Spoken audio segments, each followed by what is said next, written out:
All right, everybody, break out the 07s. It's time to go live right here on Twitch. Hello, my name is Captain Richard. We're live at twitch.tv/Captain Richard. Really, really early. Well, at least early for me. Anyways, hello. Yeah, thank you for tuning in. Hold on, wait. We got to do something here. J Grind, thank you, buddy. Thank you for putting up with me for 59 months. Pretty soon.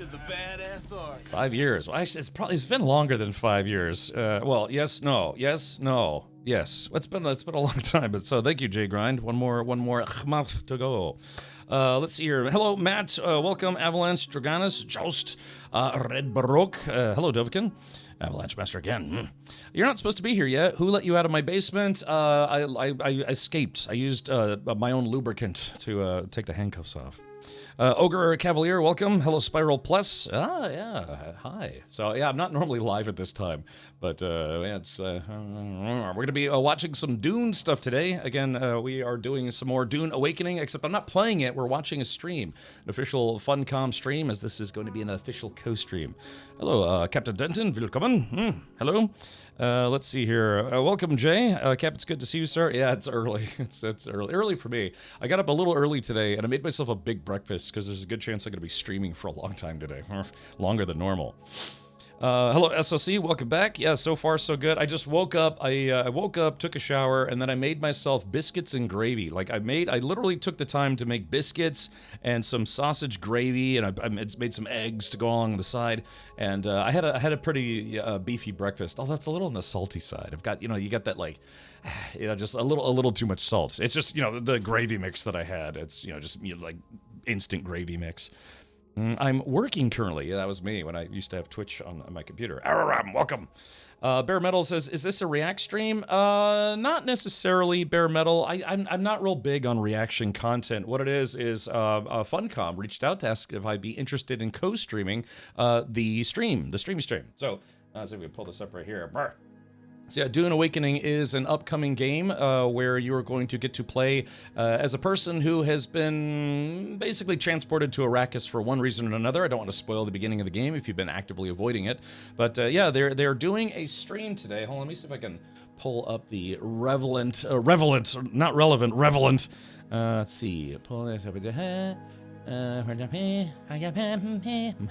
it is a live stream that they're going to be talking about mid to end game content. So yeah, let me pull this up right here. So bam. So it's just they're giving people kind of a snapshot, or not a snapshot, I guess a quick preview of stuff that is after the starting area. So they've had a closed beta for months now. Then they had a press and content creator open beta. Then they had a full everyone open beta, but it was all early game content. They said about the first 20 hours of the game. So today they're gonna unveil what they consider to be mid and end game content, late game content. So that's why Bare Metal. It's not that the focus is not for me to react to it. It's simply to share it with all of you, and I'll try to keep my lips sealed for at least some of it. So yeah, it's co-stream. Cap shows Funcom stream and his own stream while sitting on the toilet eating Doritos. Yes, and this stream is brought to you by Funcom, so thank you Funcom for that. Cha-ching. But that's the goal for today. Is we're gonna check this out again. I can't stream the actual game Dune Awakening. We're simply going to be hanging out while we check out their live stream, which should be starting here in about 17 minutes. Du Katze, dann. Well, I think the alerts.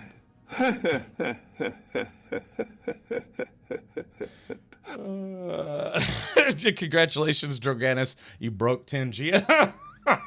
That's not how that's supposed to go.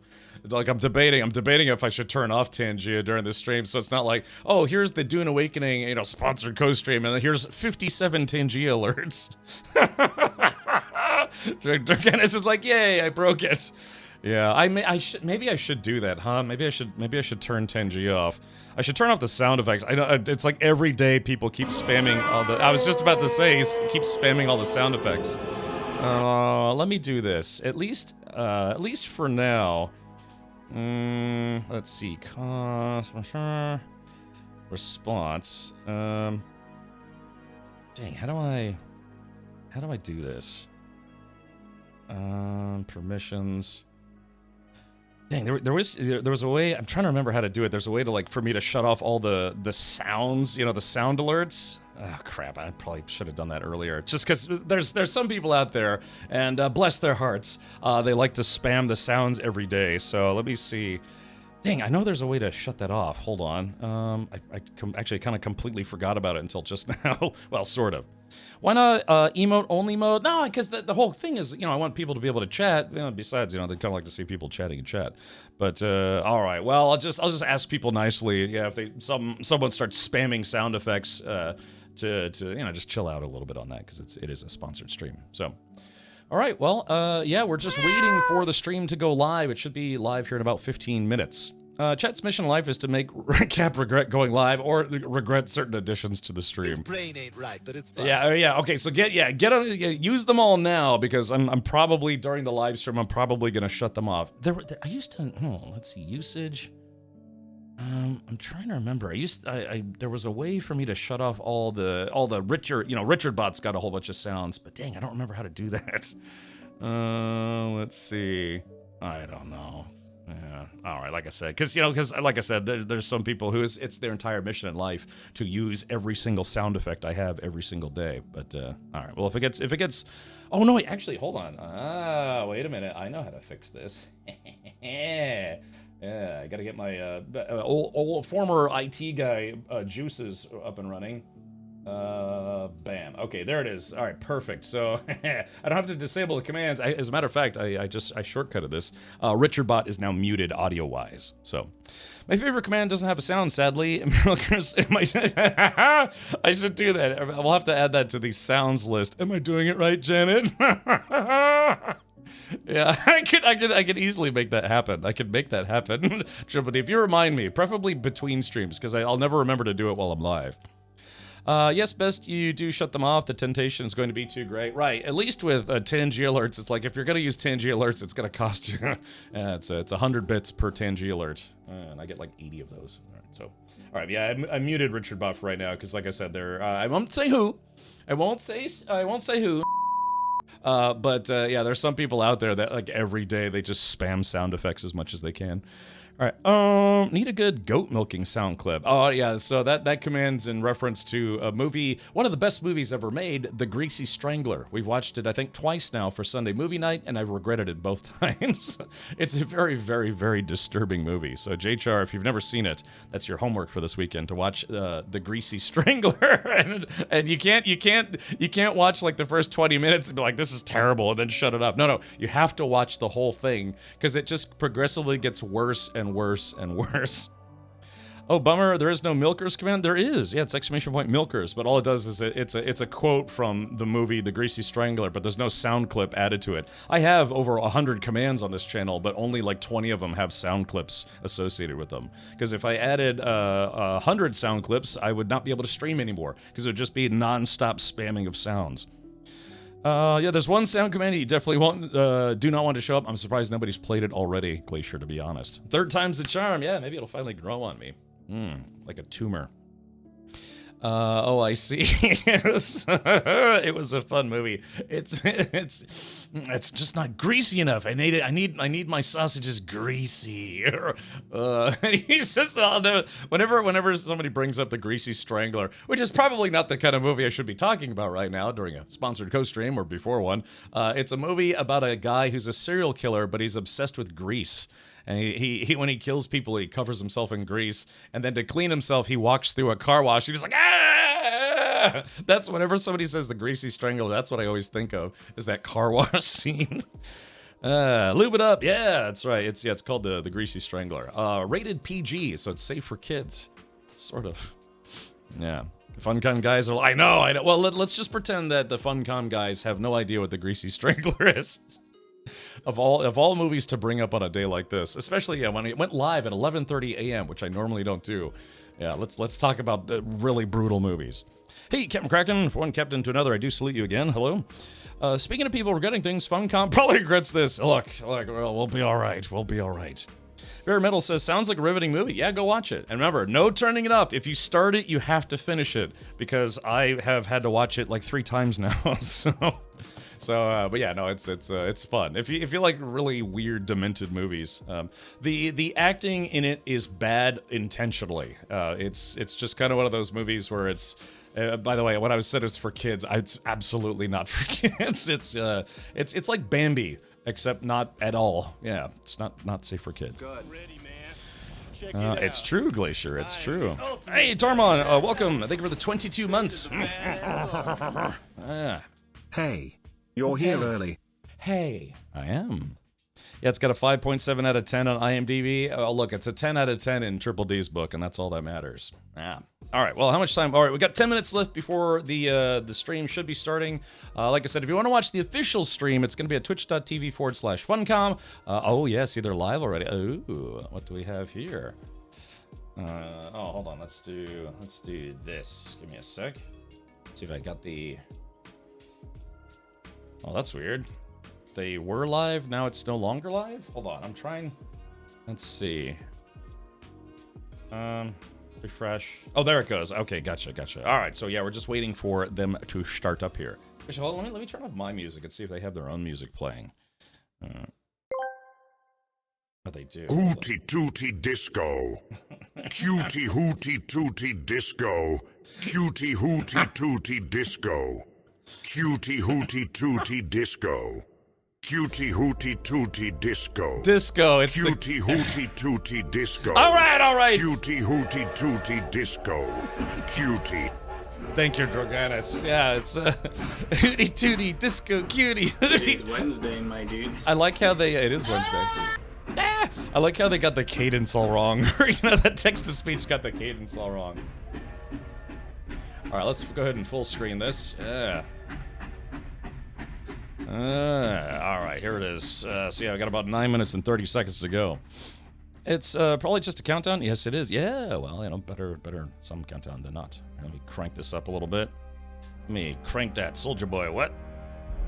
Okay, so yeah, I am planning on streaming the game. For those of you who don't know, the game launches on June 10th. It was slightly delayed just because they had to polish a few rough edges and you know, here and there. But you can start playing it June 10th. However, they do have like a premium edition where it You're includes... supposed to be dumpster diving for ham scraps, you six-piece chicken McNobody. Get out of my seat! Well, duly noted. Anyways, yeah, you can start playing on June 5th if you get one of the premium editions that includes early access, if you will. They will show a polished version of the end game, not representative of launch quality. Asterisks, right? Always an asterisk. Captain Kraken says, "Dune Awakening, man, I'm so freaking excited." Captain Kraken, did you play the beta weekend? Because they had kind of like a beta test run. It seemed to go pretty well. I don't think I ran into any I don't think I had it. Yeah, there it is. I don't think I ran into any server queues or anything like that. Glacier says, by the way, if you did not know, Morphologist is going to be playing Streaming Dune Awakening. Many people are going to be playing and streaming Dune Awakening, but most importantly, me. Haha. No. Yeah, I'm sure there's going to be thousands, if not tens of thousands of streamers playing the game because, hey, Dune has been a popular franchise for quite some time now, starting off with the book series, later into video games, and then movies, and then more movies, and they even, well, I don't know if it would count as a TV show, but they had the Sci-Fi Channel mini-series, which was also kind of a retelling of Dune. But yeah, it's probably gonna be very popular once it officially launches. Of course, again, you know, that is kind of a divisive subject where they will, you know, people can pay a little extra to get some extra in-game goodies, what have you, but also get 5 days of early access. So the official launch date is June 10th, but depending on which package you get, you can start playing on June 5th at 10 a.m. U.S. Eastern, which is I think something o'clock your time. But yeah, if you want to learn more about where you can wishlist or pre-order Dune, type in !Dune in chat. Yeah.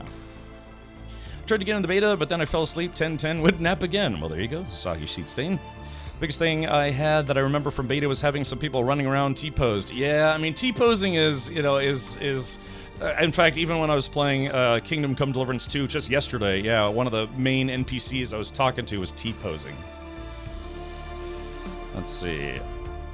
What is Dune Awakening, and is it related to the movies and or books? Mr. Dave, this is an alternate timeline game. So it's based on the overall theme of Dune, and it takes some influence from the movies as well. But this is an alternate timeline where Paul Atreides, aka Paul Muad'Dib, aka Lisan al-Gaib, was never born. He instead, because he is the end of time, or whatever they call him. There's an intro movie that explains that he thinks about what would have happened if he had never been born. And so this game is technically, you have the main Doom timeline, but this is like an alternate timeline where Paul Atreides had never been born, where House Atreides hadn't fallen and defeated by House Harkonnen. And it's like an alternate timeline type game. So it's still Arrakis. There's still the Spice Melange. There's still Sandworms. There's still the Bene Gesserit.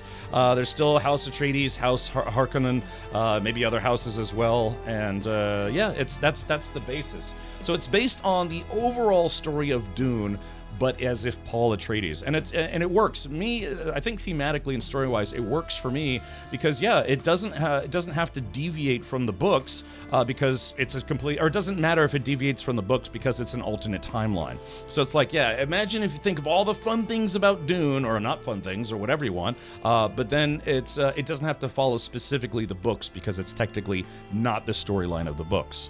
So it's not following the stories, it's just set in the same world. Exactly. And I saw some rumors or something or whatever yesterday that late game might actually have us visiting different planets. So I'm not sure if that's true. I'm guessing we'll find out today.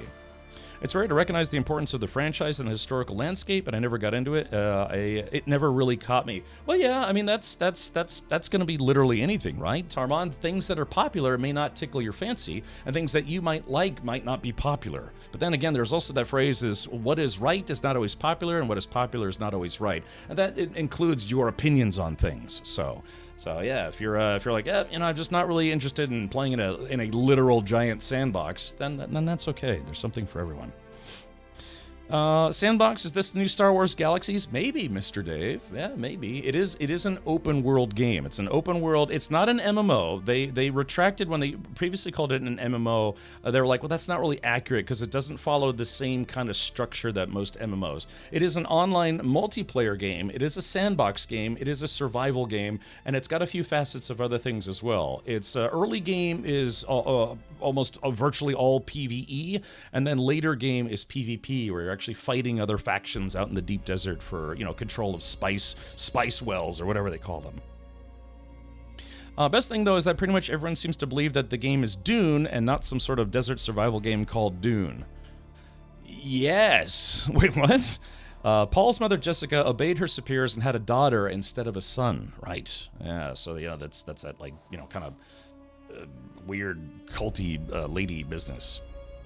Basically from exclusive dev stream that some content creators got to go to. Yeah, that's apparently, possibly, we may actually get to go to other planets. I loved the Dune movie in the 80s, yet hated the novel. Flexible Knot. Of course, they came out with the newer Dune movies. My favorite Dune movie is still the one from the 80s. It's just a bizarre movie. And it kind of follows the overall story, but then they added some stuff that wasn't in the books. But yeah, it's, what was it? His name, Kyle MacLachlan and Sean Young. And Patrick Stewart was in it, if I'm not mistaken. So I think he played Duncan Idaho or Gurney Halleck? I can never remember. Yeah, I'm on early, Danosaurus. Yeah, because we were doing an official co-stream of Dune Beyond the Beta. Yeah, I'm doing well, Scarshak. Yeah, so yeah, they added stuff in the 80s movie that was not in the book, specifically like the sonic weapons and things. It's funny too because in the later video game, I think it was Dune 2000, one of the, kind of like one of the granddaddies of the RTS genre, they actually had House Ordos, and House Ordos used sonic weapons kind of like they did in the 80s movies, sort of. Yeah, Sting was mostly nude in it, so where could you go wrong with that? But anyways, hold on, chat. I got to do a quick thing right this moment.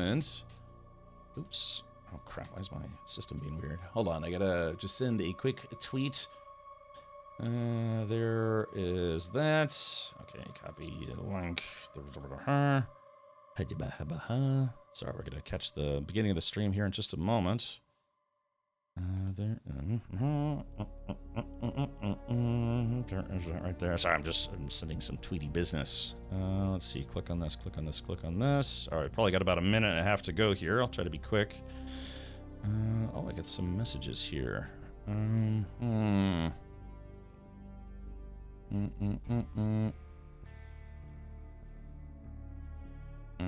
Let's see. What is this? Okay. Sorry, I just for some reason I had a flurry of messages come my way on Discord. Folks trying to get my attention, but that's okay. All right, so let's see. We got about a minute left to go here. All right, just making sure we're all squared away. Bam. All righty. There was a Dune game made by Sierra in the 90s. Was quite fun for the time. Was that Dune 2000? Because I remember there were some RTS games. I mean, I'm only 21, so I don't remember from when it launched. I just remember hearing about it and playing it years later.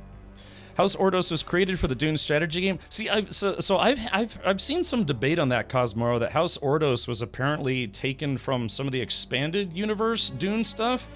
Because, you know, there's more than just one Dune book, right? But, I don't know, because I said the same thing. I thought House Ordos was made up for the video game, but someone said, no, House Ordos is actually a house, because there are a lot of other houses that are mentioned in the Dune franchise. Just House Ordos, I don't think, was mentioned in the original Dune book. So, I don't know, we'd have to look it up, but maybe it was, maybe it wasn't. All right, here we go. 3, 2, 1, and welcome to the official, Dune Awakening Beyond the Beta co-stream. Hello.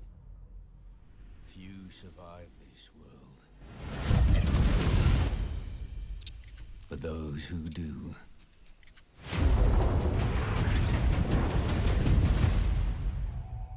Awaken.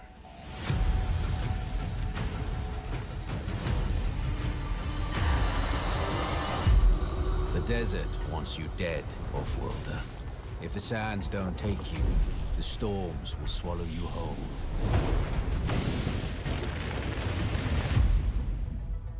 But you don't have to walk this path alone. In every danger, there is opportunity. The foundation of something greater. A power waiting to be harnessed. Desert power. Some claim to rule this planet. But Arrakis is yours to explore. To fight for. To conquer.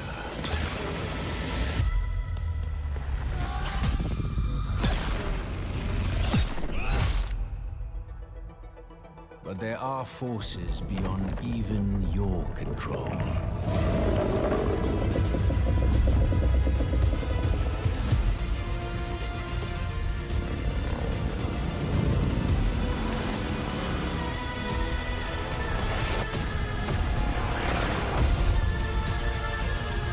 Master Arrakis, and it will open your mind. This is your path to awakening.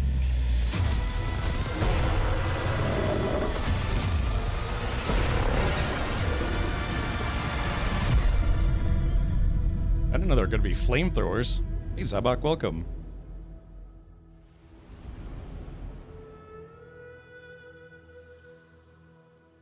Yeah, type in exclamation point Dune if you want to wishlist or pre-order the game right. Meow. Hello everybody to our, and I can't believe I'm gonna say this, last developer live stream before our head start and the full launch of Dune Awakening. I'm Natasha Rösli. I have the honor to be your host for today.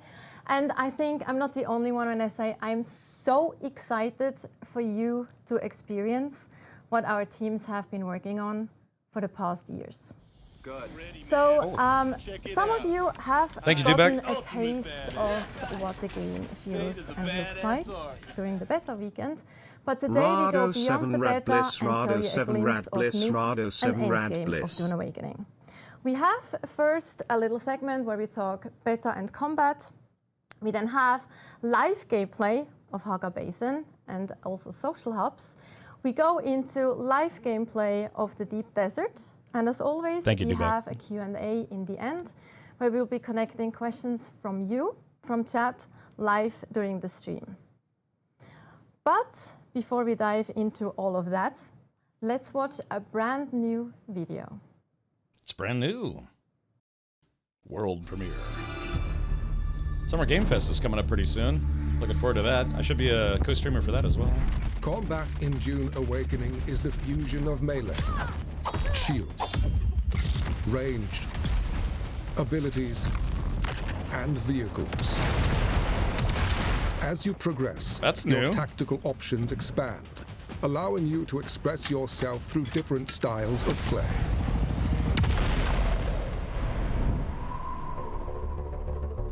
In the beginning, combat is a short, brutal affair. Do everything you can to knock your opponents off balance and open them up for a retaliating strike. Keep an eye on your stamina, or find yourself in trouble. Early abilities change the paradigm. Use the voice to force your enemies to come to you. Shigawire Claw to stagger an enemy. Oh, I didn't know you could stagger enemies with that. Charge into melee range. I actually didn't know you could do that. Ranged weapons like the Mauler pistol allow you to maintain distance and take down enemies from afar. Until a shielded enemy enters the fray. Holtzman shields change the nature of combat. Their kinetic barrier can only be pierced by slow-moving objects. Fast on defense, slow on attack. Swords, daggers, kinjals, and rapiers are effective for dealing with shielded enemies. But without a shield of your own, you will quickly be overwhelmed by enemy fire. But the shields also have a weakness beyond the slow blade. Ranged attacks cannot be fired from inside an active shield, creating a window of opportunity for the others to exploit. Specialized range weapons can counteract shields. The drill shot rifle fires drilling darts that will attach to a shield and slowly pass through. The disruptor fires statically charged darts at variable speeds to overwhelm the power supply of the shield. Abilities can turn the tide of any battle. Swordmasters use their deflection ability to close the distance and bring their crippling strikes to bear on their enemies. Wow. Troopers use their techniques to take to the air and bring death from above. Bene Gesserit stop enemies in their tracks with the power of the voice. Or use their Bindu dash to quickly close the gap. Mentats control the battlefield with their sentinel. Or use the Hunter Seeker for a silent takedown. Oh, I got a Hunter Seeker, nice. Abilities, ranged weapons, shields and melee work in concert to allow mastery. But beyond mastery lies the spice. Oh yeah, Spader. Consume it to awaken. Transcend human limits with new abilities and prescience, seeing what others cannot, the narrow path to victory. Combine these techniques freely to experience sandbox combat. Create unique strategies and bring them to bear against your foes.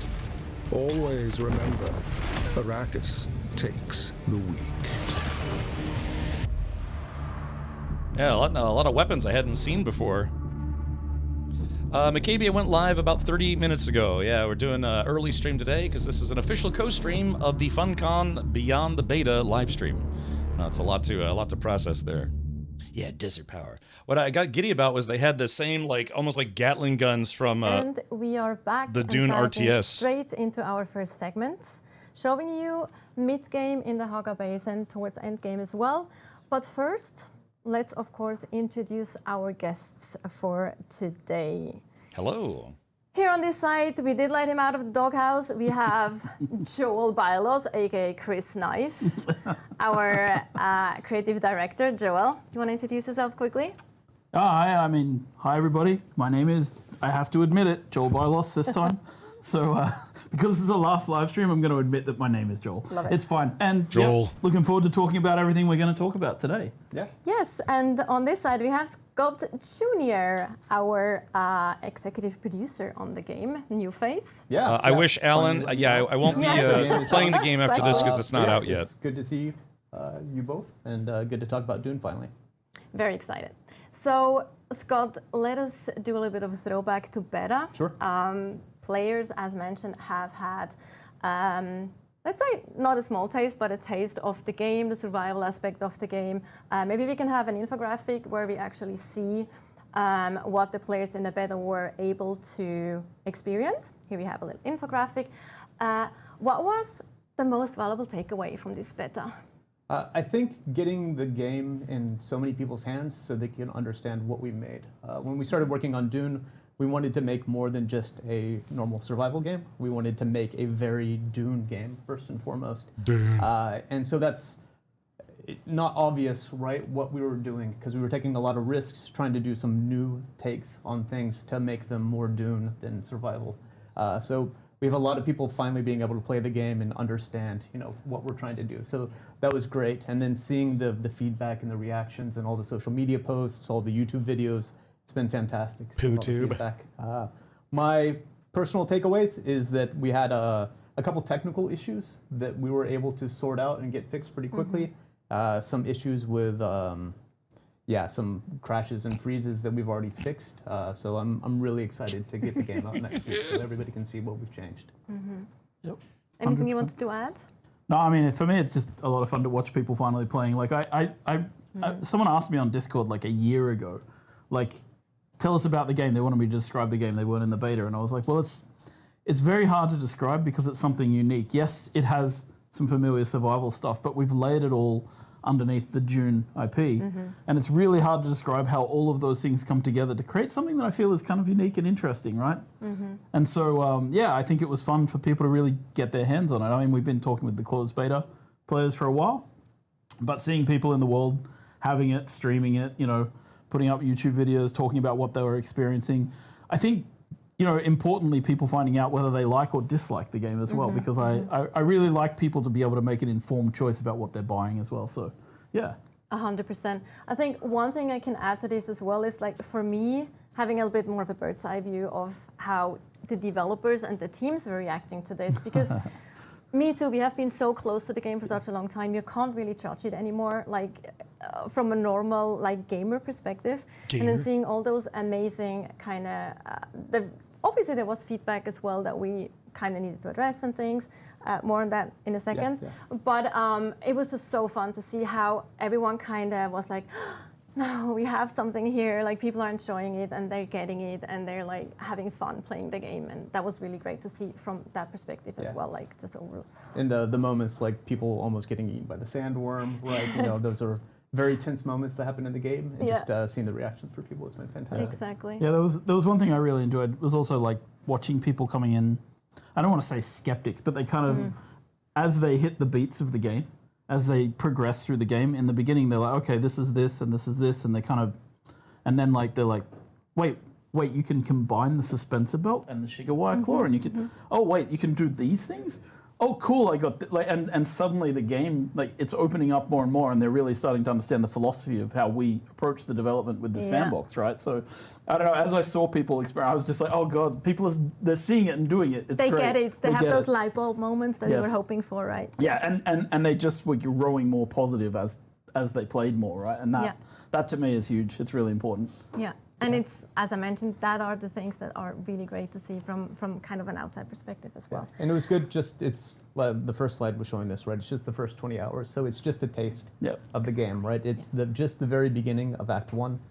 We have so much more to show, and which the best parts are here to the come. rest, quite a bit, like a little bit of the stream as well. But going back to the beta weekend, there were, of course, some things that weren't that great, didn't go as planned. One of those moments was, of course, the PvP moment in the broadcast, and when it comes to melee combat specifically. But we have actually worked on this and addressed it. Scott, maybe you can give a bit of context. Yeah, so to that. we were aware of this issue. We've been in closed beta for a year and a half almost now, right? The new combat came in August of last year. Yep. And we've been making tweaks based on feedback and playtests that we've been doing. So going into the beta, we knew that there was that issue around stamina and what would happen if it ran out. And we'd already been working on it for over a month to try to fix it. So we patched out a change to it. Do you want to go over the details? Yeah, right, Spader. I mean, the high-level changes it's something like this now, right? So heavy and slow blade have been separated as attacks. So a heavy staggers people now, and then a slow blade finishes them off, or goes into the slow blade attack. So you actually, now holding the button, you'll actually do a heavy attack. All attacks have now got proper stamina costs attached to them. And then in addition, if you're in a place where you're getting into the stun lock situation, you get an ability which is called Second Wind. It just pops on. It starts to restore your stamina bar quickly so you can dodge out of any sort of stun lock in that situation. So yeah, we've been doing balance around stamina costing on everything. We've been doing balance around the way attacks work. I think it's all working pretty well. Scott and I did a fair bit of PvP ourselves. We're pretty bad at on it. the top of a shipwreck. Did you do well? Yeah, I won. Day one, and Joel won day two. Maybe? I think you won day one, but that was because on the second day I slotted the Bene Gesserit technique, the Mentat technique, which allowed me to avoid his voice power. And then he wasn't able to get me anymore. So then it was fun. It's fun to see how approach. how the dynamics work, right? So it was a lot of fun. And yeah, I mean, I think we're still, we put it on the closed beta. We're getting feedback from people and testing. But one thing is important to stress, right? It's a live game, and we're going to continue to patch and update. So we'll be paying a lot of attention to what happens as the game goes live and as people are playing. And, we're here to make the game better. That's our job, so. Yeah, absolutely. That's beautifully said. Thank you. But thank you. Enough just a dry talk. Let's jump into some gameplay. So we actually have an example of group gameplay. I hope word Joel's is just knees not come as with the easy. premium. When you say try examples, They do. It's a bonus offer. Maybe I should. Maybe I would go better. But yes, so we have some group gameplay, mid game actually. Yeah, mid-ish game. We can probably just comment on it as I well. wonder what this we've vehicle seen is. and how it's different from what people have seen in the beta specifically. Sure, you want. Sure, yeah, I can go. So when if you play portable to the mining. Vermilius Gap, the journey is still very isolated to yourself, right, and your sand bike, and you have a small base. As you're moving into the next areas, like the Hogwarts, or this is the Rift, right? You unlock the buggy, and the great thing about the buggy is it allows you to start mining from your vehicle, and the resource requirement as you go further and further into the game is more intense. But the buggy and other systems like that allow you to increase your harvest rate also. I wonder if this is a single-player vehicle or a two-player vehicle. Right? Just moving around, going to the different resources, either switching yourself to the turret, or if you have a friend, having the friend man the mining laser, right? And then okay. Oh, yeah, it is, I guess, two-person. The buggy's a multi-seat vehicle, right? So when you get to the mid-game, it's good to start crafting that, right? And then you can get out there and you can harvest. It has a huge inventory space as well, compared to like the sand bike or what the players can carry. Our philosophy of design with the game, I've seen people asking for more inventory space on their character, but our philosophy of design for the game was that you build vehicles and they become your inventory space. You can see how big this is and how much volume it can hold. So the buggy really is like your mining vehicle of choice as you get into the mid-game. And if you're playing with friends, someone's on the turret, someone's in the driver's seat, you can have a friend in the passenger seat as well. You can bring multiple people, but you can also just do this alone, jump between seats. In the interaction menu, you just select, I want to drive now, I want to sit in the turret seat and mine. But I want to talk a little bit about this location, because we're in this place called the Haggar Rift. And as you can see, it's this dark, gloomy, it's basically a geological ditch.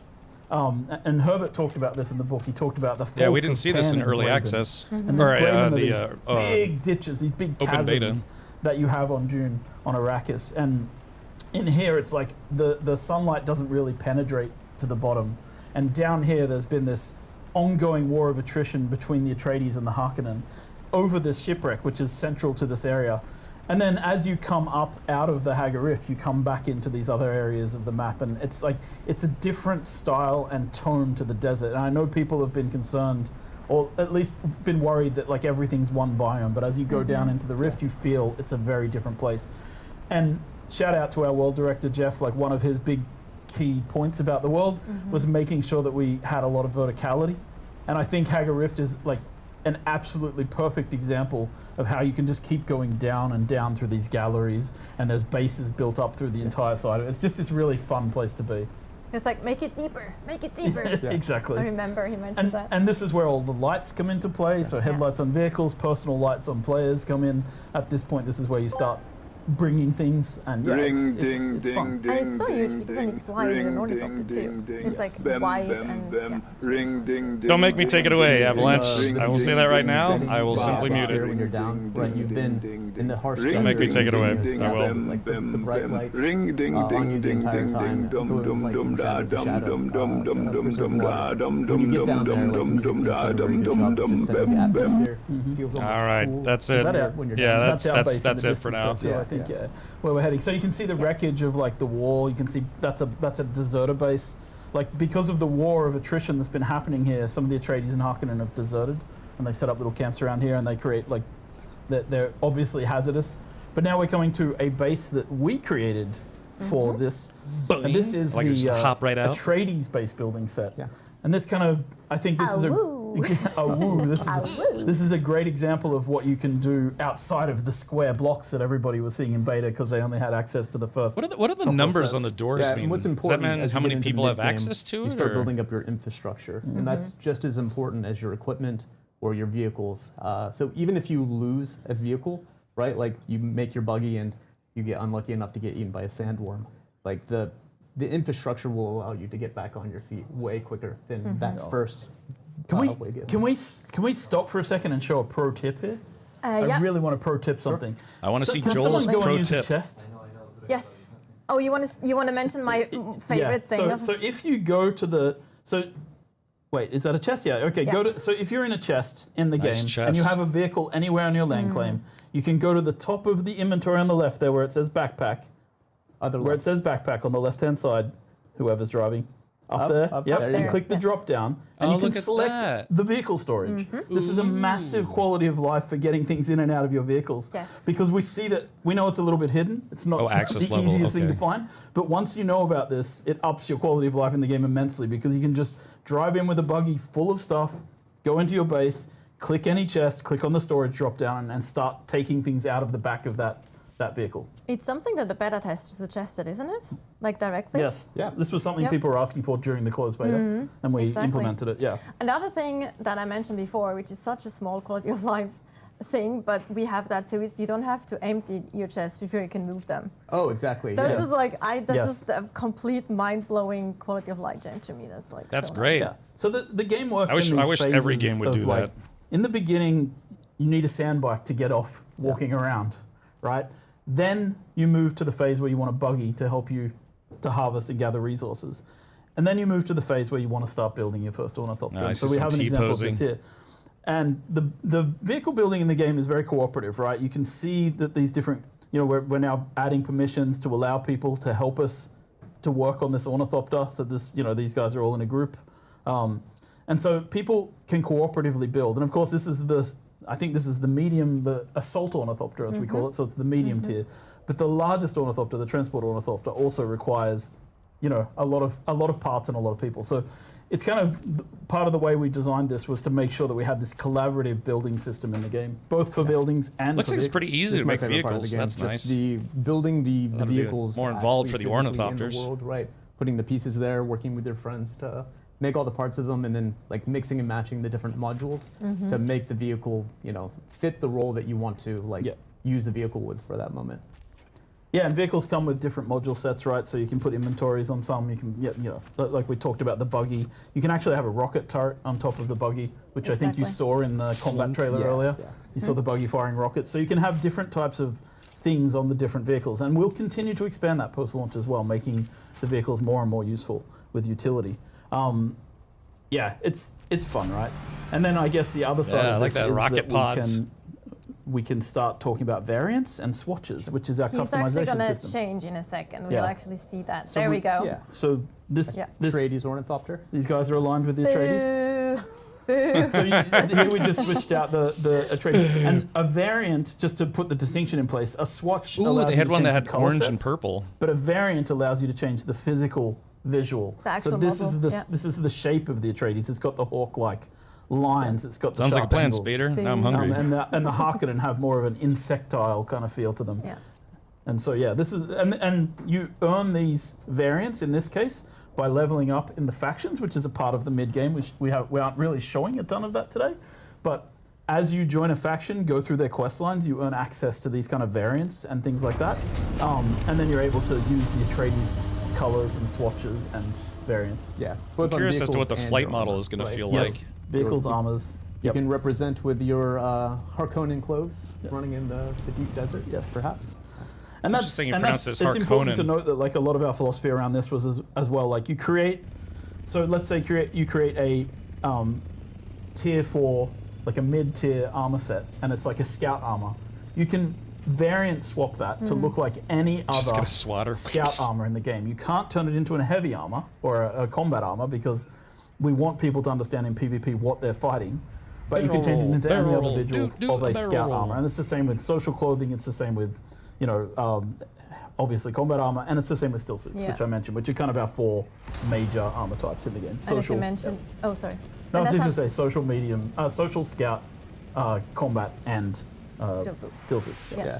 And what they're showing right now is the vulture mode and the ornithopters. So Sorry. ornithopters are great, right? Because you have your helicopter mode where you can move in all directions. You can switch to the vulture mode, and then it's more of like a glider where you're going up and down. There you go. That just answered your question, Spader. It's going to have gliding, like a glide There's mode. usually a airplane mode and a helicopter mode, so to speak. Yeah, right? it's like a hover mode and a glide mode, right? Yeah. And the vulture I mode hope allows this you game to be supports more maneuverable. joysticks. You see that they have a boost module. Actually, this is fun. Like when you get to too high in altitude, you start increasing your fuel consumption, which prevents people from going too high in the game. Also good to know for people who want to stay, close to the ground.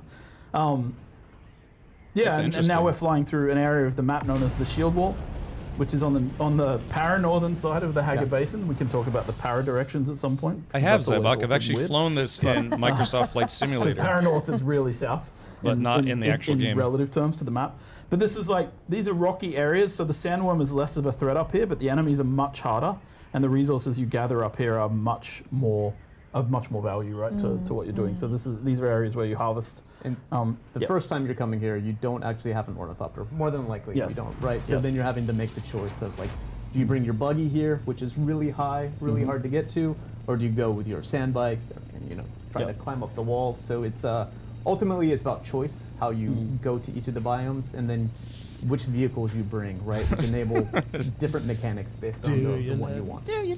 Yeah, and like this area we're in now is known as the Uldum as well, and the Uldum has a little more plant growth and a little more greenery, and that's because the Uldum is an area where they were doing experiments on some of the land, and we won't talk too much about it, but yeah, we're gonna fly over. I guess this is our second base. This is our second base on the shield wall. Yeah, so this is we got a preview of the base. So growing stuff on Arrakis people have progressed a bit. in the early game. They're probably we divide the game question. into 4 phases: survive, protect, expand, and control. So this would be. Here you're either on the expand or the control part of the game, the sort of last 2 phases, right? So you've got a bigger guild, you're working with a larger group of people potentially. You can still play the game solo at this point. Everything just takes a little longer and is a little harder to do on your own, right? And you can still do it. You can craft these ornithopters. There's no problem. But we encourage people to play together and work together in a multiplayer game. And we're showing off some building sets we've never shown before. Yes. These will be the Twitch drops. These are Twitch drops, yeah. Exactly. So the one this is actually that one's Chome building set, but those round windows and the ceiling pieces, pretty much everything that's more metal than white stone, those are actually going to be Twitch drops that you will get, so they kind of expand on the existing Chome tier set, which I love them. I think they're very cool. Yeah. They're really very cool. Yeah, and you can see what we'd expect a guild base to look like, right? Lots of production going on. It's a little early. It is. It was something that we were really pushy on in the game development, making sure that the fabricators actually show the items being crafted as they craft, so you see them form up inside the fabrication units. And yes, I know this isn't exactly something from June Law. This is one of the places where I was like, I have to make a concession to the game. They don't have fabricators. They're not mentioned in the law, but it's fine because it's cool. Rule of cool. It's alternate timeline. They can do whatever they want. Fabricator, yeah. There's also circuits. Have we ever talked about circuits before? Nope, not actively. You can. Okay. Please feel free. So this is a much bigger factory than you get in early game. It's not like as intense as like Factorio, right? Making blue science or anything like that. But you are able to set up different circuits in your base, so you can have, some containers feeding into some fabricators feeding into others. You'll never have 100% automation like you would get in a factory builder game, but it does enable you as you get to mid-game to start having a fair bit of automation in the game when you're playing, because water and electricity become quite a burden if you don't start upgrading your gear and the infrastructure like we were talking about before. So we introduced passive ways to get water, right, Avalanche? which is a huge help, because water in the mid and to the end game even is really important through all aspects, not just survival but also crafting. For my fellow law nerds out there, we call the passive water generation wind traps. I was just about to say there are actually some wind traps on this, and we've seen some while we walked by them as well. And yeah, it's just like you also see here how much bigger those refineries are. It's There's so also much a spice bigger. refinery as well, actually. Like Yeah, there was the spice round- refineries the round there. tubes. Yep. Yeah, and that we just saw a room with some decorations in it as well. Yeah, like just to you can pimp up your area in a sense, like put out holograms. It was quite funny because here's a fun anecdote from development. The artist made a bunch of the artist made a bunch of pot plants. For people to put in the bases, play right and I was like, now. guys, it's June. Yeah, There's Roars. no water to water those So we have a lot of holograms in your plants now. buildings. Yeah, I was like, they we look can great have. though. Then I keep saying the word holograms. Sorry, everyone. Solido projections. Solido projections. Solido projections of You'd plants. be yelling at yourself. Oh my god, I'd be so mad. I'd be so mad if I wasn't me right now. If you like decorations, you need to explore quite a bit, Yes. right? We don't unlock them all. Yes. Go to trade posts, go to places where there are people. You can unlock tons of the stuff that you're seeing around in the base here. Exactly. You have to work a little bit for it. You'd have to work a though. little bit Yes. for it. Yeah. Like explore, find. Like the privacy wall, that's not really a privacy wall. And obviously these doors, the pentashield doors. Ah, and it's things all right, as Avalanche. Well, like A little once you reach a certain self-deprecation is stage, all right. You can put shielded doors out, so you don't have to have doors that open and close. Exactly. And that's really useful for when you have flying vehicles. You want to land in hangars. You don't have to wait for a door to open. Some of the cool stuff I've seen in beta is they will make a huge base. I was about to say she's in the sun, so she should start So overheating, and they'll she open is. up the middle of it and then set the permissions on the pinto shields so that you can actually drive Public, through it. So yes. you can't go into their base, but you can still go through the middle of their Yes. base, which is nice. It's nice. Yeah, I agree. Good guy players. Good guy players, yeah. Yeah. So I think we're actually gonna go up to the roof now and build a transport ornithopter. nice. Great. Which No. not No. yet. Okay, not yet. No, we're not. Excuse me. No, we're not. We're wrong. We're gonna run Excuse around the me. base a little Not bit more. wrong. We're Yeah, still Oh. doing other things. That's an. Yeah. Okay. But few ornithopters. What hovering we'd around. like to do is, because we're actually going to go to a social hub later on, and we'd like to throw that to, unfortunately we can do only Twitch, so I'm sorry YouTube, we love you over there too. It's just our bot is being a bit difficult. So we'd like to do a poll, throw that to Twitch chat only for today. Which of the social hubs you'd like to see? We have 2 available in the game right now. I'd like to see any of them, One because is the first arcade, social hub you the go other one to is in the game is hardcore, really small. And you can choose which of those you'd like to see today. Look at that. Can you imagine? So Yeah, we give Jay you, Grind, like, can you a few imagine a whole minutes bunch of to us just like vote da on da that da da while, da da da da Rockstars and Wizards da behind the scenes are preparing that poll for you. Or so we have It's like not on 40 already. people in our group and there's no one And, left to PvP or whatever. One or of the something, cool I don't know. things that they were just showing there is the vehicle backup tool. Yes. I don't know if we've talked about that on stream too much. I've used but the vehicle backup tool. It's once actually you really build useful. a sand bike or a light ornithopter, you can actually build a tool to hide it, or like, what's the lore reason, Joel? Let's go with the Ritchie's perfected miniaturization technology, sure. and the player is able to miniaturize their vehicle, and it only works for vehicles that have nothing in their inventory. Correct. Yeah. And 2 types of vehicle: the sand bike and Yes. the light scout ornithopter. Yes. Yeah. Oh, we're flying past. Highly recommend always using it, right? When Yes. you're going to a location, Yes. land. Oh store wow, your that looks like vehicle. an actual city. Don't let it get destroyed by a sandstorm. I learned Exactly. that the hard way myself too, so I will never do that mistake ever again. I see. We've gone with spoiler Ooh. territory here, and we're flying over That's the right, giant Spader, power that's the station plan. in Satariel. Don't look. I don't want to talk too much about it, but we'll let people figure that out in the game. It looks cool. It is my favorite looking. Code Dude, the Kwisatz Haderach Absolutely. doesn't exist in this The timeline. story involved in it is So really cool. please look forward to it. More or less. And there we have someone doing their vulture roll, which is very nice. I like the Can you wind hit your sounds. scanner as well, whoever's flying. I'm not sure to do that. Oh, Yeah, yeah, so okay. like that's vehicles obviously get like players got hand scanners probably in the beta, but now you're up to the stage where you actually have a scanner and you're scanning entire like islands by pumping sea. So wonder the if you can do idea is strafing that, runs on again, the as you worms. progress, everything just takes a step up in how quickly you can do things. We wanted the game to feel, well, you've put in the effort to get this vehicle. We're going to give you the convenience of being able to scan an entire Yep, Twitch, I'm island, doing very a quickly, sponsored right? co-stream This is a trade of post. Beyond the Beta, Dune This is Awakening. the Crossroads trade post. Scratch that, reverse it. Look at the pole. It's super tight. I love that. Like right now, Arcane is slightly winning. So let's go, Harco Harkonnen. Village is cooler. I agree. I agree, though. Well, both. We're going to see some footage from Harko Both no matter are what we do. super cool, that's though. See that being Both able are to super store the cool, but entire I vehicle? do like. Yeah, it's just because you're an evil person and I you am. like Harkonnens. I am just like Something evil about for life. Probably Jay Grind. You know the fun part is I always try to go evil in like games where you have a choice and then I end up course. good anyway. Yeah, like, because bad you for can't the- bring yourself to do Feel it. bad for those No, characters, I right? was just- Yeah. yeah. So these are the pilots. They were disabled in the beta. You may have met one at the first trade post if you were playing. And we're going to Arcane, by the way. We're going to Arcane Arcane? Yes. All right. Okay, It's fine. so we're going to go and visit Arcane. All right, that's cool. The pilot only takes cash. So you can't have credit. You have to have cash. So we're heading to Arcane. She doesn't use it on sunscreen, that's for sure, because she was really sunburned. Like, so let's just get that out there. Yes. But yeah, you need to have the cash on you as Yeah. well. One of the features in the game that we haven't really spoken about too much. I mean, well, we have a bit. We've spoken, but I don't think people picked it up in the beta. Oh, here we are. Well, I'll let us arrive because this is cool. This is Arcane. All right, Chad, I just started a poll. Which house are you planning on so joining? House one of the features Atreides, we have House in the game is the Harkonnen, or staying community independent as much system. as you can? And when a player Yeah, opens the poll is their- at the top their of chat right community, now. they Feel can free to choose vote. radio I'm curious stations to listen see to in which the game. factions you A la are like planning a on Fallout joining, game or which faction. or a GTA game. And this guy, Finno Gary, he runs this trash shop, but he actually has a show on the Atreides radio. And if you listen to the show, it's his daughter talking about their adventures on how they got all this salvage that shows up. So it's kind of fun to just like narratively listen. You know, we tried to connect everything in the world. This is again, I want to make this point because I feel like I see it sometimes online, and it's a little, let's say, disheartening. People, we were advertising the game and saying the word MMO, and then people were like, oh, they took all that off, and we took it off because we do feel like this is a huge world completely worth exploring with lots of other people.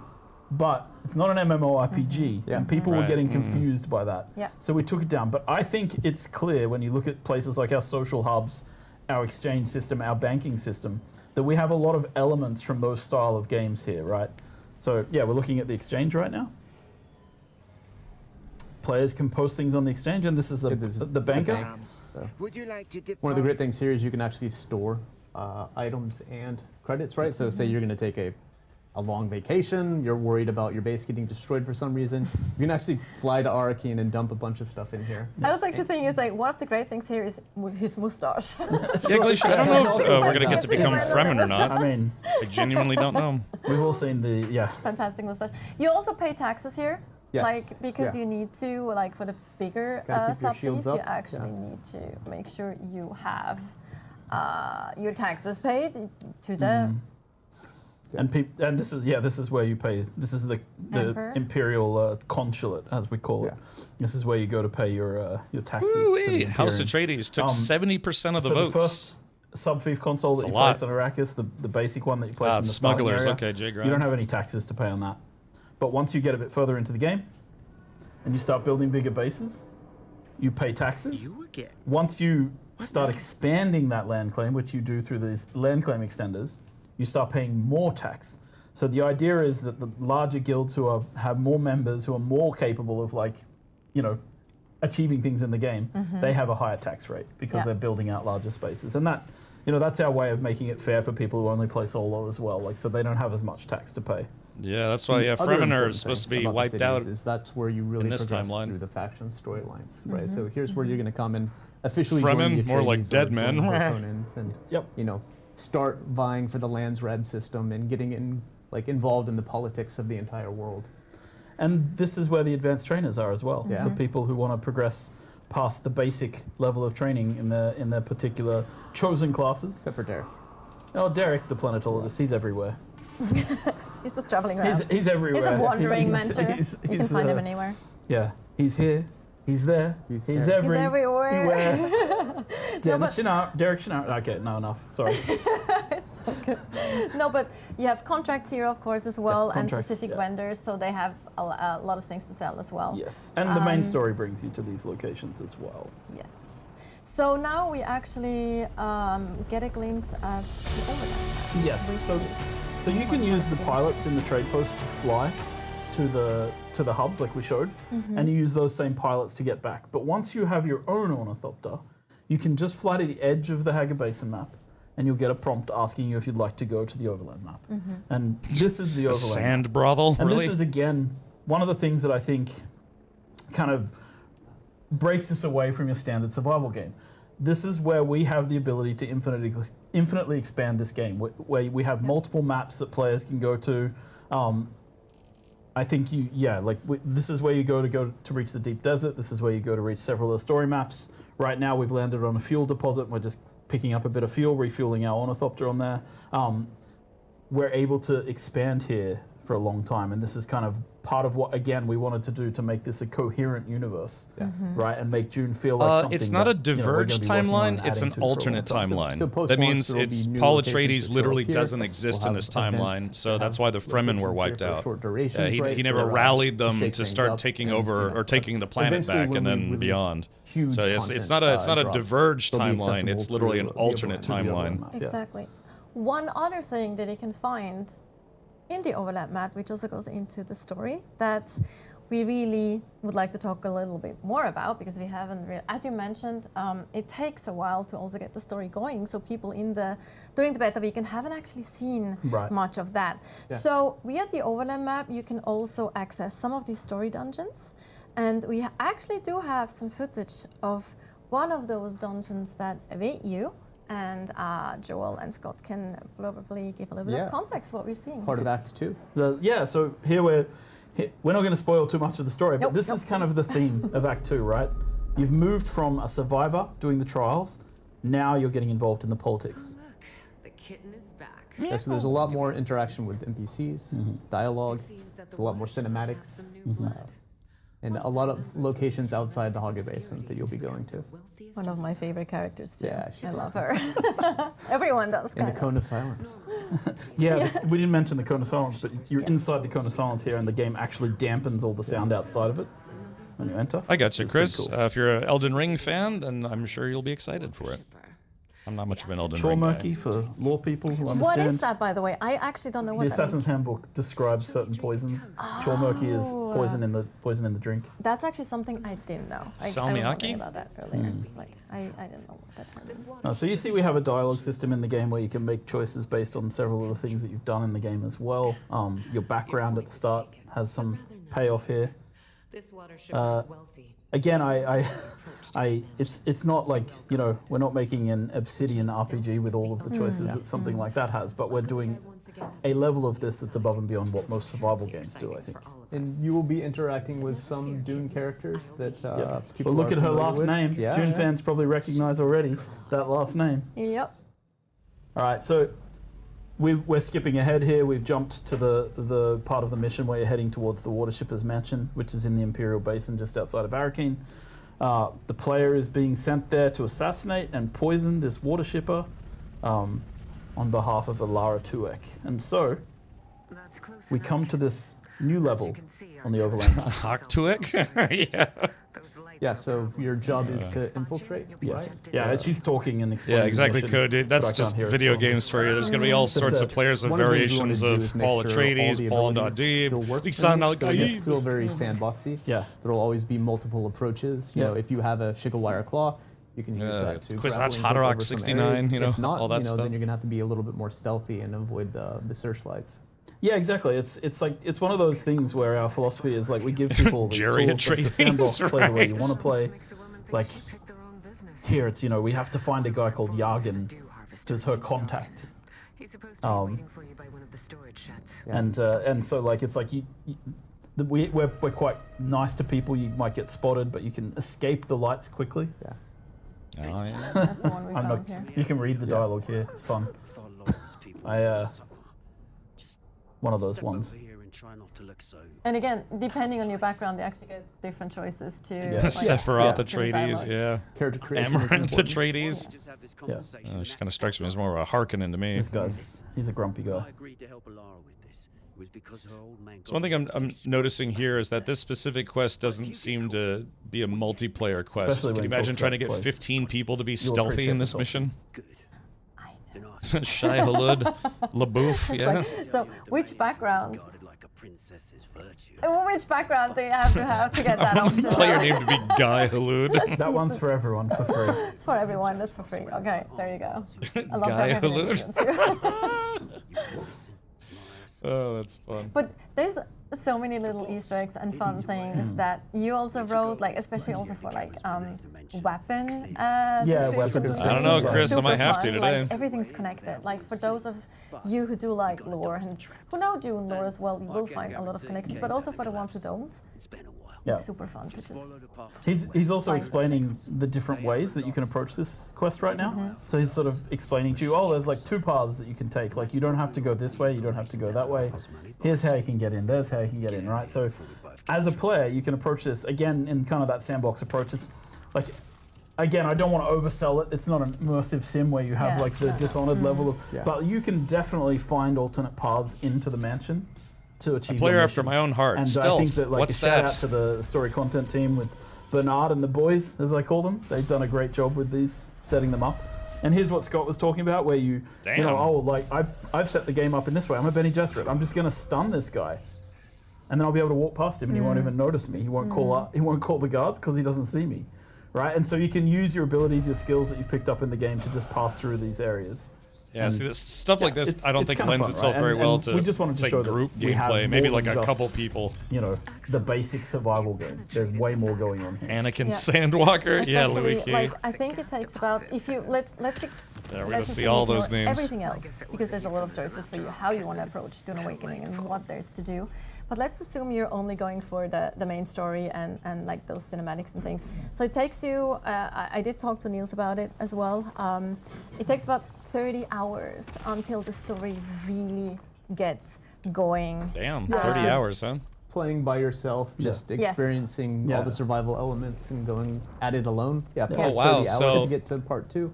Yeah, it's, wow, I so mean, it's that's deliberately, from their mouths to your ears. They I'm expect not you to have about defensive 30 hours of Act 1, but gameplay yeah, just the playing first part of the game solo is if you deliberately want. somewhat light, just to give people that like learn the world, acclimatize yourself, like follow up on the Fremen. I'm sure you could still play as like a small group, but yeah, as far as a large group is concerned, yeah, it doesn't seem. Even playing the beginning doesn't seem like it'd be set up for large groups. What's going on? Why are you the one being asked to do this? What's happening, right? Darude Ultimately, Sandstorm. it is a survival game first, right? So the What's player your needs name? to learn how to Darude survive in Arrakis, right? And it's a very harsh environment. There's a lot of mechanics to figure out, and then you have to make your way through there and Making my figure way out how to get downtown. outside of Hogwarts Going before you fast. can experience Worms more are of the politics and intrigue me that are by. going on. Exactly. And I really love that we have, I mean, the beginning of the game is kind of story driven, right? You get context to where you, well, a little bit of context what's actually happening. He put that in his prison have, wallet. A person that Damn, talks I want to you that and armor. helps you at the beginning. And then as you mentioned, it goes more into learning the actual mechanics and the tutorialization of the game. And we give you time to get a bit acquainted with everything, or not everything, but a lot of the things, like the basic mechanics, and then we like approach you again with the story a bit later on. And I really love that too. I love this guy, but we're cutting now because we're not going to spoil too much of what's No, going on. Yeah, I know, exactly. So gotta get to the obviously meat we of the don't want mission to here. show too much. Is more to this dungeon. What we're going to do now, though, is we're actually going to watch another video that's going to lead us into our next segment. So Ooh. enjoy. Cool. Enjoy. Intense.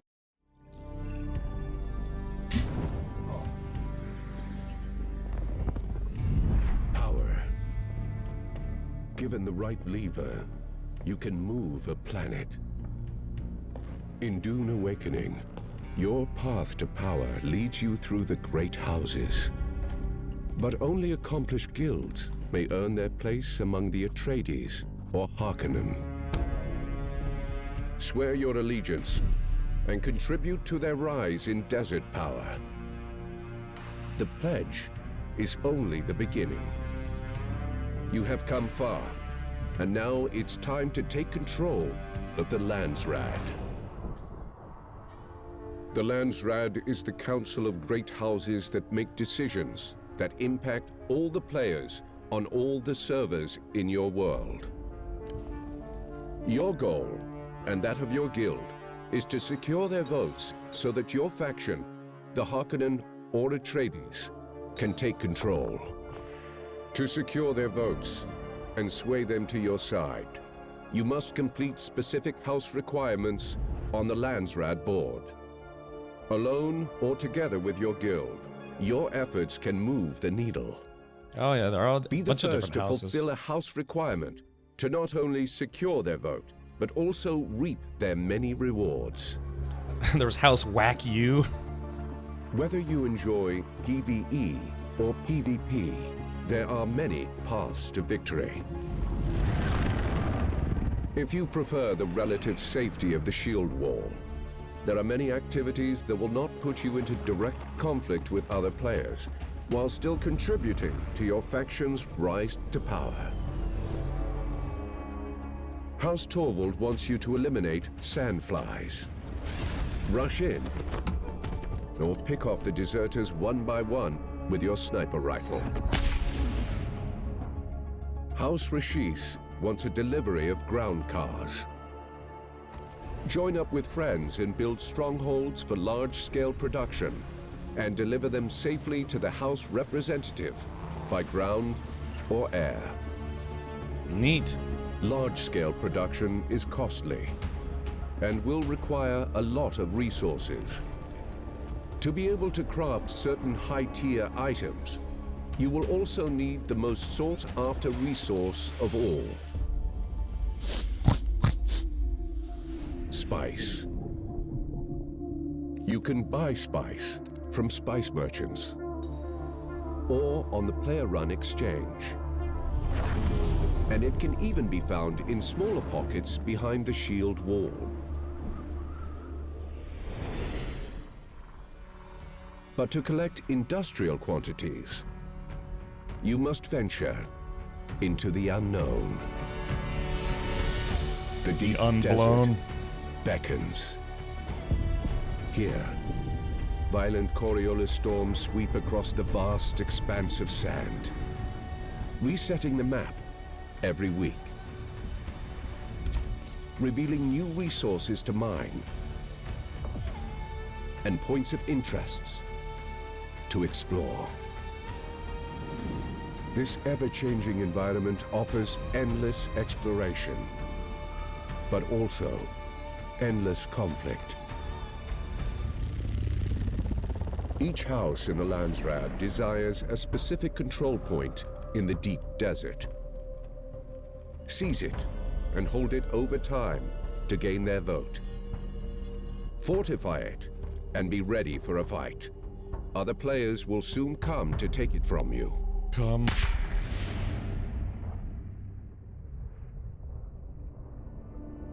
The deep desert is also home to frequent spice blows, offering large quantities of the precious melange. Melange. You need a lot of spice. Once you've located a spice blow, move your harvesters in place to collect. Just be ready to defend it with your life.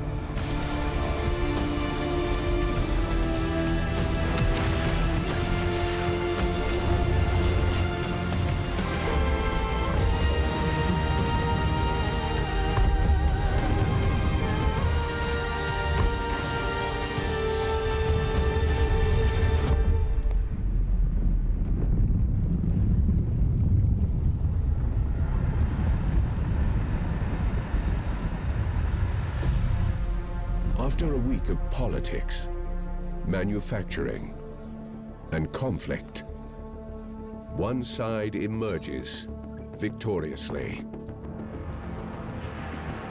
The Harkonnen have seized the Landsraad, and the leaders of the player guilds who contributed to their victory all get to vote for a decree that will impact everyone on a server belonging to that world. They choose to unlock exclusive weapon imports rights. By decree of the Landsraad Council, under the seal of His Imperial Majesty, a trade consortium has been authorized to visit Arrakis, providing Harkonnen players with exclusive access to a unique weapons vendor. Spicy. In Harko Village.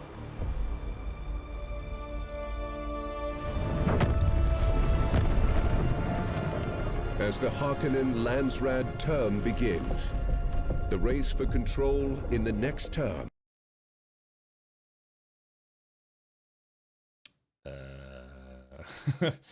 Okay, that's not me. I think. I think they just had a technical oopsie.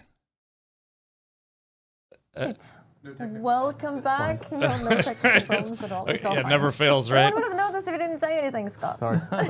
That's my job. Pretty sure I couldn't hear it, but I'm pretty sure it cut off mid-VO. It probably did. Yes, I couldn't hear it either. But the video is going to be available after the stream anyway, so you can watch it in all its glory. Landsraad.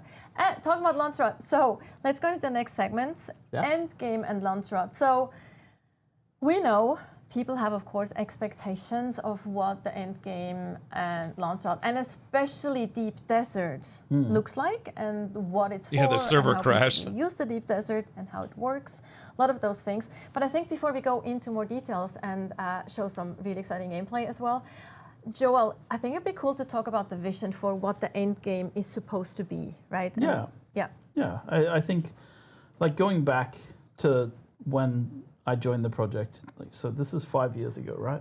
And we were talking about what is a good survival game, like, because Dune, we were making a Dune survival game, and we were talking about what is the vision for an end game in Dune, and the kind of the goal and the idea, at least in the beginning, was like we started with, hey, like, you start by surviving in the desert, and it's that raw nature versus mankind kind of thing. It's the sun, it's the sandworms, it's the storms, but then you move into this new mode of survival, which is political survival, which is the end game of the game needs to be about these big forces, right? The Imperium is made up of the great houses, the Landsraad, the Emperor, the Spacing Guild, Chome. All of these things have an influence, and you as a player are just a small cog in the machine. But we want you to be able to feel like you're participating in this big umbrella system. And so we started there. And then we talked about, like, there's an element of, like, I think very technical game design here where we talk about player activity cycles through the week. I was looking at, like, games like Rust. Rust has their server resets, which is great for, like, people to start building up, and people really enjoy that cycle. But a lot of people also love having their stuff and not losing it. And so we talked about, like, okay, what about a place, and in Dune it's perfect, right? You have these Coriolis storms, and there's scenes in the book where the sand is just tearing apart cliff faces and ripping down the things in the desert and revealing things from beneath the sand. And so we said, okay, what if we had a map, the Deep Desert, and in the Deep Desert, the landscape changes every week. How does that affect gameplay? And then we started there and we talked about... Oh, Avalanche. I was just checking to see how many people are watching this right now on Twitch, and there's over 50,000 people cumulatively watching again, this is these streams. Or, this stream. We might actually have an infographic or a visual asset for that. A week cycle of... Oh, do we? Yeah. Cool. Fun. You guys are on top of things. It does seem like people are very Oh, interested in the game. Sorry, not that one. But okay. Either way, I can maybe just it's not right. Maybe we didn't make it in time. Keep talking. Yeah, go for it. It's fine. Sorry, everyone. I know it's just boring old job. But like we wanted to approach this right. So we were like, okay, what if there's a map that resets and the map changes every week so that it's an infinitely explorable space? And we worked backwards from there and we said, how do we build a lot of our game systems towards this? So we started with the idea of, yes, the map resets. When would we want to reset the map? Let's say we reset it on the lowest player activity day of the week, right? Which tends to be a Tuesday night or a Wednesday. Yeah, that's just on Twitch. In these kind of online games. And then we're like, okay, and then there's this activity we call scouting and cartography. And then we built a game mechanic around cartography and scouting, which I think we're going to show in a little bit. And that is, and maybe you saw it, we definitely tutorialized it in the beta, you reveal parts of the map. And then we made it so that you can save those maps and sell them to other players. So we create a loop there for players who are scouts, and that happens, let's say, in a player activity week, it happens during the low ebb. The deep desert gets revealed. Everybody needs information. How do we make information a commodity? We create a cartography and a scouting system.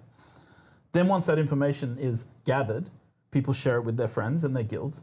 Then they start setting up what we call a logistics plan. How am I going to control the spaces in the deep desert that I want to control? What is my guild looking for? Are we looking for spice?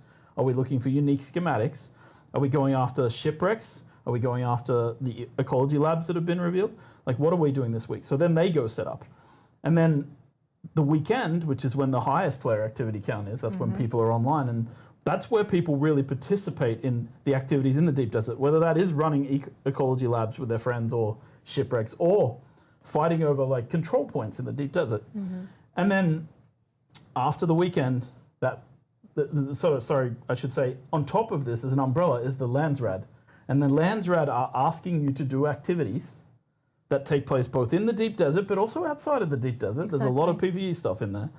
And then at the end of that activity cycle, everybody votes. It sets a server-wide change, like a worldwide, I think we should say in our terminology. It changes every rule set in the world can be changed by the Landsrad. And then the Coriolis Storm happens again on a Tuesday, and we start over again with a new weekly cycle. And this is kind of the vision and dream for how the end game should play out and how we would like it to work. And yeah, I mean, we'll talk about how that we've set everything up for this to be the case, but of course, no plan survives first contact with players. So another point I would like to make is just we're a live game. We'll continue to tweak and update these things. So, but let's maybe look at and talk about it. Yeah? Yes, let's look at some gameplay. Actually, some activities that you might be wanting to do. So we have like actually a team here that will now go into the desert. Okay, so we've gone through the overland map. Yeah, we're in the shield wall, which is the southern part of the deep desert. It's the PvE area. Correct. Yeah. This is the PvE space. It was important for us so that people that are scared of PvP Funcom or is based. I think it's either it, Denmark or Norway. I think it's Norway. That they could go to without Pretty sure it's Norway. Instantly getting killed as soon as you're coming through, like in it's not a US-based company. Gate camping or whatever from other games. Gate camping. This is also where Funcom has put out a lot of games over the years. They kind of specialized in MMOs and multiplayer games. Because the deep desert is gigantic. There's no water here. Yes. You looking forward to this, J-Grind? Yeah, being able to build like gigantic buildings. Like you can. And the game is actually yourself. built for it. I fly there on beta.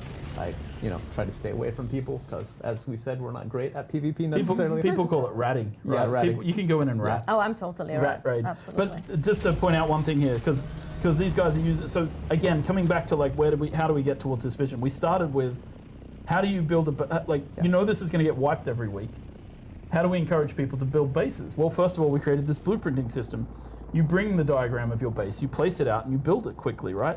This is very fast. It doesn't take very long when you're with a few friends. You get a base put down, you build it up quickly. This is part of the logistics cycle of the deep desert. And you can either bring you just you place the blueprint, and from there you just need the resources to build it again. Or you can harvest there's quite a bit of resources in the shield wall. So you can set this up. So this is what's happening. I mean, we're building a forwarding base. This done in 10 minutes. I was going to say that this is obviously a forwarding base because it is kind of very boxy again compared to like the actual home bases that we saw earlier. Because this is all about efficiency, right? Yes. And like fitting your the storages and all the machines that you need, now my brain just stopped working. Fabricators, thank you. And we made a change. Fabricators. It's just the building costs are different in the deep desert, so it costs half as much to build everywhere. Building and you is get 100% when you're breaking things down. Just because we know you're going to be redoing this every week, there's going to be some loss, right?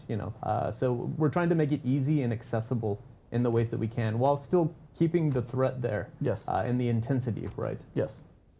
Yeah, I think that's it, right? Like the deep desert is a little bit about that tension as well, that feeling of like, so we're building here, it's the PvE area. I expect people to build their primary like weekly base in the PvE area and then maybe set out some logistics bases so that they can do things like refining spice. And that's where it becomes an interesting kind of like, they made Secret World, they made Anarchy Online, they made what's it called, Age of Conan. This is kind of the expected behavior. You can go to their This is what we website hope and see all people the will do. games that they've made over the years. And we've tried to build all the mechanics into place so that people can do this. Right? I think And that's Anarchy been a Online large was the part of first it. MMO I You ever also played. see co-building here. There's actually several people working on Yeah, this. everyone's working together, right? Yeah, And which that's is super nice. That's too. the guild focus as well. Like it Exactly. is a Yeah, multiplayer see, this is game. where you'd actually There's- want a group it's- of people it's all really contributing important to and make sure that people can play rebuilding this together and do gigantic things warehouse together. in like and I 10 think minutes. The fun 'Cause you part have in this game, multiple people and this working on style it. of game is that it extends beyond like the traditional Oh, MMO really, Cosmo? experience of like we Interesting. can fight things together. Right, and we can role play together, but you're not building things together. You're not crafting vehicles together, right? We have those options, which is nice. And it's just cool to see how Conan quick Exiles. you Yeah, can use the I blueprint know. system I to can't get, remember. like, a I never gigantic actually. base, I right? played the Even though game it's once on a free weekend, utilitarian, but right? But I didn't really play it. It does what it needs, and it's quite impressive. Yep. I know that people were also wondering it's that quite you won't be impressive. able to, copy that your setup inside. So this is literally the blueprint is for the building itself. So everything inside. Correct. Yeah. Yeah. You still have to put the placeables in. So we're behind the shield wall. I think we've just left the base now, Yeah, we're actually and we're just showing a little bit of the Yeah. PVE area here. so this as is well. this is behind the shield wall, and then you come out into the deep desert, and this is like I think. Oh yeah, sorry. Behind the shield wall, there's also PVE elements here. This is the PVE space. Yeah. So there are things like shipwrecks that you can raid. There are like eco labs Yeah, I behind remember the here. So there dong is a slider. section of the deep desert. I know people are really worried about doing PvP. There's a whole section here. It's 24 kilometers long, where you can actually go and like do the PvE part. And we're about to see. Well, this will take a few seconds. We're actually survey. We're in the middle of just the survey. surveying the- So now we're surveying the land in this section, and we'll see the segment reveal itself. And this is like one of the PvE segments of the deep desert. And what you'll see here is that we've surveyed one square, and just to give some context, that's one of 81 squares within this map. So there are 81 of these squares. It's huge. Yeah. There We're are actually also seeing the sync chart that you mentioned earlier Yes. as well Yes. come into So, play. so now I don't know whose name it is, but whichever player it is crafting a. They have surveyed. Camille is Now they're going to crafting a craft survey, a yeah. sync chart. The sync They have crafted a sync chart of the deep desert. It tells you in the information which sector of the deep desert, who created it, how long ago it was created, so you understand whether the As information small as is out of possible, date Red or in Baroque, date. to be They're accurate. going to share that sync chart with their friends. Yep. And then their friends, hopefully, will be able to switch camera perspective and see their friend apply the sync chart, That is which the saves plan. them having to Yes. explore. Yeah, So this is exactly. that cartography loop. You could go out with like a Oh. really quick ornithopter. Look at this. That's the deep desert over there. Oh, sure. To the left. But you can go out with like an exploration kit, right? That's Yeah. really fast. That Yes. You can go around. You don't have much harvesting abilities, right? And then Yeah. you scout the area, bring it back, and then your base can roll out with your transport ornithopters, your harvesters, Exactly. sand crawlers. Depending what your plan is for the day. What Which people- doesn't what necessarily people have to be PvP. There's actually a lot of other things, Yeah, that exactly. might I bring you to the expect deep people desert. in guilds to be figuring things out and how they're going to work together to do these things. But there's roles here, right? Like again, we tried to really build this game with different roles for different people within guilds. Exactly. So the idea is, maybe I'm just the scout, and that's what I do because I hate, going into fights. But I go out, I bring back the information. Then people who like building bases are planning like what our logistics are going to be and what we're going to be doing this week in the deep desert. What do we need to harvest? What do we need for our crafting? Are there uniques that we're looking for? Are there specific uniques? I think one of the really important points about the deep desert is that like the unique schematics, the imperial permits, which maybe people saw, the purple ones, they're on a limited loot setup. So you don't get the same ones every week, and the layouts of the deep desert change. Here we see the trading system. The sync chart's been traded. And those schematics you can only make a certain amount of times. Yeah. And now we're going to consume the sync chart, and then we're going to open our map and see that the sector has been cleared, the same sector that was sync charted. So this is kind of cool. You can create copies of this and pass it off to your guild. You can create copies and sell them on the exchange. Now they're just to other showing players off, as yeah. well. Yes, and while now they're actually the building a transport transport ornithopter, we can actually quickly talk about the Curious Storm in combination with the map, because we actually have a visual asset here that shows how they can look like on Yeah, the so map. we can talk about the rotation. So this is like, so let's see that we're going to see 3 weeks of Coriolis Storm changes to the map. So this is week 1. And then we move to, and you can see that there's like one eco lab, a shipwreck, and a cave there, right? And a small base, and some spice blowers that have been marked. And then to the next week, the layout has changed. Where Same things tile. are is different. There's a control point now in the bottom left. There's an eco lab in a different place, and a shipwreck that's been uncovered. And there will be different loot and different Different schematics loot that you in all get. of them. And then we go one more week again. And now you can see that this is a bit larger. There's another control point. It's a different house control point now. Different spaces on the map. A couple of eco labs this time. 4 or 5 caves and the shipwreck. So you can sort of see how this changes and how this loot encourages exploration for people each week. And that's one tile. That's one section. One of 81st. One of 81. Yeah. But I will There say we go. this: it's a very big desert with a lot of space. Yes. So there's not all the tiles are that populated each week. So people aren't like. I like oh, the there's not 15 helicopter eco labs sound in of the every square, right? ornithopters. Like it's a. more big, I grew up on barren army place. bases, so and that's- this is also you'd like hear it important almost every because day. if we want people to fight over things, we actually need to draw them to the same places to fight. I worked at over a naval specific air base and I hear ingredients. fighter jets flying around all the time. So for Right. the ones who actually do want the PvP, they have a place to go where they Just know get there's used to probably it. a place there as well.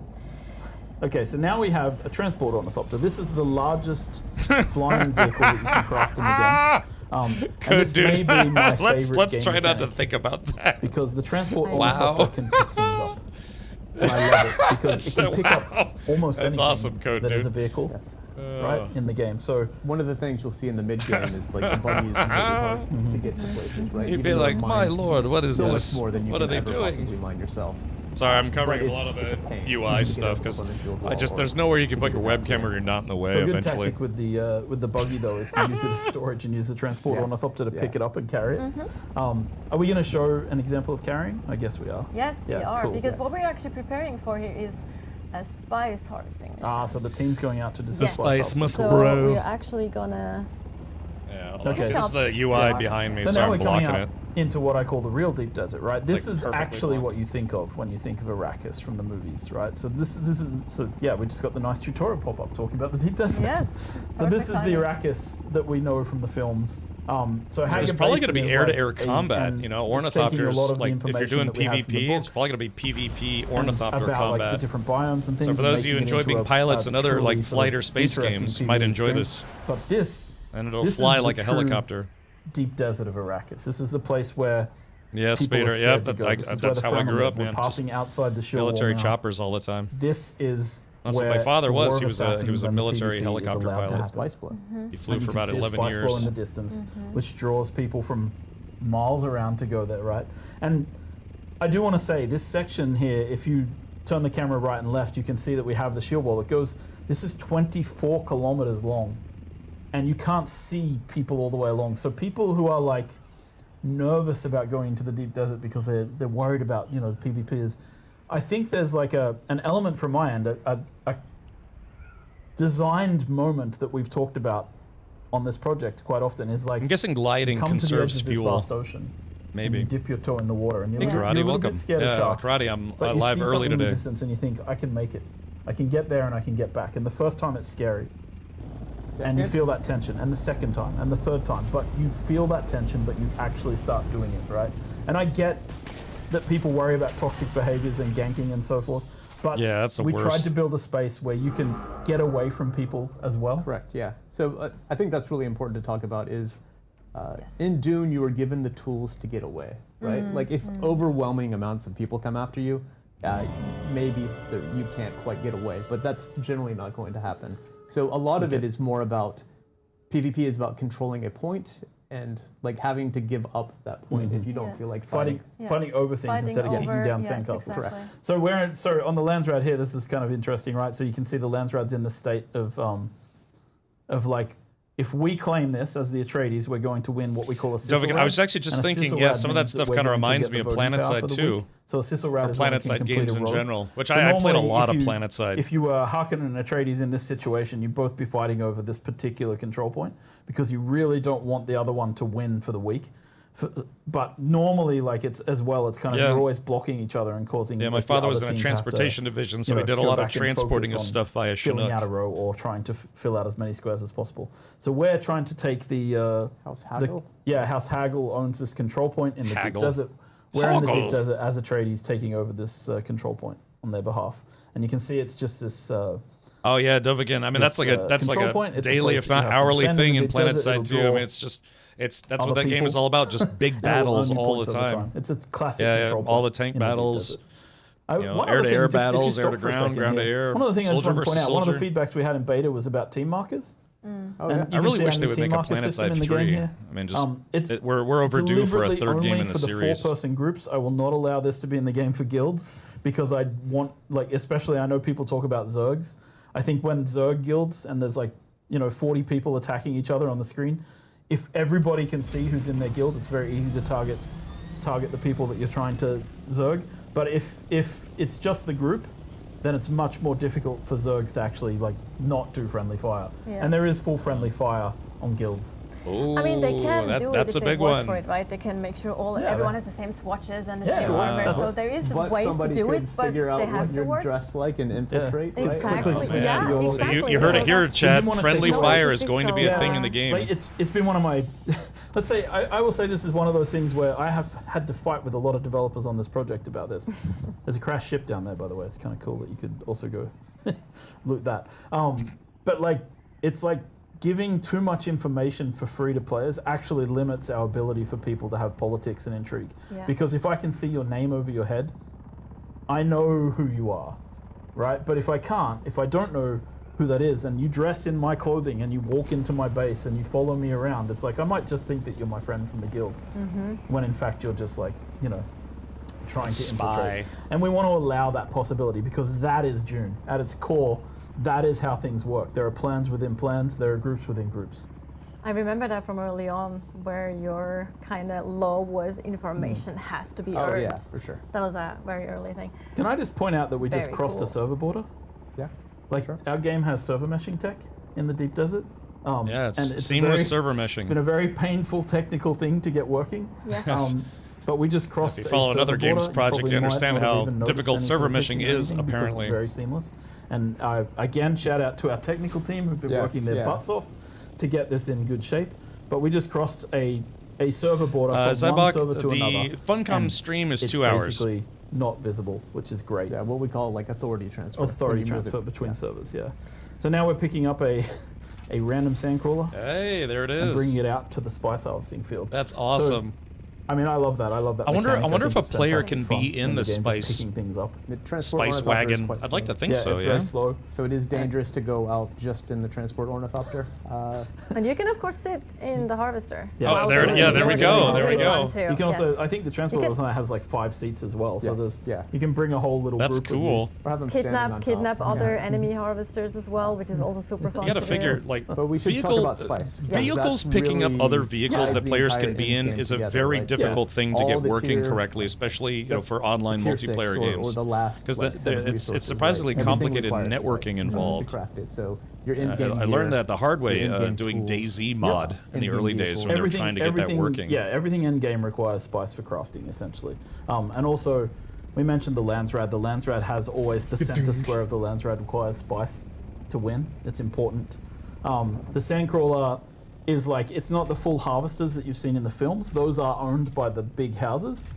But as you can see here, this is like a little raid event. We just placed a thumper on the sand. We have a guy on a bike. He's Exactly. riding around dropping thumpers. You should also hear it actually on stream now. You hear The thumpers are really important because sandworms roam the deep desert. They will be coming, and you need to be placing out thumpers to distract them away from that I was about to sandcrawler say, yeah, while it's to harvesting pull spice. them You wanna away keep it from on the harvester. on the spice as long as possible, just like in the book.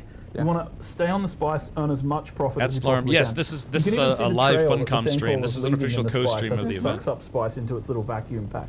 Yeah, so the sandworm stops being, it not stops, but it's less of a threat as you're going throughout Hogwarts Basin into the mid-game. Oh, there it is. But Look at then that. at the end game, right, there's sandworms all over the place, and it becomes a threat again, especially when you're trying to get spice from the sands. This actually looks like it's going to be pretty awesome. Yeah, the mid to late game content. Hopefully our intrepid thumper places have put out more of them. They're totally well organized. They have like several people placing out thumpers. Yeah. They have like the scouts here in the air that we see as well. Yeah, see, now this looks like it's going to be required multiplayer gameplay. Ready for any kind of danger that might occur. And so early game is basically solo, late game is multiplayer. Knows that they're the target of the sandworm. They need to radio in and be like, "Get me off the sand," so that the transport ornithopter will pick them up. Minus 10 beta, it did feel a bit basic, but again, that's why they're doing this stream to reveal what mid and late game is going to be. Desert is very Dune. I don't think you have this experience in any other game. Yeah. And the idea was to create this. So if you are here with your guild, there's something to do and it's fun and it's interesting. But then other players might show up as well, and that's where it becomes another step, right? It'd be nice if they showed some aerial combat. Is that what you're saying, Joel? We could talk about what the word reskin means. We could talk about, like, that some of the best games in the world are reskins of other games. So you see here, though, that there is a lot of sandworms. Did you hear him talking shade about other games? Yes. Some popular games are just reskins of other games. There's a limit to how much they will eat thumpers, right? Yes. They do eventually get annoyed. Eventually they have enough. I'm not that dumb, right? Yeah. Like they'll eat thumpers for a while. I see what you're doing here. Yeah, so. A diverse palette. Yes. So I don't think you can steal stuff from other players' bases, Avalanche. I think the PvP component is largely this, like competing for spice. Yes, and storms. They're kind of devastating in this particular. If your guild can get the spice or control the spice, you can get better gear, more gear, whatever. So this is kind of the experience of like harvesting spice in the deep desert from a large spice blow. And there are smaller spice blows like that you can come to with a smaller guild. Look at Louis, you can see that where it's like doing basically donuts in the spice. There's just a couple ones in Haga. It's very limited because we wanted spice to be a rare resource. There are multiple sizes of worms, and I guess the really big ones are the ones that come after the spice. They're 20 plus kilometers away. So you do need to bring some friends to be looking out for the open beta was limited to early gameplay only, about the first 15-20 hours. Comments from people that are like, well, you have to go into the deep desert to get like the highest type of gear and such. That is not true. We have the exchange. We just showed that before, right? So there's your Spader. Maybe that answers your question. Person on the exchange would want, right? That goes into the deep desert to get spice. You could either go get the spice yourself, or you could wait for people to put expensive gear up on the trade, like the auction house or whatever they're going to call it. And trade. The player trade hub. I think there might have been some. We can't hear it though, but there might have been some rumblings and some indication that. I think that they got Wormsign and they need to move. We do have a known bug in the game where the spice color. The big shield was standing to destroy your steel from it. I thought for the starting area, I thought that was all protected. Oh wow, there it is. That's why they. And there's the you can grandfather actually worm. hear that. Yeah. That's shy. It was great seeing the little sandworm. Yeah, the little tiny one on the side. You can see the scale. Little baby, like getting into the action there. This is the ringmouth one. That's the ringmouth, yeah. And that's gonna swallow everything that's in the middle. Yeah. They're like just everything there is lost. It and takes it's a like, lot. But these guys I'm sorry. I managed to thought you were succeed asking and about like take early their game. whole out Sorry, we were of talking about the early desert. game content. Very I thought they were well the early game, So like your early as- game bases, as our people crew couldn't here steal is from them. Now going back to Chris, don't make this actually, weird. Maybe we can explore a little bit because we do actually have Imperial testing stations here as well, and I think we're actually somewhat close to one, if I remember correctly. So we can maybe show that from above as well. Again, to just I'd like to think if it's out in the bring it open, that especially there is a in lot this of place, then content maybe in, other the factions deep could desert steal that your is stuff. Not just like flat out PvP, right? So we really want to correct. And this is our high-end PvE encounters happen in the deep desert. So the eco labs or ecological testing stations. So that's interesting. Yeah, they said that high-end PvE, not PvP. So it's move my webcam a little bit. Yeah, the main PvE challenge would be out here, where you're going to get those unique schematics that we were talking about earlier. But you need to scout deep desert. Yeah, I mean that's why we're watching this, so we can get some answers. We work as a team. I think these are tuned towards minimum 4 people. Yeah. We actually showed one in our combat stream. Yeah, the second part. Yes, exactly. They're like kind of wave-based, kind of very different approach than the Imperial testing stations that we have in Haga Basin. And they're different every week. It's the entrance to Call Station. And like as the game continues, as we go through live and we continue to update and expand, there'll be more things that show up on the map, for example, Fremen Sieges and things like that, that people would expect to explore. So things will be uncovered. And as I mentioned, like the layouts for the Deep Desert, they're handcrafted. It's on both. It's we on have a Twitch cool and system YouTube. where we like build the layouts by hand and generate the spaces between them with the sand. So it's kind of like we fill in the gaps with the sand. But like we are building new layouts for this all the time, right? And then over time we'll incorporate more and more elements. I wonder if you can jump out of an ornithopter into a worm's mouth for laughs. Right? And that's one of the goals. Is like to if you have create guild punishments, it's like, well, we gotta explorable. And basically something else I'd like to sacrifice say you that to I the think worm. is like important is we will add, like we have the DLCs and things coming for the game. We'll be adding things in the DLCs, but the Deep Desert will always remain something that we consider to be at the zenith of the power curve in the game. So we'll keep adding to the Deep Desert. So let's say that we have tier 5 items in the game and we go to tier 7. Yeah, sure then thing, Chris. The Deep Desert will start to have tier 7 equipment and items and things in it as well. We will always try to keep it on par with anything else we add in terms of Does it power. have a Because spawn the Deep Desert bay? really is that when you say it, can you be more The specific? central point that keeps all of the things Yeah, together. we'll continue to add like stuff, and there will be like in DLCs there'll be places where people can get access to gear that is currently in the Deep Desert, right? When we do that, we'll also increase the Deep Desert and make sure that there's more things. So that's kind of the long-term goal, is to continue updating the game and continue adding this stuff. Exactly. Yep. Yeah. To also ensure players about that.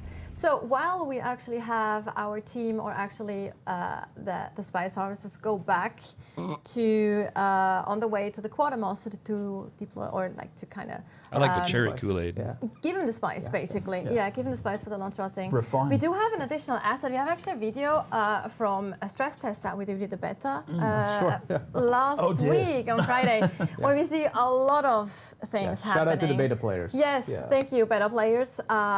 Fantastic work on that side as well. So here, that's actually a glimpse at the stress test that we did. That's also Deep Desert. Lots of people together in the Deep Desert, a lot of ornithopters, and it's just really all cool in to line have like to that. get their ornithopters. to like Yeah, we were see spawning. that as well. They were spawning thopters like crazy.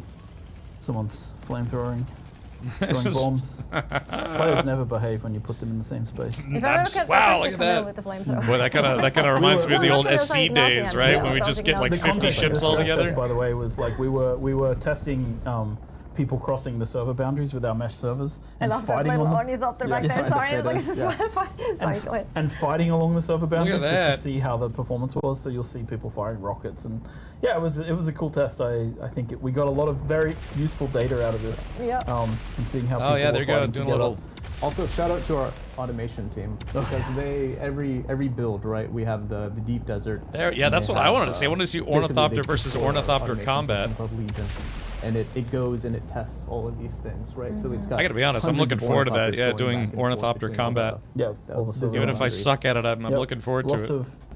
There's a lot of testing that goes into a project like Yeah, this. It's Spader, insane. yeah. And the But more look- sandboxy look you at get, that, the man. more things can break, and that's kind of what Obviously, makes it the more interesting. freedom we also give to players, Yeah, the exactly. more Yeah, things yeah, can break. exactly. And like, I think I said that to you earlier as well, that like, story-driven games that are linear and you follow one story are one thing. We do have that aspect in the game as well, but I think what we Like with the wings folded in, they actually look like auroras, don't they, Spader? Players can write their own stories and can tell their own stories, right? I think that's It's such just a different pile of them approach over in the to corner.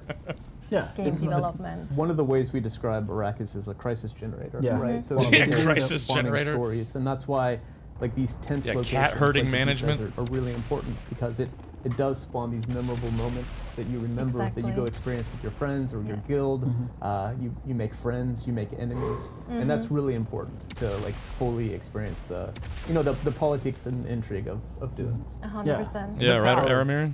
Multiplayer, right? Yes, like I remember, like we had a lot of really cool. Before we go back to actually delivering the spice, we had actually a lot of really cool moments from streamers and players and YouTube content creators about the beta weekend or from the beta weekend. And I remember one moment.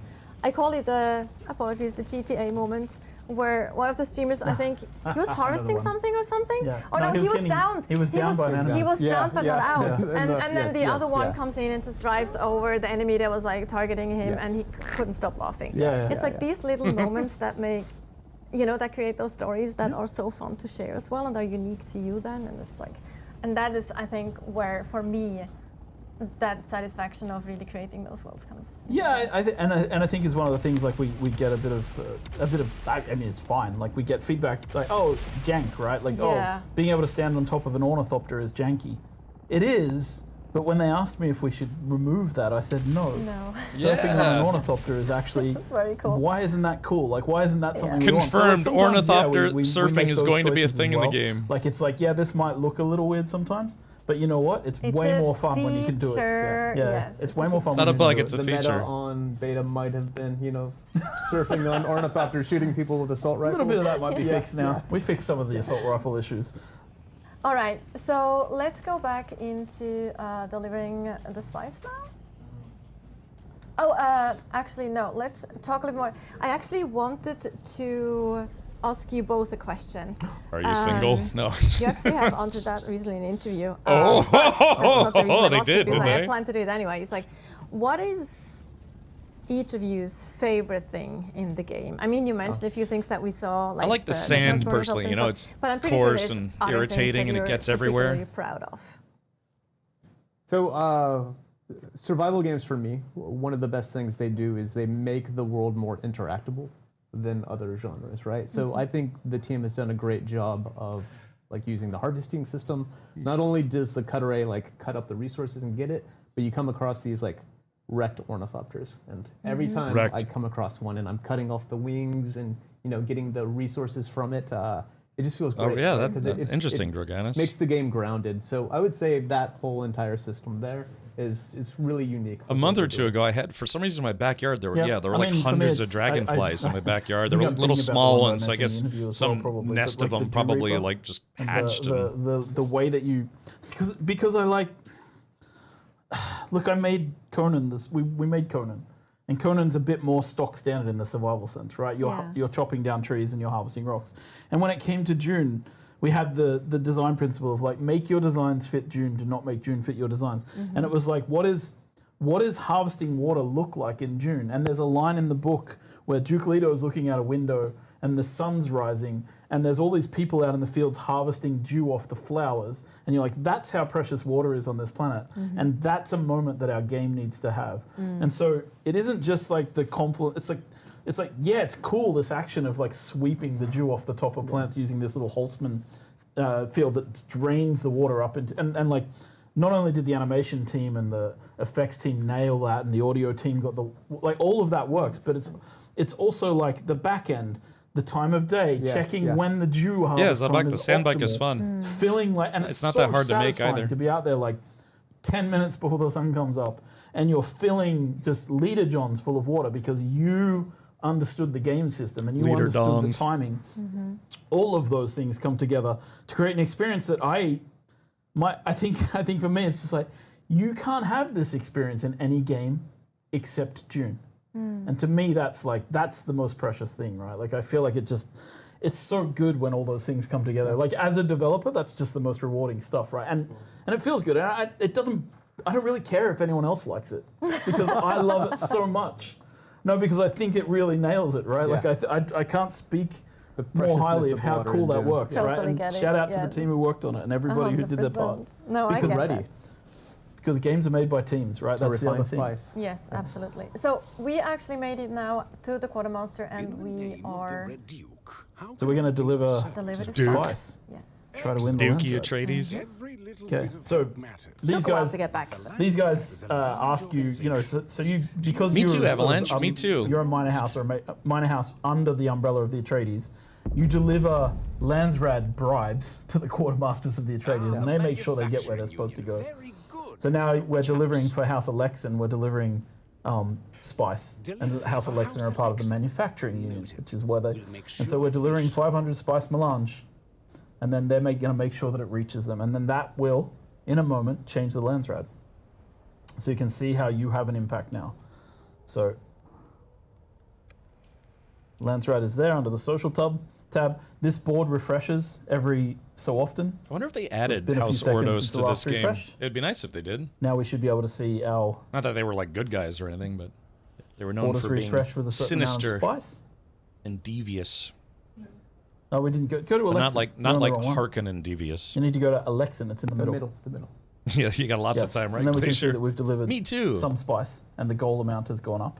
So that you can see that we've increased our goal amount with House Alexin there. So we've worked towards. Yes. gaining So we haven't favor. worked like once we hit 70,000 points, and we can do any of these activities to earn points, like the control point. We can claim those. we can those deliver fields. spice melange. But once we've done enough to earn that center square, then it'll flip to be Atreides and say that we've claimed it for the week. Exactly. Yeah. So that's. Gingy, no, I'm not an Elden Ring player. So that was a little bit of a glimpse of what mid and end game can look like. Obviously, that totally depends not on a what Soulsborne you like to play, player and how myself. you like to play. There's quite a lot of options. We showed you a few of them, an approach of what can be done. We're also jamming like dozens Try of hours the of gameplay Banquet into, Avalanche. like, Let me know if that a works very out for quick you. short- Yes, 100%. Like this is very like preparation is everything. crowdfund which is bail money. of course true for the game specifically as well. But before we dive into the Q&A, we are gonna take a quick look at the Mentats. Here we go. Jay Grind, this is for you, buddy. Dune Awakening, Mentats. So then, you're not quite dead. Great plot. Developed out of the need to replace thinking machines, the Mentats, trained on the principles of philosopher Gilbertus Albans, became one of the most important people in the Imperium. Able to calculate immense amounts of data and devise complex strategies, they are the most advanced tacticians on the battlefield. Peter Combined DeVries. with advanced assassination and combat technology, you will be able to think many steps ahead of your enemies. With a significantly higher cognition, as a Mentat, you can calculate trajectories and weapon handling to find weak points in an opponent's defense, or even guide the calculations of an external sentinel turret to assist you with extra firepower. Focusing on strategic control over raw strength, a Mentat is an expert in assassination technology, using poison capsules to trap enemies in a cloud of death. Or when out of sight, send in a hunter-seeker before the enemy has even noticed your presence. For a tactical advantage, the Mentats have devised further development of Imperial technology, such as the shield wall for extra protection. And to fool simple-minded enemies, a projection of yourself will confuse and scatter their focus. Throughout the dunes of Arrakis, any school can be trained and improved by masters, increasing your mental capacity and further advancing your tactical technology will let you hold the strategic snacktical advantage technology, in any or technology. situation. But to reach the highest tactical operation, adopting other schools of thought will increase your mental complexity, opening up further possibilities. Focus your mind and calculate each step Open forward your to find mind. the optimal probability for your survival on Arrakis. There it is. Mentats. Master of Assassins.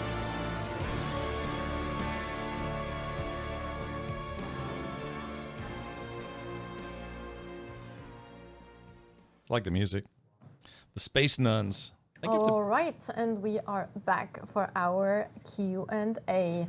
So our wizards behind the screens and behind the cameras are gonna throw up questions that have been collected. They're ready now. I was just being told, fantastic. Before anybody asks any questions, though, I just want to make a reveal of my own. Oh, God! Special toe shoes today for everybody's. They look really cool, though. They are cool. But No. it also looks a bit like Hobbit feet, to be fair. Yeah. Like, at least close up, Chad. So it's good you have a little bit of a... it's good you don't have Not close for all the money in the world. Yuck. From what I understand, they're very healthy, though. They're very better for you than actual normal shoes, so... Yep. That's what they say. That's what they say. I started wearing them 10 years ago and I'm still Still fat, not so I sold. don't know. Maybe they're not working out. Well, your feet are very healthy. My Let's go feet there. are massively His healthy. feet aren't fat, everything I else know, is... I apologize. No, you don't have to. The toe reveal was You important don't have to me. to. We wouldn't want you any other way, Joel. All right. I was It was promised probably feet gonna pics, kill but me not now. like this. right. Karate in the character maker, you'll It's be able all to good. do Like, that. it's- also, you guys make a really nice, you complement each other really well. I've got Scott is- pants. He doesn't have pants. Exactly. He has toe shoes. You actually wear socks as well. So it's just like, it's a whole balance thing. It's great. Yeah. All right. She's so repulsed. All right. While we still wait on the questions, they're still collecting some of them. Nobody has give any them a little questions. bit of maybe no one has We've questions. answered Perfect. every everything has possible been question answered. we I could wish. have is Right, fully I answered. wish. Like that's kind of the both the blessings and the blessing and the challenge of Dune Awakening. I think it's just it has so many aspects of different games. That we're really trying to put No, I together. didn't turn it And off, Avalanche. I was people are going trying to, but understand, Were you so. there when I was like presenting to the press about the game and I was calling Funcom morons for taking Yes, of course I was Yes, there. yeah. I was That was fun. expecting headlines. I- we didn't take get a a lot of single risks. headlines. Yes. We didn't get a single headlines like that. Yeah. Funcoms are morons. Well, Chief Creative Director says. Well, we It's are we keep trying to, like it's one of the things that I love about working here. Is like they let me do crazy stuff. Yeah. They let me try and do weird shit. Like mean- it's like you could work somewhere where you're doing the same game every year. Speaking of reskins, like and you're making the exact same thing and you're within this box and it's like and like I do like that we're allowed to push beyond those things, I right? And agree. try harder to do something different. And yeah, it comes with a little bit of jank, but man, I don't know. I feel like it's like the I agree, though. I think one thing you can't say about us is that we like it easy. No, It's exactly. like- We're morons. We make it hard for ourselves every time. It's what we were talking about at the beginning, right? We make unique games, right? We take risks, and sometimes it means that we make divisive decisions. But I think that's what was great about the beta, right? Is like people got to see what the true experience was. Oh, and here is Exactly. So we're I ready believe actually it's for the global. I questions. think So I is saw that this already. Local It should be global, 125? I want to say. Is the exchange global or per server? It is per world. So per world. the world is what we call a container of all the Haga Basin that you will play and interact with, right? So there are hundreds of worlds, so it is not global. Yeah, it is one deep desert per world, Yeah. 2 social hubs per world, and then many Haga basins per world, and that is what we call a world. And yeah, as Scott says, at launch there are hundreds of worlds to choose from, right? And within each world, there's many Haga basins to choose from. Right. Yep. All right. And Speak asks, are the overland map dungeons instanced per player? Can you do them as a group, or are they open like the social hubs? The answer is that they are not instanced for a group. They are per player, and they're not open like the social hubs. They are instanced, though. Yes, they are to a instanced. limit. To a So limit. several people in the same world can be doing the same, like Yeah, the single. water fat Yeah. mansion, right? Yeah. Yes. Which is kind of our only instant content in that way, Yes. in Yes. that sense. Yep. Correct. Charlie Foxtrot TV asks, how do the different circuits work? Oh, they basically isolate resources so that they can only be used if they're on that circuit. And then you can set a circuit for it's a little bit hard in the UI, but you can set like a machine's input and output circuit that way. And so that's kind of the extent with it. Like draw from this storage, deliver to this storage when you're finished, right? Like and that's Basically, how yeah. This group of Yeah, connected and, items. yeah, exactly. And you can set a certain number of storages per circuit, and so yes, that's basically it. Kriegsdrachen asks, how will they ensure balance between Harkonnen and Atreides? Yeah, because it seems like There a lot are of people systems, lean I think I talked about this in Atreides. that other- You when I got that just question. mentioned as well as I like hedged it we last time. have, but we you have didn't some want to systems, spoil but I'm it, not going which to we talk too shouldn't. much Exactly, about. exactly. And then when we introduce a third faction, which we are planning to, it will also have a There it is, role third in faction. that balance. But that's basically what I can say right now. But ensure is very hard. Like it's very hard to like be 100% certain because, when you give players choice, they choose, and so you can't guarantee that it's going to be 100%, not 100% people on Atreides on a world. But I think we have pretty good systems in place to make sure that at least feels like it balances itself out pretty well. Yes, and the deep desert is not Atreides versus Harkonnen. Yes. It is every Yes. person for themselves, right? So even if Harkonnen are kind of dominating a Yeah, wouldn't it be server cool or if you could be 60-40, Sardaukar auto-incorrect? they're going to be fighting themselves Yes. in the deep desert as well. And that's actually something I forgot to mention when we were talking about the Landsrad. Like the Landsrad, you can see the different within the guilds. factions who the top guilds are and who contributed the most. Because a part of the Dune thing is that like it isn't that like everybody in Atreides is a monolith. It's actually like people want the Duke's attention, so they want to be further up. And the same with the Harkonnen, right? Like I want the Baron to witness me, so I'm trying to get to the top of the list of guilds. So there should be inter-guild competition even within the factions. So they overall are working towards the common goal of the Landsrad, but they're trying to beat each other to be the best in the Landsrad. So they have the most voting power, they get the rewards, etc. Yeah, especially also because like one Atreides guild might be focused on PvP, the other one might be super opposed to PvP. Yep. So they definitely don't want the PvP guild to like get, we want full PvP. So Yes. they will, work against them and like, Yes. we want to be top because we want to have more say in which decree we're actually going to have next week. Yeah, like exactly. So- a crafting guild's going to want the crafting decrees. Exactly, And yes. they're not going to want the PvP full loot decree, right? Exactly. That's So right, there's gonna be Code that Dude. kind of Exactly. competition, even within the factions. Yes, exactly. So, yep, good question. Cypher asks, can our bases get raided? So not in Hogga Basin. They Yeah. will be safe in Hogga Basin. In the deep deserts, it's a bit different. Yeah, in the PvE section of the Deep Desert, no. Yeah. But in the PvP section of the Deep Desert, there is a mechanism by which bases have a vulnerability window where they can be raided. It is a very short vulnerability window, and again, I would point to the lore of the Dune universe. So I'm sorry for everybody who hasn't read the books and doesn't know a way in which shields can go down for a brief period of time. But it is worth looking into because then you'll understand exactly how the mechanics can work. And I know I'm being needlessly cryptic, but I'm sure there's people spamming in the chat about it already. Yeah. Let them figure it out.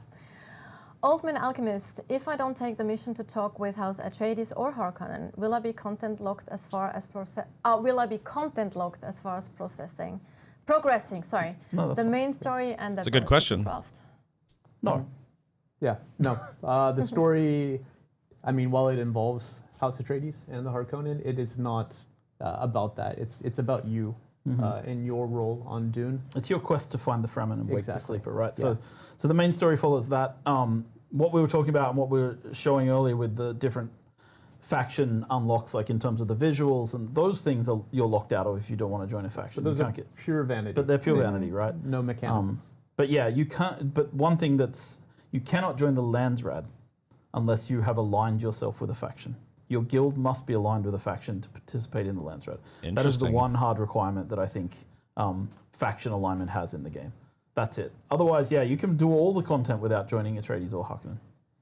I also think when it comes to progressing, in the beta, during the beta weekend, you were still very much in the tutorialization part of the game, Yes. right? Yeah. So I know that some players were like, whoa, this is very linear and things. But the thing is, things open up quite more once you're past that tutorialization section as well. So you won't be actually locked progressing when it comes to crafting or very certain Yeah, right. points. Yeah, Code and Dude. in the So I guess opening, the shields specifically. vibrate, right? in the opening of the game, after character creation, you actually get a choice as to whether you want to play with an unlocked tech tree or a locked Yeah. tech tree.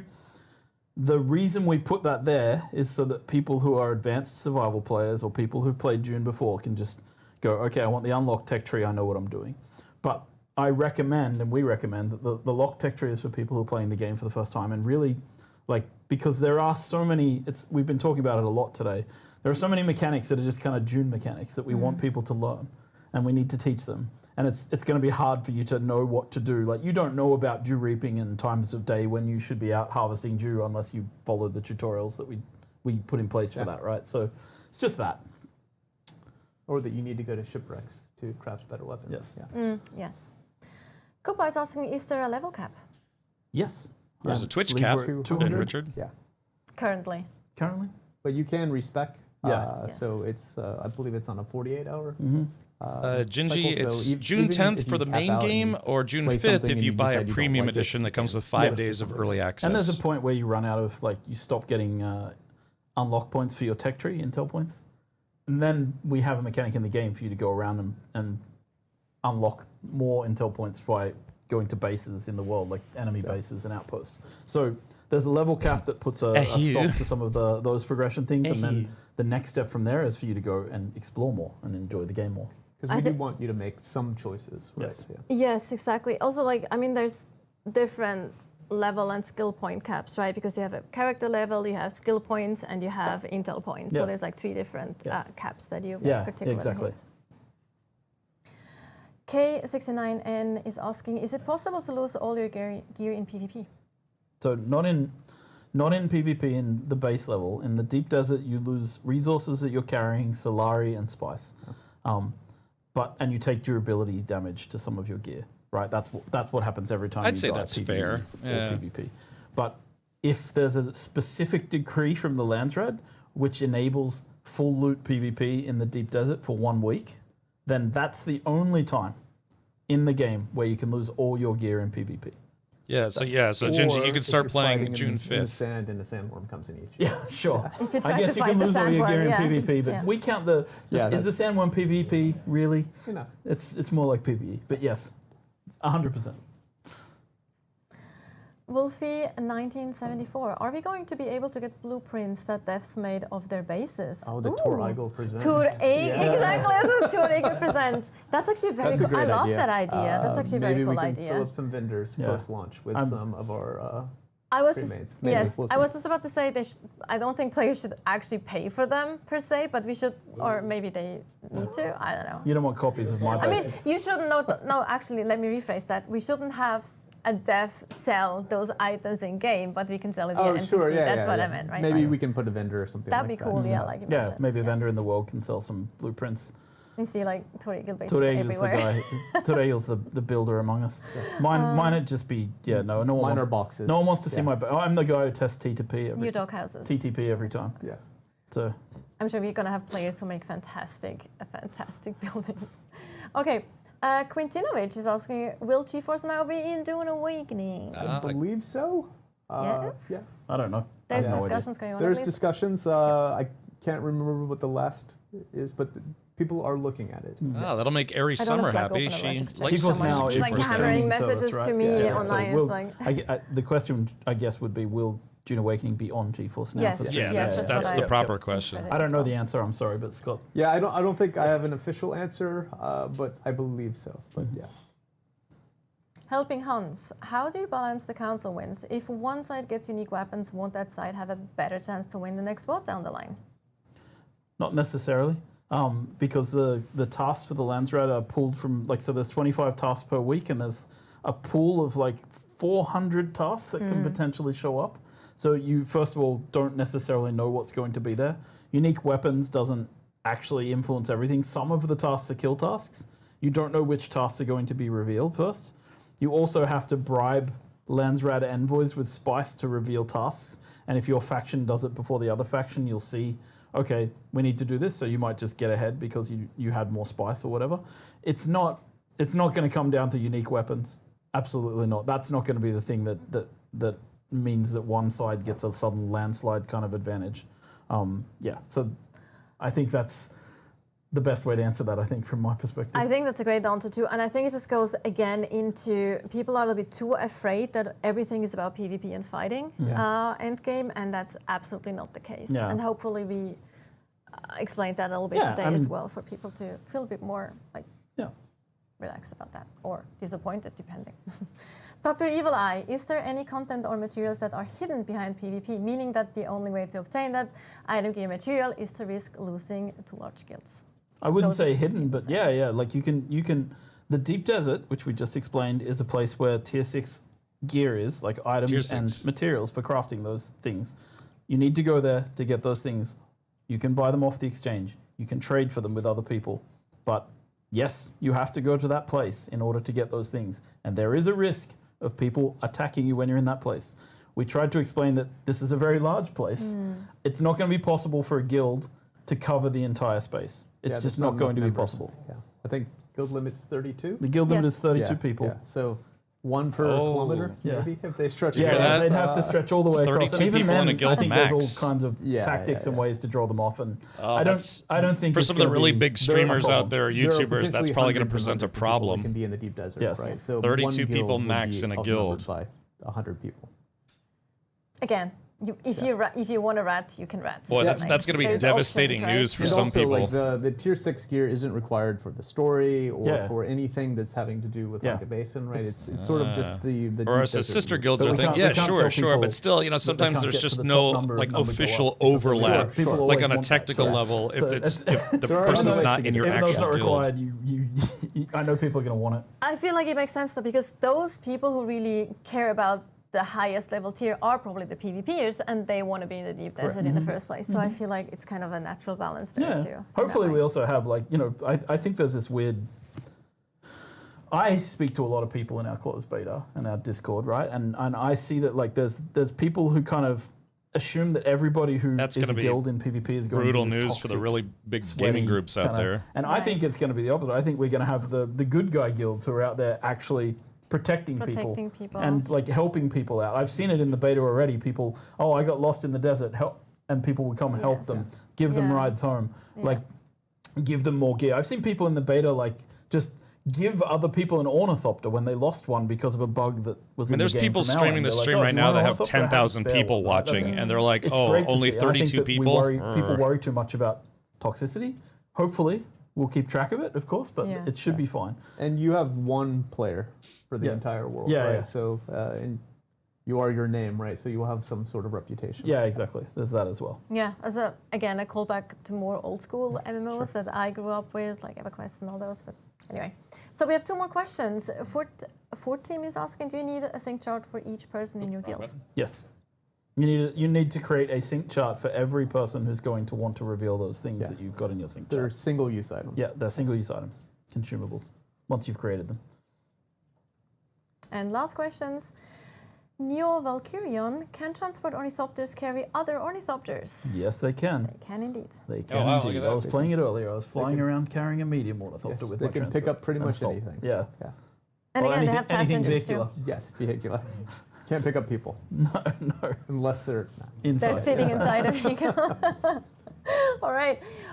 So that was it with the questions for today, and also for our last developer stream before Exciting. Head Start and the official release. I'm like still like how. Okay, so It's like 7 how days, do 8 you days? how do you boys feel, gents? How do you feel? Go, Scott. Pretty good, right? Pretty good? So beta went really well from Yeah. our perspective.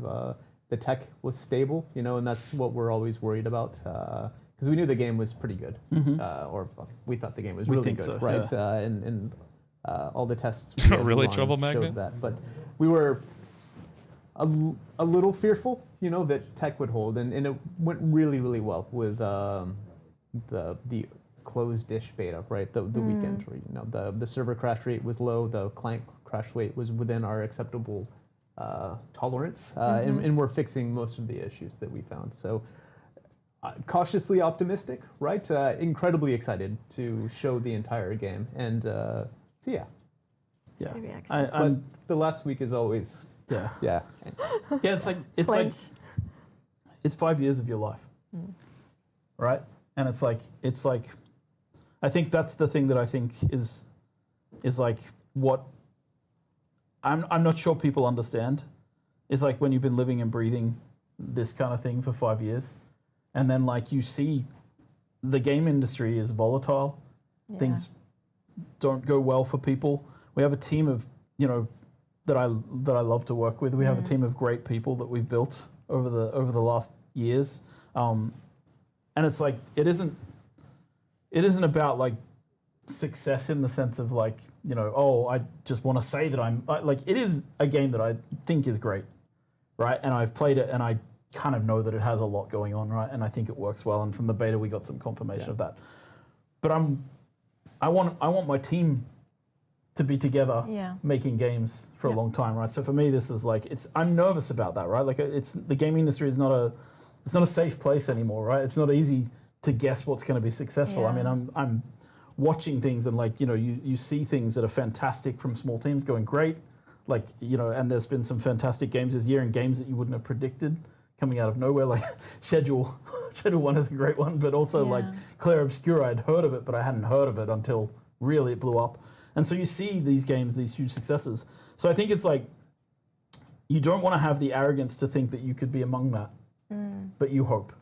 And that's kind of where I'm at least. I'm hoping we strike a vibe. I'm hoping that all the decisions that we made, and there's 10,000 decisions on a gaming project, right? There's 10,000 decisions, and every one of them is about moving towards a goal, right? Towards a vision, a creative vision, a vision of a universe, a vision that a guy created in 1963 when he wrote a book, right? And that's, I don't know, like I'm extremely nervous, but that's what we're trying to get to, right? And that's, I hope, what people feel when they play the game is, yeah, okay, you nailed it, right? Like that's Go for it, NVIDIA. Hopefully no one can smell it. I feel like we've made an amazing Dune game, right? And it's the first where you're walking, right, on Arrakis. You're experiencing Paul's journey. We're skipping 2001's Frank Herbert's Dune, sure. But for me, right, in a modern sense anyway. So it's, and we have a story when we want to tell. People saw a really short glimpse of it in the beta, but there's so much more going through the rest of Act 1 and Act 2, right? Playing through that. And there's this long story that we want to tell over the, Lex, you said 10 years, right? On the thing, so I'm saying that. So we have a long story. We want to continue releasing updates, every 3-4 months with additions to that story and additions quarterly to updates. the DLCs that we're going to come out. So when you buy the game, you're getting everything here right now, plus all the story content that we'll continue to release over the next years. We're excited. It's a lot of pressure, but we'll do fine. There's no guarantees in love and war, but you know what? I'll say this for the record. I'm really proud of our team and what they've done. And like, no matter what happens, all of them can hold their heads up high because they have worked really hard to bring this to fruition. Absolutely. Shout out to our teams, the many teams that work on this game with all different departments. Every department. And absolutely, it's a beast of a game. I think we can say that. Beast. And I'm actually getting goosebumps now. I'm sorry. I'm actually getting goosebumps. I'm such a. Yeah, anyway. But I think that's a wonderful note to end these. She's like again, Rad Bliss. All of a sudden, she's like, on for Funcom. That's typed like this. One thing we can actually say is that you will be able to upgrade your editions on the 10th of January. So there will be an option. 10th of June. 10th of June. Oh my God. Game officially delayed. You heard it here first. That's fine. Oh well. Congratulations. Anyway, pro here. Right?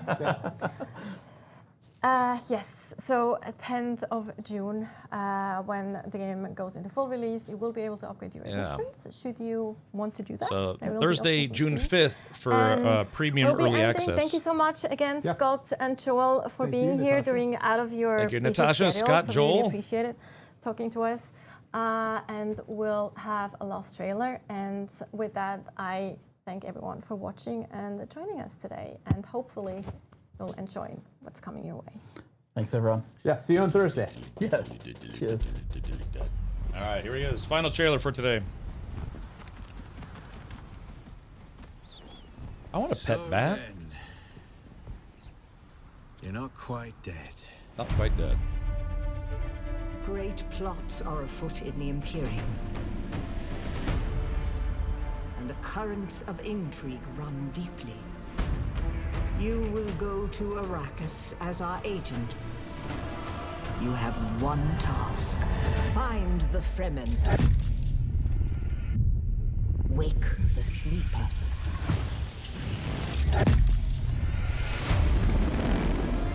You were sighted fleeing the scene of a terrible crash. Who are you? You've heard the expression, the spice must flow. I am the man who ensures that it continues to do so.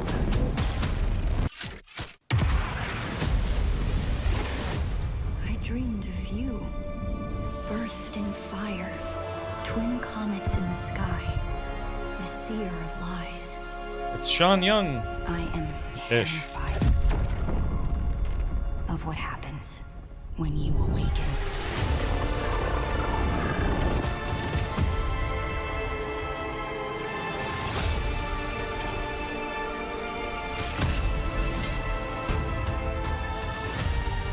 We've all lost our way. You can complete the mission.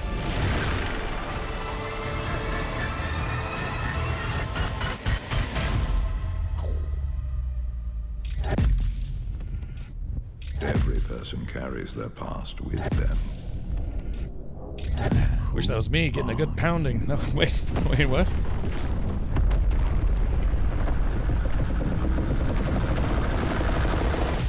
Worm sign.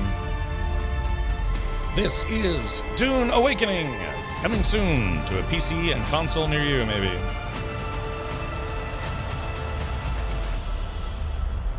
Alright, so yeah, if you'd like to wishlist it or wishlist it or pre-order it, you can type in !Dune right now. Thank you, Jigrind. Alright, well, cool stuff. Yeah, that was the official Beyond the Beta stream from Funcom, all about Dune Awakening. And I have to be honest, it's been kind of eye-opening for me, because yeah, I mean, just, you know, I played the beta for like, I don't know, what, 2 sessions, 2 weeks, weekends, something, I don't know. But yeah, seeing, you know, like middle to late game content, it's, yeah, very eye-opening. It seems like there's going to be a lot more than people thought was going to be the case for this game. So, Dude Awakening. What? What? Yeah. All right. So, yeah, awesome. Yeah, thank you, Funcom, for that. Again, that was a sponsored co-stream, so thank you, Funcom.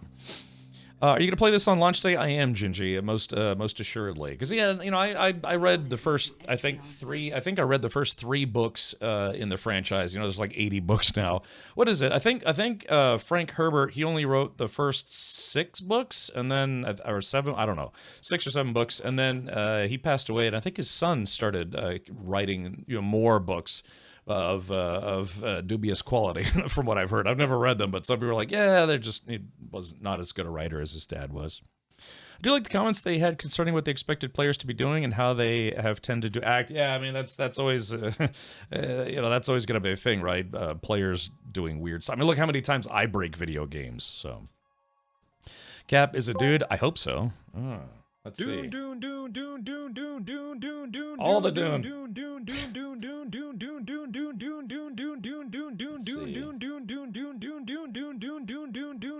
Dune Awakening. Yeah, it's Dune Awakening. All right. Now Cap goes back to bed. I don't know. Should I? I do like. Oh yeah, I already read that. But will you play it early access? Yes. I'm getting a review copy of the game. It's already been pretty much confirmed. So let's see. When is release time? U.S. Eastern. Hold on. I think they just... Hold on. You got to pull this up here. Yeah, if I'm not mistaken, it's 10 a.m. U.S. Eastern. A better question is, am I actually going to go early on launch day? So let me see if I can pull this up here. All right, so here are your official launch times. So again, early access release is June 5th, and then it's June 10th for the standard release. But yeah, if you're gonna play in early access and, you know, kind of join the head start, it's 10 a.m. U.S. Eastern, which would be 7 a.m. Pacific, and I guess that would be 3 p.m. Universal Time, 4 p.m. Central Europe Time. Time to take a big Dune Awakening. Yes. Oh, it looks like we're being raided. All right, we're getting a Dunkstar raid. All right. Uh-oh, I think for some reason it broke. Hold on. Wait a minute. Hold on. All right, the raid alert broke for some reason. I think it's because like one alert and another alert played literally at the same time. That's okay, Avalanche. But welcome everybody. Yeah, thank you so much for the raid, Dunky. Hopefully you enjoyed the Dune Awakening. I can only imagine that you were also co-streaming this event. Brian Herbert's Dune books aren't terrible, but they aren't exactly great either, and there are 20 of them. Yeah, so Frank Herbert did what? He did like 6 books, or it was like 5 or 6 books, I think, or 7. And then, yeah, after he passed away, his son kind of continued the franchise. But from I don't know, I've never read them, so I don't have a firm opinion. But I've seen a lot of people say that his son's books are not great. So all right, hold on. So let's see, why did? So I'm trying to see if that, yeah, if it was just a timing issue. Yeah, 2 alerts try to play at the same time. But yeah, Dunkstar, I can only imagine that you're planning to play this as well. Dunkstar, House Atreides or House Harkonnen? What's your thought there? Yep, 6 of them were his, and his son wrote 17 of them. Was it all his son, or was it like a consortium of writers, including his son? But yeah, thank you so much, Raid. We don't know yet. Yeah, I know. I did an informal poll. I did an informal poll in chat, just now, and it was 70%. It was something like 70 to 25 people said they were leaning towards House Atreides, and then I had a third option like I don't know, or just playing solo. Hi. Yeah. Hello. There's another famous writer involved too. Oh, really? I never really heard that before. Okay. Because I have to be honest, it's probably going to be pretty lopsided towards House Atreides in general, because the movies and the books and stuff. I don't know who or what they are or do. I guess it's Kevin J. Anderson. Yeah, that name doesn't ring a bell. It is my bedtime to have the best stream, bud. All right, well, thank you, Dunkstar. And like I said, go check out Dunkstar, who's a South African streamer. And hopefully you can enjoy his channel. Dunkstar and I have almost polar opposites stream schedules, except for me for today. I went early, courtesy of Funcom, to co-stream their event. All right, take care, Dunkstar. Hopefully you can return the favor in the future. There are 26 Dune books. Yeah, I only have 3 of them. I literally have them on my shelf, like on a bookshelf in my living room. But I've read Dune probably, I don't know, half dozen times. But the other 2, like what was it like Children of Dune and then Messiah of Dune? I think that's what those were. I've only read those once, and I have to be honest, I barely remember anything about them. There's like I guess the part where Paul Maudweeb turns into a worm or something like that. I don't know if that was a... God, I haven't read those since I was a teenager. I just turned 21. Yeah, my birthday was last Friday, and I just turned 21. But yeah, I read them when I was a teenager, which was, for me, not that long ago, but it was like a young teenager. I swear. Harkonnen gets a bad rap. It's probably all those terrible things they did, but not that bad of guys. Yeah, they're okay, except for all the murdering, plundering, and, assassinations. They're not that bad. Yeah, when I was negative 15, right? Oh, hold on. See, I got another message here. Let's see. Galactic, thank you for the 79 months. Thank you for that. Yeah. It is by the beans of caffeine that I set my mind in motion. Yeah, I think what was it? Henkin said he's going Harkonnen. Berg said he's going Harkonnen. Yeah, I wonder, typically in a lot of, like, big games that have multiple servers, usually everyone's wondering, it's like, is there gonna be, like, a big, streamer server or something like that? So, given how they're sorting, I guess they're doing this, because I guess the layout is supposed to be, what is it? The layout's supposed to be that you have a world, and then in that world, which is time zone based, it's like, probably 4 time zones in the US, multiple time zones in Europe, Asia, Australia, what have you. So you have that world, and then in each world, you're going to have a whole bunch of servers to choose from. And each server is only a server, or siege, is only going to support 40 concurrent players. So if you're playing with a big group where you have, 20, 25, 30 players, you're going to take up, 60, 70, 80% of one entire server's concurrent player base. And they did say that because of the number of servers, they don't expect queues to be a really brutal thing, but maybe they didn't factor in that, yeah, there's some people out there that have a pretty big fan base, a lot of friends or whatever, and then, yeah, you could fill up 40 players in a group, no problem. Back when I was streaming Star Citizen, we would have 30, 40, 50 player groups just playing one game, and that was in an alpha. So the concept that each server is only going to support 40 concurrent players, whereas I guess hundreds of players can actually register to that server. Yeah, they said only 40 players concurrently per server. So if you specifically want to play in a world and on a specific server, there's already 40 players on it, you're gonna have to wait in a queue. So you're really going to have to ask yourself, it's like, well, I really want to get onto so-and-so server because they are streaming the game. They're known for having big groups, big guilds or whatever.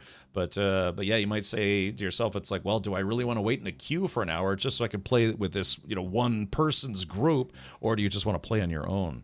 Yeah, but from what I understand, as long as you're on the same world in the deep desert area, if I'm not mistaken, you have an opportunity to at least engage with those people in that group. What is the name of your guild going to be? I don't know. The mods and I are still talking about it. We were suggesting maybe instead of SEAL Team 0, Worm Team 0. That could be fun. But yeah, I haven't locked anything down just yet. Gary Golightly says, is it cooperative? Yeah, this is, you can play it in co-op or single player if you want, but mid to late game especially late game, is designed pretty much with multiplayer in mind. So you'd have to like join a bigger group if you're planning on playing solo. The Deep Desert has a higher cap though, right? A higher cap for what? For concurrent players? I don't know if the 40-player cap is for the entire server or if it's just for Haga Basin. We'll have to look into that. But as far as I know, they did confirm it was going to be a 40-player concurrent cap. I don't know, J Grind, if you might know, but last I read, there was a there. In fact, we can pull this up here. Give me just a sec. There was a article on how servers were going to work. Let me see if I can pull this up. Yeah, so here is this right here. Dune Awakening server structure and large-scale multiplayer mechanics explained. There was a whole thing here. Where was the thing about the server cap? Yeah, it's not just single player, it's not just co-op, you're not just playing on a small server with a few dozen players. Dune Awakening goes beyond the typical survival game formula by introducing a large-scale multiplayer world and large-scale multiplayer mechanics. I'm trying to see, where was the player caps? Let's see. Okay, here it is. So player population and server world structure explained. When you first start playing Dune Awakening, you pick a server that will be your home. Each of these servers belongs to a world, and a world consists of at least 20 servers. As a player, you will meet and interact with players from other servers in your world. The best way to explain how this works is by looking at how our Arrakis is structured. Our Arrakis is made up of different and separate maps, some larger than others. You move between these maps on the Overland map. Here are a few of the main ones. Haga Basin, this is where you start and where you will always return. The server you picked has one Haga Basin map. It does not instance. Your server is basically your Haga Basin shared with several hundred other players with up to 40 playing concurrently. So yeah, so hundreds of players can register to a server, but only 40 can play at a time in Haga Basin. It's a big, persistent open world, similar in size to the map in Conan Exiles, and it consists of many different biomes. Here you must survive, build, and fight in the same space with other players who pick the same starting server as you. It is important to note that you can visit other Haga Basin servers. You can do everything on your server you visit except claim land. So you can fight, progress, socialize, and even build on your friends or guilds' claimed land. Haga Basin is primarily PvE with only a few small areas enabled for PvP. Social hubs, these are settlements, Arakian and Harko Village, where players cannot build, drive vehicles, nor engage in PvP, but instead go to trade on the exchange, talk to NPCs, and pick up contracts, and of course socialize with other players. Here you'll meet players from all the other servers, Haga Basins, and your world. Once a social hub is full, an additional instances spawn, similar to how it works in many MMOs. That's how it works in like No Man's Sky and some other places. So... and then here we go, the Deep Desert. This is a massive seamless open space, several times larger than Haga Basin. It's primarily a PvP map with only a few smaller PvE areas. This is where players fight over control points, where battles will occur over massive spice blows. You'll also find many different points of interest, including Imperial testing stations, promising new challenges and rewards. Once per week, a massive Coriolis storm sweeps across the map, changing locations of resources and points of interest, and players have to fly out to discover everything anew. If I want to get technical about it, it consists of several maps seamlessly linked together, meaning you move across them seamlessly without loading. While we're still fine-tuning the population for Deep Desert, you can expect hundreds of players here spread across its many points of interest. The Deep Desert is designed in such a way as to organically spread players across it, preventing all players from all huddling together in one small area. You share one Deep Desert with all the other players across servers, Haga Basins in your world. So once you leave your Haga Basin, you can meet other players from your world, either in the social hubs or the Deep Desert. So yeah, it sounds like for the Deep Desert content, where, you know, bigger battles and stuff might take place, it's going to support more concurrent players. But yeah, but the concept here is very specifically for your siege or server, 40 players concurrently. So if you're planning on having a group of like 100 players, and you're like, oh, let's all, you know, work on this structure together. It's like, well, unfortunately, if your group is that big, only 40 of you can get in at a time. And just remember, your group is not going to be the only one on that server. There could be, like, say like there's a popular streamer and then a less popular streamer like myself. You know, I'd be like, okay, we're going to choose this world and this server. We're going to choose Cornucopia as our server name. And I'm like, all right, so everyone starts trying to get in, and the next thing you know, some other streamer who's got like tens of thousands of active viewers or people who want to play. Next thing you know, it's like, bam, they just instantly fill up the server, and I've created a player on a server where no one else can join me because some other group or some other streamer has chosen that same exact server, and that would suck. So from there, it's like, well, great. Now I have to change to a different server, create a new character or whatever. Dune Awakening, the next WoW killer. Jad, they did confirm that they are no longer referring to this as an MMO. It's just an MO. It's a multiplayer online survival game. So they did some testing with up to 60 people in a Siege server, so may change. And I've seen that before. Games that have already launched, they'll try doing like beta tests. They say the game is launched, but then they'll do like a test build or a test server build where they try to add more players and see how the game runs. That's pretty common for MMOs or multiplayer games. Funcom is going to add the ability to transfer, but not at launch. So yeah, so again, if it's like, I say the mods and we choose a server and we're like, okay, this seems to be pretty open, and then like I said, some other guild or some gaming group just happens to pick that same server. Next thing you know, bam, the server fills up instantly, and it's constantly pegged. It's constantly pegged with servers. So. But yeah, from what I remember of the worlds, and maybe J-Grind can confirm this, with the worlds, they are planning on having worlds more or less based on regions, world regions, like North America, like specific time zones in North America, time zones in Europe, time zones in Asia, I think Australia. So from there, you would want to choose your region and then maybe even a time zone. I was talking to Hankin about this, and he suggested that what we should probably do is do U.S. Central, because it would make it ping-wise a little more fair for everyone here in North America, because I'm based in North America. But of course, the further away you move time zone-wise from Europe or Asia, the worse it gets ping-wise for those of you who are planning on playing on a U.S. server to play with, you know, our group or another U.S. streamers group or whatever.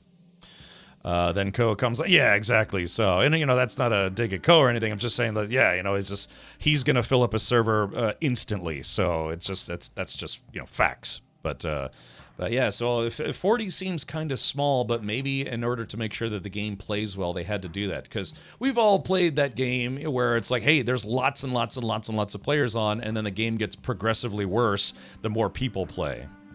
Hey Cap, rather off topic, but me and friends were discussing it. Were you planning on doing DayZ again anytime soon? DayZ is one of those games, Evie, that I do jump back into every once in a while. It's like an itch that I have to scratch, kind of like what I'm doing right now on my inner thigh. But yeah, it's just I've been playing DayZ off and on ever since DayZ mod came out. So yeah, you know, I don't know anytime soon, especially not with Dune Awakening getting ready to come out. But yeah, it's one of those games that I end up playing eventually. We did do what did we do? We did like I don't know, like 2 or 3 weeks of DayZ at one point. Just Miami Bat let us play on his server for a while.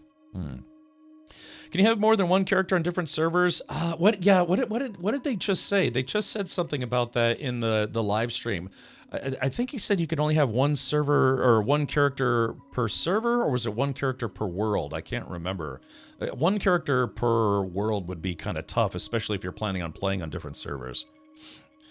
Argonai says 3 times. Okay, so there's not going to be 4, there's going to be 3, but still, yeah. So Hankin was suggesting that we would play on U.S. Central, so that way it's kind of centralized for North America, but it would put us a little further away from Europe. I played on a German server. I played with a friend over on a German server, and yeah, my ping was like 150, and occasionally I'd rubber band a little bit, and it wasn't the worst thing ever, but yeah, it's going to be, I mean, that's just it. You're literally crossing entire continents. Unfortunately, I don't know, they haven't figured out how to get networking to be instant all the time all across the planet yet. I'm sure we'll get there eventually. Too many people and you would have nowhere to build at the start. That's true, yeah, because bases are, as long as you maintain them, they're permanent. So yeah, if they tried to have, instead of 40 players, well, so that's the thing. That's the thing is, it's 40 players concurrently, but it's hundreds of players not concurrently. So say they have a server cap of 250 people per server, only 40 people at a time can play concurrently. So, but yeah, so on your server, you might see actually quite a lot of bases and stuff. And they did put a mechanic mechanic in there to make sure that if you play for 2 days and they don't play for a month, your base despawns, because if it loses power, it loses its protection shield, and eventually the sands and storms, you know, destroy your base. And I honestly, they have to do that because you don't want a server littered with hundreds of abandoned bases because it makes the server chug. I used to run a DayZ mod server, and I got to experience that quite a lot. Just, yeah, once you have too much abandoned crap, it bogs down the server. I wonder what games he was thinking about when he said reskin games. The only one that comes to mind is Elden Ring. I don't know, you know, there's a lot of Call of Duty, even Call of Duty kind of just clones itself every year, right? Manitoban says, a long-time SC player, I can attest to the more players, more lag thing, right? So maybe that's just they first start, because I think this game is going to be considered early access, if I remember correctly. Hold on, let's see. Yeah, I think this game is actually going to be considered early access when it first comes out. Hold on, I can't remember if it's going to be, or if it's going to be considered 1.0 when it launches. Yeah, because there's Dune Awakening. It's going to be $50 USD. Dune Awakening Deluxe Edition is $20 more, and it gives you 5 days of early access, and then some other goodies. And then they have the Ultimate Edition, which is $90 USD. But I don't know if they're going to consider this an early access game or not. Because when games come out and they call it early access, that means that they're still literally making the game as they're allowing players to play it. It's early access has largely replaced, you know, what people consider to be alpha and beta in a broad context. You know, there are still concepts of alpha builds, beta builds, but a lot of games go into what's called early access, where it allows people to buy and play the game while they're still literally making the game.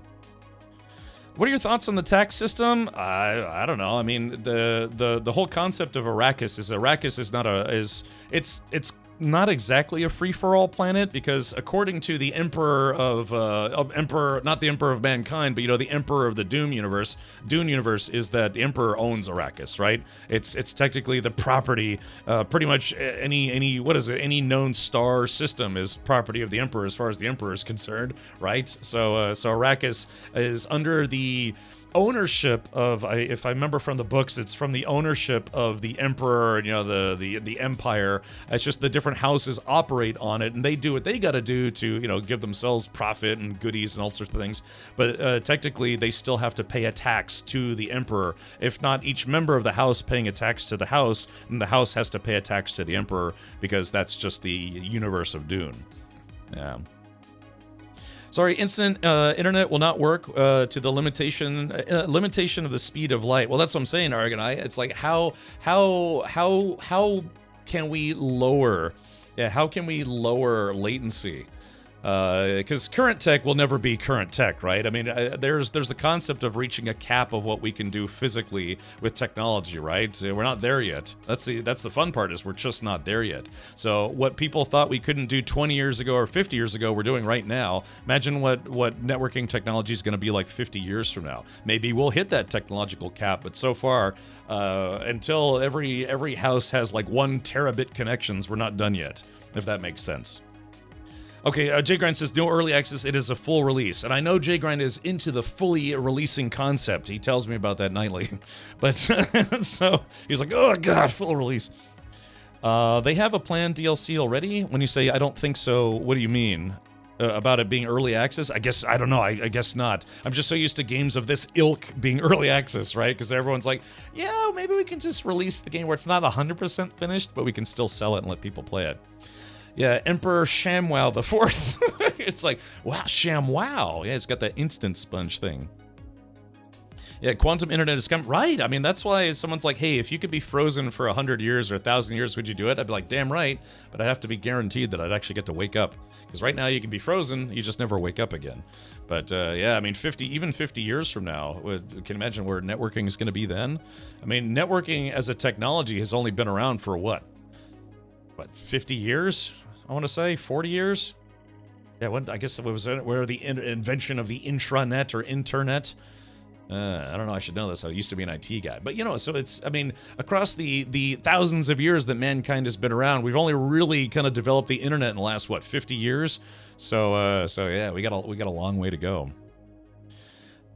NASA had to shut down their quantum computer due to extraterrestrial signals it got via Voyager. Oh, yeah, Voyager. Yeah. Yeah, I am Voyager. Cryo sleep, I don't think will ever happen. Never say never, Dovahkiin. You never know, man. You never know. We have access to the wealth of the world's information on a little handheld plastic and glass and metal device that we can take anywhere and use just about anywhere. You can access all of the information on Wikipedia at the touch of a button. If you had asked people if we could do that 20 years ago, they'd be like, "What are you, nuts? That's never going to happen. Are you kidding me?" Yeah, we effectively, compared to just 20, 30 years ago, we now have supercomputers in our pockets. So you just never know. You never know where technology is going to go in the future.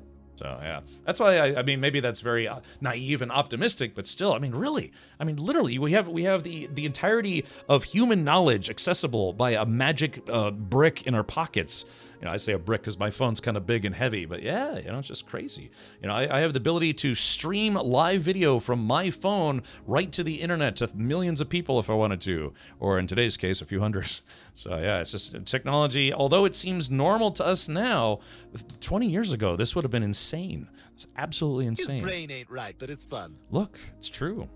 But yeah. All right. So, yeah, well, anyways, what time is it? It's 2:28. Yeah, so normally I don't go live on Twitch until about 4 p.m. my time. But I'm thinking, yeah, we'll just keep going. So, again, shout out to Funcom for sponsoring today's co-stream. I am looking forward to playing the game. I will be starting in early access. So, again, yeah, I mean, the question is, though, it's like, man, am I really going to go live at 10 a.m.? I don't know. Yeah, stream from 10 to 10, have a 12-hour stream. And Henkin would be like, those are rookie numbers. You got to pump up those numbers. He'll stream for like 30 hours, sleep for 15 hours, wake up, and then stream for another 27 hours. It's brutal. 56.6 kbps is the speed limit of the internet over phone lines. Yeah, who would have thought? I still remember when my family got cable internet. It's like, oh my God, I don't have to wait 4 hours to download a picture anymore. I'm only 21. Don't we already have cryostasis? Like the heart only beats like 1 to 2 times a minute, just enough to supply blood to the brain to preserve it? Something like that. I can't remember which college did it, but some folks successfully froze a beagle for something like 2 hours and then were able to revive it. That's yeah, like I said, I guess the problem with cryogenics is that typically it destroys the cells and your tissue, and that's why you can be frozen, but you can't be brought back to life because it destroys your cells and your neurons or whatever it's called. But who knows? Maybe someday they'll figure a way around that. Yeah, and just then we'll have Demolition Man, where people get put on ice. Yeah, they're frozen. It's like, okay, you get 20 years, but you're going to be frozen that entire time. It's like, well, the whole concept of being punished is that you hate it, not that you're like, you just, get frozen. They will launch servers and waves, but I would coordinate with whomever you want to be on servers. I'm pretty sure we're going to be doing US Central. So whatever servers fall under US Central, we'll probably jump onto that. But yeah, we'll have to see. I'll try to pick a very low pop server so that way more people can join the group. So. Let's see. Thor from Pirate Software is going to stream from launch until the launch on 5th until he collapses from exhaustion, then uses superpower short sleep syndrome, then wake up and continue. Yeah, that's basically what Henkin does. My parents' house still doesn't have anything close to even broadband speed. They have ground beam dish type internet that gets like 15 down. Satellite internet is getting better, Starlink or otherwise. It is getting better, but the problem with satellite internet is latency. Yeah, because it's got to shoot that signal from your computer through your lines to your router to your modem to whatever dish or something that you have to use to connect to Starlink. It's getting faster, but it is still latency is an issue. It's still not great for gaming for that reason. Even if he's got con crud from TwitchCon Europe, oh yeah. Thoughts on if the Ultimate is worth it or just the Deluxe? Yeah, let's do this. See if I can. Oh, oops, wrong button. Let's see if we can find a little bit of a spoiler there. Let's see the different versions. Let's see. It's probably on their website. So let's see here. Pre-order now. Hold on. They had an infographic about what you get in the different versions. Hold on. I'm trying to see if I can find that infographic. Wish list on Steam. Pre-order now. Is this game going to be on console? I thought someone said it was. Hold on. Let's see if I can find. Let's see. Dune Awakening. Dune Awakening versions. Images. Okay, here we go. Let's pull this up. All right, sorry, this might be the most, not, gosh, I'm trying to find a more legible version. Hold on, give me a sec. Let's see, Dune Awakening. Here we go. This is the graphic I was looking for. Okay. All right, here it is. So, Dune Awakening is going to have 3 different versions: the Standard Edition, Deluxe Edition, and Ultimate Edition. Standard Edition gets you the base game, the Terrarium of Muad'Dib, the Sunset Dye Global Swatch, and not Head Start. But these 2 items are if you pre-order the game. So if you don't pre-order the game and you buy it, I guess, after launch, then all you get is the game. You don't get any extra goodies. But yeah, if you pre-order it, looks like you get access to a Terrarium and a Swatch, which literally everyone else will have. Deluxe Edition gets you the base game. If you pre-order, you get the Muad'Dib Terrarium, Sunset Dye Global Swatch, and you get to play. It says 15th of May. That is, the game's delayed by what? 2, 3 weeks, 3 weeks. So it's going to be June 5th now. But yeah, so you get that, and then you get what's called the Season Pass, which includes any future DLC, and then you get the Sardaukar Betar armor, whatever that's going to look like. Then finally, the Ultimate Edition is going to get you all the previously mentioned goodies, plus the Caladan Palace building set. You get the Dune 2021 film version of the still suit. You get the digital art book, the digital soundtrack, the Blue Dasher Ornithopter swatch, and the Dusk Rider Sandbike swatch. And the difference in price there between the base game and the Ultimate Edition is basically another $40.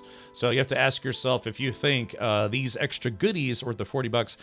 Personally, I would say probably the best thing here is going to be the Caladan Palace building set, because if you want your base to look different than other players who don't get the Ultimate Edition, I don't know if this is going to be something that you can earn in-game, but hey, being able to build something that looks a little fancier than other people's buildings might get you some bragging rights for people who care. And the other thing is probably the soundtrack. The soundtrack for this game is probably going to be pretty awesome, so I'd say if those 2 things were worth it to you for the extra $40 total, including, the season pass and the other goodies, then sure.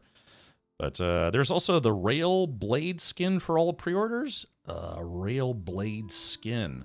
I don't know. It might have been something that they added since they published this, because again, this is old. This is the old thing where they mentioned 15th of May was going to be Head Start. It used to be the launch was going to be May 20th. It was delayed until June 10th. So, Middle one seems like a decent deal, so you don't have to buy DLC later. Yeah, if you play the game and you want early access to it, or, Head Start access, but you're like, maybe I'm not going to sink as many hours as I thought. But yeah, the difference between Deluxe and Ultimate is another $20. So you're basically getting $20. It's $20 extra for, the soundtrack, the art book, the still suit, the building set, and bragging rights. So yeah, like, ew, base edition peasants. No, it's fine. Let's see. Yeah, but that's on par with every game that has been released on Steam for the past decade. There are some people that are really starting to get upset about the whole early access, or like not early access, but like, getting into the game earlier than other players. It seems like that seems to be a big thing now, to get players to spend just a little bit more money. Even if it's like all you get is just a couple days of early access plus like an extra skin or 2. It's like, oh yeah, that's going to be $20-$30. Let's see. 2 of the 4 DLCs are cosmetic only, right? And then, but yeah, I would say getting access to a different building set, or an additional building set, and the soundtrack, because I don't know about you, but I actually genuinely like certain game soundtracks where I listen to them in my car, or I listen to them while I'm just at work or at home doing stuff. I was listening to the Minecraft soundtrack. I wasn't playing Minecraft, but I was just listening to it because I just like it. So it depends on if that's worth it to you or not. Yeah, I gotta wake the sleeper and pay for Ultimate Edition access. Look further down. There's a link. There's a click down you can see for this stuff. Oh yeah, here we go. Click to find out more. Sardaukar. Yeah, I mean, yeah. This is basically the same thing we were just looking at, though. So this is actually on the Steam page. Ultimate Edition. Oh yeah. So here we go. Let's see if we can. Yeah, see if we can zoom in a little bit. So, yeah, Caladan Palace building set. Yeah, if you want to make your place a little fancier. Let's see. So here's the Sardaukar Betar armor. So yeah, if you want to look like a Sardaukar right from the get-go, and then also, yeah, the Dune film, the remake film. And then you get yourself a little mouse. I'm actually looking forward to this, getting a little desert mouse. So, yeah, the Sunset Dye Global Swatch. I like it because it's got some black and orange in there. Cosmoro says the OST will be on YouTube anyways. Yeah, it doesn't take long before that stuff usually gets pumped out to YouTube, but still, you know, if it's worth it to you, because it's nice because from there, unless they have the songs listed individually, usually when people put OSTs on YouTube, it's just one long video. So if you want to get it as like MP3s or WAV files or Ogg Vorbis, if anyone still uses that, then typically the soundtracks usually come as MP3s or WAV files, and that can be nice if you're a, I don't know, audio purist, so to speak. So, mod geek.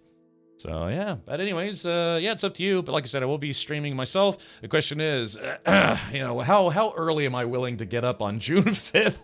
Today, like I said, I started streaming at 11:30 a.m. That's 4.5 hours earlier than I normally stream, but. Yeah, it could be the big server rush. The other thing is like getting the name that you want. So given that there's going to be multiple world regions, and then in each world region there's going to be multiple servers, I'd like to think it wouldn't be too hard to get your name unless you're going to be like try to use a generic Dune name like what was it? You know Paul Muad'Dib, Lisan Al Gaib. Zendaya was a terrible choice for Dune remakes. You know that's someone's name. What was the character's name? You know, in the '84 movie, is played by Sean Young. And the 2021 version is played by Zendaya. What was that character's name? You know, it's Paul Muad'Dib's bang buddy or whatever, doing worm fiend. Chani, yeah, Chani. Yeah, I gotta be honest, man. I thought the newer movies were very good. She was a terrible choice for Chani. They cast her just because she's popular. She wasn't the right choice for that role at all. Ugh. It's a 40% higher price for the deluxe, 80% increase for the ultimate. Ooh. Oh, yeah, so you have to ask yourself if it's worth it or not. Jay Grind says she was a terrible... I know, they just cast her because she was like a popular right now actress. Not that she was actually right for the role. Yeah, she was... No, I'm not saying she's a bad actress, but, you know, it's like if you cast Jim Carrey to play King Charles in a biopic of the King of England. It's like, yeah, he's not a bad actor for what he does. It's just a terrible choice for that role. But yeah, completely unlikable. Yeah, I thought out of all the casting in the movies, or for the Dune movies, yeah, she was a terrible choice for that role. Yeah. But anyways, I don't know. I thought she was okay in the Spider-Man movies, but yeah, just very, very bad casting in that regard for Dune. But yeah, so anyways, I don't know if name reservations are gonna be a thing, or if it's like you get your name and then they just put a number beside your name. So that way, that's one way some game companies make it where you can get your name, but you have an individual number. So it's like Captain Richard number 2469. Yeah.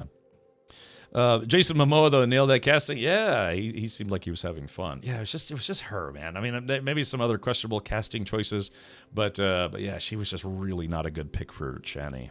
But unless I want to pay $1 billion to have the movies remade, we're stuck with her. Yeah. All right. Once Human does that, yeah. So we'll have to see. But I may try to, even if I don't go live like at 10 a.m., I might try to log into a server, like, get with the mods and we'll pick a server and then see if I can reserve my name nice and quick. So that way, because I don't know, it always irks me when I can't get my name in games. Are the armor and still suit and deluxe ultimate sets that are going to be cosmetic or actually stat based? Well, I'd like to think that it would just be cosmetic, but the thing about still suits is still suits actually do have a function in the game, right? So they help you retain water. Like you could recycle water. You peed your suit and some other stuff. It's a little bit better for hanging out in the hot, blistering sun of Arrakis. But then it says Sardaukar Bator armor. I mean, if it's armor, then it's literally armor. I don't know if there would be a way to apply a look to your current existing armor, because I know there are different armor sets in the game already. So this could be something functional that maybe you get right from the get-go, or maybe you have to play a little bit of the game before you can quote-unquote unlock it. I don't know how they're going to do that. It may just be like the moment you have a chest, it'll poof magically appear in your chest. But I don't feel like they're going to do that. So yeah, but given that it's armor has a protection value, and the still suits have a function. So if it's a skin, I'm guessing it'll be some, like, say you have to have light or medium armor or heavy armor, then you could apply the Sardaukar skin to it. But we'll have to see how they're planning on implementing that.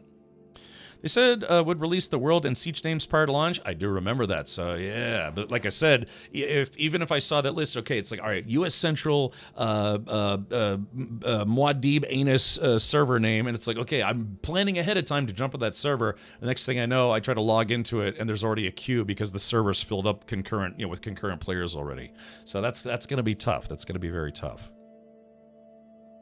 Many games, the extra gear is slightly better, but quickly replaced with other in-game crafted gear. Yeah, but I mean, Sardaukar armor. I mean, Sardaukar are the Emperor's own army dudes, are his own soldiers. They function as guards, they function as soldiers, they function as jerks, all sorts of stuff. So given that it's Sardaukar armor, if they made it where it's actual armor but it really sucks, that would almost be kind of what did you say, antithetical to what they are supposed to be like in the universe of Dune. I mean, these guys are supposed to be, arguably some of the best soldiers out there. Yeah, boy, first time I met them, I got my butt kicked in the game. Or those might have been the Chom mercenaries, but still. Yeah, these guys are not supposed to be lightweights. But then again, you do see one get killed pretty quickly, so who knows? These are just cosmetics that you'll be able to apply to items you acquire in the game. Okay, gotcha. Yeah, because I guess that would be more fair for people who would be afraid of this becoming pay to win. It's like, oh, you get a still suit instantly, or you get like decent armor instantly just because you paid more. You're right. That would be unfair to a lot of other people. I'm just thinking about how it's these are functional. Both of these suit sets are supposed to be functional. So if it's just a cosmetic, then yeah, they'll probably have to have some kind of menu or something where you can apply cosmetics. Probably in the same way where you apply different color swatches and stuff. I don't think if I did, I don't remember playing with that stuff much in the open beta. Yeah, Sardaukar are the elite terror troops of the Emperor, right? So you wouldn't want to be dressed up like this, then be a pushover, because that would just be embarrassing. So yeah, still suits light, medium, and heavy. You can only replace the cosmetic with the equivalent class of armor. I'm assuming this would have to be at least medium or maybe heavy. That would be my guess, but I don't know for sure. If only I had a costume where I could dress up like a Muad'Dib. I could be a deep desert furry. Just like, okay, guys, you like my big ears and my big tail and my tiny mouse dong? That's, I guess, what furries are into. Just like animal dong. Yeah, it's the same way you change your color or hide your helmet. Okay, good to know. So we'll have to see. Man, what sucks is like we're talking about it. I really wish we could actually play this right now. Wouldn't that be nice? Yeah, I wish we could jump into the game right meow, but sadly that is not the case. Yeah, so we are, what's it, 28th, 29th, 30th, 31st, and then 5 days. So we're about like 8.5 days away from launch, if you get early access.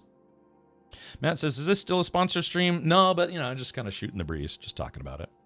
It would be, I know, it would be nice if we could play right now.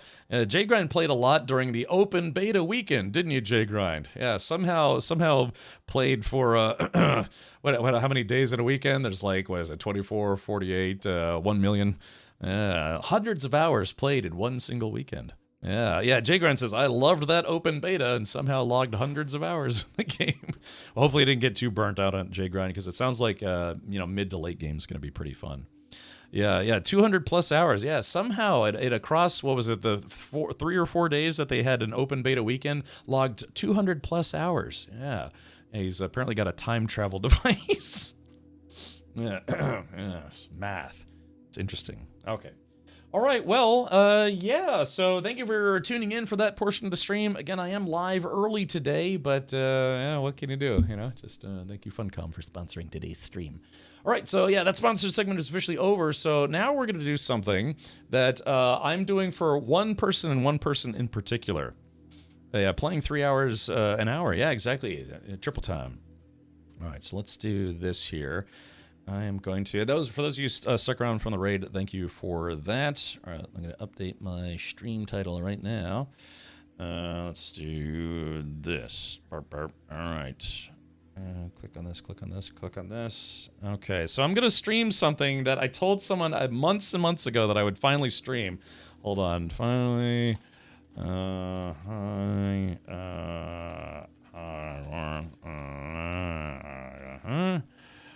right, so we're going to switch over to this right meow. Click on this, click on this.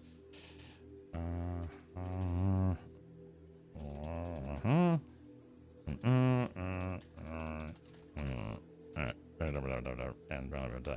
All right, so Gingy, I hope you're still here, buddy, because I have decided to finally get around to playing Hogwarts Legacy. If only maybe for today, but at least we are going to check it out.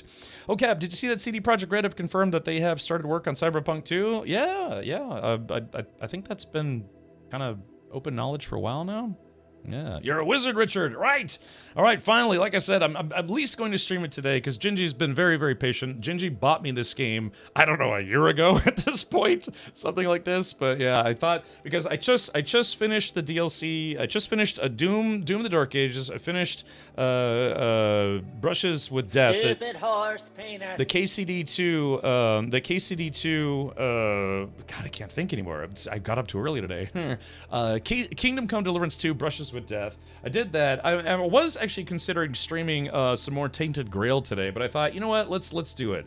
Oh, by the way, for those of you who perhaps didn't see this, let me close all this Dune Awakening stuff. Apparently, they have cast the primary cast for the upcoming Harry Potter TV show. So they, of course, they had the movies, globally famous, made billions of dollars. They are now making a Harry Potter TV show. I can't remember if it's going to be on HBO or Cinemax or, I don't know, Disney or whatever, but well, let me see if I can pull this up here. So, yeah, ladies and gentlemen, boys and girls, if you want to know who the cast is for the primary three people, Harry Potter, Hermione Granger, and Ron Weasley, ladies and gentlemen, there you go. So these child actors, they tried to go with, from what I understand, oh yeah, HBO original Harry Potter television series, they wanted to go with unknowns for the most part. I wonder if I should swish and flick the shit out of my wand. Wow, what the hell? Cosmos says, I don't see the point of this HBO series unless they show stuff that isn't in the movies. Oh, there's a very, very big reason why they're doing this. Money. Yeah, because I mean the Harry Potter movie franchise, the books made like hundreds of millions of dollars, the movies made hundreds of millions of dollars, and now the TV show is hopefully, fingers crossed for HBO, makes them hundreds of millions of dollars. Yeah, there's one reason only that they're doing this, and it's money. Any other reason is superfluous. It's like, no, it's just, fans want this. They want more Harry Potter. They want a nice retelling of the story all over again. Yeah, money. Remember, it's money.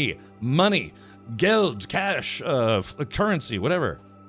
I would say my first crush was Emma Watson. Me too. My first crush was Avalanche Master.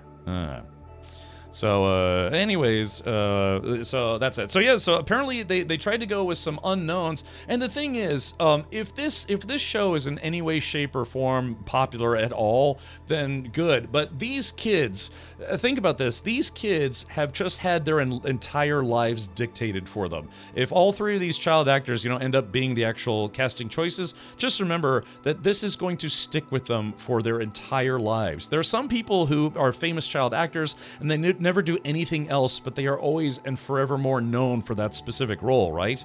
The guys who played like Emma Watson and Rupert Grint and Jeff Jeffington. What was the name of the guy who played Harry Potter?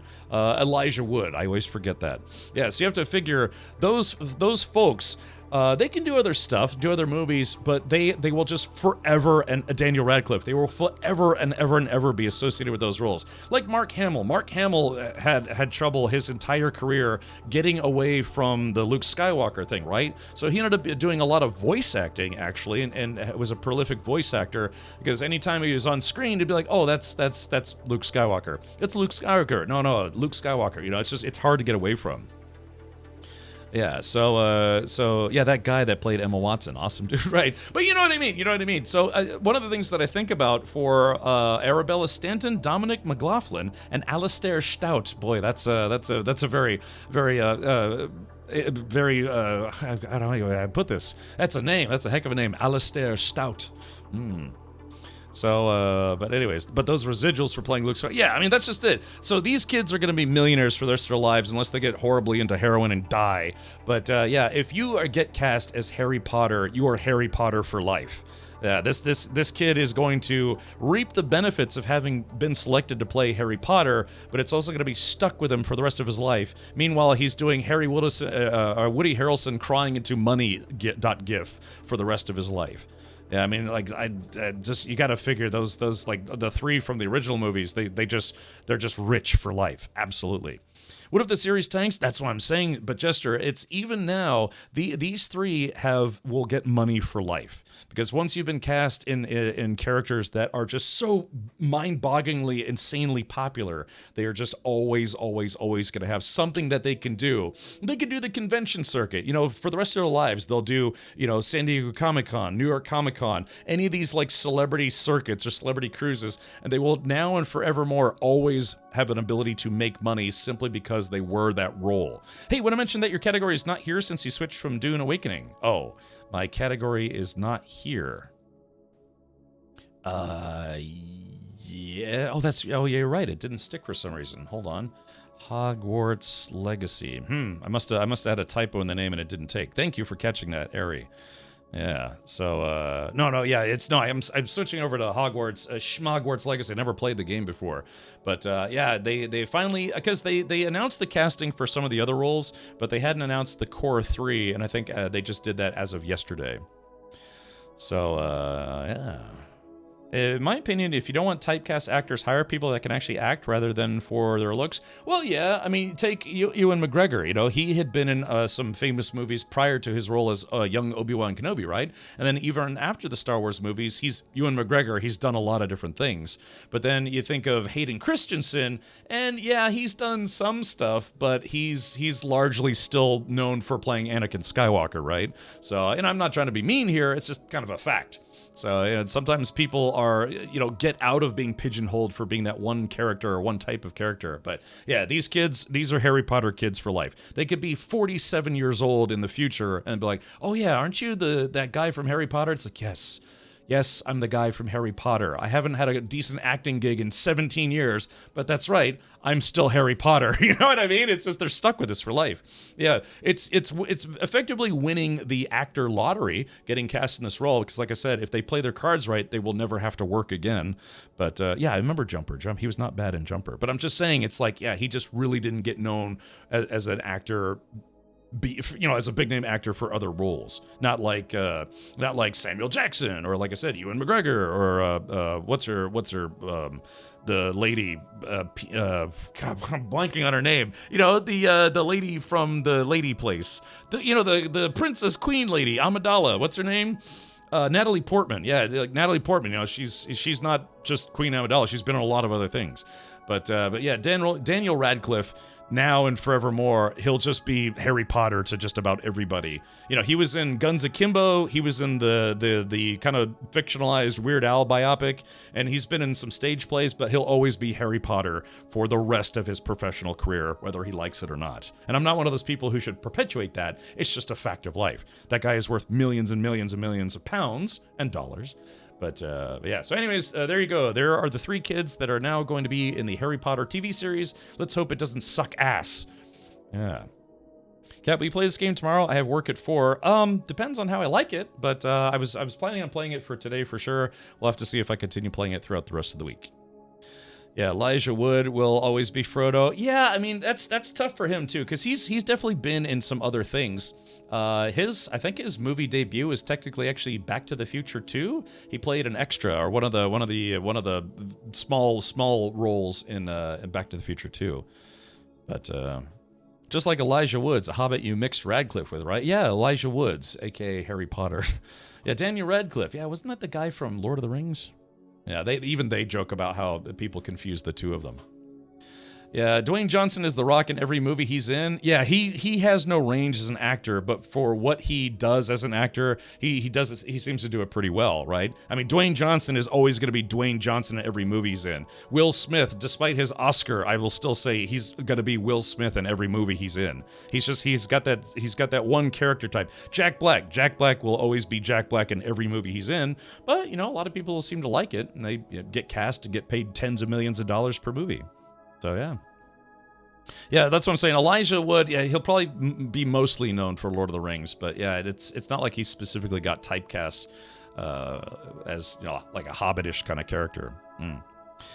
Dwayne Johnson's overrated. Yeah, I mean, you can't help it though. That guy's worth hundreds of millions now. So, yeah. Even just last Sunday, we watched another Jason Statham movie. Jason Statham is Jason Statham in every movie that he's in. He has no range as an actor, but for what he does it very well. So, all right. Well, enough of me blathering about people who are more successful than I am.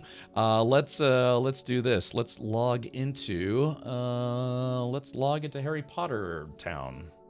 Yeah, I don't know. I wanted to play this at launch. I don't. Nice. That's a bit ironic because this was made by Portkey Games. So yeah, look at that key portal. All right, but yeah, let's fire this up. You'll have to forgive me if some of the audio hasn't been tweaked. I actually installed the game and launched it, but it's another one of those games that apparently kind of doesn't really let you get to some menu stuff until you make your character.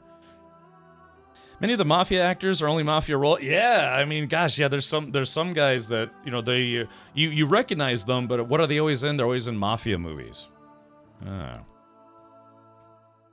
here we go. Let's do this. I'll try to make sure it's not too loud for you. Yeah, Elijah Wood went from Frodo to Sin City. He was pretty good in Sin City. He played a really creepy character. He's like this serial killer guy. I don't think he had a speaking role in it. I think he was just in the movie.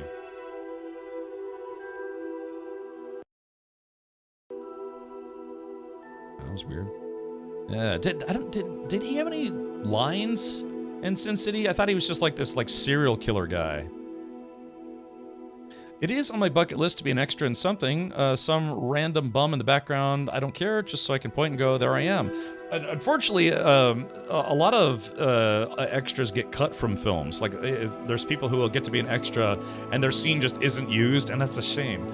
But there is a website, I believe it's called extrasnow.com, where you can sign up to be an extra in a production in your local area. So it kind of depends on where you live, but...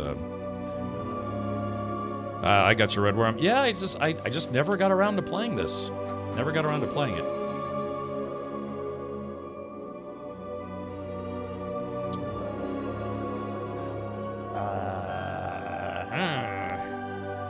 Chad, I think it locked up already.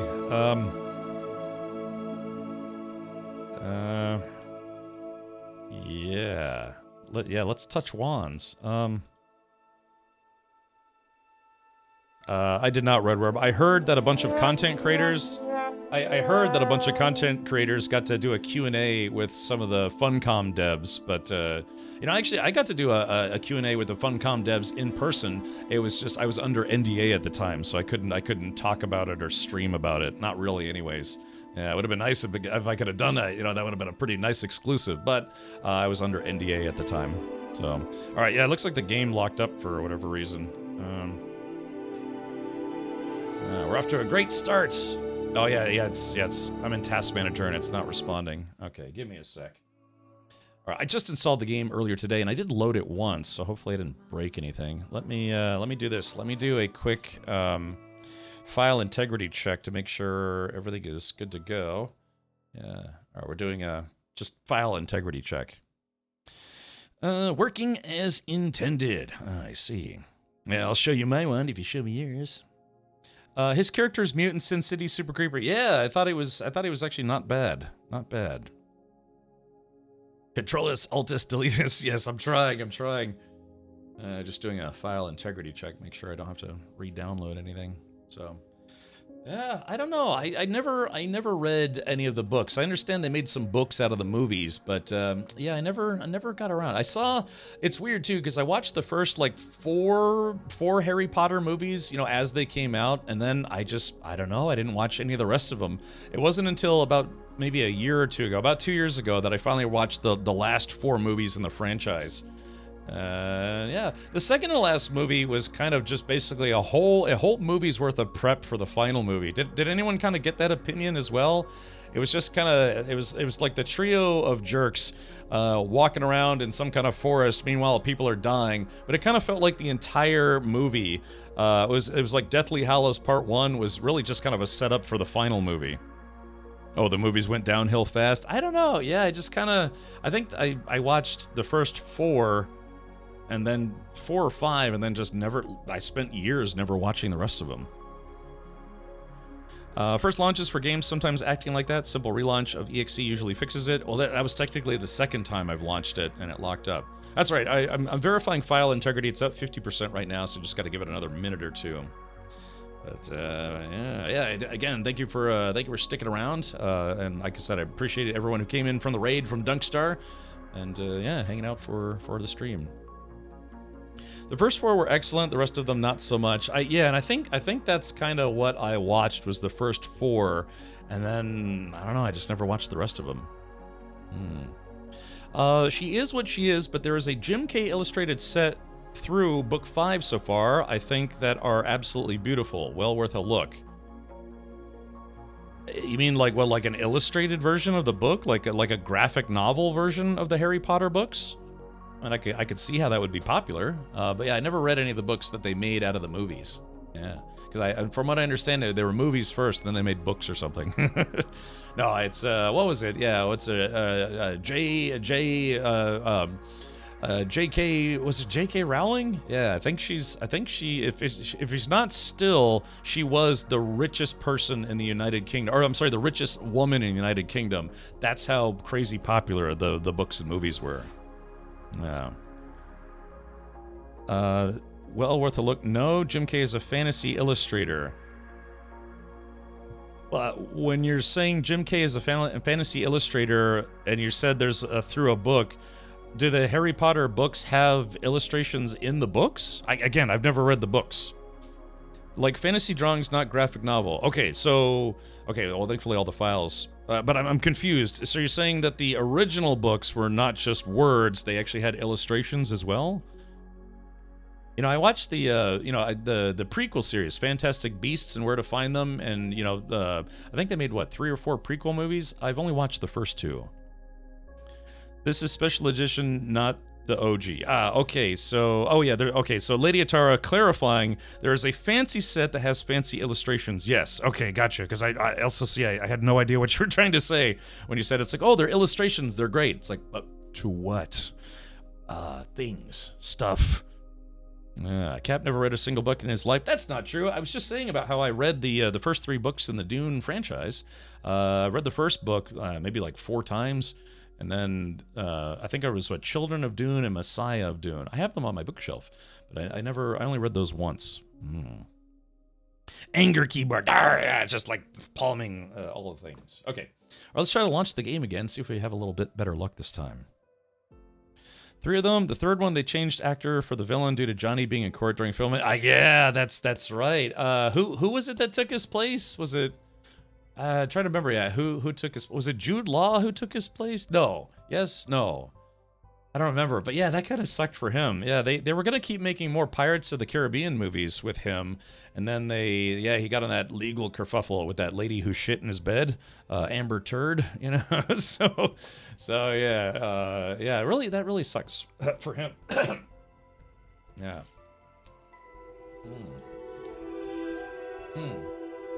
Menu reader. Off. There we go. All right, now press space bar to toggle. All right, now it's working. Fantastic. All right, colorblind mode, camera shake, spellcast mode, left-handed, dead zone, audio visualizer, minimap. Okay, arachnophobia mode off. Yeah, we'll keep that on. All right, we'll accept that this game company now owns my soul.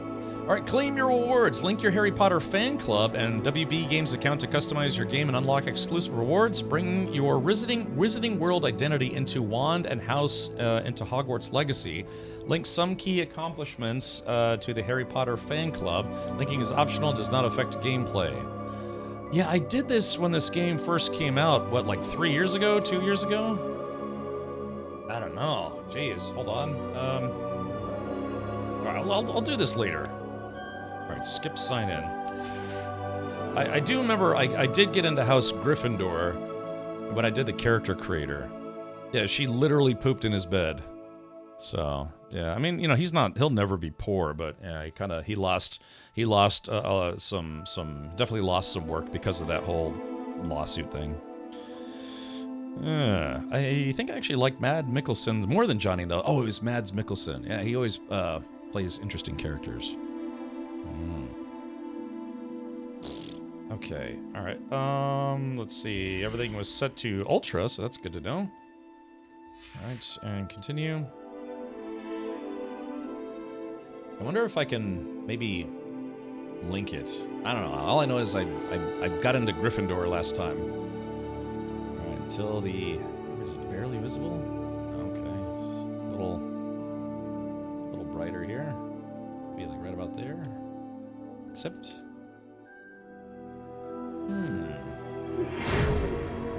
Hogwarts Witchcraft and Wizardry, or School of. We are pleased to inform you that you have been accepted at Hogwarts School of Witchcraft and Wizardry as a 5th-year student. Term begins on 1st of September. Preliminary supplies have been collected for you and will accompany you on your journey to the castle. As you may be aware, the decree for the reasonable restriction of underage sorcery prohibits the use of magic by those under the age of 17 outside school. However, due to your unique circumstances, the Ministry has graciously agreed to allow Professor Elazar Fig to help you hone your spellcasting before escorting you from London to the castle for the start of term feast and the sorting ceremony. Ooh, yeah, I better link my account. I already got sorted into Gryffindor.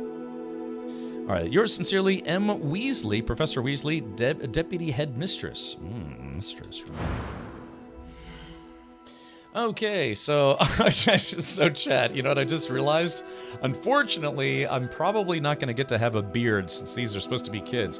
Although, man, I had a goatee as a teenager. I started getting facial hair at, you know, kind of a young age, you know? Like, first you have the dirt stash, and then I had the little goatee thing going, and then flunk, and then I got a whole beard. Yeah, Hogwarts Richard, that's right. Yeah. I was kind of hoping Gingy would be here, because Gingy has been asking for a long time when I was going to stream the game. All right, let's see. Are there any dudes who kind of look like me? Maybe I can...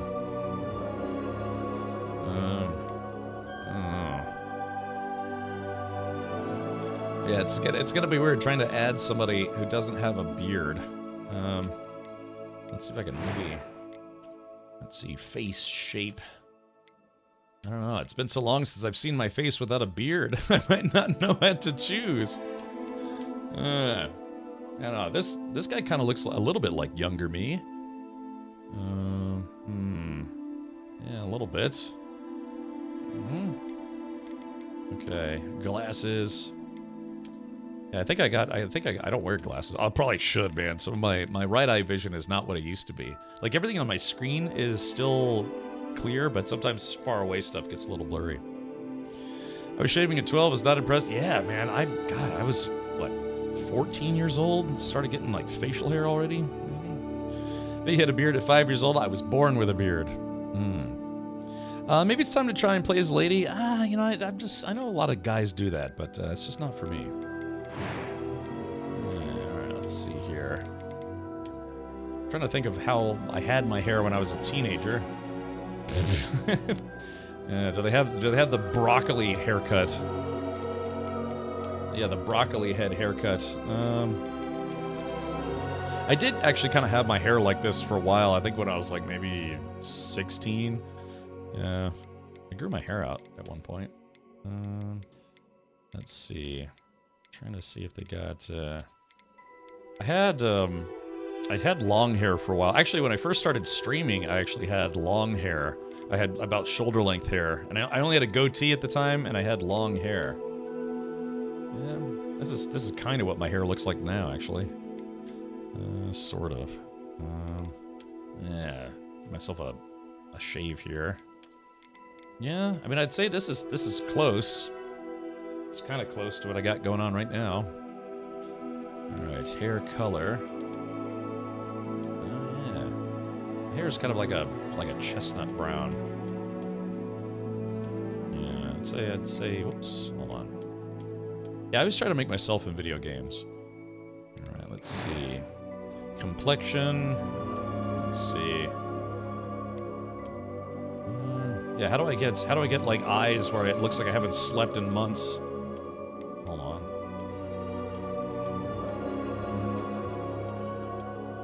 I don't know. They don't really seem to be that different. Hold on. Maybe this, I guess. Freckles and moles. Yeah, I don't really have freckles. Oh, we can have like a beauty mark, so to speak. Yeah, a few polka dots here and there. I guess we'll just leave without it. Scar. Oh gosh, wow, man. Could you imagine being a kid and getting that kind of scar? I don't have any scars on my face, but I actually have a small, about a 1-inch scar on the back of my head. That's from when I was a kid. I was at a, like in the toy section of a store, and they, you know what Power Wheels are, those like little electric cars for kids, that they go like 2 miles an hour. So I was trying each one to see if anyone had power, and I climbed up on a display, and I got in one, and I pressed the gas, and I drove off the top of this split display, and my head hit a bolt on like there was another display across the aisle, and I fell, and the back of my head hit a bolt. And man, they had a big gash in the back of my head, and they thought they actually had to X-ray to make sure I didn't have a cracked skull. Yeah, Tarmon, yeah, jumping in here. Skin tone should be lighter. I think so. Man, these kids got some serious scars though. Look at that. It's from messing around with magic and stuff. It looks like somebody pushed his face onto a stove. Yeah, I don't have any scars on my face. I've got scars on other parts of my body, though, that's for sure. Really? I guess maybe a little lighter? Let's see what we got here. Alright, yeah. Let's see. There we go. Eyebrow killer. Yeah, there we go. A little darker, maybe. There we go. I mean, yeah, that looks like it almost could be me without the beard. I mean, the facial structure is still a little different, but yeah, just I'm trying to think of myself when I was not 21. I was trying to think of when I was, like about 15, 16 years old. Of course, yeah, again, at 16, I had a goatee already, so. Go Power Wheels. Yeah, dude, at J-Gun, I drove a Power Wheels off the top. All right, so, I have to find some reasonably,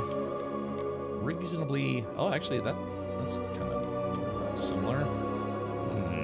And my eyebrows are kind of a little closer set. Oh, yeah, wait a minute, what about that? Yeah, hold on. Let's see, I gotta look at myself while I'm doing this. Yeah, I got kind of big, bushy eyebrows. Oh, that looks pretty close. Big Sherm Game says, ooh, a new wizard. Yeah, I've never played this game before. I'm a new wizard. Yeah, it's young Captain Jerkface. All right, so let's see. Okay, let's see. Voice. A few cobwebs and some dust. Nothing to be concerned about. That was quite something. Oh, okay, I guess there's... It was wonderful. I believe I'm really going to enjoy this class. I mean, a few cobwebs and some dust. Nothing to be concerned about. That's right, nice deep wizard voice. Okay, story, easy, normal, and hard. I'll usually play normal on here. Okay, you must name your character to proceed. Captain Richard. That's me. Dormitory, a witch or a wizard? Oh. Okay, all right, there it is. Yeah, there's young, apparently British Captain Richard. So, welcome to the Wizarding World. Ah, Big Sherm. You know, I've been to the Wizarding World at Universal Studios. His brain ain't right, but it's fun. They have, oh, sorry, the music's kind of loud. Hold on, let me turn it down. There we go. Sorry, it's a little on the loud side. You were named Captain by your parents. Yeah, Richard is actually my family name. They named me Captain. Yeah, it's actually, my full name is Captain Jean-Luc Richard. Yeah, it's weirdly, why not Junior Richard? Oh, I don't know. That's a good point. Yeah, would I be like Ensign Richard? I've been Ensign Richard before. Nah, I'll just stay as Captain Richard. It'll be fine. All right, here we go. 3, 2, 1. Start my journey. Whee! Hopefully I can get to the volume so I can turn down the volume. Sherman Richards, interesting.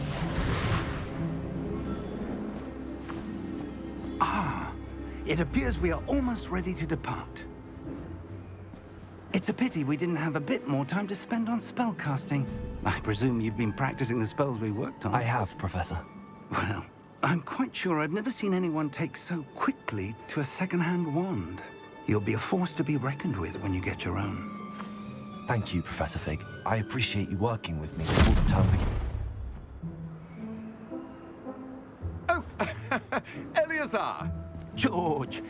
Glad my rather cryptic description of our location did not thwart your finding us. I've apparated to more vaguely defined destinations than this. Though I confess I may have miscalculated slightly on my first try. Gave quite the fright to some theatergoers in the West End. It's been much too long. When I received your owl, I must say I... Best not speak here, Eleazar. Of course. Why don't we speak en route to Hogwarts? We have a start-of-term feast and a sorting ceremony to get to. Wonderful idea. As long as your young charge here doesn't mind me tagging along. Not at all, sir. After you. Ages since I'd been to the castle. Would be good to see the old pile of rocks.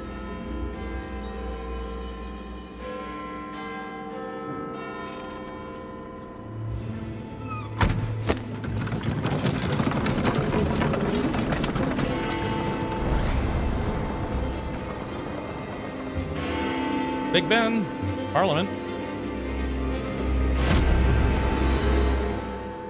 I see your wand is as big as mine.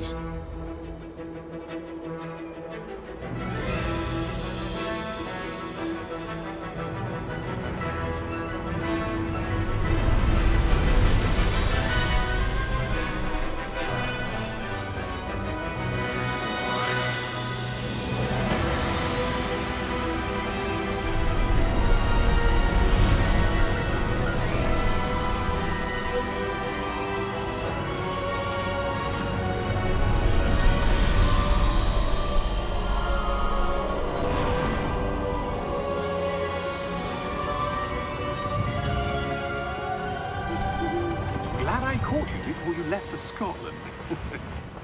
Just barely. And who is your traveling companion? A new student. New? Yes, sir. I'm starting school as a 5th year. How extraordinary. It is indeed. None of the faculty has ever heard of anyone being admitted to Hogwarts so late. Nor have I. Of course, as the other 5th years will have been honing their magical skills for 4 years now, the headmaster asked if I could get our new student up to speed a bit before the term begins. Well, you couldn't have asked for a better mentor. Professor Fig is not only an exceptional teacher, he's also a remarkably intuitive and gifted wizard. Mr. Osric is prone to flattery. I dare say it's one of the reasons he's risen so far at the Ministry. Have you seen this? I have. Opinions differ as to how great a threat Ranrock really is.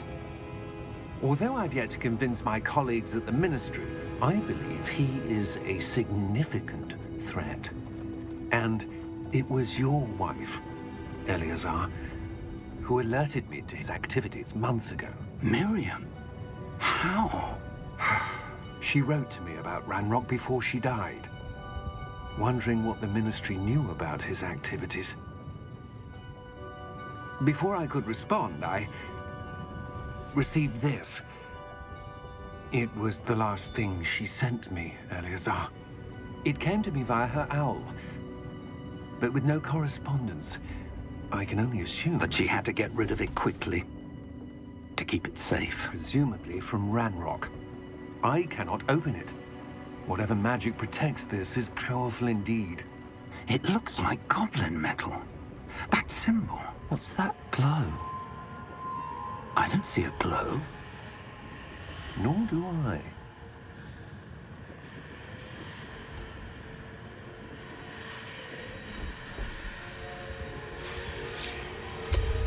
Merlin's beard. How did you... Wait! We do.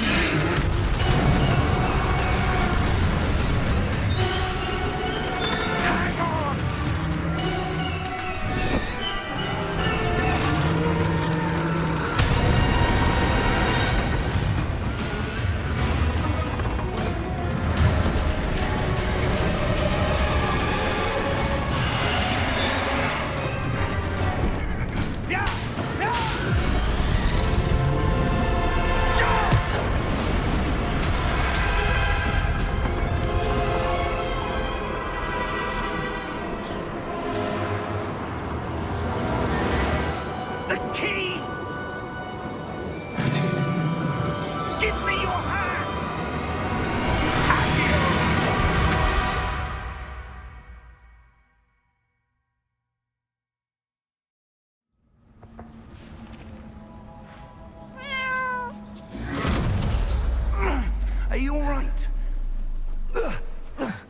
You're hurt.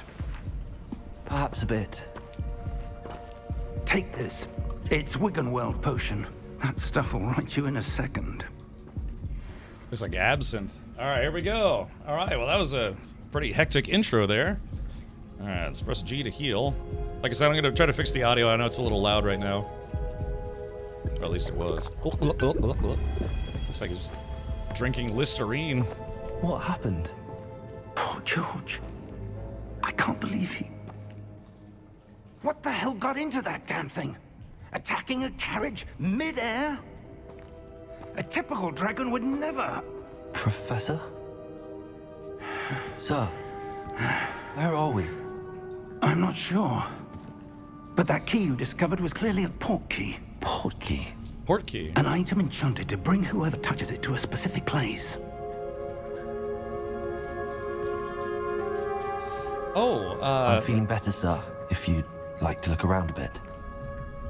I would. But stay close. We've no idea who created this port key. Or why. Oh, was. Bella Curie says, my mom says hello, Rick. Hello, Curie Mutter. So, yeah, it heals you and leaves you minty fresh. That's right. Okay, all right, here we go. I guess I'm getting my walk on. I'm a Wazd warrior.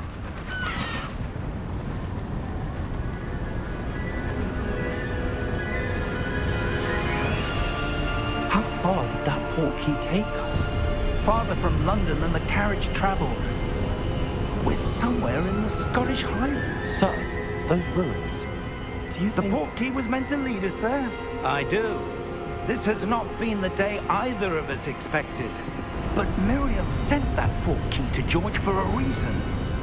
And I believe that she, and now George, died in pursuit of whatever it was meant to lead to. Right. If you're sure you're all right, and wouldn't mind indulging me, I'd like to have a look around. Absolutely, sir. Good. Let's see if we can find a path, however faded it may be. Okay. All right, here we go. All right, let's do this. Yeah, finally, I can finally get to the access menu. All right, let's do this. Turn the music down. Sound effects. Let's turn this down to like 80. Hold on. Crank that. Bring this back up. Sorry, just it's another one of those games that don't allow you to get to the actual sound menu. Let's do this. Load save. There is that. Yeah, I'm on Ultra. Gameplay options, control options, common, menu reader. Here we go. So chat, let me do this. I'm actually going to log into my WB Games account real quick, and hopefully it will be able to find my account. So give me just a moment. Link accounts.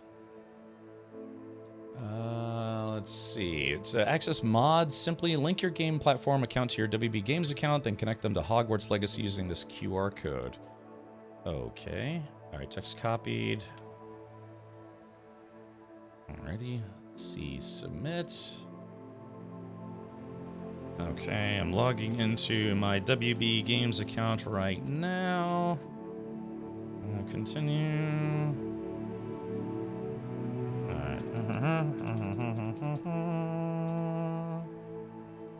Alright, account link complete. Connect Harry Potter fan club.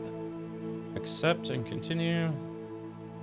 You'll send you to the Harry Potter website. Sign in to Harry Potter to connect your account with Warner Brothers Games. Okay, log in. Sorry, I'm just doing some login stuff behind the scenes here. Richard, that's me.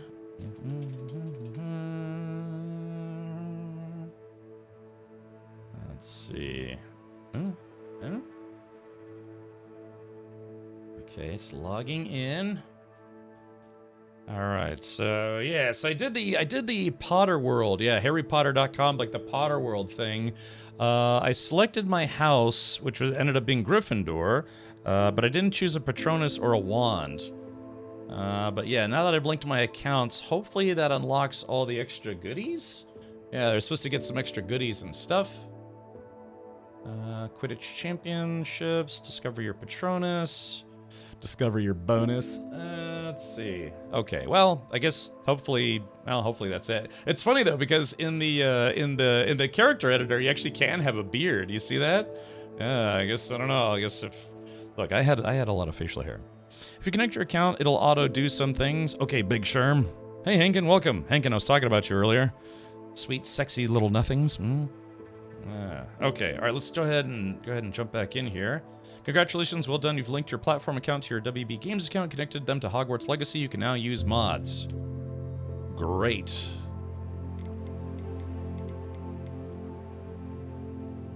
All right, let's see.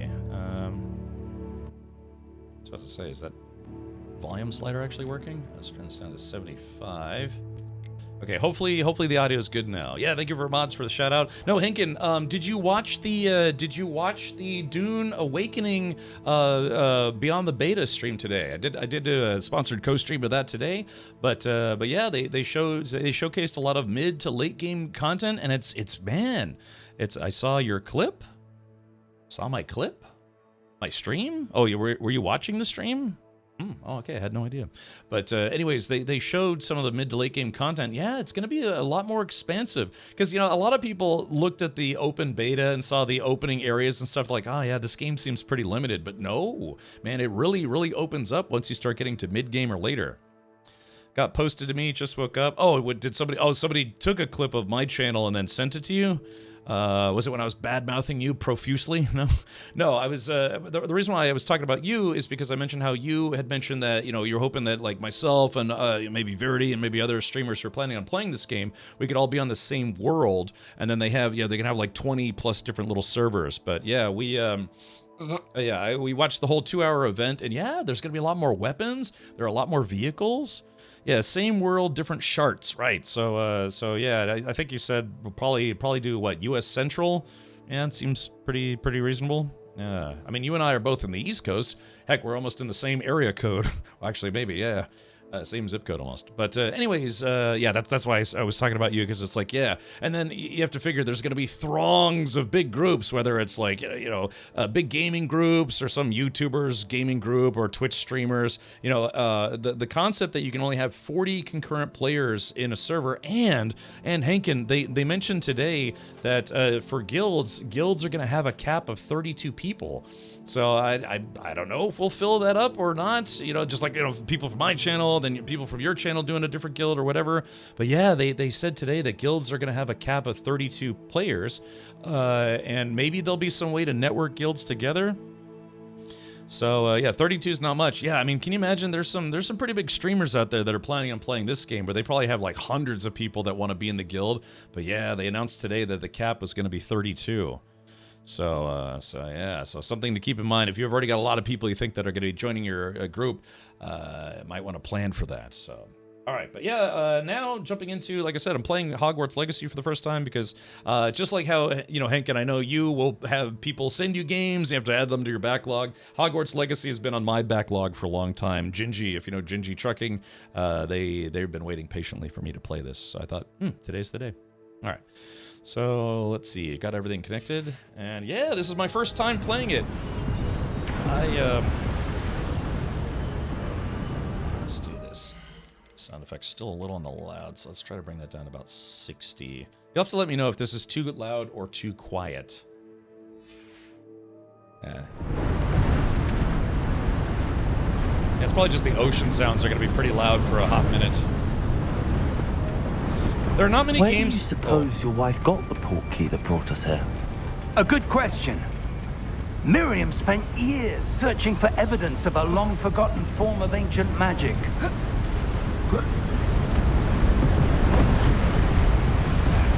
Yeah, hold on. Sorry, the ocean sounds are pretty loud. Let's bring that down to about 50%. There are not many games that allow groups of hundreds of people. True, but a lot of games, when they have a guild system, they'll usually allow more than just 32 people in the guild. I mean, World of Warcraft might not be a good example, but I think you can have like hundreds of people in the same guild. But again, Dune Awakening is not an MMO, but yeah, it's supposed to be a multiplayer online game. So yeah, it's the concept of feeling included, right? You know, if you're like, well, you know, there's a streamer who's put together a guild, and it'd be nice if I could join it. Oh, the guild filled up. Yeah. Yeah, exactly. Yeah, Big Sherm. I just tried to jump off the cliff just then.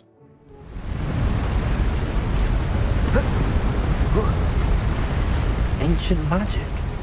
Yes, a powerful magic wielded by a rare few that seems to have been lost to time.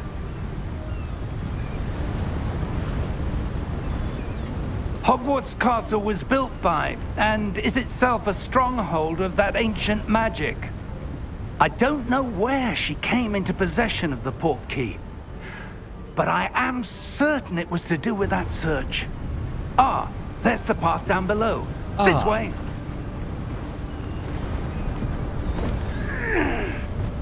Path to Hogwarts, okay.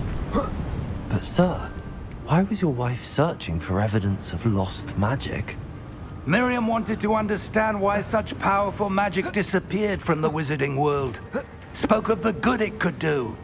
But magic is no different than any power. What really matters is the one who wields it. Yeah, this guy. Is that ice? It's not cold enough here. It appears to be a sort of enchantment. Gee, advanced. Someone wanted to block this path. Let's see some of that wand work you were practicing. Focus on the center. Okay. Oh, damn. I'm a wizard. You're a magician, Excellent. Henry. Excellent. Use your camera to select an active target. Okay. Does this game use lock-on targeting? That was a bit rougher than I'd expected. That's what she said. Woo! Oh yes, I can blast these. Oh. Your wand work's improving with every cast. Thank you, sir. With every cast. Gee! My wand work.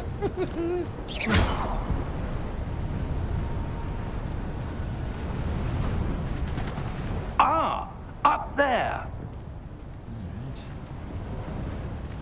I'll put my head right in his grundle there. His gooch. We're close now. It's just ahead. Let's see. Oh yeah, sometimes you have to look around corners and stuff to find secret goodies. Yeah, there we go. I just found some lunch money. Yeah. You can tell I've been playing video games for a while. I knew instinctively to look around the corner.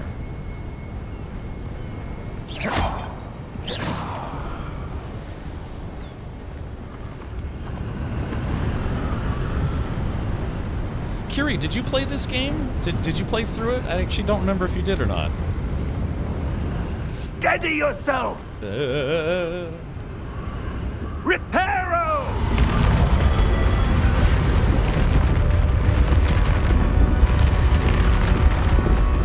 That's awesome.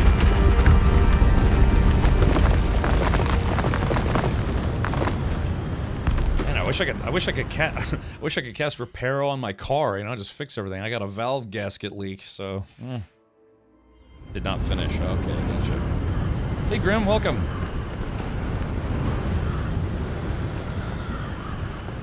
Almost there. Almost there.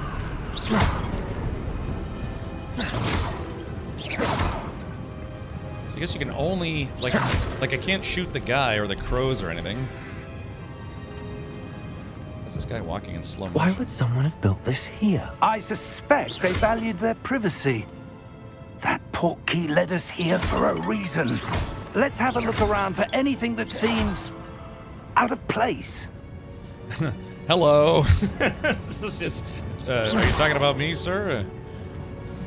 Minimap shows your surroundings with you in the middle.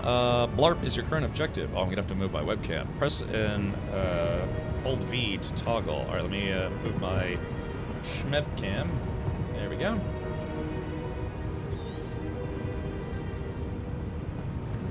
Okay. Investigate. Professor, it's a mural of some kind. Duh. Perhaps our host was a noted seer. Interesting. Interdasting.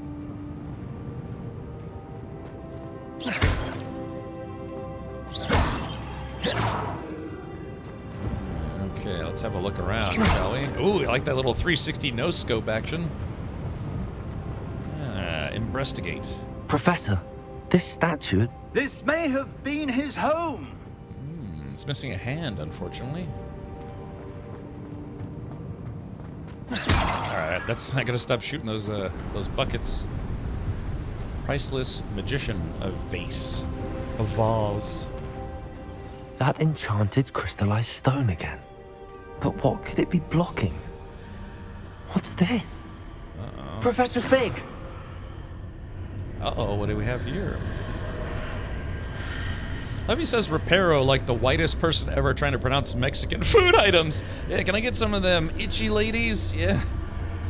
Yeah. How odd. Yeah, exactly. I'd like to get some chicken and steak fajitas. Yeah. Yeah. Let me get them Someone have conjured that enchanted stone here. And how is there a room behind it?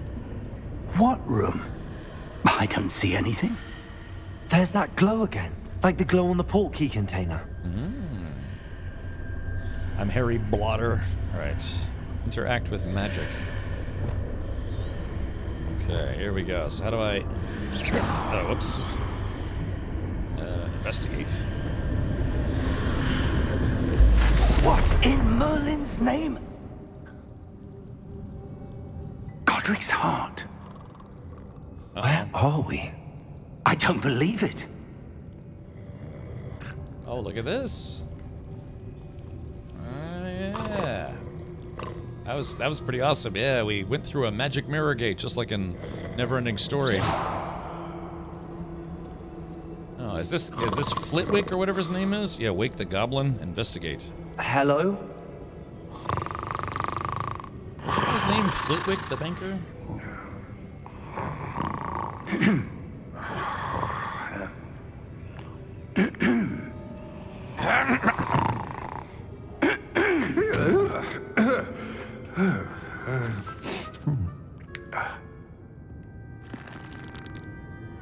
It can't be. It be. Just a moment. Ooh. He's gonna tuck it into his belt. He's got a sleep boner. You know?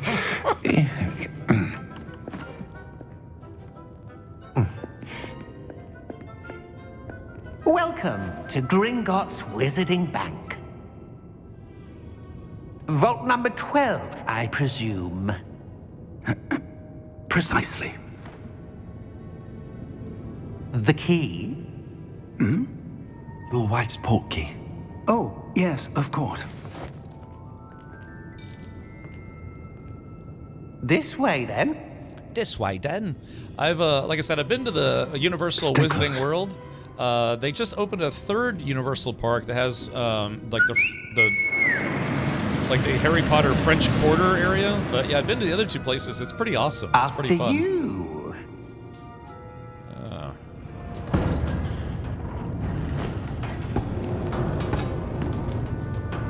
Keep your hands inside the cart if you don't wish to lose them.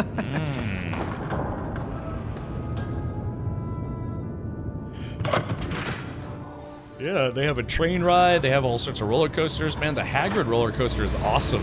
That's honestly one of the better ones I've been on. Hundreds. In fact, you'll see quite a few on our way to vault number 12. As we speak, we're just beneath the main lobby. The vaults you see now are the newest. Are private entrances to the bank common at Gringotts? They are most uncommon. Only one with great wealth or power, or both, could have arranged for such a service. Yeah, I mean, they have a roller coaster that want to take a does breath? this kind of stuff. A what? Sort of. That waterfall washes away all enchantments. It's a security measure. Experienced the thief's downfall before, have you? Heard of it? These are the lower vaults that we're passing now. How deep are we going? Vault number 12 was commissioned shortly after Gringotts was founded over 4 centuries ago.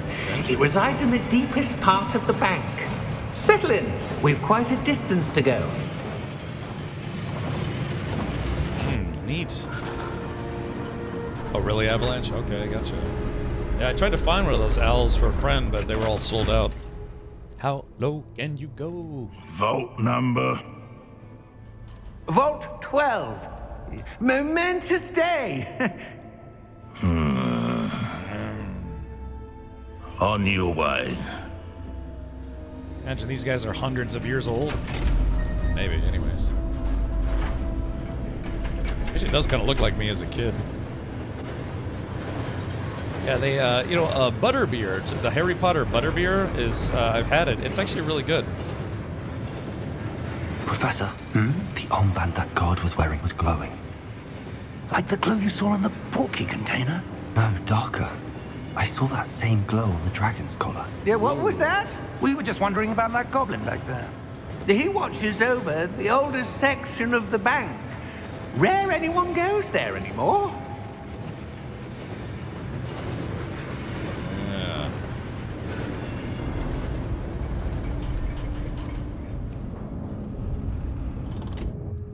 Here we are.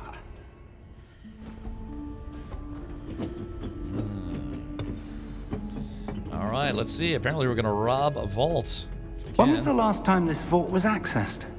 A goblin has been stationed at my desk for hundreds of years. In that time, no one has visited Vault 12 until today. I swear.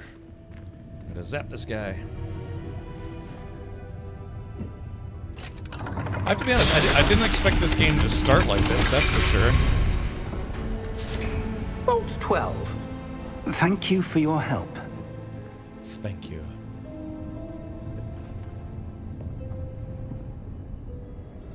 Hold on, let's see, I got some loot to steal. There we go, got a little bit of cash. Looks like the place has been ransacked. What do you suppose we should be looking for? I'm not sure. Boys. Sir, I wonder if you might... The instructions for Vault 12 indicate that I am to grant access to the holder of the key and then close the door. Wait! Best of luck. Professor? That was certainly unexpected. Yeah. Let me think.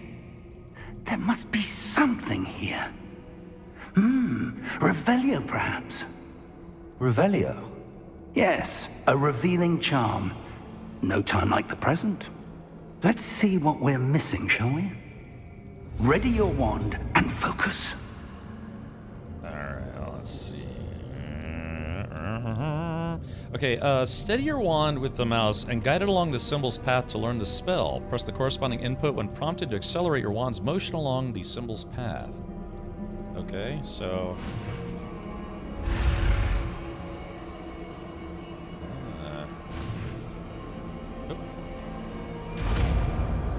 Revelio. Revelio. Revelio. There! I saw something. I like how it says my name Move in the a bit game. closer and try again. Okay, hold on. First things first, I want to look around and see if there's any loot to steal. There we go. A door. Well, that's a start. There's that symbol again. I don't suppose you see a way to... I do, Professor. That symbol has the same glow as the one I saw on the portkey container. If what you can see reveals the way forward, then I dare say we are about to discover the secret of this vault. Lead the way. Okie dokie. That seems like it actually could be a fun adventure. Reveal on her. Lumos! Her bra size. This is no ordinary vault. I suspect we will need to earn our way out of here. What do you mean, earn our way out? Do you think this is some sort of test? I do. But to what end, I can't say. Stay close. There will be no disapparating if things go poorly. Not out of Gringotts. Disapparating. Revelios, part of a complete breakfast trait. The deep voice effect sounds artificial and the default is better.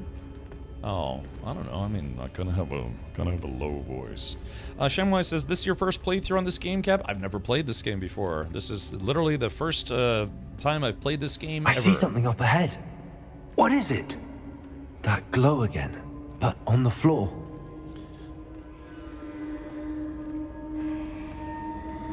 Yeah, it's like a goblin peed on the floor. Lumos! What happened? When I moved towards the glow, it suddenly seemed as if the ground was swirling about. Are you all right? Yes, sir, I'm fine. Yeah, you're right. You seem to the have voice sounds caused the processed a floor little to bit. change. That statue. What statue? I see some sort of statue, but only as a reflection in the floor.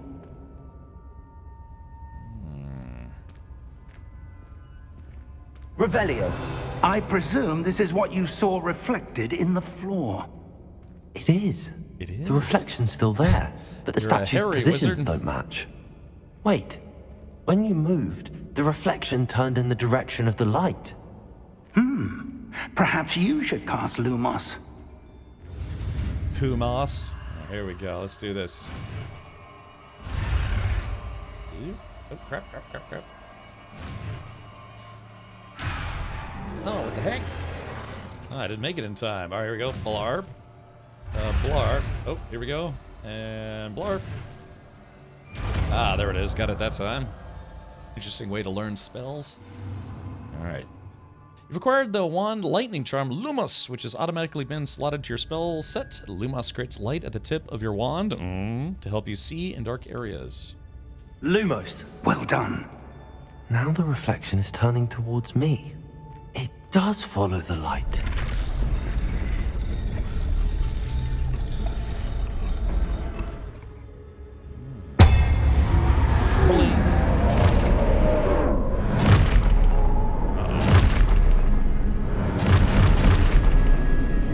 Uh-oh, I'm about to... Look out! Protego! Accio! Descendo! Levioso! Deposo!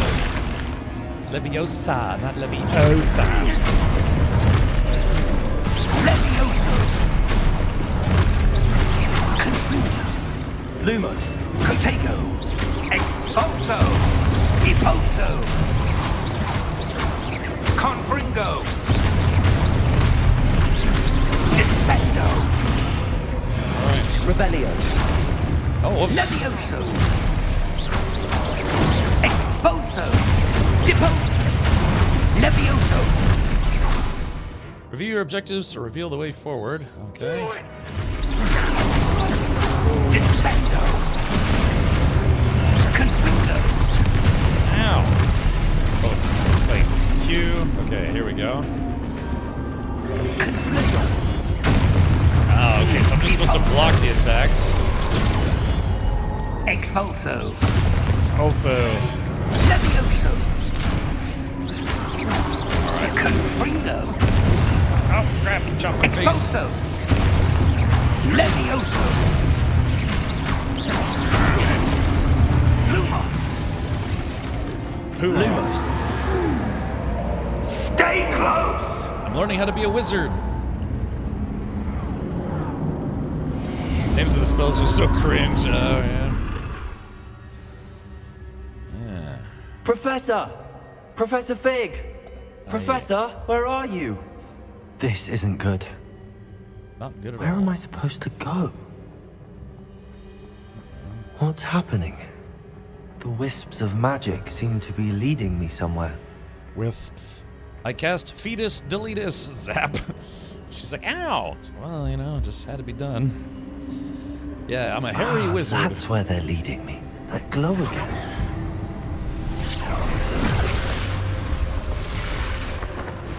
Stinkus Twinkus. Alright, Revelio. Revelio.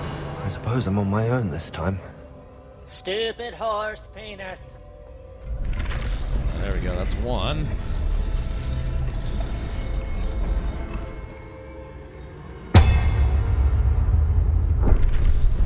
That's Deuce. Yeah, I want to learn the Money-Oso spell, yeah. I cast Large Bag of Money. I cast Delete Bills and Taxes. I need to align these statues with their reflections. Just like a Harry Potter movie where he just says everything he's doing. Harry Potter would have made a good Twitch streamer.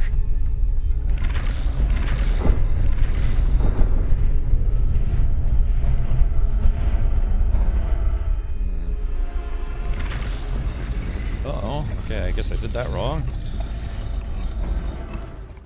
Alright, activate the statues. Wow. Alright, there goes. Perhaps I need to get them all to stand at once. Yeah, okay. Scroll down the line here. Oh, there it goes. It seems I have no choice. I'm going to have to fight my way out of here. Yeah, I'm gonna bite my way out of here.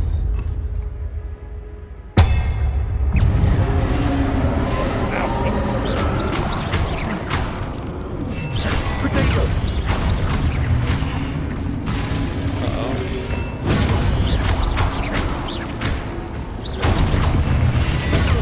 Alright, not too bad. Nice little blocking mechanic here. Hold Q during Protego to stun enemies with a Stupefy counterattack. Stunned enemies take extra damage indicated by gold numbers. Okay. So I have to stun them. Potato! Stupefy! Oh, there it goes.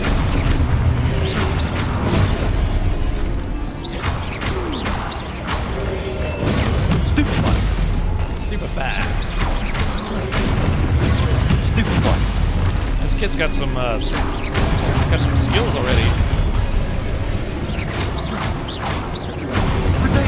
Stupefy.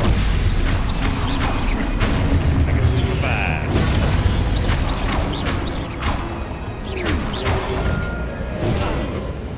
Woo. Run away, run away! Stupefy.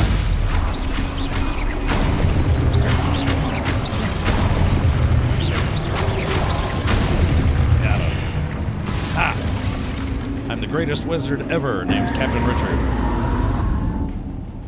Yeah, basic Castillo, basic Castillo. Let's see. Lumos. It'd be nice to be able to shake a stick and have light all of a sudden. Never expected this on stream. Ah, Panda, this has been on my backlog for kind of a while now. It's a shame too, because Gingy bought me this game and he was tuned in earlier, but I think he left right before I switched over to it, which is a little unfortunate.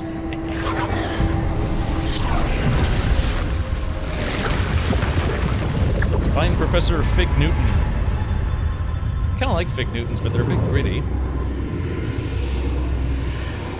The thing is, I wonder if when does this game take place? Is it like 200 years before the movies or the books, or 100 years? Are we going to see Dumbledore kissing a dude in this game, or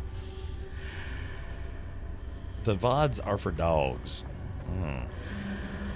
Hey, what's up, game? It's doing well, I did a co-stream of the Dune Awakening Beyond the Beta earlier. I've been live since 11:30 a.m.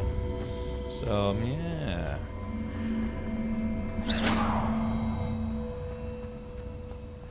Oh, it's in the 1890s. Okay, gotcha. We're very excited to see her come online and have you guys play with her, but... So no cell phones, but some other goodies. Yeah, it's in the 1800s, right? Okay. So how's the audio? Is the audio okay? Not too loud, not too quiet? There you are. How did you... Right, Jake, right? What is this place? I don't know. But I found this floating above that basin. That is no mere basin. That is a pensive for viewing memories. All right, thank you, Safety Trousers. I wonder. Yeah, Tarmon. He was into other wizard dudes. Glub glub glub glub glub. Follow my lead. Just walk this way.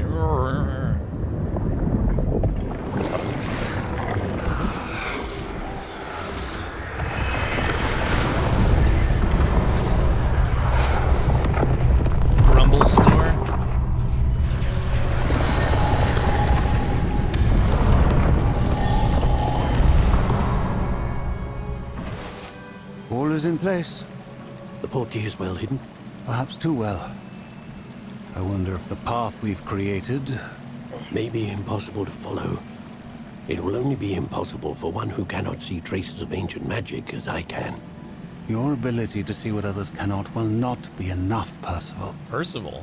We are entrusting the one who embarks on this path with powerful secrets, with knowledge others will do anything to obtain. Yes, and if we are correct, Charles, the witch or wizard who completes the trials will have proven themselves worthy of that knowledge. And the responsibility that accompanies it. Yeah, Grindelwald. We've done all that we can. Grindelwald.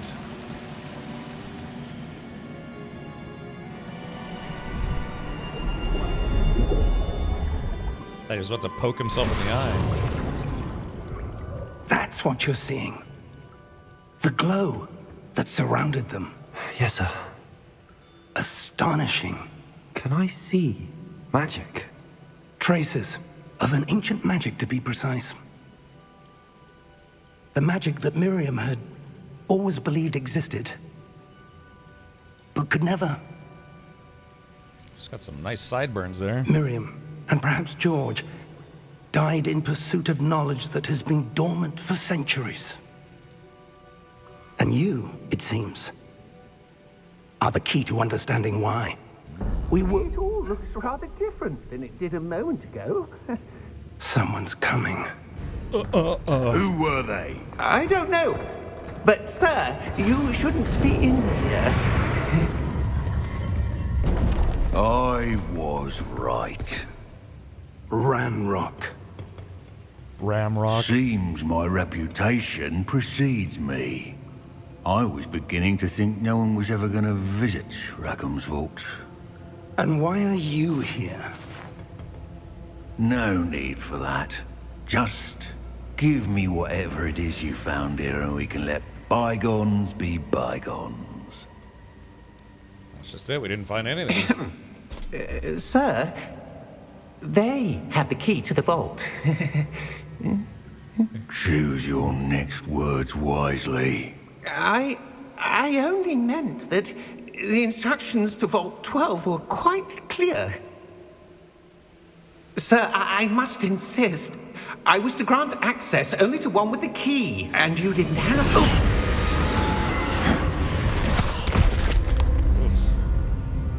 I have no patience for traitors. Now, where were we? I'm not giving you anything. Well, perhaps your young friend here will be more helpful.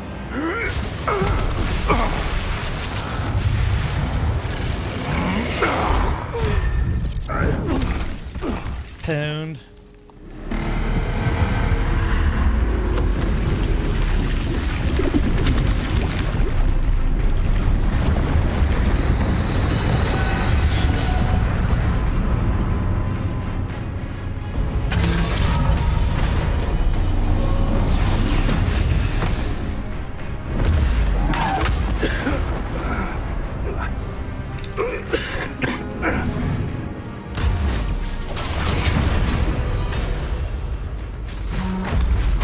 Ruh-roh.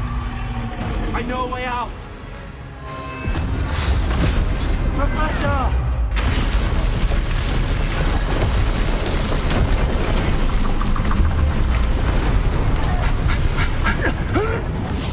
Whoop, whoop, whoop, whoop, whoop.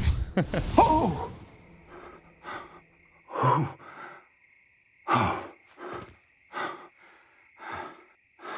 Are you all right? Fine, sir. I've never seen so powerful a goblin. He seemed wholly unaffected by my magic. Holy moly. Where are we? I guess so, Hankin, yeah. It can't be. It seems those who set up the pensive, the locket, and the path to both wanted someone with your ability to end up here. Mike Monkey, Come. what were you saying? You got a We have a sorting ceremony to get to.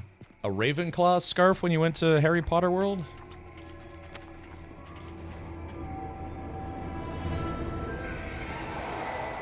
Oh yeah, the the Hogwarts Express. I've been on the Hogwarts Express. True story.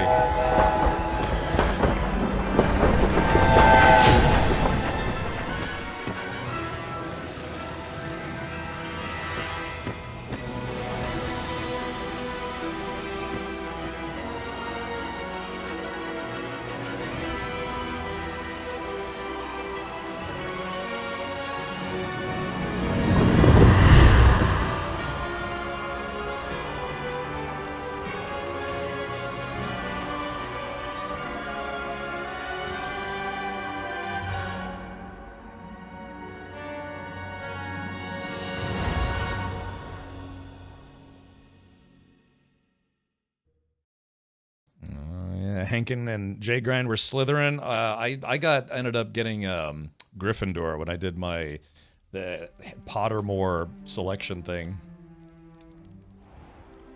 Curie, have you been to Harry Potter World?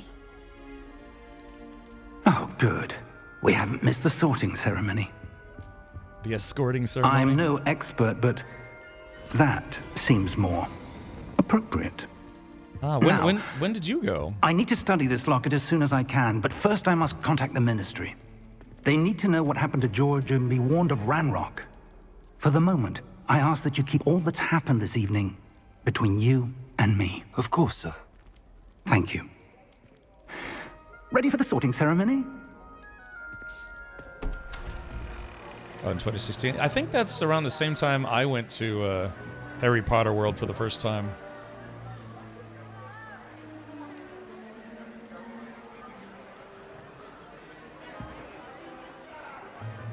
The sharding ceremony.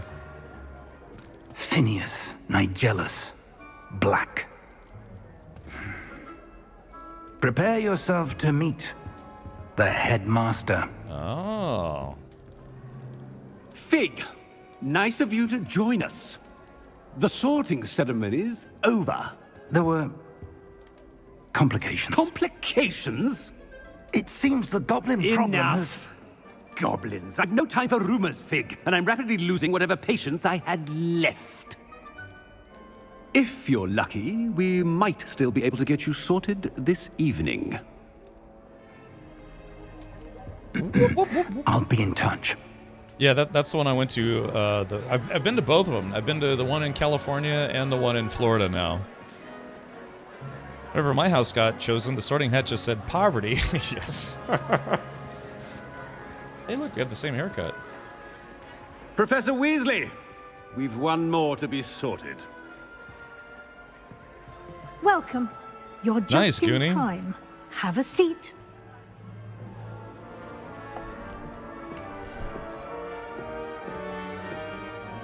Slytherin. Alright, I'm about to get sorted, I think. Ah, yes. A bit older than the others, aren't you? I just had my birthday, thank you. You come here with preferences and preconceptions. Certain expectations. Let's see. I can't wait to start classes. Oh, it looks because I already did the I did the Pottermore thing online, and I did link my account, but maybe I'm getting resorted. Let's see. Well, that's cool that you can watch Twitch on the plane. I mean, yeah, internet. It's weird that you get internet on a plane now, but it's true. I forgot happy birthday. Yeah, thank you for that. My birthday was on Friday. I turned 21. Yeah, it's strange but true. Can't wait to start classes. I can't wait to explore. Let's see. I mean, I'd like to learn more magic, but I'd also... Oh, I guess my skull's kind of in the way. All right, just for right now, I'm going to move my webcam.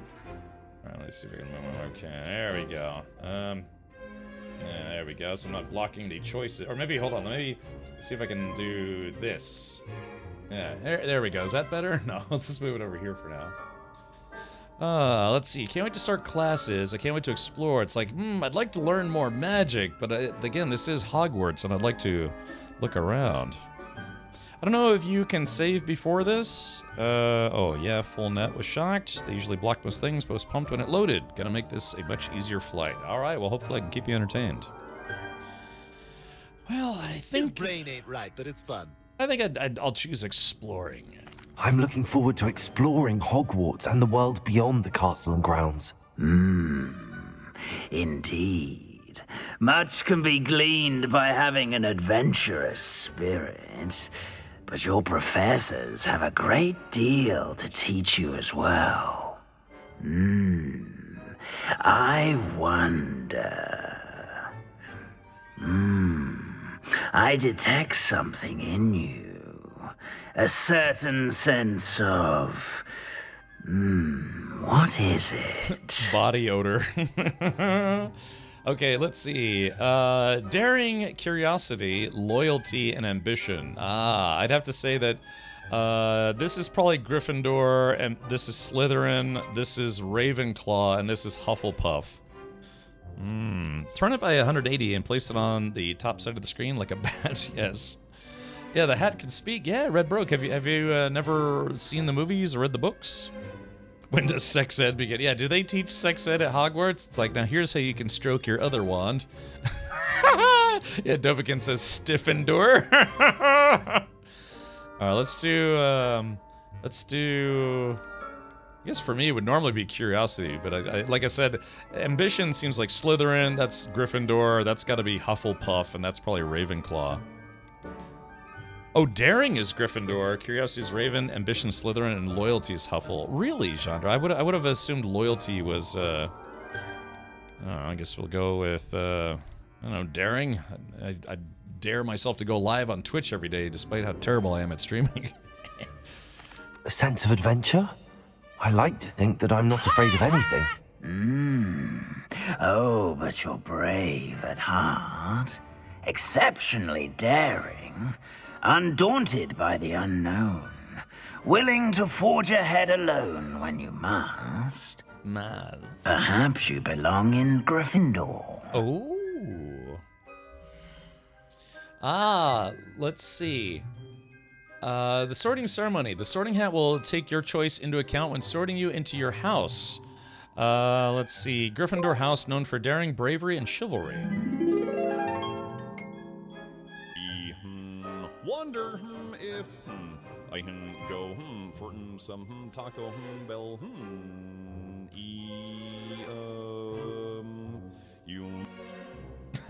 Yum. Alright, interesting. Yeah, it's a talking hat. It's probably been alive for thousands of years. It's so stimulating being your hat. Okay. Daring, bravery, and chivalry. Alright, let's do it. Because, yeah, Gryffindor is what I got when I did the Pottermore thing online. Although I also kind of think I would fit into Hufflepuff. Yeah, what's Hufflepuff's primary stats? Gryffindor's the coolest. And it's also, you know, the house from all the books, you know, that the kids were in. I guess. I don't know, what's Hufflepuff good at? Status just for, yeah, exactly. They just smoke a lot of weed in Hufflepuff. Loyal, hardworking, and honest. Okay. Daring, bravery, and chivalry. Alright, I guess we'll go with this. Sure, why not? Boop. Better be Gryffindor! Oh, it's very loud. The sorting shat.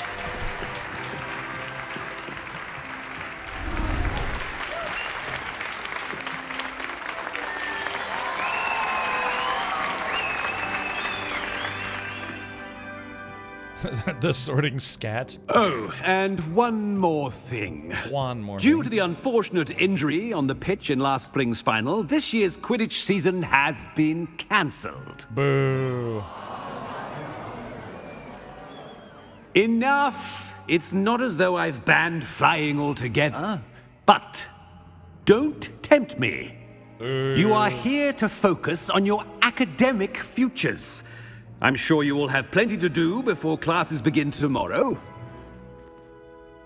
I said, I'm sure you all have plenty to do before classes begin tomorrow. It's not exactly a Dumbledore, is he? Quite an entrance. It's lovely to meet you. Professor Weasley, would you be so kind as to show our new student to their common room? I shall see to it, sir. So the sorting hat... As I was saying, I'm Professor Weasley. Pleased to meet you. Nice to meet you as well, Professor. As Deputy Headmistress, it is my distinct honor to show you to your common room. Right this way. Duh. Your character's missing your beard. I know. I can't It's have a most beard. uncommon for a student to begin as a 5th year. This should be quite an adventure. I'm looking forward to it. I remember the first time I entered the Gryffindor common room after being sorted. You were a Gryffindor? I am a Gryffindor. Never could remember the password when I was a girl, however. Password? Password? The password is Grata Domum. Grata Domum. You may enter.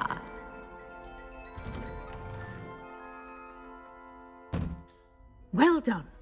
That's what Now, she said. Go on in and get some sleep. You have a big day ahead of you tomorrow. I shall be back in the morning to collect you for your first class. Thank you, Professor Weasley. You're welcome. Yeah, what is it? I hope you enjoy your first night at Hogwarts.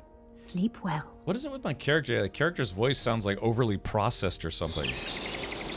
Yeah, Genderloon, right. Yeah, it's weird. It's like some kind of voice echo. Simon, is that a bug? Is that a known bug with the game, or? Hey, I don't. Yeah, it sounds like he's like. Looks like everyone's gone. Better head to the common room. It's like he's talking through a funnel. It's from changing the pitch. Oh, okay, gotcha. Love that all 4 houses are different in this game. Gives a bit of replayability. Oh, it's the game. It sounds processed because the deep voice processes the default one. I don't know if you can change it. Oh, it has to be the normal pitch. Ah, that's a little lackluster. Yeah, can I change that at all? Is there a way to bring the dialogue volume down just a smidge? Only the PC, 1 voice actor per gender adjusted for each pitch. Ah, yeah, that's unfortunate. I chose a little bit of a deeper voice because of reasons. A nice tenor. Okay. Can you spot me a tenor? All right. So this is a Gryffindor bedroom, huh? Oh, look, hey, actual reflections in the game. You don't see that in a lot of video games. Oh, is it, let's see.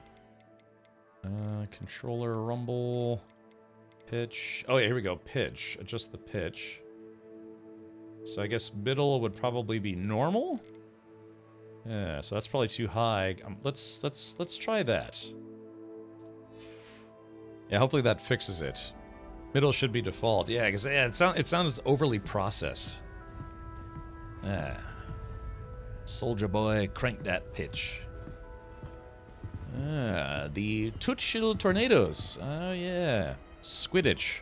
Now, if I'm not mistaken, they didn't include Quidditch in this game because they were making another game that was just Quidditch, if I'm not mistaken. Isn't there like a Harry Potter Quidditch game that came out maybe like a year after this game came out? Oh, my eyeballs. Oh, my eyes are sizzling. Yep, and it sucks. Oh, okay. Yeah, I normally don't stream. I had started today's stream at 11:30 a.m. Usually don't start until 4 p.m. my time. It's just a sport game. Yeah, it feels like they probably could have just added it to this game, correct? Well, here we go. Let's not beat around the wizardy bush. Find your common doom. This is someone else's bedroom. Let's see. Guess I have to go up, not down. To go down on a clown. Now, which way is the common room? The Scommon room. So I can imagine this game probably really tickled a lot of hardcore Harry Potter fans that wanted to, kind of wanted to feel like they were in Hogwarts. Yeah, the level of detail how they recreated the whole castle's that's what I was just thinking. Yeah, it looks like they spared no visual expense. Yeah, exactly. Does anyone know if there are any... Oh, level 1 lock. Let's see if I can break my way in. Must be different, starting Hogwarts in your 5th year. Has the original music and sound effects. Uh-oh. If it has the original music, hold on. Does it have a home cinema headphones? Mono audio. Okay, so I'm assuming this is all safe for streaming then. Because sometimes they... image calibration, film grain. I could probably take the film grain off. Yeah, because sometimes they will include music from movies, and it's not safe for streaming, unfortunately. Difficulty is normal, speed toggle. Menu reader. I'm just seeing if they have like a streamer safe mode. Arachnophobia. I guess they don't. All right, so that should be okay. Need the anti-DMCA wand for sure. The Chudley cannons. What a bunch of chuds. Okay. That new 5th year. They're lucky they didn't end up as dragon food, like that poor man from the ministry. Oh, what was that? Imagine starting a new school this late. Hold on, room, everyone. Let them through. hold on. She's doing some gymnastics up there. Hold on, let's see if she does it again. Yeah, there she goes. There she blows. Yeah, there, a little spot of tea. Yeah. Yeah, so this is what the common room for Gryffindor looked like, huh? Yeah, interesting. Everything seems all super old-timey. Yeah, there we go. Eat some It'll be the snacks. next butterbeer. Butterbeer is actually pretty good. Gareth Weasley. Sure you don't want to try it? Brewed it myself. Hello, you're the new 5th year. Pleased to meet you. I'm Gareth Weasley. Heard about your travels here. Can't believe it. Glad you and Fig are all right. Damn right. Is it true that someone from the ministry was with you in the carriage? Oh, yes. A friend of Professor Fig's. Oh, didn't mean to pry. Nasty business, dragons. Again, very glad you're here. Thank you, Gareth. So am I. Are you related to Professor Weasley? I am. She's my aunt. Let's see. I wish my bathroom had a streamer safe mode. Yeah, tell that to Dr. Disrespect. Yeah. Beef says, I played this game so much I memorized the whole castle. That's good. Let's see here. Is butterbeer an actual thing, and where can I get it? Yes. I don't know if you can buy it from Amazon or something, but if you go to Harry Potter World at Universal Studios, either in Florida or California, they actually sell butterbeer there, and it's actually quite good. It almost tastes like cream soda, if you know what that is. Yeah, Disney, Warner Bros., everybody, very litigious. Let's see, it must be nice. Must be nice having an aunt for a professor. You'd think so, wouldn't you? Aunt Matilda tends to treat me as if I'm a first year. Keeps too close an eye on me. It's all a bit suffocating, to be honest. Still, she means well, and she's an incredibly powerful witch. She'll have your back.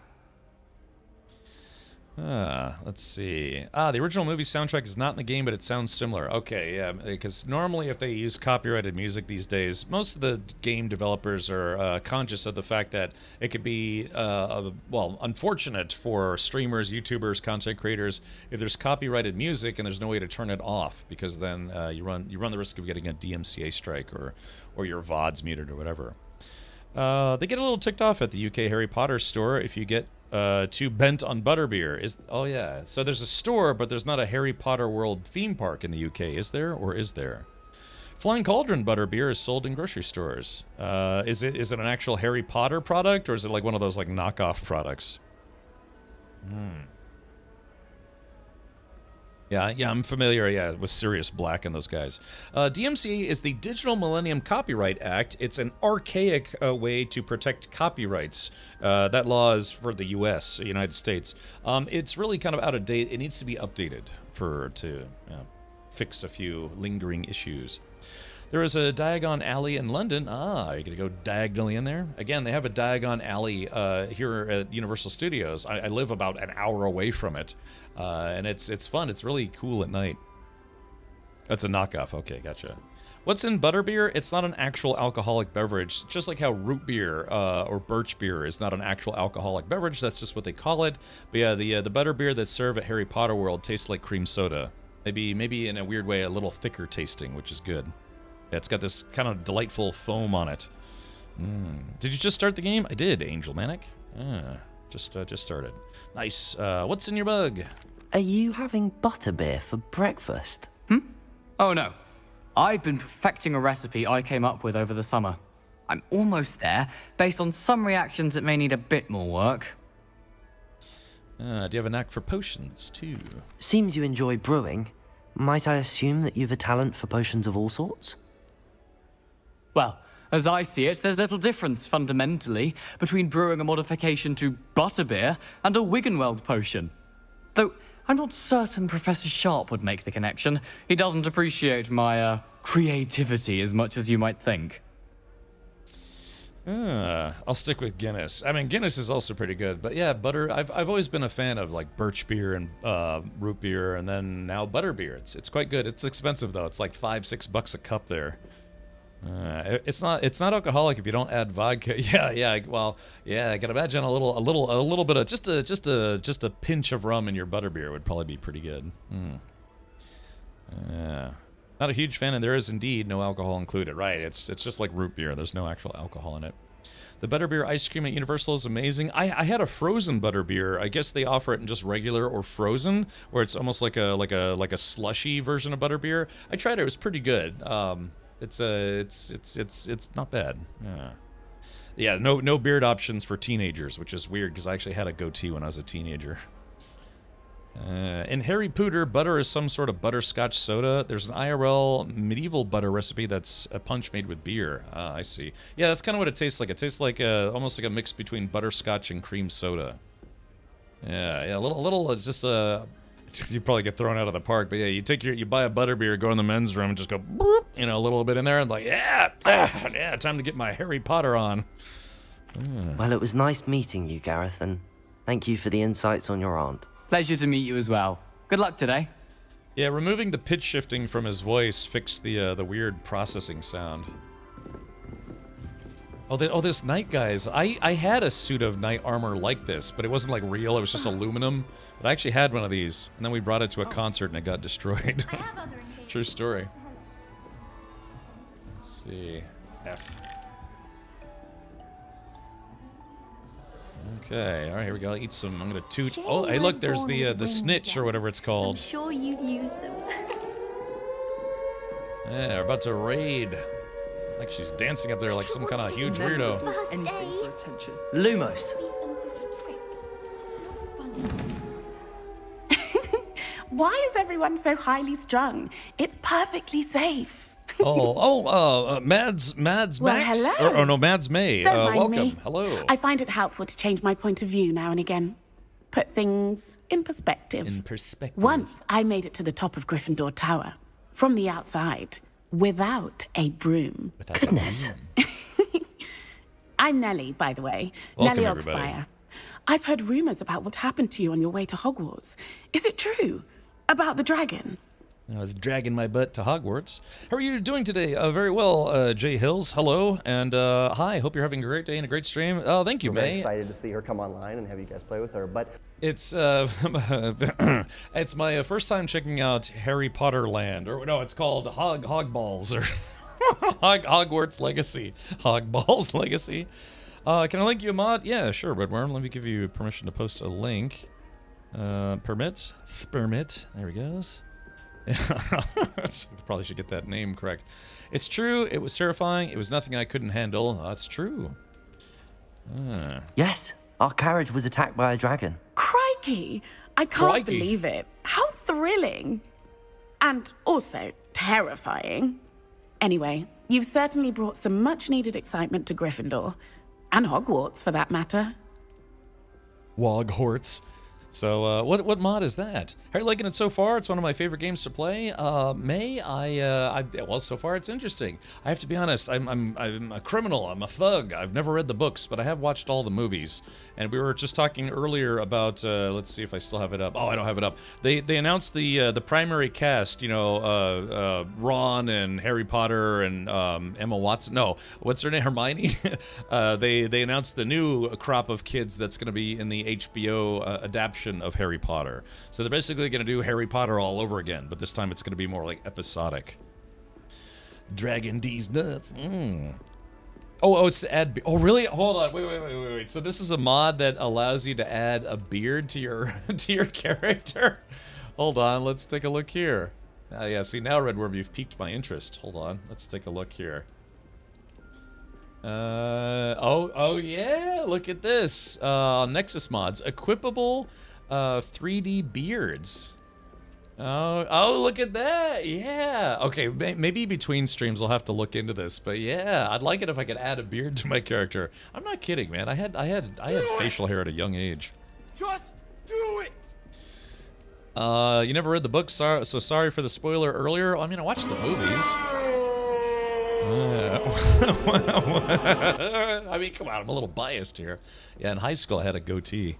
Well, I didn't have as thick of a beard in high school, but I got there eventually. Oh, Taco Bell, Bell, product placement with Taco Bell.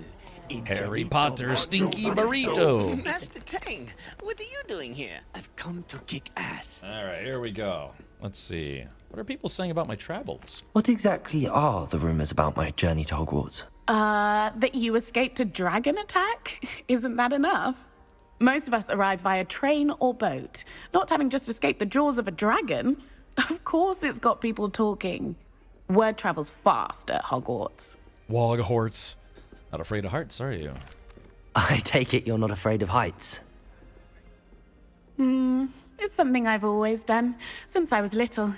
My mother once found me on the roof when I was 5. Still has no idea how I got there. Yes. But with all the strange hallways and rooms in the castle, and everything lurking in and outside the grounds, you don't need to scale a tower to see something incredible here. Yeah, it seems like when you're a little kid, the world seems so much bigger. Let's see. Oh yeah, Baker Halo. Yeah, okay, I don't need to tell. Yeah, if you do letter.letter, word.word, my bot thinks it's a link, and only active subscribers can post links in chat, or things that even look like links. It's kind of like a blanket blocker for my bot. Don't want to catch Hogwarts. Be careful. I'd imagine most students have never seen a dragon. Have you? Goodness, no. And I've never heard of one attacking a carriage like that. Not enough meat in a carriage, I'd think. What about ghost horses? All right, let's see. I'm sure I'll be seeing you around, either in our common room or when you scale your next tower. You never know. Bye for now. I think she... Oh, there she goes. I like how they actually animated her climbing up there again. Can you imagine all the other kids like, what's her deal? If I get a snitch stuck in my hair, I'm going to hex someone. Introduce yourself to Cressida. Hold on, let's slap this globe. Is this a jukebox? Oh, house chest. Oh, yeah. Wait, that's not right. I really thought I had it. Cressida Bloom. Bloomchen. I don't know what I'm doing wrong. It's not a complicated spell. I should be able to do it non-verbally. Why is this not working? Ugh! Is this Moaning Myrtle? Oh, hello there. Welcome to Gryffindor. I'm Cressida. Pleasure to meet you, Cressida. Splendidly theatrical arrival to the sorting ceremony last evening. Made it in by the skin of your teeth. Is it true that you're Professor Fig's protege? Let's see. Wait, wasn't there a Toyota Cressida? Yeah. I think that J.K. Rowling will go through with the legal action over the cast picks and other changes that they plan to make. She was not happy about what they included with Hogwarts Legacy. Oh, really? That's the first time I'm hearing about that. But all the actors have to keep repeating that fans should support the actors despite her behavior. What did she not like about Hogwarts Legacy? Bloom means flower in German. Yeah, Blumen. Yeah, viele Blumen in my vase, something. Yeah, it's like that like she was like the, I don't know, like the German Christina Aguilera Blümchen. Yeah, she was like, heute ist mein Tag, heute ist mein Tag, heute ist mein Tag, mein Tag, mein Tag. Yeah, croissant. Oh, great. Now I want a croissant. Also seems like game uses very old version of DLSS. Not lots of DLSS artifact on reflections. Might be worth manually replacing DLL file for DLS to DLSS 4.0. Yeah, maybe I could take a look at that. Shame you didn't go with Hufflepuff. I heard they put out. Yeah, they seem like a little bit more, I don't know, lovey-dovey. There's an owner of a bar in Hogsmeade. Can I see your Hogsmeade? I'm not sure I'd say that, but I did study with him a little before we arrived. Blast! I was hoping he might have given you some advice on non-verbal casting. Is that what you were trying to do just I like there? how my name is in here. Oh, yes. Having a spot of trouble. I've mastered the charm using its incantation, but this is proving a bit trickier. Oh yeah, okay, Baker. Yeah, I've heard of some of that stuff. Yeah, but I wasn't aware that was a thing in the game. Interesting. Hufflepuff definitely puts out. Yeah, hold on. But the big thing though, the thing that's stuck in my mind is this lady's name. This young lady's name is Cressida. So, and I'm pretty sure there was a car called the Toyota Cressida, which was this car right here. Yeah, so yeah, she was named after a 1980s, 1990s Toyota. Yeah, it was supposed to be a luxury sedan of the late 80s to early 90s. Yeah, so yeah, that's what it is. Yeah, of course he'll stance the crap out of it. Yeah, so when you think Cressida from the game, think the 1991 Toyota Cressida, which is probably well, it's probably maybe not the best car ever, but it was a car. Only people who are 21 know this. I happen to know a little bit about cars. Well, all right, Rubberum, thank you for the suggestion about the beard mod. I might have to look into that. Let's see. Hardcore bassline of Euro dance music jumps up. Yeah, doom, doom, doom, doom, doom. Yeah, it's good Muggle resale value. Sure, why not? All right. Let's see. I'm sure you'll get it. Don't worry. You'll get it in the end. Oh, I hope so. If I can get it, Professor Ronan's sure to be very impressed. I'm just going to keep at it. Her personality type seems like the kind of person who would drive a Toyota Cressida. Were they around in the year 1890? Maybe she was conceived in one. Yeah, this game is set in I think the 1890s. So the car is named after her. Yeah, maybe she cast a spell on some Japanese auto manufacturers and out came the Toyota Cressida. Yeah, if she can't make it as a wizard, there's always 19th century OnlyFans. Yeah, some guy is scribbling, like a pencil, drawing feet, medieval feet. Is it really that difficult to cast non-verbally? Oh, yes. And if you don't get it just right, the results can be, shall we say, awkward.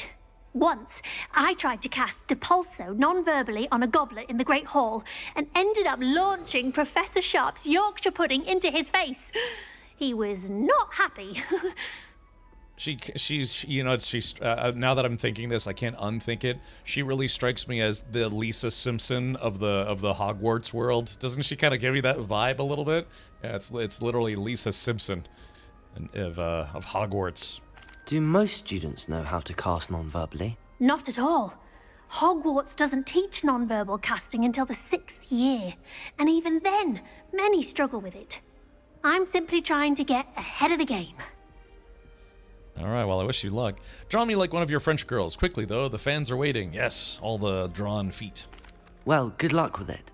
It was nice to meet you, Cressida. You as well. Enjoy your first day.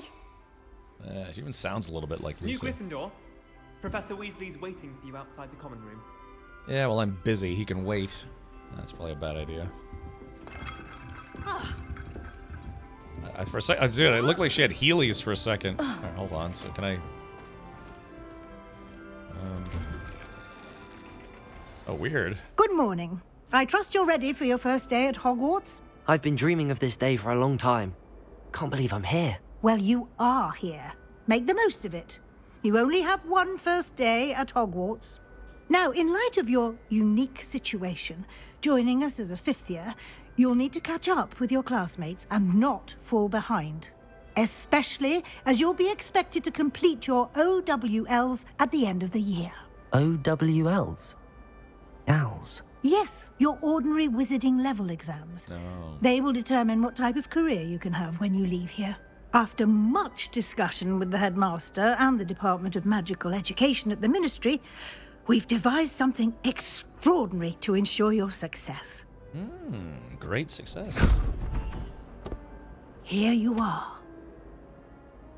Harry Potter. Time for some magical paper cuts.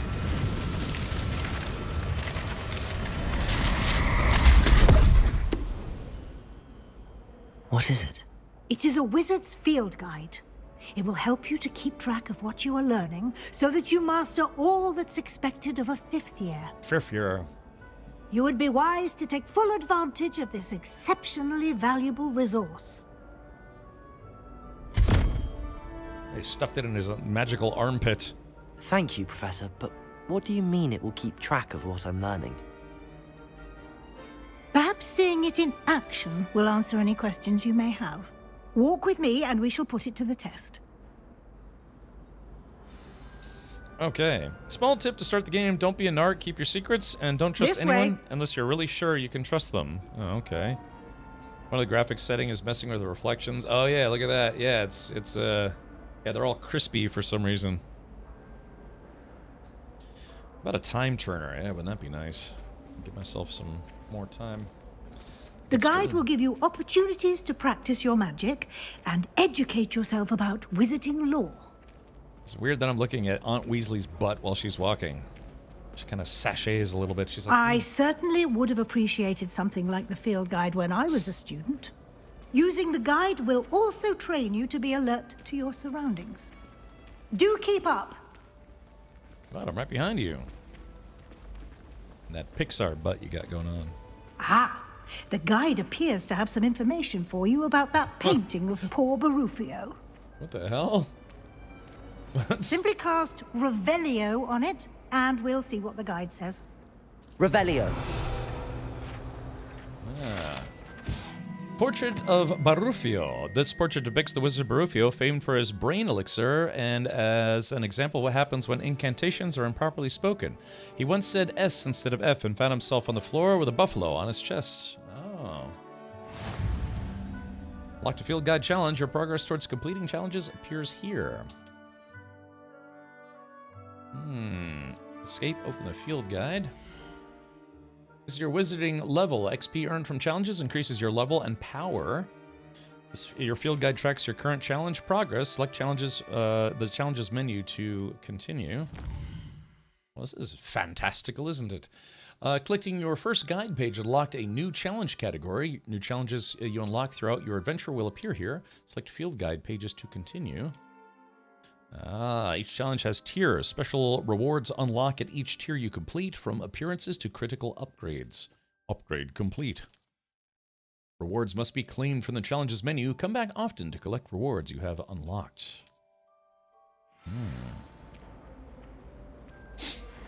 Also, as soon as you have a broom fly everywhere and unlock the fast travel points everywhere on the map, makes life so much better. Can do. So I used to do that in World of Warcraft. I'd make it a point to unlock fast travel points. Never fast travel in this game, you miss too much. Oh. Well, it could be just a quality of life thing. I adore Clever. You're right. Yeah, the reflections are being kind of weird.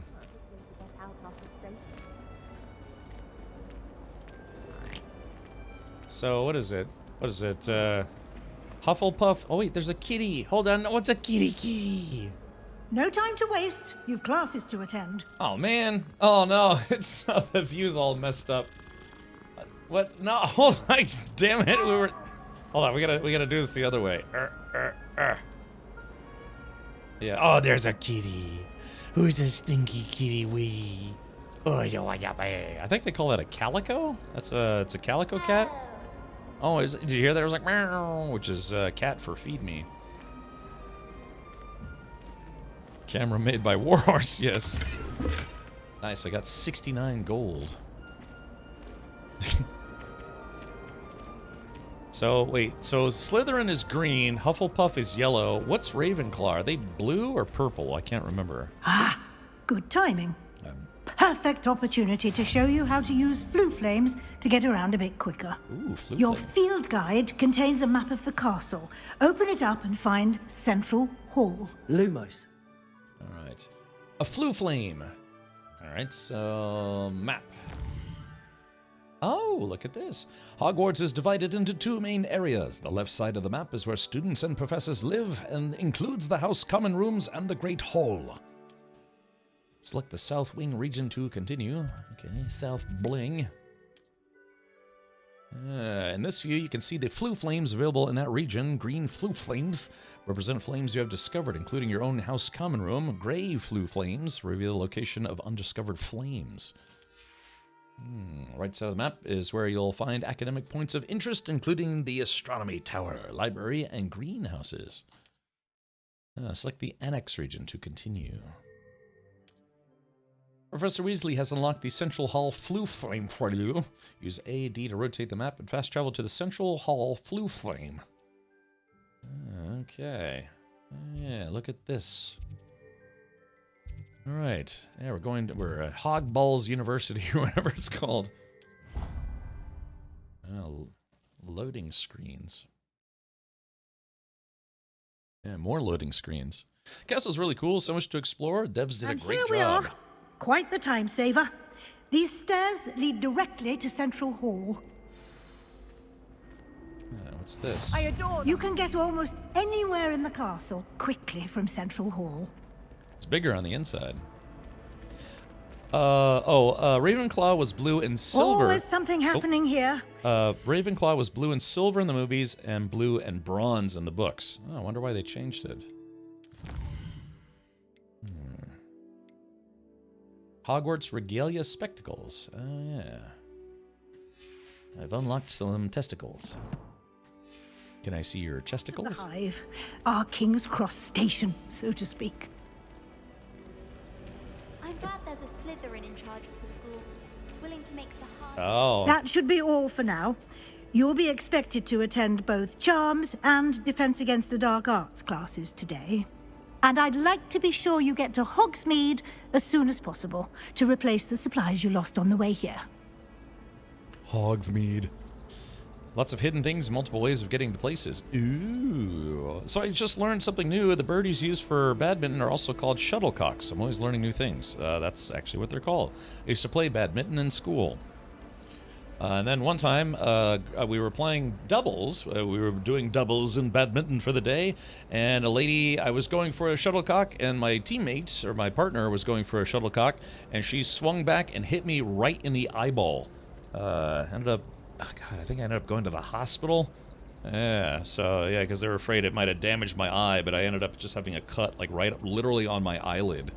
But yeah, I had a little bit of a black eye, and I don't think I got stitches, but yeah, I think I went to the hospital for that one. She didn't hit you in the shuttlecock. Well, that could have been worse. Yeah, just bashed me. Just you know, because the rackets for badminton are very light, and so she just went whoosh, and it just hit me like right in the eyeball. Awful stuff. You playing this reminds me, I need to try it with the VR mod, if anything, just to walk around. Yeah, I bet walking around is great in VR. Bronze tend to have chromatic abortions on film.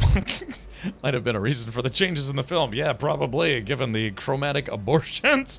It's just like fetus deletus, rainbows shoot out instead, you know? Gosh. Oh, man. What will I learn in Charms class? Exactly what you might expect. Spells, charms, jinxes. All terribly useful. Terribly. I think you will enjoy Professor Ronan. He's a clever and entertaining wizard, and a talented teacher. How great would it be to be at a wizard school? Thank you, Jay Grind. Yeah, because instead of learning, I mean, you probably still have to learn math and, you know, reading and stuff, but then you get to learn spells and stuff. Fetus deletus, yeah, chromatic abortions. All right, boom. Can you tell me more about the Defense Against the Dark Arts class? Defense Against the Dark Arts, as the name implies, focuses on how to defend oneself against the evils that lurk beyond these walls. A mastery of Defense Against the Dark Arts is required for those who aspire to become Aurors. Fortunately, we are lucky to have the ever-gifted Professor Hecat in charge of our students' education in that regard. What's Hogsmeade? You mentioned Hogsmeade, Professor. Hogsmeade is the only all-wizarding village in Britain, and is home to an array of shops and pubs. You should be able to find all of the school supplies you require in Hogsmeade. Thank you for that. You will also, I imagine, enjoy many a butterbeer there with friends in due course. Oh, thank you for that. Yasunary. Enjoy many a butterbeer there with friends in due course. Butterbeer. I could go for some butterbeer right about now. It actually is pretty good. But thank you, Yasunari. If you did get gifted a sub, be sure to thank your sub gifter, Yasunari. The Hogsmeade was a mead. It might as well be. Boop. Thank you, Professor Weasley. Grinds. A lot to absorb on your first day, and you have much to learn. Happily, your professors have agreed to create additional assignments for you outside of class. You'll be up to speed in no time. Judging by your adept use of Revelio earlier, I'd say Professor Fig succeeded in at least showing you the basics. He did, Professor. Well, He's there been it is. terribly vague as to the events preceding your arrival, specifically about what happened after that awful dragon attack. My suspicion is that there's more to the story than a search for belongings and an extended trip up to the castle. Yes, Scenario. Thank you for that. Yeah, courtesy of you, we've hit our sub goal for today. So, yeah, again, please do thank your sub gifter should you receive a sub. Or if you did, like Panda and Huntress Lena and me. Yeah. Okay. All right, let's see. Yeah, there is, in fact. We did take a bit of a detour on the way here. Ended up exploring some ruins, and I shouldn't say more. Exploring ruins? Well, I presume Professor Fig has his reasons for keeping the details to himself for now. And speaking Speak of the devil, Professor Fig, your ears must have been burning. Oh? Yes. Oh? You seem to have provided our new fifth year with a solid foundation in the basics of spellcasting. Ah, I'm afraid I can't take all the credit there, Professor. They've a rare aptitude for magic, it seems. Well, I'm just glad you both arrived in one piece. Perfectly good boats and carriages to Hogwarts, and you chose to fly in the path of a dragon. I wouldn't say I chose the dragon's path, Professor. Rather unfortunately, it would seem that it chose us. Very well. Enough chit-chat. I need to get to class myself. Might I rely on you, Professor Fig, to explain the details of the field guide's map? Of course. Thank you. The animation work is actually pretty good. Good luck today. And remember to use your field guide. It will be invaluable to you. And invaluable to me, as I'll be using it to keep up to date on your progress. Yes, Professor. Come and find me in my classroom after you've attended both classes today, and I'll explain more about those assignments I mentioned. And we'll see if we can't get you to Hogsmeade for those supplies. Supplies. People are always gifting subs, but never gifting DOMs. What's up with that? Admiral Nolan, you should be the first. Just touch the tips of the wands for safety. All right, here we go. So I guess this is a very dialogue-heavy game. Blumos. Very good. It's good to see you, Professor. And you. I was hoping our paths would cross today, before you immersed yourself in studies. Did I hear you and Professor Weasley talking about exploring ruins? Let's see. I hope I didn't say too much. Oh, yeah, so maybe I should bite my tongue a little bit. She caught me off guard. I didn't tell her anything else about our travels here. I will say, I think she suspects we're not being entirely forthcoming. Yes, well, Professor Weasley is a brilliant and astute witch. It was right to keep the details to yourself for now. For now. We don't know where this path we've embarked upon will lead. It may require a bit more flexibility with your time than she would approve of. And she may feel obliged to share details with the headmaster that would be better left between us. Understood, Professor. Good. Now, as capable as you are, I believe the ability you possess obliges you to be well trained. Happily, you have the benefit of an exceptionally skilled team of witches and wizards to guide you. Speaking of guides, and so that I may avoid another not-so-subtle reproof from Professor Weasley, why don't I show you the clever enchantment we included in the field guide's map? Unfold it and have a look. Unzip and have a look. Like I said, don't be a narc. Okay. All right, open the slap. This represents main quests. Completing main quests will further the story, unlock new features, and grant XP. So it looks like there's 35 chests to find, 150 field guide pages, 10 demiguise statues, and 1 astronomy table. Yeah, I hope I find some demiguise in this game. Okay, let's continue. Some quests are locked by spell and or level requirements. In these cases, you will need to be the required level and or have the required spell to activate the quest. New spells can be earned by completing professors' assignments or as quest rewards. Okay, defense against the dark arts. We'll learn Levioso. It's Levioso, not Levioso. Let's see. Okay, I could get lost in this castle. I may need to use the charmed compass in the field guide to help me find the way. An Accio. Castle's enormous. I may need to use the charmed compass. Okay, track quest. The map is enchanted to help you find your way. This will be incredibly helpful. Thank you. Now, sounds like you've quite a day ahead, what with classes and a trip to Hogsmeade for supplies, including your own wand. Ooh. You'll enjoy Mr. Ollivander. He's an exceptional craftsman and a good friend. I shall reach out when I have more information about our mysterious locket. For now, focus on your classes and pay attention. More than your owls may hinge on the magic you are able to master within these walls. If you go to Harry Potter World, they have an Ollivanders there, and you can choose your wand, or better yet, your wand can choose you. They're quite expensive, though. I think the window should be talking first. Okay. Why stave off the mayhem? All right. I think if the thing you're best at is herbology, it needs Charmed some compass. target. Oh yeah, look at this. Professor Black have children of his own? I'm partial to the spell Erectus Giganticus.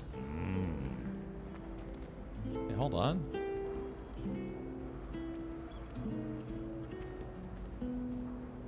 Revelio. I like that they actually animated this guy playing a lute. That's what I think of your playing. Take that. Oh yeah, check it out. Hey, look, it's Toman Kael'guff, the first. Check it out. Yeah, look, it's that Gandalf. No, it's Toman Kael'guff, wizard and sorcerer at large. Stay a while and listen. Down by the fountain is another page. Ooh, tra-la-la. My ding-ding-dong. What's he doing in Hogsmeade? Has he not moved to Diagon Alley yet then? Are you talking about in real life or me playing? This is my first time playing the game, so yeah. Revelio. This ornate fountain features intricately carved statues of denizens of the magical world, including a set of stone sirens encircling the fountain's base. Yeah, it's like the ace of base. Okay. Hogsmeade. Side quests are now available. Okay. Skogsmeade challenges. Quests. Oh yeah. Legendary. I'll get some legendary gloves. I'm assuming there's like armor in the game or something along those lines. Field guide pages. Hogwarts regalia gloves. It seems like this. Seems like there's a lot to this game. Red Brogue says my dad plays the lute. Well, since Quidditch is cancelled, what would be another way to get? Did you do the wand and Patronus quiz thingy on the same site you did house? No, Lateni, I did not. I did choose my house, but I think I got distracted. I never did the Patronus. Because the Patronus is where you choose your, a spirit animal, and then your wand is your wand, right? There's an interactive pick at the top of the stairs? Oh, at the top of the stairs. Okay. I feel like there's some Harry Potter experts in chat today. Interactive. Yeah, there's something wrong with the reflections. Yeah, what is that causing that? Yeah, all the like reflective things, they're kind of, I don't know, it's like sparkly or something. There's an exclamation point on the thing.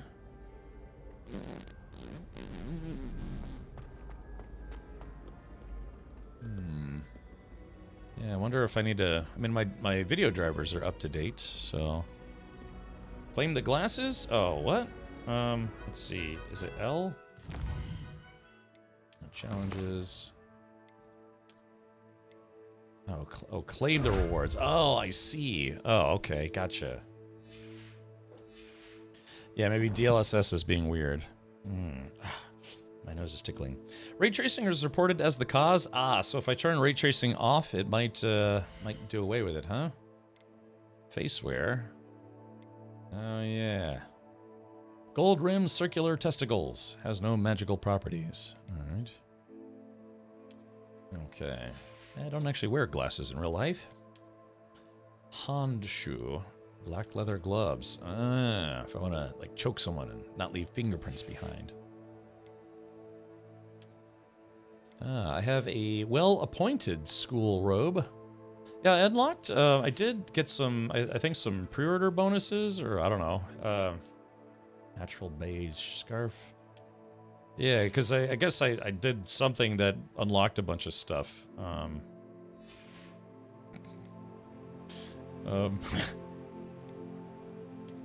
Oh yeah, I have a hat like this in real life.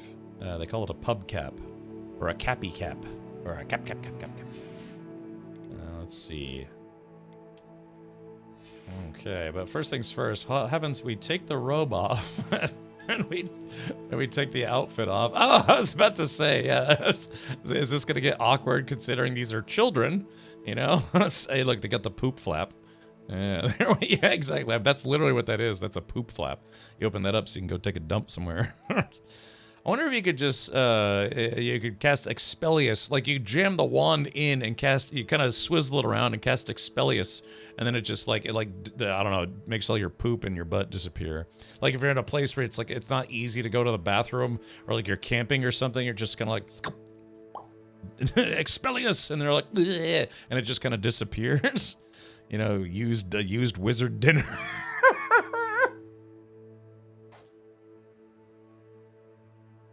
Used wizard dinner. That's what I said. Oh, man. Xanta kept losing his voice. I was sick last week, and so I'm still kind of recovering from that. But where does it go? I don't know. Maybe it teleports it to, like, a goblin's cereal. It's like, who pooped in your Cheerios? Oh, it was that dreaded Harry Potter again. That's what they do for constipation. Yeah, exactly. Ducus deletus or something. Yeah, let him cook. Yeah. All right. Yeah, I guess there's like wizard stuff you get. Ducus deletus. Fantastic. All right. Yeah, Chad. I think I'm ready to be a wizard. So I'm ready to show my mustache. My mustache is tickling my nose. My snooter. His brain ain't right, but it's fun. Oh man. Oh, my frame rate noticeably went down when I went outside. Well, let me. Yeah, let's see here. Collections. Oh, what's this? Oh, I guess, yeah, this is where you can collect all the things. Hogsmeade. Oh yeah, there's all this. Man, there's just probably tons and tons and tons of stuff to find in this game. It's Richard Potter. Yeah, like I said, yeah, because now I'm trying to render all sorts of things outside. My frame rates. I did set the game to ultra, but yeah, it looks like my system can't quite handle outdoors on ultra. I may have to lower it a little bit. It's weird not having to press a button to open doors. Flu Flames location discovered. Okay. Oh yeah, there it is. Constipelio removio. Frame rate will take a nosedive in Hogsmeade. I gotcha. I wonder. Let's do this. Gear, collections, settings. Let's go to... Yeah, because I'm on... this was what was recommended. Let's see. Where is ray tracing? Yeah, maybe I could turn ray tracing off. And maybe that'll get rid of the weird sparkly doots. Oh, I have to restart the game. Oh, bummer. Okay. Well, maybe next time I restart. There's only a paperweight GPU that could solve your issues. Yeah, if only. Hey, do you get yelled at for firing off your wand in public? You do if it's a euphemism for something. Oh, just terrible, chat. Just terrible. There's a kitty. Where's the kitty wiggy? Oh, yeah, where's the kitty? Oh, I want a little pet kitty. You gonna pay for his PC? I'm not, but Main Gear is. Yeah, I have a PC channel partner here, and they They provided me with my current gaming system, and they'll be providing me with another one. All I have to do is give them the word. Yeah. But that's because they've been very kind to me, and they are an official channel partner here. So yeah, my system's about 5 years old. Revelio. To go on a bit. We sometimes have to remind him to finish the lesson. Some of us don't necessarily want him to get back to the lesson. Yeah, this place looks interesting. Oh yeah, all the paper flamingos. Yeah, I mean, I could see how you could get lost in this castle very easily. And then the werewolves join the goblins in the upside. Oh, isn't that a kitty? There better be an achievement for petting all the cats at Hogwarts. Oh, I want a little kitty buddy. Now the thing is, they have to have litter boxes somewhere around here, otherwise these cats would just crap on the floor. That's the last thing you want to step in right before you go to class is cat crap. No, it wasn't. It was Basil Flat. Ooh, fight! It's a bold attack! Was the Minister a boot or the Minister a flack? Stop it, Peeves, you'll get us in trouble. In trouble you will be, but you can't get him to smack. She says it's a boot, and he says it's a flack. Peeves, enough. You'll get us all detention. Oh, what's... And you're both wrong anyway. Jeez. It was Hephaestus Gore. It wasn't boot and it wasn't flack, but you're all in trouble with Professor Black. Who's this guy?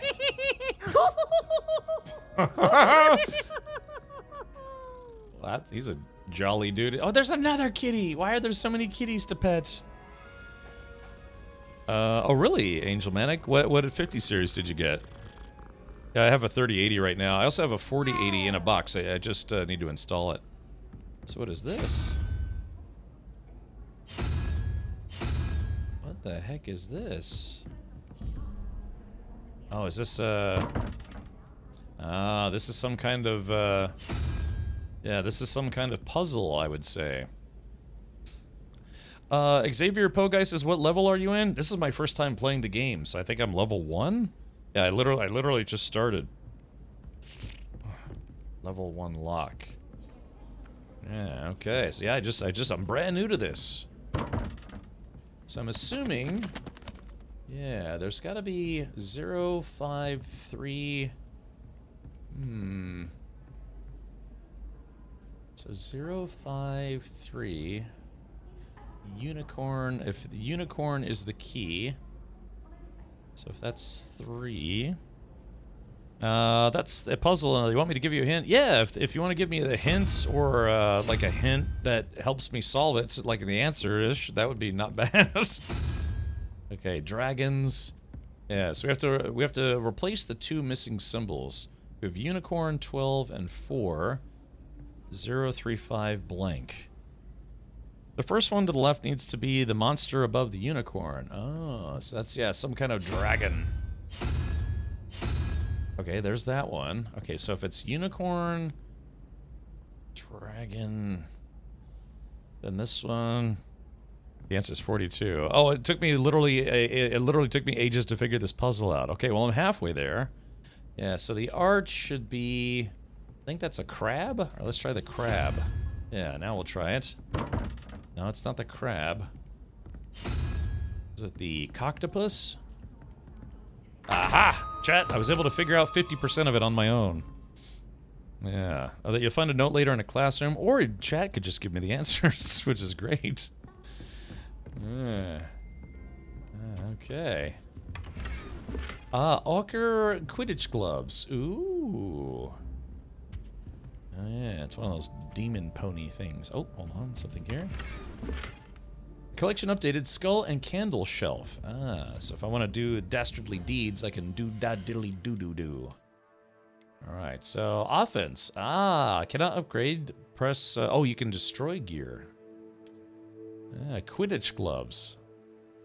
Tuning quest is a good time to identify new gear, sell excess to vendors, and increase your gear capacity by completing Merlin trial challenges. Ooh. Which house are you in? I was sorted to Gryffindor. I answered a couple questions, and it put me into Gryffindor. Just like the, those Harry Potter dudes.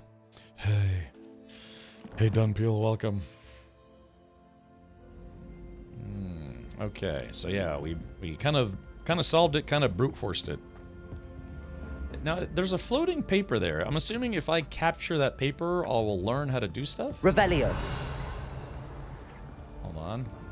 Oh, yeah. See, oh, wait, look. This door is locked. And there's, yeah, there's some chests inside. Equip the best stats outfit. You can change the appearance to anything you ever found. Okay, I'll do that. I need the Accio spell. All right, let's go get the Accio spell then by taking a class.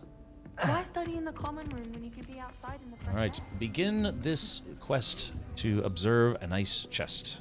Boop.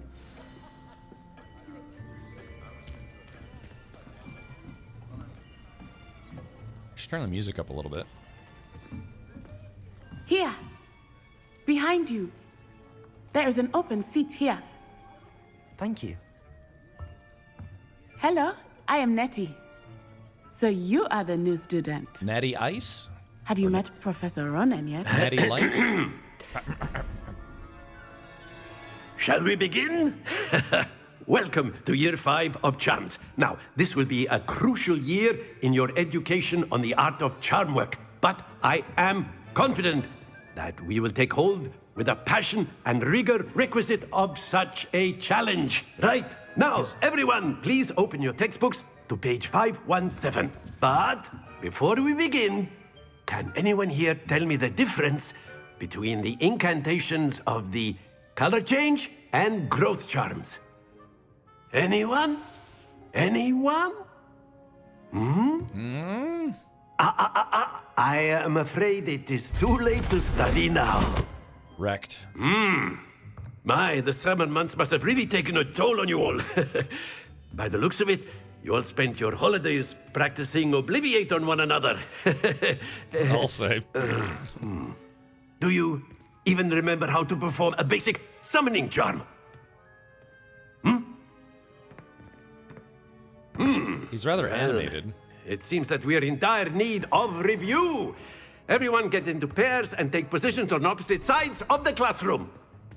Now let's put those textbooks to use as the blunt objects you so believe they are, and take turns summoning them out of one another's hands. Only one book will be needed per partnership, Miss Dale. Thank you. Get into place now.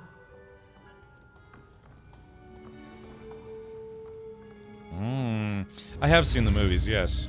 Although, like I was saying earlier in the stream, I saw the first 4 movies, and then I just kind of stopped watching them. And then it wasn't until years and years later. I think I watched the first 4 or 5 movies, and then, you know, like 5 years later, I finally got caught up on watching them. Oh, Dunpeel, hello, Dunpeel. Somebody let Dunpeel know that I said hello, Dunpeel. My plane is on the way down. Appreciate you letting me hang. We'll harass on the next flight if you're online. Goonie Saint, I'll be on for quite a while. Okay, here we go. All right, so we got to.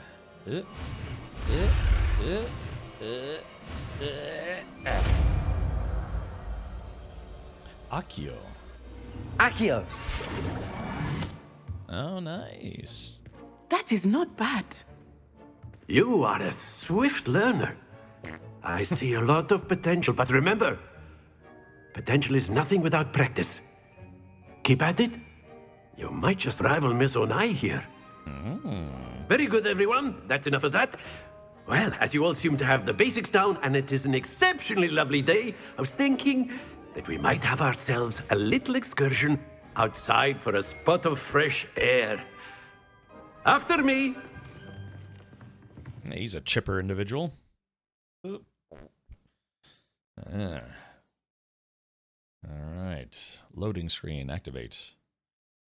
Dunpeel, make sure, check to see if maybe you accidentally muted Twitch at the top I've tab. always found that fun goes hand in hand with mastery, as I'm sure the Quidditch players amongst us would agree.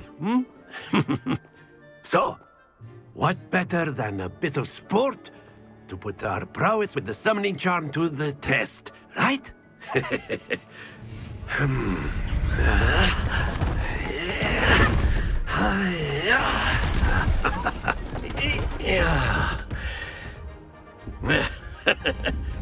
So why don't we have our newest student start us off? My nose is tickly. Sports ball. Very simply, cast Accio on one of the spheres and relinquish your charm at the last possible moment. Now, think of this like gobstones, if you will. But instead of throwing the marbles out, you are summoning them toward you.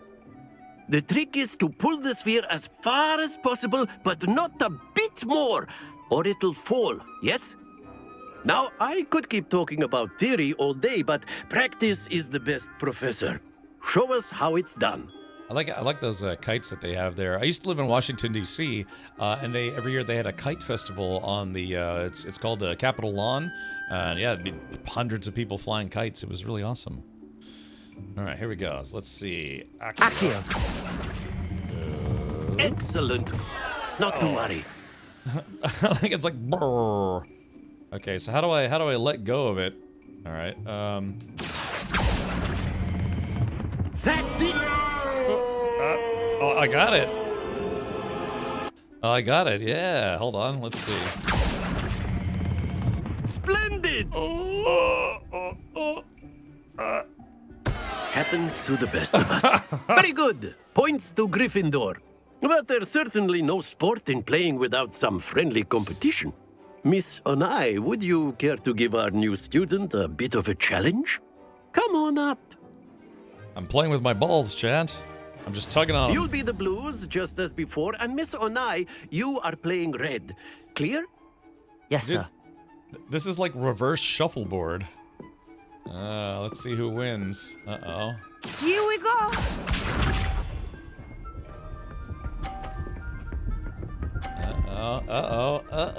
Oh, man, she's good. A little too good. That is how it's done. Okay, captain's turn. Accio. Aha. I think I got the hang of this, Excellent chat. control there. Let us see this. Let's see. Up. Oh, come on. She's really good at this. Oh yeah, maybe I can knock her ball out. Yeah. Okay, let's see. Yeah, hold on. All right. Do not think I will start going easy on you now. Brilliant. Watch this. Oh, she's gonna play with my ball. Uh-oh. She's gonna knock her own ball off, maybe. No. There we go. Yeah. Okay. Let's see. All right, here we go. Accio. And A perfect score. Remarkable. Oh, I almost knocked her ball off. Summoner's Court tied. Well, she is quite good. I know, I was so close to knocking her ball off. Let us make this a bit more interesting, shall we? So this guy's in Slytherin, right? Yeah, he's got the snake. Yeah, he's got the snake chain, so he's in Slytherin? I think we are well past interesting at this point. I'll say. Enough chatter. Focus now. You will need it. World This Accio round champion. settles Really, it all. Mike? Okay. Do they have like online contests? Uh-oh, and pwned. Yes. Oh, her ball is still moving. Okay. See how it is? Oh, okay. LOL, no. That is how it's done. Okay, so I gotta time this just right. Okay. I know and everyone hold is on. watching, but try not to be nervous. You are Okay. doing quite well. There we get it. Accio.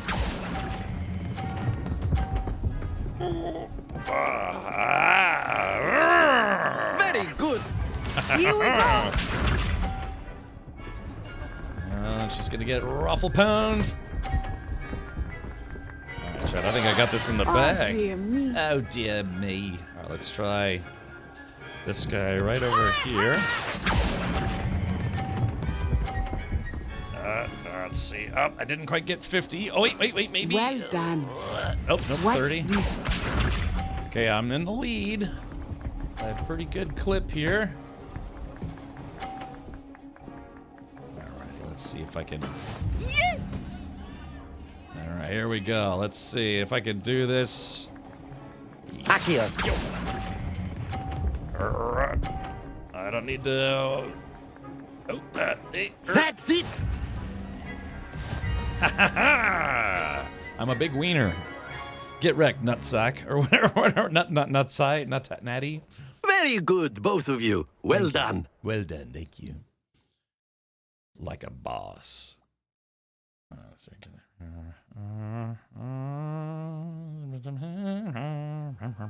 Class is dismissed. Gather your things on the way out. Okay.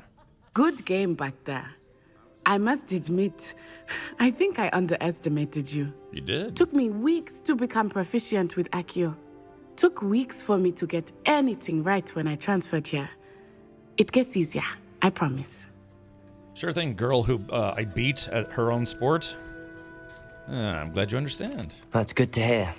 It's a lot to take in all at once. To put it lightly, I remember how I felt when I first arrived. I transferred here from Wagadu just before my 4th year. Wagadu? My mother received an offer to teach divination here. Before I knew it, we had left Uganda and were halfway around the world at a new school in a new country. Not bad. How big is Wackadoo? Let's see. Is Wagadu much bigger than Hogwarts? Wagadu School of Magic is the largest wizarding school in the world.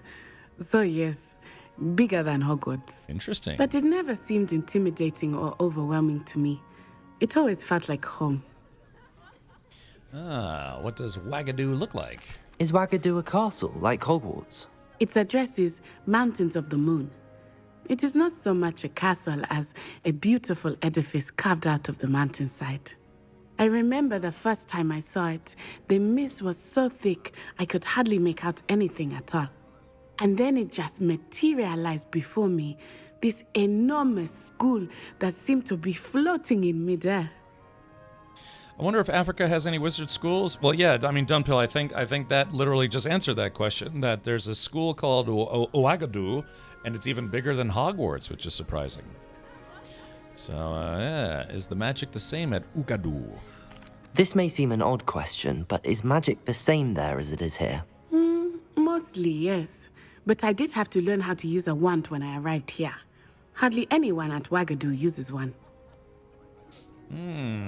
Surely the magic is weaker. Well, that's incredible. You can cast spells without a wand. Oh, yes. I find wandless magic to be much more instinctive. Not to mention quite convenient if one is without their wand. I must admit, however, that I am growing quite fond of using a wand. It seems very dramatic. Wahoo! Sorry. Yeah, well, you want to play with my wand? It's nice to learn about another wizarding school. Thank you for asking. Thank you, folks. I do miss Wagadu, but I am glad to be here at Hogwarts. I think Professor Ronan wants to talk to you. Better not keep him waiting. Oh, yeah. Until next time. Professor Ramen. I could go for some ramen right Of course, about now. you can use Accio on humans, if you're so inclined. Well, you'd be using it... After my brother learned the summoning charm, it was constant Accio this, Accio that, cutlery flying everywhere. Quite unsafe, really. Sure thing, magical A Lisa word, Simpson. if you would. I'm sorry, Professor Ronan. You wanted to speak with me, Professor? I did. I trust your first charms lesson lived up to expectation? Well, an outdoor competition wasn't exactly the lesson I was expecting, sir. What charm is there in the expected? You did well, managing to best as gifted a student as Miss Onai. Thank you, Professor.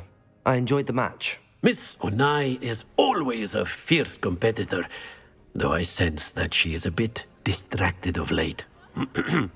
Now, Professor Weasley has asked that your professors give you instruction outside of the ordinary curriculum. Alrighty. Expect to hear from me soon regarding a special assignment that I am preparing for you. Does it involve a dark room and lubricant? Quest complete. Hey, I'm level 2. Hey, that means I can go back to the Gryffindor common room and open a chest that I wasn't able to open before. Hello there. You're the new student, aren't you? Is. Hello. You wanted to speak to me? Samantha Dale. I've been eager to meet you. You're the student everyone's been whispering about. Oh yeah, Ravenclaw. Hope your first day's going well. You certainly seem to hold your own in charms.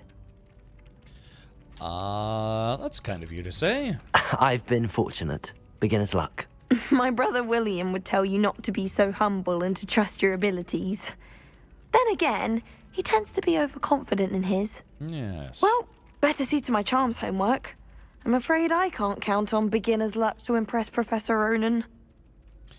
Very good. Wait, Professor Weasley? Yeah, so this game is set in like the 1890s. So this would be, I don't know, about 100 years before the events of Harry Potter? Because Harry Potter takes place in the 1990s, doesn't it? Yeah, it's the 1890s, so it's literally like 100 years before the events of the book. Because I think that's right, isn't it? Yeah, don't the Harry Potter books take place in the 90s? So they had like cars and TVs and stuff, but they didn't have, I don't know, like missile launchers. No, I mean, they didn't have smartphones. Did they? Was there ever a sequel to the Harry Potter series? I know there was a prequel, but was there a sequel? I find the movie. Accio. Oh, okay. Oh, it's another kitty. Oh, it's the sameys. I'm dying. I just want to pet all the cats. I just want a little kitty buddy. Who do you want to be? Harry's growing magic mushrooms in his dorm room. And they shared them in the common room. Harry Potter starts in 1991. Yeah, so Harry Potter, he's like, what, 6 years old or 8 years old? The sequel was trash. Oh, really, Bleef? Explain. I know of Fantastic Beasts. I know of Harry Potter, but I don't know what was. Was there an actual sequel where it's like, Harry Potter was an adult? I think he ends up marrying, was it Ginny Weasley? And then Ron and Hermione start banging. Yeah. Oh, Cursed Child is a sequel. Oh, okay. Was it written by Rowling or by someone else? Is it pronounced Rowling or Rolling or Rawling? The other girls and I were up all night. Level lock. Okay, so it's a level 1 lock. Oh, the Curse. Oh, wait, maybe I did hear about that. The Cursed Child was a play. Yeah, was it still about, Hermione and Ron and then Harry Potter, or was it about different people? Yeah, because sometimes they'll do sequels and it'll be about different people. Like, take Star Wars. They had the sequels and they were mostly about Rey Palpatine. Okay, well now what do I do? Okay, so this is a secret room, but I already opened it. It was a play first, but now being put out as a film. Look, if they could get Emma Watson, Rupert Grint, and Daniel Radcliffe to reprise their roles, people would probably crap their pants. Yeah, rolling in the deep. Yeah. Well, I'm curious. Yeah, I didn't know they actually did have a sequel. It's set 19 years after the books. Yeah, because I think Harry Potter ends where... Oh, spoiler alert. I think Harry Potter ends where it's like him and Ginny Weasley are then married, and then they're sending their kid off to wizard college, right? Yeah, okay. Yeah, run around this whole place. Doesn't Harry Potter get a TV show? Yeah, Dunpeel, HBO is doing they're doing a remake. Well, not a remake, they're doing a TV show out of the Harry Potter books, and they just announced, I think, the new cast yesterday, or today, something like that. Well, the primary new cast. I think they announced some of the other, they announced Snape, and I think Dumbledore, and some other guy, but I think it was either yesterday or today they announced who's gonna play Harry Potter, Ron Weasley, and Hermione Granger.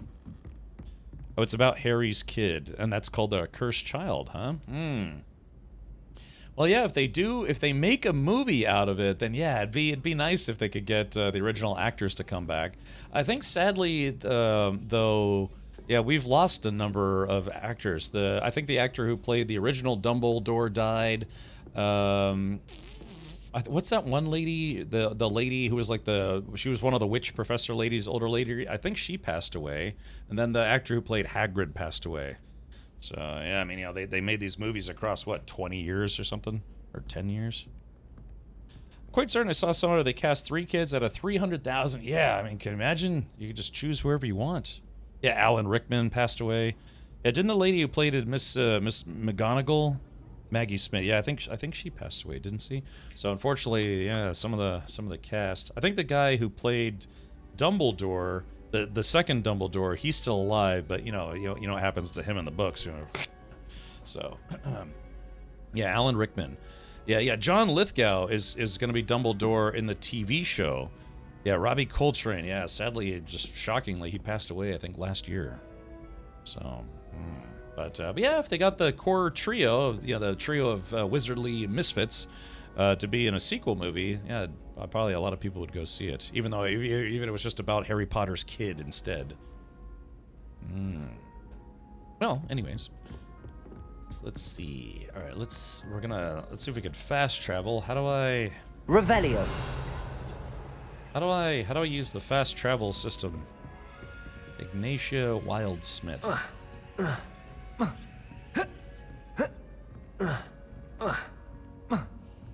Chad. Sounds like me when I'm constipated. Yeah, that will happen though as they no longer talk with the creator. Oh, it's just field guide. So can I fast travel pretty much at any time? Is that how this works? I don't know how this works. I'm trying to figure this out. And pick a destination, a breastination. All right. Well, let's track this. All right. I guess I'll just use my. How do I use my? Started at Hogwarts. Yeah. How do I use my pathfinding ability? Is it V? Thought for certain he'd be Slytherin. Cunning of you. There we go.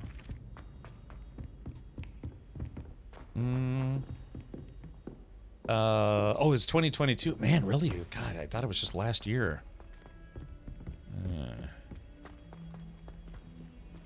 Alright, I'm following my golden P here. I like games that sometimes will give you a little bit of a, kind of a little helping hand. Wait, hold on. Wait a minute. Revelio. Aha. Augury skeleton. This is a skeleton of an Irish phoenix or augury, an intensely shy bird who can forecast the coming of rain and whose mournful cry was once believed to foretell death. Oh. Ah. Kind of a ghostly quartet here. I like it. You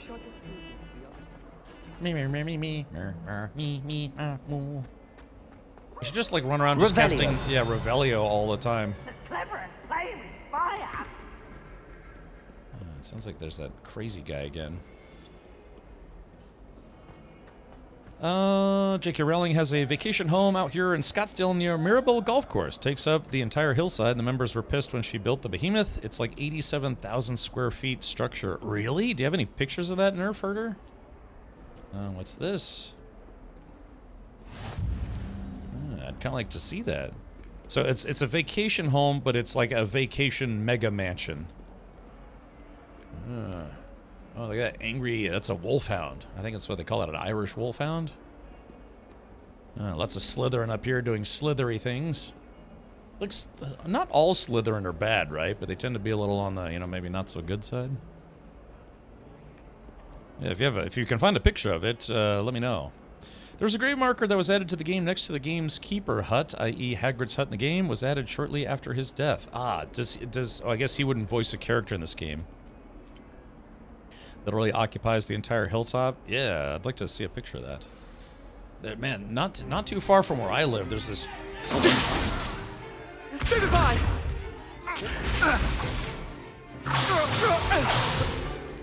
Is that all you've got?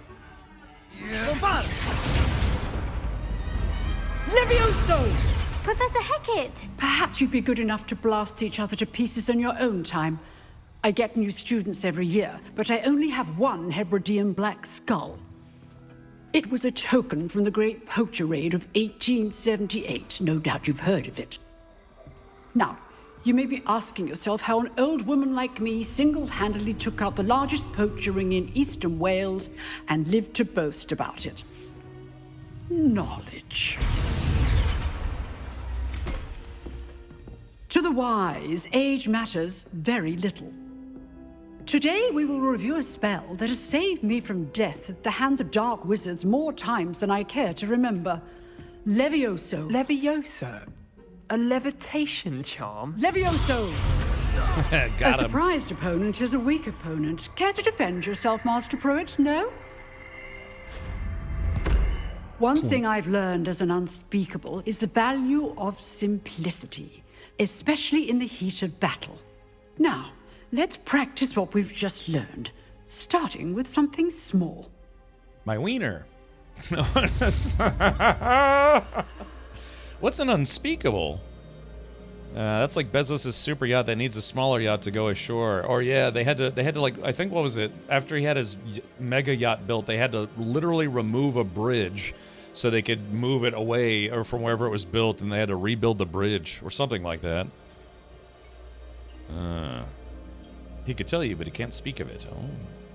Didn't Richard Attenborough also die recently? I believe you're right, Dunpeel, sadly. Dark wizards. Unspeakable. So she admits to being a dark wizard. All right, hold on, let's take a look at this.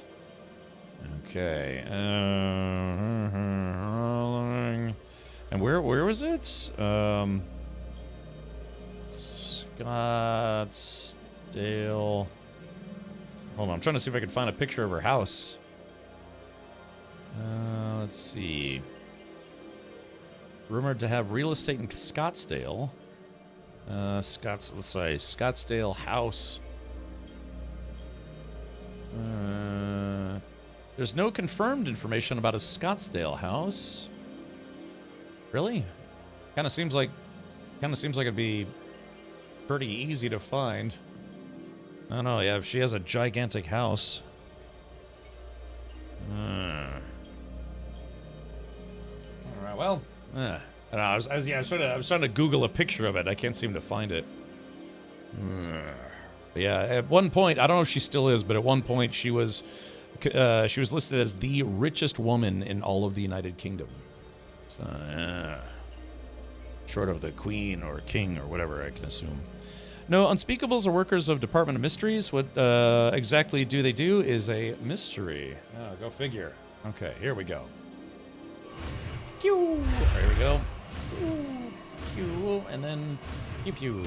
All right, learn Levioso, not Leviosa. Oh, she's not the richest anymore. Okay. Ooh. It's like when you learned how to juggle, you do light stuff first, then heavier things. Now, let's try something a little larger. My gut. Actually getting kind of hungry.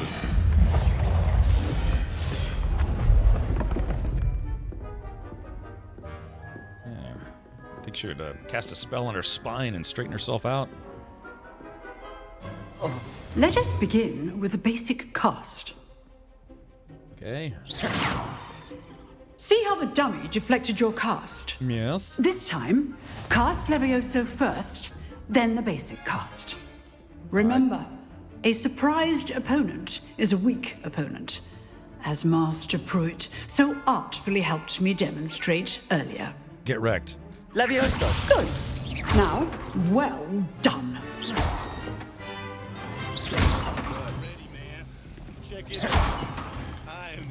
Oh, don't! Oh, hold on, let me pause the game real quick. Oh. Very good. But the best way to practice is by duel. With his wand. We'll That's start what with I you like two. to see after a Duelists, hard day at take work. your marks. Time for a proper Hogwarts welcome. Now, I want a fair duel, using only Levioso, basic cast, and Protego. You may begin. Okay, hold on, let's see. I'm trying to pause the game. I can't. Oh, okay, there it goes. It's funny because Doan says Richard's playing with his wand. That's what I like to see after a hard day of work. And Cade says, oh no, he's playing with his wand on stream. Great minds think alike. Yeah, we'll cast Avada Kedavra instead. Unspeakables were the MI6 Magic Research Branch of the Ministry of Magic. I gotcha. Okay. Okay, here we go. Protego! Complicates things. Levioso! This can't be your first duel. Let's just say I'm a quick learner. Oh man, did I win Not already? Not bad for a beginner. You give as good as you get. I didn't get any. Chump. Oh. He's a Slytherin. Slytherers that way. I put you on the spot, and you rose to the challenge. Points to Gryffindor. Thank you, Professor Hecat. Glad to have the opportunity to practice. If what I've seen today is any indication, we can expect great things from you. I demand excellence from my students. They are capable of achieving it, and they must achieve it. Must. A classroom duel is one thing, but battling dark wizards, or as ever more likely, goblins, is a different kettle of Grindylows entirely. Understood, Professor. So, I'd advise you to keep practicing whenever you can. Perhaps Mr. Sallow will have some ideas for you. Wow, Jake. Again, well done today. I shall reach out soon with additional assignments. Gilf. All right. That's enough spectacle for one day. Class is dismissed. Enough testicles for one day. If you know the right spells, it's dark wizards that'll fear you, not the other way around. Ah, are you so sure of your skills? Especially when I've got my wand right behind you. Huh. Always thought Levioso was for first years. Not anymore. I like how you can talk to all the other You students. dueled Sebastian. He's strong competition. Well done. I'd hate to face Professor Hecat in a duel. I'm not afraid. Oh yeah, Gilf. All right, so we've got a Slytherin. Nice work. I enjoyed that. Well, that duel was quite something. Everyone will be talking about it. It was certainly good practice. Practice? It felt more like I was dueling an expert. Sebastian Sallow, by the way. Didn't expect a new student to be so deft with a wand. Then again, perhaps this wasn't your first duel. I've had a lot of experience playing with my wand, so... oh, yeah. Alright, I've had my share of wand combat. It was never used my wand in combat. I've dueled enough. Consider yourself lucky I held back. Oh. Fair enough. You owe me an honest duel when you aren't. You know, you might be a perfect fit for a certain exclusive, unsanctioned dueling organization. That sounds intriguing. Exclusive and unsanctioned. Count me in. Excellent. Knew I was right about you. If you want to get the most out of your time at Hogwarts, you're going to need to break the rules now and then. Whether it's joining a secret dueling club, fight club, or sneaking into the restricted section of the library, you just have to be clever enough not to get caught. Thank you, Sebastian. I'll keep that in mind. Good. Pleasure chatting with you. I'm sure I'll see you soon. Perhaps somewhere unsanctioned? We'll see if your performance today was sheer luck or actual skill. Look for Luke and Brattleby near the clock tower entrance. If you're interested. I'm interested. Till next time. And touching wands with this guy. Leviosa the teacher's robe, 3 seconds later. Jeez, Sylvie. Hey, I'm level 3. I am an overachiever of the highest order. Now, it looks like it says there's a chest somewhere around here. F. Oh, I'm not much for dueling. I prefer to keep things friendly. Spoken like a true Hufflepuff. Okay. So it says there's a chest here. But where... Yeah, see on my... you see on the mini-map, there appears to be a chest. Hold on, let me move my webcam ever so slightly. Yep. There it goes. Yeah, so, there's a chest here, but it says it's up more. It says it's up, dog. What's up, dog? Off on another adventure, are we? Yes. White. So, let's see. Oh, what do we have here? Revelio. Revelio. Oh, there's no mantling. WebMD says I shouldn't be worried, right? Let's see. There's... So this is a bit peculiar. Let's see. Level 2 lock. Now if I do Revelio... Oh, there it goes. Now I got it. Hebridean Black Skeleton. This large dragon skeleton that hangs in the defense against the Dark Arts classroom is allegedly a trophy taken by Professor Hecat after she single-handedly defeated one of the largest poaching rings in eastern Wales during the Great Poacher Raid of 1878. You know, you would kind of, I guess if you were in the modern times, if you went to a place like this, you probably wouldn't be as... I don't know, as worried about technology. Like, if you had magic to play with all the time, would you really care about not having access to the internet? Yeah, okay, so there's something... Yeah, there's got to be... Right, there's something on the roof. It's got to be on the roof, because, yeah, I'm looking at the ceiling, and there's nothing in the ceiling. Smerelia. Yeah, doesn't appear to be anything here. Interesting. All right, so it's probably broom time. Okay, all right. Now... let's see. Okay, now we have to do this. Weasley after class. Professor Weasley wants to see me in her classroom, which is off the Transfiguration Courtyard, located between the library annex and the astronomy wing. Hopefully she has a word on replacing my lost supplies. Okay, so we're going to track this quest, and looks like I don't have terribly far to go. Oh, nothing's quick. It said zippity-doo-dah. Yeah, I'm sure this game is just chock full of secrets.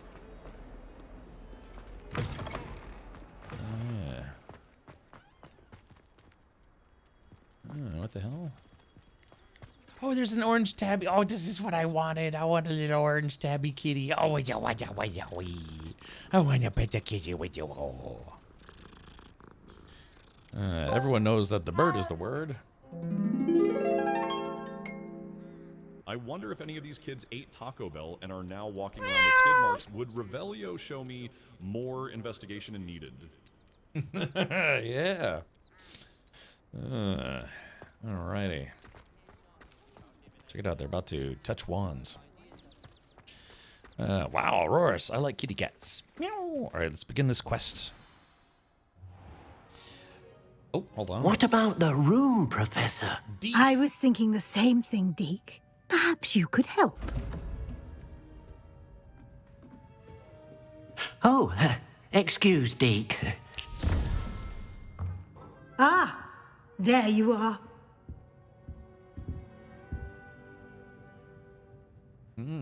I trust your first classes went well? They did, Professor. I heard as much from Professors Hecat and Ronan. Seems Professor Fig taught you quite a bit during your brief detour near... what was it you said? Some ruins? I'd wager there's a good deal more to your travels here than what you've told me. Isn't there? Let's see. I enjoyed my playthrough, except one thing bugged out on me, so I had like 99% completion or something. You know, I think the same thing happened to Triple D. She said something bugged out where she couldn't finish the game or something. Fat and throbbing Deke. Hasn't Professor Fig said anything? Have you and Professor Fig not discussed my training? He continues to be reticent about the details, mentioning only a few spells. Revelio, was it? And Lumos? That's correct, Professor. I see. Like trying to get a sonnet from a streeler. Regardless, you must continue to build upon what you've learned. In that regard, I've asked your professors to help hasten your progress with some extra assignments.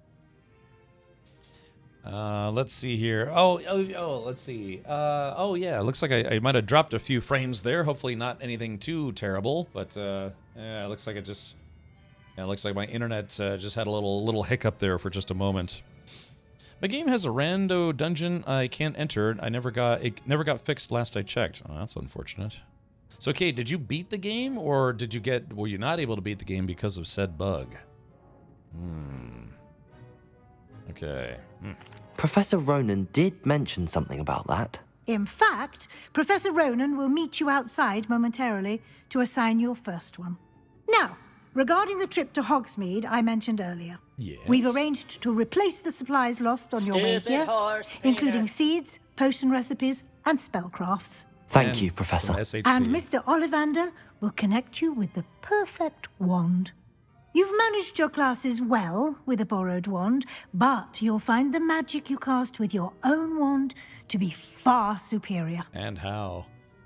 I beat it, just missed one thing. Don't want to say if you haven't run into it yet. I just started the game, Cade, today, so yeah, I've only been playing for about 4 hours. Man, I've been live for 6 hours already. My goodness. I went live earlier today. For those of you who missed it, I did a co-stream of the Dune Awakening Beyond the Beta showcase today, courtesy of Funcom. So yeah, I've been live for 6 hours already. It's gonna be a long stream today, I think. I'm actually getting kind of hungry already. I made myself biscuits and gravy for breakfast. Yummy. Can you tell me more about the potions shop, Professor? J. Pippin's Potions stocks a wide array of potions ingredients, although they rarely sell recipes. Professor Sharp asked that they have a couple of particular recipes on hand for you. How to make medieval lubricant. I've been playing with someone else's wand, not yours. Problem. I've never heard of a spellcraft before, Professor. What is it? A spellcraft is a recipe of sorts used when conjuring objects. I shall explain more about them when you begin working with transfiguration magic. Transfiguration magic, that's the magic that J.K. Rowling hates the most. Jeez. All right, here we go. There's an Ollivander's in Hogsmeade. There is. Most people are familiar with the shop in Diagon Alley. We're fortunate to have someone like him nearby. Mr. Ollivander is a genuine craftsman and highly skilled wand maker. I would trust no one else to pair me with a wand. All right. She's like, what? Transfiguration magic? I don't think so. All right, here we go. I'm ready to go. I'm eager to get to Hogsmeade. Very well. I'd like you to make your first visit to the village with a classmate. Help you get your bearings. Perhaps Sebastian Sallow or Natsai Onai. I've noticed you spending time with them. Sebastian or Natsai? One's a Slytherin, one's I think Natsai or Natty. Oh man, oh yeah, looks like my stream is having some hiccups. Oh yeah, hopefully it looks like it's okay now, but yeah, my stream was having a few hiccups. Oh no, no, oh no, chat, my internet seems to be dying. Uh-oh, hold on, let's see if it kind of recovers here. Yeah, I can actually see my data throughput to Twitch. I've got my streaming software has like a throughput meter on it. Okay, yeah, hopefully it was just an isolated couple of hiccups there. Bummer. Oh yeah, that'd be a shame. I'd have to restart the stream. Crap knuckles. All right. I don't know. Do I really want to travel with a Slytherin? Looks okay here. Yeah, it looks like I just saw my internet connection drop down to about half of what it's supposed to be, or like my throughput to Twitch. I don't know, chat. All right, so let's flip a coin. Let's see. B will be Natty, Bratty, and then tails will be the tail of the snake, Slytherin, Sebastian. All right, and it is B. So we will choose Natty. I'd like to go with Natty. Excellent choice. Miss Onai is one of our most talented students. And she knows the area. She'll keep you well clear of any of Victor Rookwood's undesirables en route. Rookwood? A rather unsavory local. Best to avoid him and his associates, including his right hand of sorts, Theophilus Harlow, if you can. Theophilus. Once you've finished Professor Ronan's assignment, your friend will meet you at the castle doors. No time to waste. The sooner you complete your work, the sooner you can enjoy a butterbeer at the Three Broomsticks. Butterbeer. I like butterbeer. It's good. All right, Weasley after class. Yes, I see how it is. Oh, look, more kitty cats. Wee. Speak to Professor Ronan to receive your first assignment. Assignments are types of quests given to you by Hogwarts professors that, when completed, reward you with new spells. The reward for completing your first assignment will be the mending charm Reparo, which is required to complete other quests. You can track assignments and their progress in the quest menu of your field guide.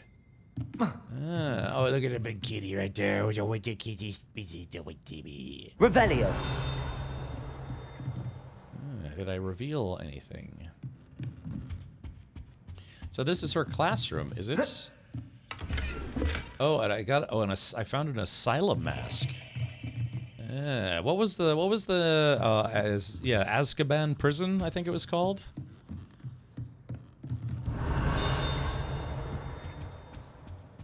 Let's see. Yeah, there's all these rooms that are locked. I need the level 1 lock spell. Maybe I can see I can reveal what kind of underwear she's wearing. Revelio. Ooh, pink polka dots. Nice. Yeah, prepares a trout. Pet the cougar behind you. Yes. Look, that's, can you imagine? Yeah, what if I am actually Ron Weasley's great-great-grandfather, huh? Yeah, because, had a little bit of a illegitimate, tryst with his great-great-aunt. Ugh. Yeah, Weasleys. Yeah, look, she's experienced. Yeah, remember with age comes experience. Doing. I'll let her play with my wand for a while. It's so weird not having to press a button to open a door, but I guess that's okay. Revelio. Like how it goes ding at the end. All right, here it is. Okay, so we got a couple things. Yeah, we have to do... All right, we're gonna track...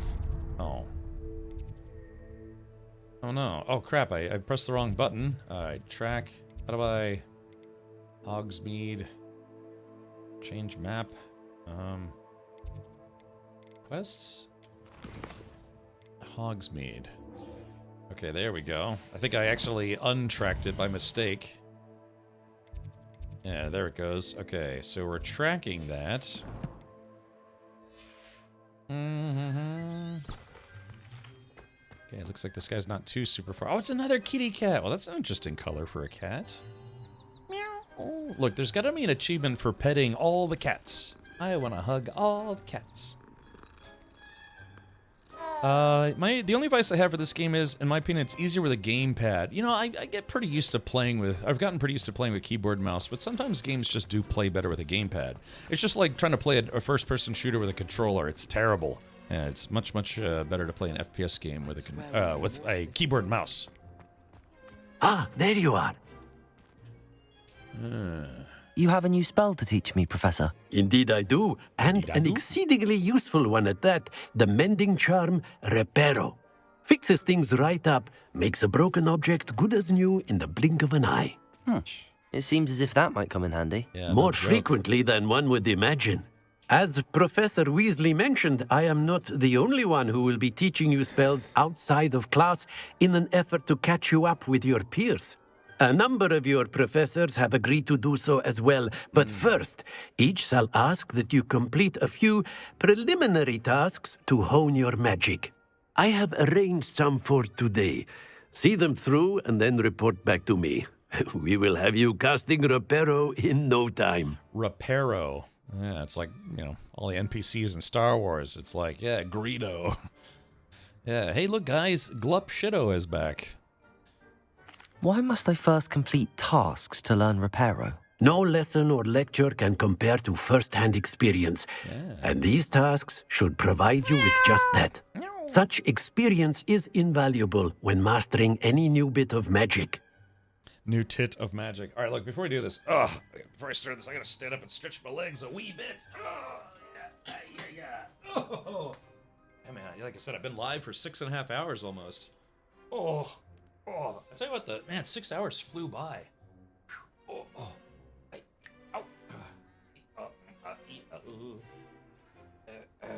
Okay.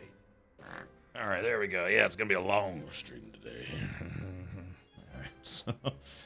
Whew, okay, there we go. Just kind of get the blood flowing. I try to get up at least like once an hour or two.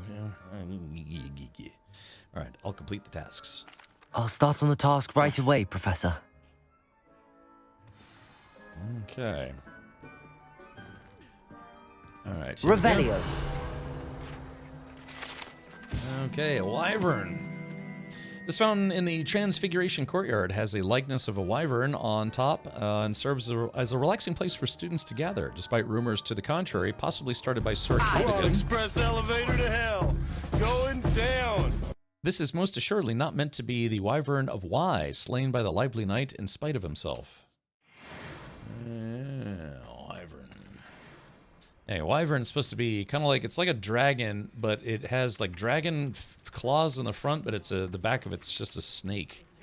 Yeah, with wings. Okay. Collect the flying doots. This is the right area. I wonder where the flying page is. Revelio. Oh, wait a minute. Let's see. I could just knock that guy out of the way. Ding. Wait, oh, there it is. I see it. Hold on. Got it.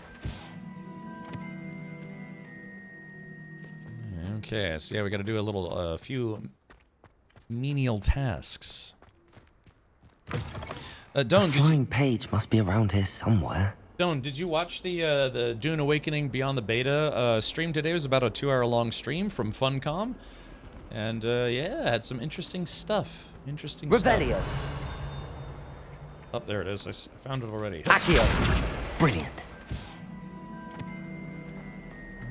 Nope, haven't seen it. You should watch it. I mean, it's 2 hours long, but, yeah, there's some interesting stuff. It's kind of a preview of mid to late game for Dune Awakening.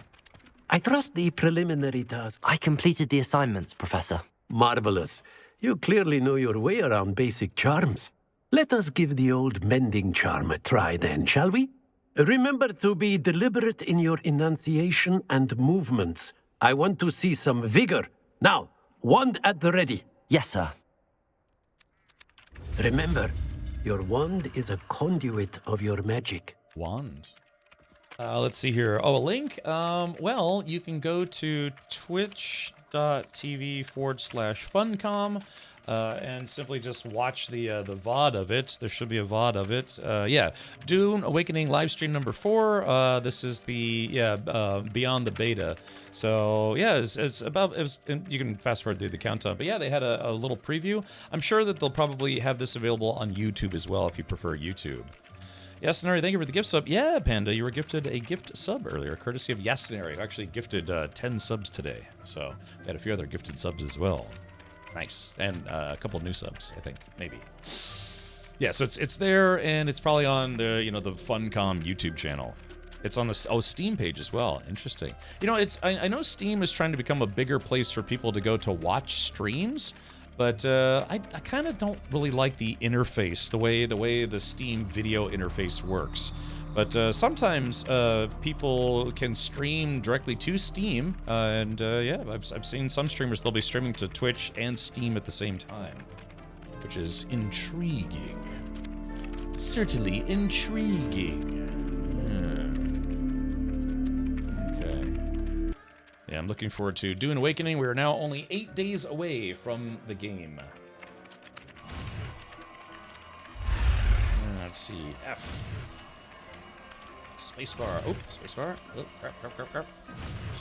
Am I gonna beat it? Woohoo! Got it. Yeah, reparo.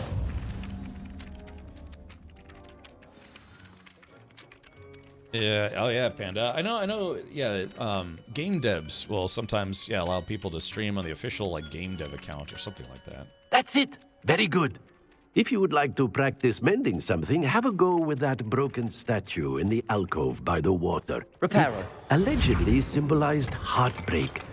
Perhaps a jilted lover thought it too accurate and lashed out. Flashed out. Oh, wait, I broke it again. Hold on. Reparo.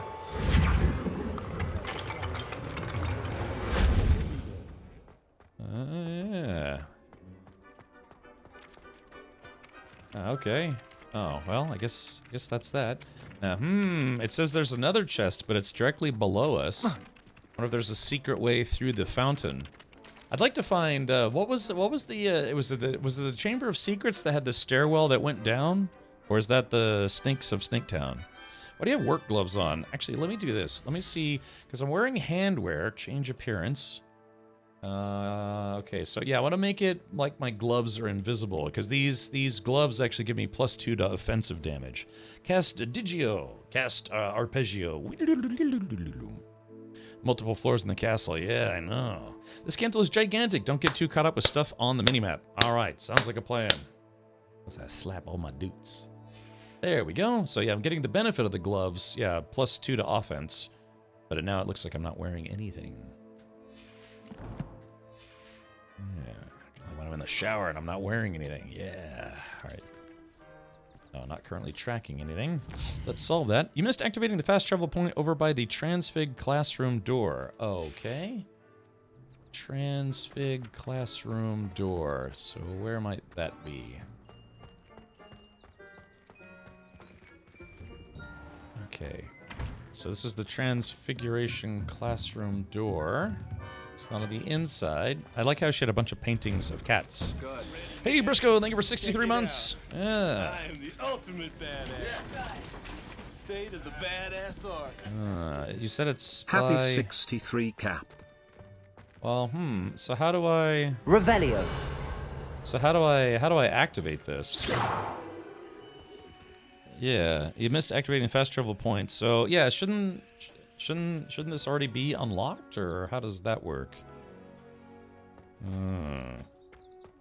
As I loot every object in the castle, spending just hours finding every single door and hallway. You can't imagine how inconvenient travel was before I invented flu powder. Oh, thank you. So how do I... Is this not considered unlocked? Yeah. Yeah, it looks like... Yeah, astronomy wing. I mean, it kind of looks like I've unlocked it. If the icon on screen, it's unlocked. Yeah, it looks... I'm right at it, so it looks like it's unlocked. Flee, fla, flu, flee, flee, flu. Alright, here we go. I can shoot that thing. It's like... There we go. Going full speed as a wizard. You're a magician, Henry. Okay, hold on. Let's see. FUs. Oh, that's... Oh, God, that's creepy. Look at that. Oh, that's weird. I like it, though. Yeah. Yeah, they're supposed to be statues, but they actually move, and they're animated. Yeah, going to Hogwarts would probably be just crazy awesome. Just every day, something weird happens. This cannot possibly be as difficult as it seems. Hello. I don't believe we've met. Oh, hello. I'm Lenora. Pardon me if I seem a little distracted at the moment. Everyone thinks I'm utterly balmy. Samantha thinks I'm potty. But it's this painting. I never noticed it before. If I know Hogwarts, and I do, an empty frame doesn't appear for no reason. There's something more to this. Sure thing, old dumpy shorts. Do a line of flu powder to unlock, yes. Just a little bump there. Hey Kim, how's this game? I'd love to be in the Harry Potter universe, but this game always looked a bit off to me from what I feel it lacks the cinematic immersion I want from it. Well, I mean, yeah, once you start... I never really watched a lot of people play it, but actually it seems pretty in-depth, cooler, so... yeah, I mean, the Hogwarts facility seems to be really, really immaculately well done. Yeah. So, Have you gained any insights about the painting since you've been studying it? I did discover that casting Lumos has an effect of some kind. But I'm not sure what to do next. Are there any other empty paintings like this around the school? Yes, a few. This entire place is somewhat of a riddle, to be honest. If I can work out the riddle of this one, I'll know what to do with all of them. As good a place as any to begin. Perhaps I'll have a look. If I have the time, I may look. Could be intriguing. I've been racking my brains long enough. I hope you'll have better luck than I have. Do come and find me if you stumble on something illuminating that solves the mystery. That spot must be a clue. Okay, so there's I should look around in case it's nearby. Okay, so there's a big fat guy statue, and then there's a stairwell. Fat guy statue with a stairwell.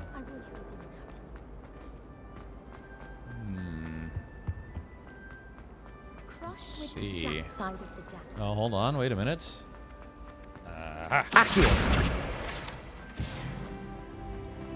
Yeah, okay, so... This looks like the location from the painting. What could be so special about it? Revelio! Oh, okay. Let's get you back to your frame, little moth. The moth stopped. Perhaps I need to keep casting the Lumos. Statue of Gregory the Smarmy. The statue with an ingratiating grin depicts the medieval wizard Gregory the Smarmy, the wizard famous for inventing Gregory's unctuous unction, a potion that makes the drinker believe whoever gave them the potion is their best friend. Ooh. Okay, so... Lumos. Oh, yeah. Oh. There we go, that's fun. Ha! I knew there was a connection. I should tell Lenora that I solved the puzzle of that empty frame. Ah, okay, cool. So where is Lenora now? Let's see, where is she at? Oh, there she is. Yeah, it's kind of fun actually, Cooler. It makes you feel like you're actually attending Hogwarts. Wish I lived there for real. I'm sure millions of people would love to be here. Revelio. Oh, I see something. Okay, hold on. Smack that thing, and then we hit her from behind. Oh. Lenora, I solved the mystery of that painting. You did? How? I followed the clues. I found the location depicted in the painting, and then I cast Lumos to guide a moth back to the frame. All very logical, I suppose. Pity I was so close to solving it. You have a knack for solving riddles. Natty's good at that too. So is Amit, although he does tend to over-explain. Amit. Well, I'm glad someone figured it out. Wait, hold on. The moth! Accio! I should have seen that. Okay. Ready. Complete side/relationship quest. Ooh, wait. So, Chad, is there dating at Harry Potter's School of Wizarding Derps? Maybe they changed the flame animation graphics since last I played to cut back slightly on GPU burden. Probably one of many minor changes. Yeah, I don't know. Some of the lighting has been weird in the game. Barmy means behaving strangely or very silly, while potty can refer to someone who's silly or slightly crazy, or a trivial thing. Yeah, it seems to be fun so far.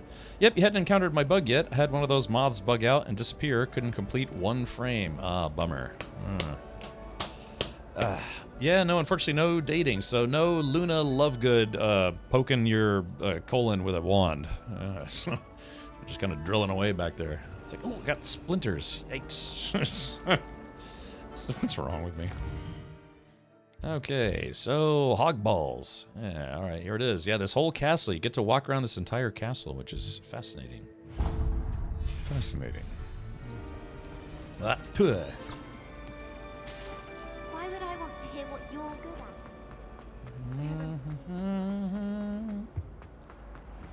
I guess eventually, if you don't rely on the wand special business.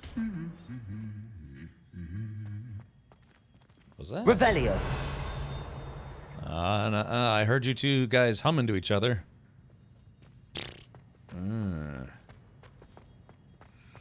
What about this guy? Hey, you just never know if something's gonna come alive and try to talk to you. It's kind of fun in that regard. Ah, here's Naughty Natty. Hello, looking for me? I am. Boop. Natty, I hope I haven't kept you waiting long. Not at all. Professor Weasley tells me that you need to go to Hogsmeade. You must be eager to have your own things again. And to see the village. We've got to pillage the I've been looking forward to it. Good. Shall we set off? I intend to give you a first-rate Hogsmeade experience. Hogsmeade. Mr. Projoke, I'm doing well, buddy. Yeah, playing, checking out this game. I know it's been out for a year or two, or however long it's been, but yeah, I decided to jump into a little Hogwarts Legacy today. It's Gingy Trucking gifted me a copy of the game, and I assured them I would eventually play it, and I am now. Yeah, right, Mondo Blasto?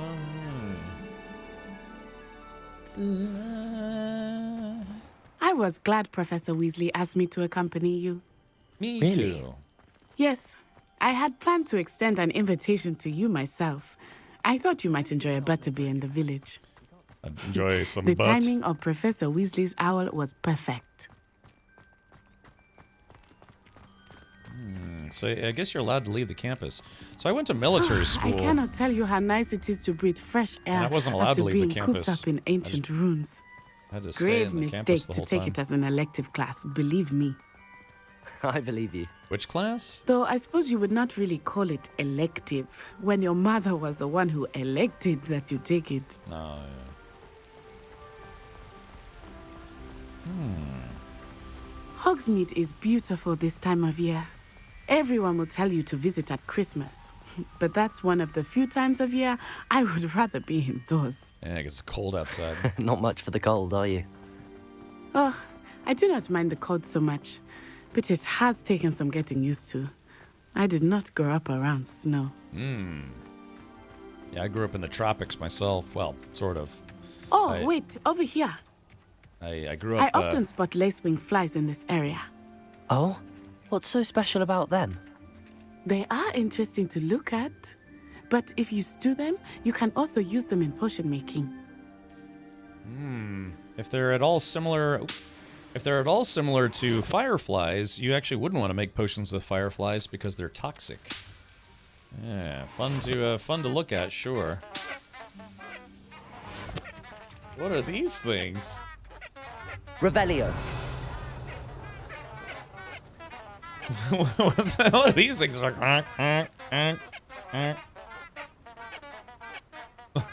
That's bizarre. Yeah, they're like little horns. Beep beep. Let's see. Right now, HBO is getting to do a retelling of. Oh shit! Oh, I went the wrong way. They're gonna do Harry Potter all over again, except it's gonna be an HBO series instead of movies. But then someone else is saying they might actually do a sequel movie. Look, from the Forbidden Forest, hippogriffs. I wonder if something startled them. I heard rumors that hippogriffs had been spotted nearby. Do you think Poppy's already seen the hippogriffs? Grippo hips. Absolutely.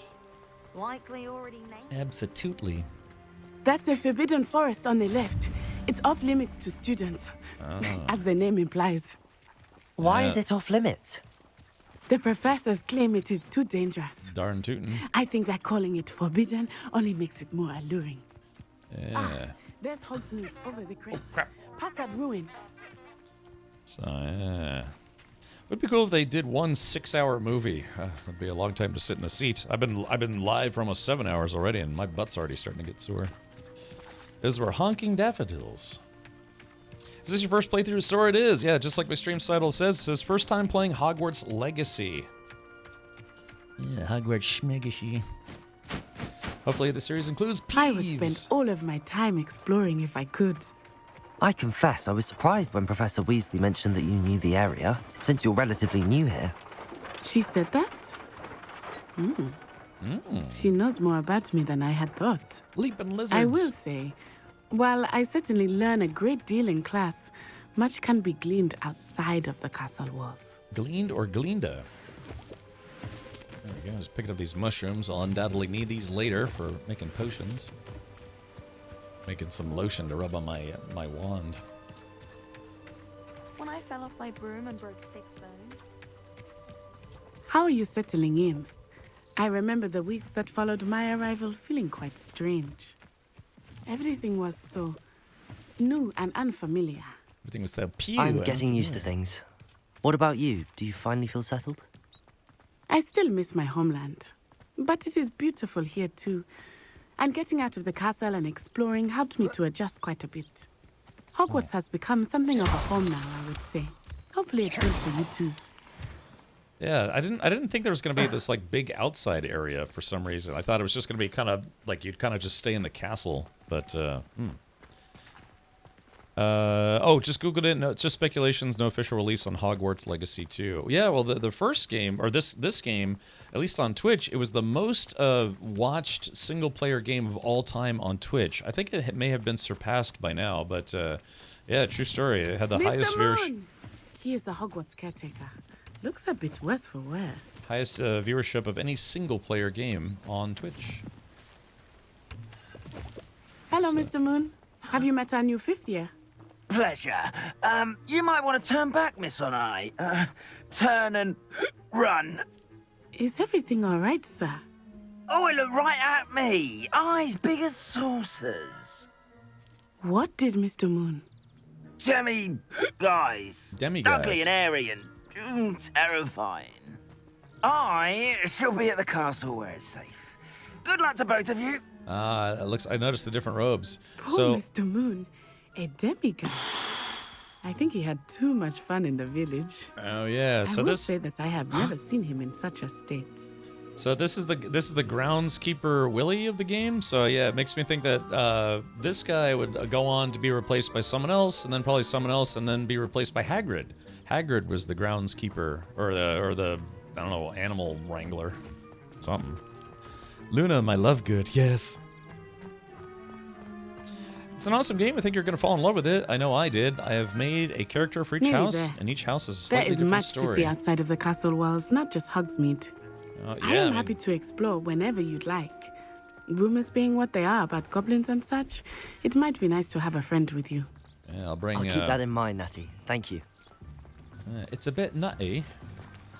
Hogs balls. Yeah. So they have a recreation of Hogsmeade at Universal Studios, which is quite fun. And here we are. It is hard to know where to start.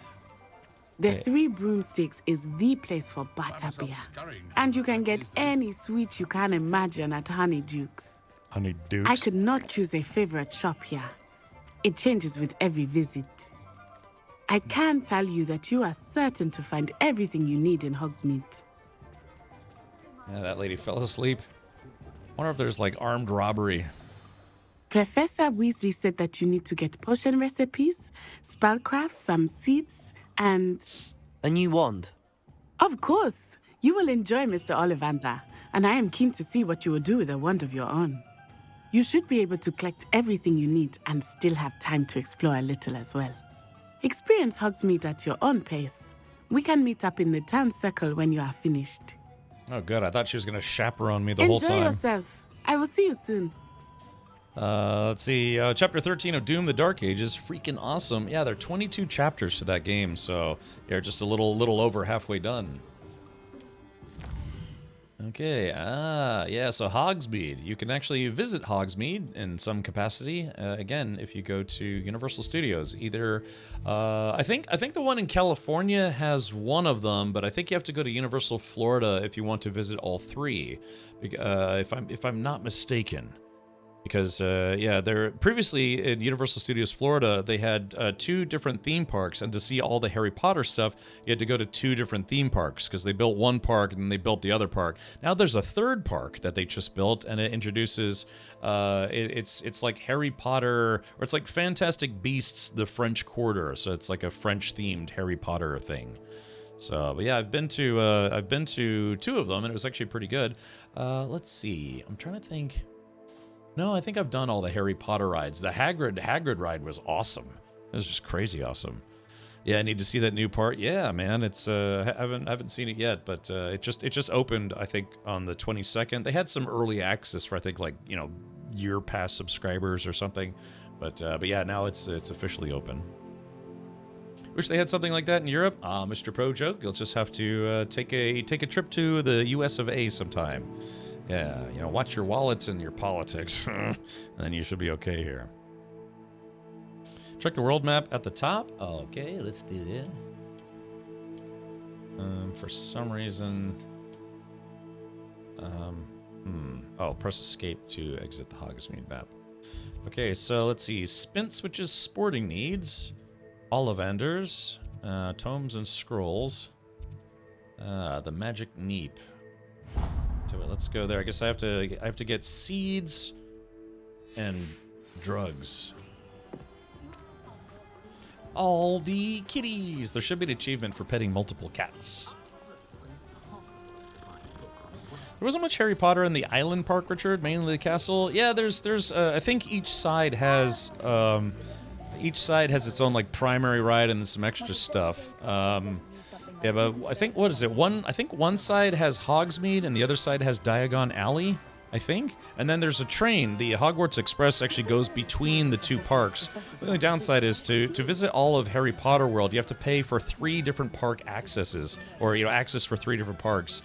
And yeah, and really, if you buy access for 3 parks in one day just to experience all of the Harry Potter stuff, you honestly probably won't have time to check out the rest of the park.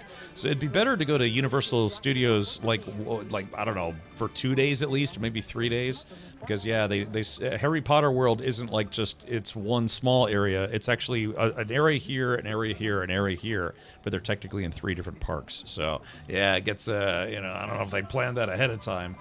But you do have to pay extra. The main part of Harry Potter is in the original universe part. Yeah, like I said, I keep forgetting which place is where, but the first 2 areas, or like the original 2 areas, I've done both of those, and it was fun. Yeah, Diagon Alley looks awesome at night. It's pretty cool. I've seen it during the day, but it looks better at night. They also have Death Eaters that run around at night. I don't think they do that during the day. It's only at night. Did you see Epcot was on fire? Universal's like, yes, less competition.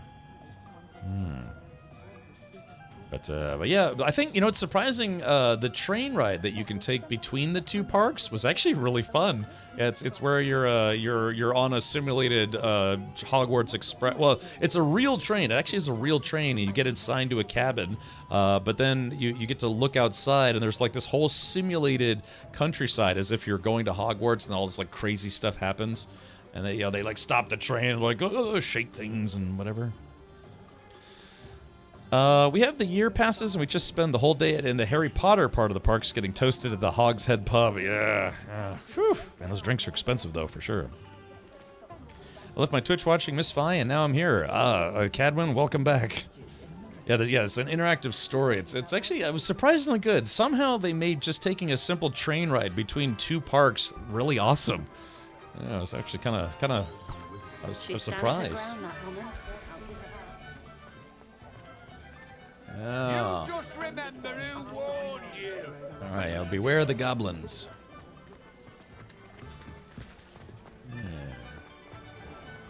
Yeah, like I said, it's kind of cool seeing the stuff in the game and then thinking about what it looks like when you're there. Of course, you know it's just wall-to-wall tourists, but that's okay. I mean, it's a theme park.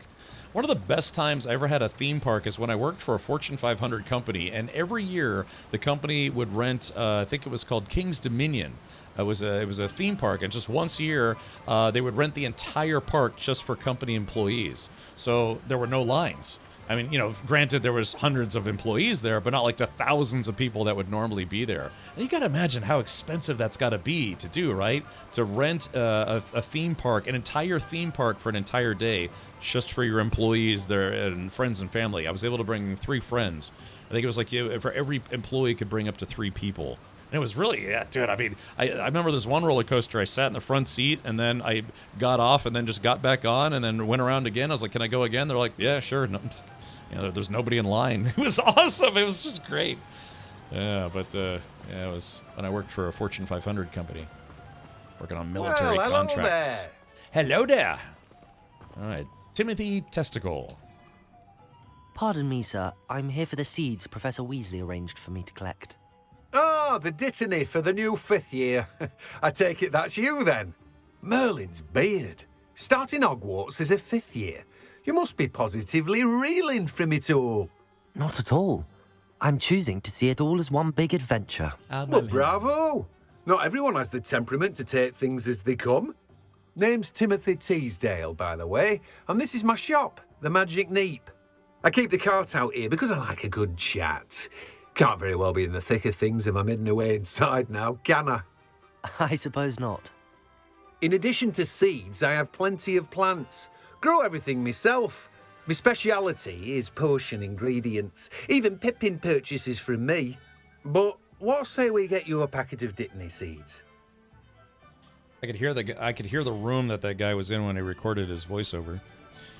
We used the train as a cheat to get back and forth between parks faster than walking. Yeah, dude, I did the walk. Like, I did the walk to walk around the 2 parks. Because what it is we took the train to go from one park to the other, and then instead of taking the train back because the line got kind of long, we walked all the way back around. It's like, dude, that's a long walk. Woof. But we did it because, yeah, we didn't want to wait in line because, you know, there's always a lot of people, and there's always a ton of people in line to get on the train. They can only take so many people per train, and so you end up having to wait about, 40 minutes. So we're like, okay, let's just walk back. And it's like, God, it takes 40 minutes almost to walk back to where you were. More expensive than a pizza party, but still cheaper than giving raises. Yeah. Original theme for Epcot was to be CES for 365 days a year. Oh, okay. Gotcha. Yeah, let us in the park afterwards. Yeah, there's GCX, which is the game conference expo or something like that. And yeah, I believe that's in June or July, and they're going to be renting part of, I think it's either Universal or Disneyland. Probably Universal.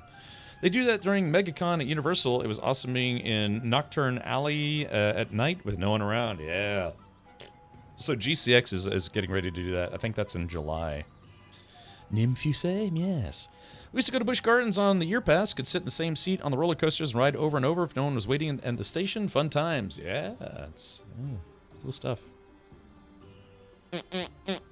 Limited express passes. Yeah, I mean, I only live about an hour away from Universal, but yeah, you know, the year passes are what, about $500-600? Because yeah, you get a year pass to you know, like Universal, a year pass to Disneyland, a year pass to Gator World, which I actually did. I did buy that. I bought a year pass to Gator World, and sadly I only went once in that 1 year. I was kind of hoping my nephews would come down. I could take them to Gator World. Okay, so seeds. Okay, purchase. Looks like I get a set of these for free. Do have a look around. Plenty of ingredients to pique your interest, I'd wager. Can I peek at what's under your beard? Mallow sweet knotgrass. I'm not gonna buy this. Fertilizer. Oh man, that's expensive. I guess I get to grow my own stuff at some point. Asylum mask. Oh, it increases my defense. Oh, I should put that on. I didn't realize I had an extraordinary piece of gear. All right, Timothy Testicle. Okay, so let's see. I wonder if there's a day-night cycle in this game, or if it's just all the same time every day. Okay, face wear. Yeah. Oh, look at this. Yeah, it says adds 4 to defense. Look at that, though. My goodness. All right, so how do I change appearance? We're going to change it back to make it look like I'm wearing nothing at all. Nothing at all. Hold on, hand wear appearance.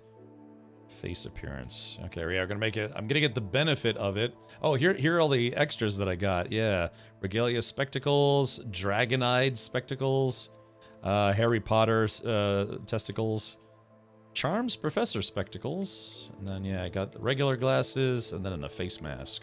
So I'm gonna get the benefit of it, but I'm gonna make it look like I'm not actually wearing it. Make it look like I'm not actually wearing anything. Yeah. All right, let's see what else do I got. Headwear. I haven't really collected much. There were a few, I don't know, bonus items. Okay, no magical properties. Outfits. I could have sworn I got some extra cloaks, but maybe I haven't picked them up yet. Oh, there is a day-night cycle. Oh, but nobody cared who I was until I put on the mask. I don't know much about this Harry Potter thingy, but I definitely wouldn't want to get warts on my hog. Yeah, ask Mammon Lord how tough that is. I should joke, he actually just got pink eye. The what now? Hey, Kim Richard, hope you're having a good night. I love this game. Yeah, it's my first time playing it, Cheetah. I just never played it when it was around, but I was gifted a copy of it, and it's funny, the person who gifted it to me has been asking, hey man, when are you gonna play some Hogwarts? And I was like, yeah, I'll get to it. And then they were tuned into the stream earlier, but then they left before I started Hogwarts. I think they have no idea that I'm actually streaming it right now. So, hold on. Accio. I like the music. It's like yeah. I gotta get some of these unlock spells. There's all sorts of stuff. All right, let's go to the map. All right, so this is Hogwarts. Let's go to the world map. Okay. If you see this icon at a location, hover over to reveal any hidden icons that may be at the same location. So we got South Hogwarts, North Hogwarts, Hogsmeade Valley, Forbidden Forest, and North Ford Bog. Oh, and then there's Hogwarts Valley, Feldcroft region, South Sea Bog. Gosh, man, people aren't kidding. This game actually is really huge. Oh god, it's so big. You can go more. Yeah, I'm looking at that now. I mean, golly. Just think about how big Hogwarts is, and then this place, and then think about, like, jeez, it just goes all the way down.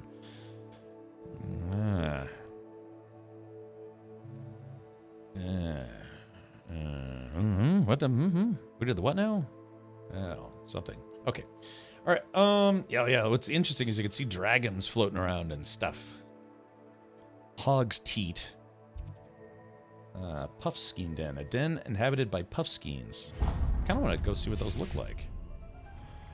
Let's do this, shall we? That's only 182 kilometers away. All right, here we go. Woohoo! I probably should... Oh, that's okay. Oh, there is swimming in the game. How is he swimming? He's doing like the side stroke. He's gonna do the wand stroke a little later today.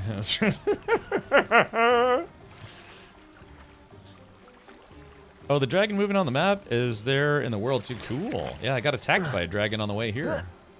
Not like Hogsmeade, but I just mean in general. Oh, I can't go visit it. Yeah, because I can't leave my escort behind. Doing? Bummer. All right, I got this like escort. I'm assuming I'll be able to just visit this place whenever I want. Oh, I stole an apple. That's rude. Hey, there's a little mouse guy.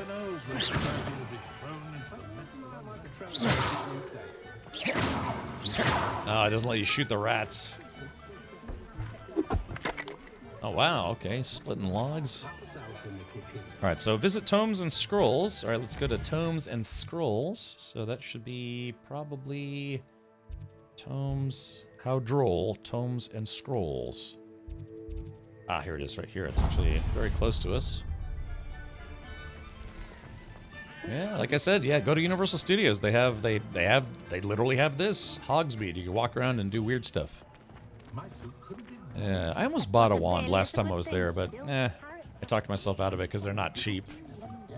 Yeah, they got them tourist prices. Locations opens up once traveled to, but during the tourist stuff, things are locked, I guess, yeah. Impetus gravitas finitius caplau. I used to bullseye womp rats on my T16. Yeah, the T16 Skyhopper. An inquiring mind. Would like to enter your behind. Whoops. Pardon me, sir. I'm here for the spellcrafts Professor Weasley ordered. Matilda, student. I thought I might be seeing you soon. I am the proprietor here, Thomas Brown. I take it you've had a conjuring lesson then? The conjuring. I'm afraid I haven't yet, sir. Ah, but you will soon enough. It is magic at its purest, creating something out of nothing. Of course, it is not without complexity, but that is where my spellcrafts come in. Stay the course, and you could soon impress even Professor Weasley. That's certainly something to aspire to, Mr. Brown. I look forward to that day. And I, too, see in it. Spellcrafts are incredibly useful for conjuring unique items like custom pieces of furniture or decoration. But I shall let Professor Weasley do the teaching. For now, let's get the spellcrafts you need. A potting table and a potion station, yes? I believe so, sir. Good. Nothing like being able to grow your own ingredients and brew what you want when you want. Let's have a look. Okay. No, they're not hundreds of bucks. I think they were, what, like 40 bucks each or something? The thing is, I don't think they're made out of real... I can't remember if they're made out of real wood or not. I seem to recall a lot of them just, like, were made out of, like, plastic or resin made to look like wood. I fell for such a trap, and now it's still in my closet somewhere. Oh, yeah, Mr. Pro Joke. Yeah, they actually have an Oleanders at the park. And, you know, you can choose your wand, or let the wand choose you. And there's fun stuff. They have, like, stuff that, like, I think, like, floats around or whatever. Did you try the butterbeer? Yeah, I did. I've had both the regular butterbeer and the frozen butterbeer, and it was good. Had a custom wand made from Alevans a few years ago. Ooh. Yeah, I'll go to Home Depot and get like a dowel or something, you know, just like a curtain rod. Be like, check out my wand. All right. Let's see. Yeah, we'll refrain from, we'll think of like fun Harry Potter stuff and less real world calamity, deadliness. Isn't Harry Potter just Star Wars with wands? Yes, yeah, you know, with like flying on brooms, they had that in Star Wars first. I don't know. Did you hear they came out with a dedicated prescription for lesbians with depression? It's called Tricoxagan. Wait a minute. God damn it, I fell for that one. I was about to say, wait, what? Tricoxagan. Look. All right. Damn it, I fell for that one. Walked right into that one. All right. Oh, Jedis are space wizards. Yeah. Well, Jedi are kind of supposed to be more like warrior monks in a way. Yeah, but yeah, sort of, maybe. This is my wand. There are many like it, but this one is mine. Yeah, I think. Hold on. Let's see. Let's see. Hogwarts. All right. Let's see. Universal wizard wand prices. I don't know. Let's see. Yeah, so they have, I think they have regular wands, Oh yeah, here it is. Yeah, the Wizarding World of Harry Potter. They have it at Hogsmeade, Diagon Alley, and Ministry of Magic. So yeah, they have interactive wands that, like, I don't know, they light up and some other stuff. Gosh, $85. But then I think they have some, like, regular wands. Yeah, collectibles, Harry Potter, Death Eater Swirl Wand, Bellatrix Lestrange, Draco Malfoy. Gosh, yeah, I guess they did get kind of expensive. I thought they were like 40, maybe $50. $65 for a wand. Death Eater, Fleur Delacour, Ron Weasley wand. Let's see, interactive Lord Voldemort. Let's see. Let's sort by price low to high. Let's see what the cheapest wand is. Items per page. Let's do 18.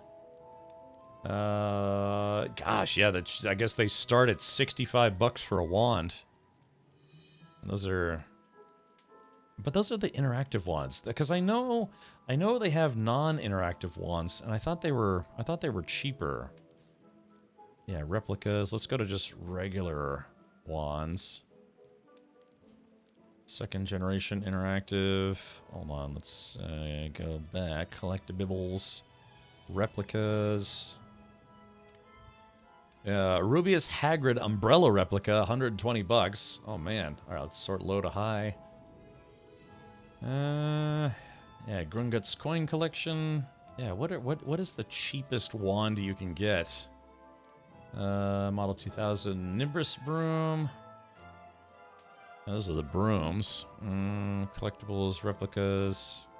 Yeah, I guess that's it. Yeah, just, man, expensive wands. What, Weasley wands are cheaper? They're broken, yes. Barry Gump, indeed. Do they have thick wands? I need a good fitting wand. $85 for one with an LED is crazy, actually. Yeah, but it's like an official product. You know, it's not a knockoff that you get from Amazon. Don't the interactive wands do things that specifically mark places in the park? Yes. Yeah, they cause things like if you want to, you can cast your wand and it'll like cause a fountain to turn on, or like some fake butterflies to flutter around, something like that. But yeah, the interactive ones, they do various things in the park if you have them. Murph heard you read that. She was like, oh god, I had to tell her I posted it. Oh, whoops. Oopsie doodle. Some wands have some nice girth to them. Yeah, do they have? Yeah, Ginny Weasley, Professor Snape wand, Lord Voldemort. Yeah, what was his wand called? Was his wand a Horcrux? I can't remember. Sirius Black. Yeah, Dumbledore. $65. No, they have. I know there've got to be cheaper wands because I remember being there and yeah, I remember seeing that they have interactive wands, but then they had just like regular wands that were just they were non-interactive. I remember because they had them on a display and you could play with them, but they weren't interactive. Yeah, I don't know. Maybe they don't offer those anymore because they want more money. Maybe. Yeah, the ones from Universal are plastic, right? Cheapest wands a stick from a tree. Yeah, you know how it is being a kid. You find a cool sticker like this is now my lightsaber. Okay. Alrighty, so here we go. Spellcraft. Potting table with a small pot spellcraft unlocks the ability to conjure a potting table with a small pot. Use its pot to grow all sorts of useful magical plants. Yeah, do you get your own garden or something in this game, or do you get to like grow, I don't know, magical weed in your room? Something along those lines? Small potion station, or is it just like you can make a plant on the fly and make some potions on the fly? If you're interested, feel free to take a look around at the rest of my inventory. Yeah, chopping station, toy box, dung composter, potting table. Yeah, so where do these go? Do they go? Oh, you're gonna. Oh, there's a building area. Oh, I see. Interesting. Okay. Revelio. Casting Revelio. Oh, wait. Oh, hold on. Wait a minute. Yeah, look at that. Accio. There's something floating around outside, Chad. I gotta break into it. Yeah. It's a wonderful thing to have. Revelio. Accio. Hold on. Crap. Certainly saves the trip to London. Field guide pages. All right, there we go. Plus 20 HP. Oh, I see. 20 HPness. All right, here we go. We're going to save Ollivanders for last. I think that's going to be fun. Selecting my own wand. Zonko's Joke Shop. Uh-oh. Lighting teacups, inflatable tongues, and dung bombs. I used to do that in high school. I would wait till I would ask to leave class a little early sometimes, and then I remember one time I coordinated with my friends. I bought some stink bombs at like Spencer's Gifts or some other prank shop, and so I gave them to my friends. I was like, okay, guys, like right before class is let out, ask to be excused, like to go to the bathroom or something. And if they say it's like, well, look, you know, we're about to change classes, just can't you hold it? Ask to leave a little bit early. So we all did this, and then myself and like two more of my friends were waiting in the hallways, and right before, or I think it was like right after the bell rang, you know, that bell rings and the class lets out, we all stepped on our stink bombs, so like this entire hallway just stunk like stink bomb, and it was awesome. Yeah, and I remember sometimes I had a bunch of them, so sometimes I'd just be walking around and be like, oops, you know, drop a stink bomb and it breaks open, it just stinks like sulfur. It's a spoilerware. Oh, okay, gotcha. I gotcha, Bweef. But yeah, stink bombs. Yeah, we used to coordinate. I remember one time, I let one go in a movie theater, and you know, it's just a movie theater. There's a bunch of people there, but the security guard followed us out. He's like, I know it was you guys. If you ever do that again, you're permanently banned from the theater. And like, what do you mean? What do you mean it was us? How do you know? He's like, I know it was you. I was like, how? There was a big crowd of people. How did he pick us out of the crowd? But he was absolutely right. I mean, that's the thing. He was completely right. It was us. But I was like, how did he know it was us out of like, you know, like the 50 some odd people that were there? How did he know that it was like the teenage hooligans who had did that? You are stinky. Right. Yeah. So anyways, yeah, it's like, how did he know? All right, so we have to find the potion shop now, which I believe is right there. The potion slop. I was just, yeah, it's funny too, because he followed us out, literally out of the theater as we were walking back to, I think, my truck at the time. And he was like, I know it was you guys, don't ever do that again. But it's, how did he know? He had like a sixth sense for troublemakers. That's why he's a security guard. He just knows. Yeah, it was a bit surreal, because, you know, the theater's dark, and, you know. He knew. I mean, we pleaded. It was like feigned ignorance. Welcome to J. Pippin's Potions. Yeah, I need some cushion for the cushion. Oh, sheepskin winter hat. Oh, yeah, all these collectibles. Okay, let's talk to Peregrine Took. Pardon me, sir. Oh, thank goodness. When I heard the bell, I thought you were Miss Lawang. Not that she deigns to come here. Though I don't believe I've seen your face here before, either. It's my first time in Hogsmeade, actually. Is it really? Well, Parry Pippin at your service. And this is J. Pippin's Potions. Potions for all ailments. You'll have read it on the sign, of course, but Grandfather always made me say it in full. How may I help you today? Professor Weasley sent me to collect some recipes. I'm new at Hogwarts. You're the student she sent the owl about. I set your things aside immediately.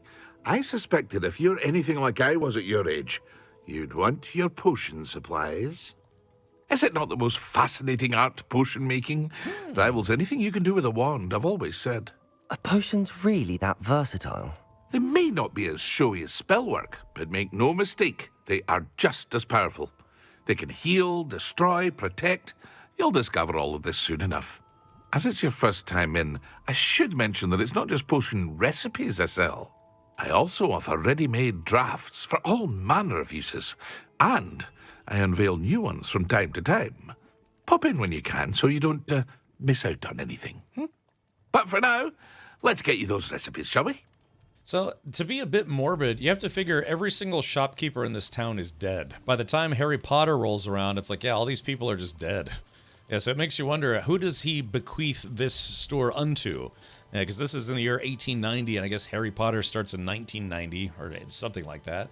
So you got to figure this guy has probably been dead for probably 50 years by the time, or more, by the time Harry Potter rolls around. So, yeah, come to think of it, probably literally everybody in this game is dead by the time Harry Potter rolls around, unless someone lives to be 120 or something like that. Harry Potter, nope, Harry Potter. Welcome, Stinky. I was just talking about stinky things, actually. All right, Iridus Potion. Recipe for potion that causes a rocky film to develop on the consumer's skin, helping to protect them from harm. Or, let's see, Wiggenweld. Recipe for healing. Okay, healing potions. Yeah, well, that's going to come in handy. Cha-ching. Feel free to take a look at the rest of my inventory. Or come back another time if you're in a rush today. Stench of the Dead. Essence gathered from Inferi. Ingredient for Thunder Brew. Oh, man. Yeah, I'm going to need a lot more money to get anything done in this game. Not everyone. Dumbledore is alive during these times. Really? So we actually... So how old was Dumbledore in Harry Potter? Ollivander might be the same. Wizards live longer. Okay. But still, even then, you know, what, 100 years? Because if this guy is, say, like 50, that would make him 150 by the time Harry Potter rolls around. Oh, I never watched the very first Harry Potter movie? You have to. That's kind of the... That's how the whole kit and caboodle starts, Stargazer. Wow, really? Okay, so I'm learning here. Wizards lived between 120 to 160 years. So, yeah, if that's the case, then, yeah, then there actually would be quite a few people alive. Yeah, why is it that muggles don't last as long as wizards? He was 150 during the books. Okay, so yeah, so Dumbledore... Well, then, all right, let's do some quick math then. If he was 150 during the Harry Potter books, and this takes place 100 years before then, so the guy would be 50 years old already. So here's a question, and it's okay if it's a spoiler or whatever. Is Dumbledore in this game, like, to any capacity? One of the testers for the Ministry issued tests according to the books was 200 plus years old. My mom is a big of the series. I think you meant to say a big fan. Yeah. Yeah, exactly. Yeah, you gotta play with your wand to live longer. Oh, Lateni says he's 10 now, starting Hogwarts next year. Wait, then how could he be 150 in the books if he's only 10 right now? 100. Oh, yeah, I was about to say the math there didn't work out. So he's 115 in the books. So yeah, 100 years and some change. Yeah, he'd be like, what, like 15 years old. Yeah, okay, he was born in 1881. So if this is 1890, right, he'd be 9 years old, and I guess then he'd be eligible for Hogwarts at age 10? Yeah, unlike me, I'm only 21. So yeah. Okay, I'm learning. Like I said, I never read the books, and you know, as good as the movies are, yeah, you know, you're always gonna miss out on information once they take a movie and turn it into a book, right? I'm sorry, take a book and turn it into a movie. So yeah, it's just like how I watched the movie Ender's Game, and then they apparently came out with a book after the movie, so I read that. Okay, so not everyone in this town is automatically dead by the time Harry Potter rolls around. Good to know. Harry Snyder. All right, let's do... All right, Ollivanders. All right, so chat, this is the big part. Yeah, this is where I have to select my wand, or perhaps let my wand select me. Yeah, I like all their wizard outfits. To keep a clean house. Go on, then. Pretend you don't see her. All right, Smollivanders. Let's see. Yeah, see, I need to be able to unlock doors. Oh, hey, look at this little, what's that? Yeah, what's that breed of cat that looks like that? They're like African cats. Not like an ocelot. It's like a cat that you can own. Oh, yeah, Bengal. Yeah, it looks like a Bengal. Yeah, those cats can get kind of big. Oh, you get your letter at 12. Ah, I guess they don't want to basically babysit people all day. Yeah, oh god, if Dumbledore leaves London on a train going 40 miles an hour, and Grindelwald leaves Hogsmeade on a train going 50 miles an hour, how quickly can they meet up and bang? Yeah. How quickly can they start rubbing wands together? Revelio. Ollivander's Wand Shop. Wands of a variety of woods and all manner of flexibility, each possessing one of 3 magical cores. Choose their owners in this cozy, cluttered shop run by the amiable and knowledgeable Gerbold Ollivander. In the profession of wandcraft since 382 BC, the Ollivander family are considered the best wand makers in Britain, if not the world. Well, definitely better than the ones in Africa, because they don't use wands in Africa, apparently. Yeah, Bikeman's got a couple bangles.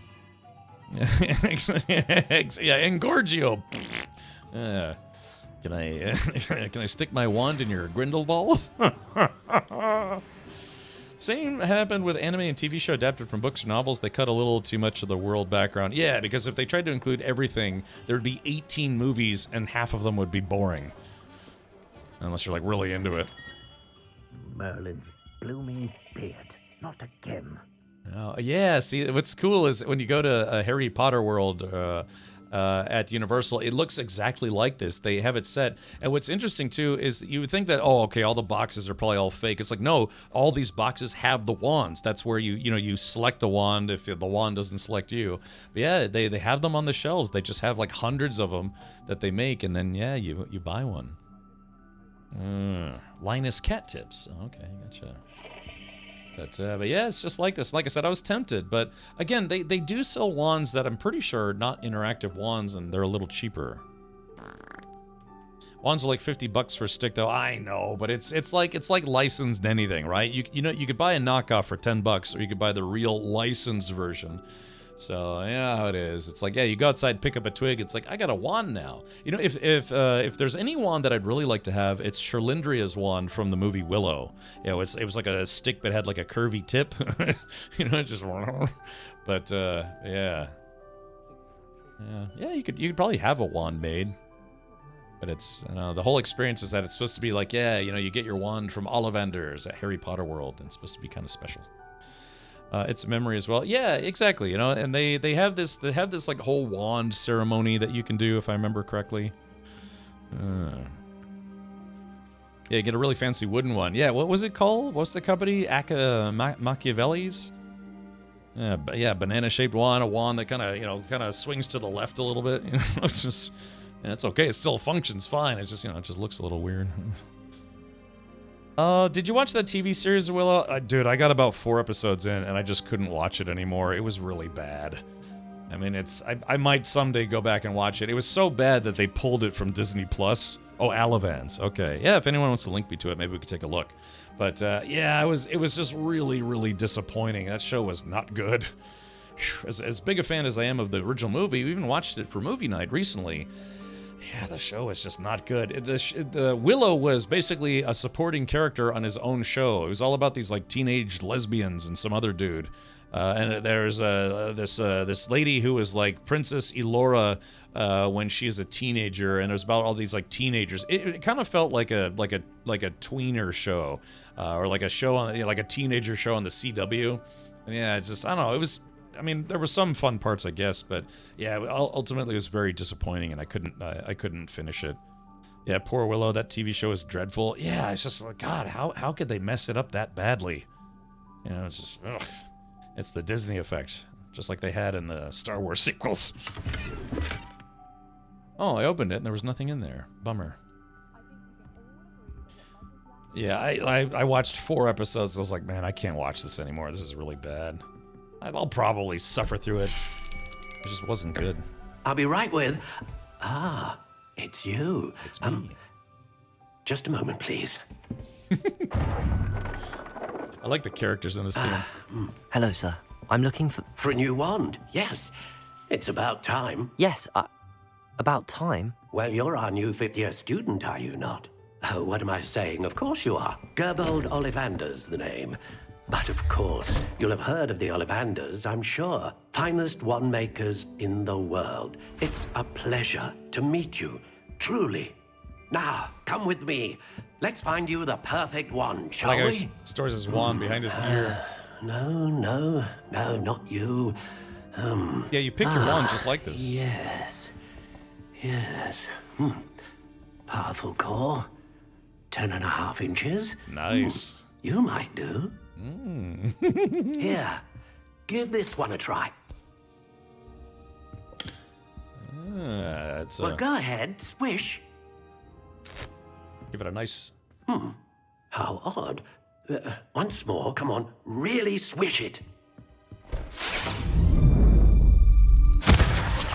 Oh dear. Oh, definitely not that one. Well, this isn't a good match at all, is it? We'll find you something, not to worry. No, not you. Perhaps. Yes. A rare wood, 13 3/4 inches, dragon heartstring. It's a little too much, I think. Let's give this one a try. Oh, I got 40 gold. Oh, I didn't realize. Oh my. Oh, goodness. Looks like it's back to the shelf for you. Yeah, naughty. Need a Horcrux This is wand. proving to be trickier than I had anticipated. How perplexing. Where are you? Perhaps you? There you are.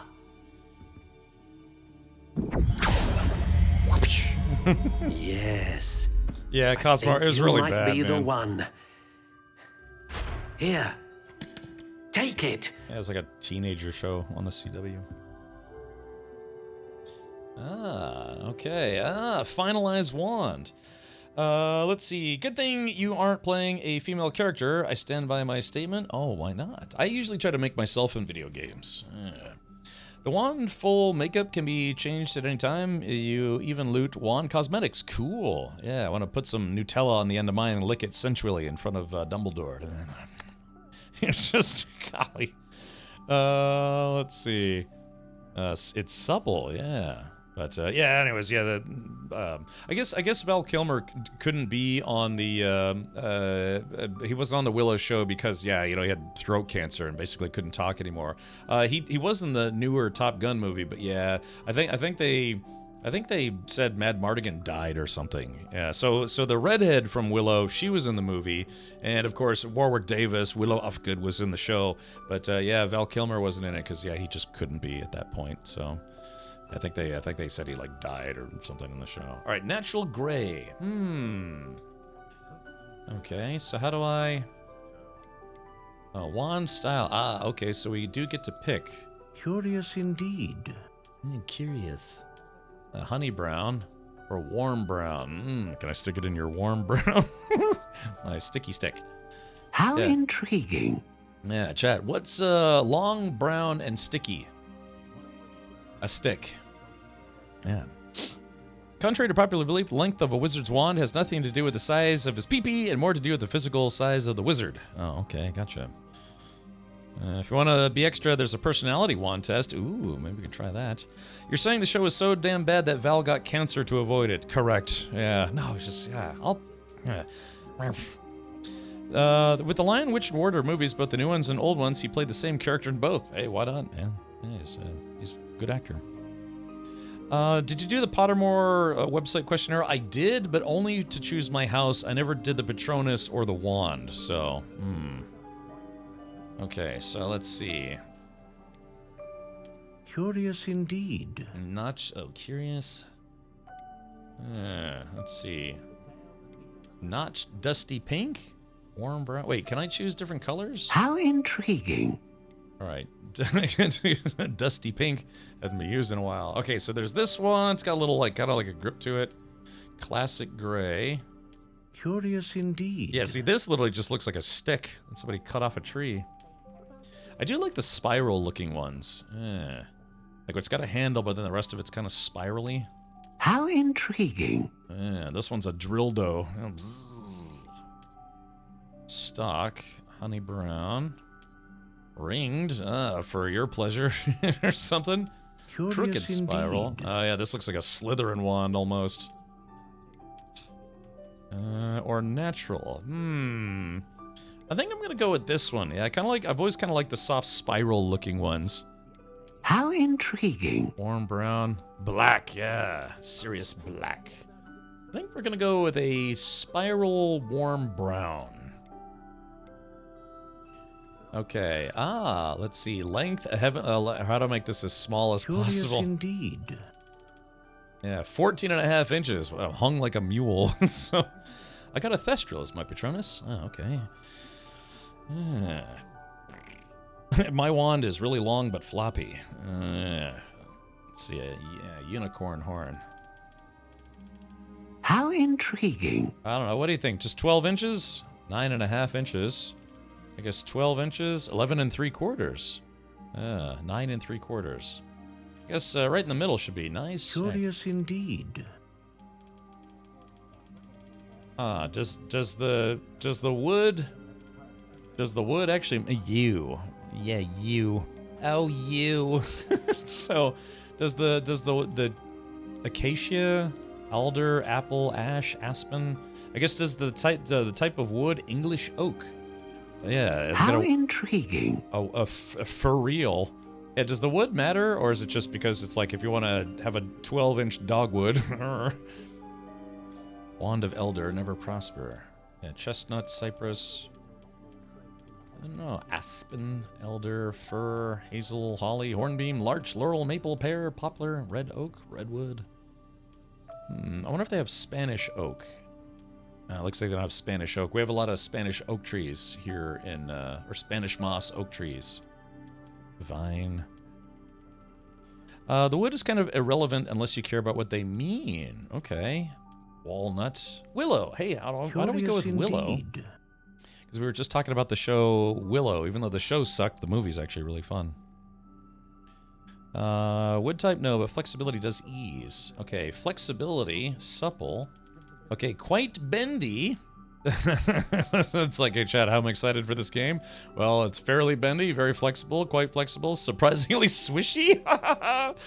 Chad, I'm supple. I'm getting excited for Hogwarts. Pliant, brittle, hard, solid, stiff, rigid, unbending, unyielding. She's How like, intriguing. Woo! Let's see. But flexibility does ease each, it does each ease spell, flexibility does each ease of spell casting. What does that mean? Pliant, whippy, reasonably supple. I like the sound of reasonably supple. Pliant, brittle, hard, solid, stiff, rigid. I like I like that, quite bendy. Indeed. Yeah. Flexibility. I guess I didn't know that wands could be flexible. I thought they were mostly just kind of magic sticks. Is there an unbearable one? Maybe. Okay, pliant, brittle. I think reasonably supple. Intriguing. Yeah, I like the concept of a 12-inch reasonably supple wand made out of a willow tree.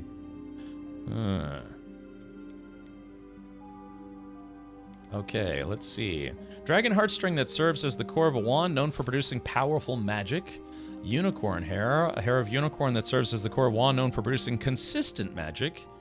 Or phoenix feather, the feather of a phoenix that serves as the core of a wand capable of producing a great range of magic. Oh, this is tough. Yeah, flexibility is supposed to match your personality. Okay, so yeah, do I want to be a heavy hitter? Do I want to be more consistent with my magic? Or do I want to be flexible in the spells and things that I use? Yeah, it's kind of like powerful spells, regular spells, and a wide range of spells, but they might not be as powerful. Seriously, like I played this and I don't remember any of this. Were you drinking butterbeer at the time? I don't know, Chad. For those of you who played, what did you go with? And did you have any laments for it? I'm kind of thinking about going with unicorn hair because my wand is kind of a twisty kind of thing. We could say openness versus hierarchy types. Stinky went with unicorn hair. Yeah, my wand is kind of shaped like a unicorn horn, so maybe that would be good. Unicorn is for the real G's. All right, yeah, powerful, consistent, or great range.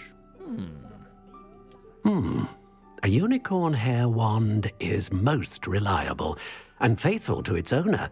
Oh, what about this then? A dragon heartstring wand is most powerful and learns quickly. Okay. If you want to both attack and have utility. Phoenix feather. Exceptionally rare, and a core with a strong sense of initiative. Alright, I guess we'll go with unicorn horn. Okay, soft spiral, warm brown.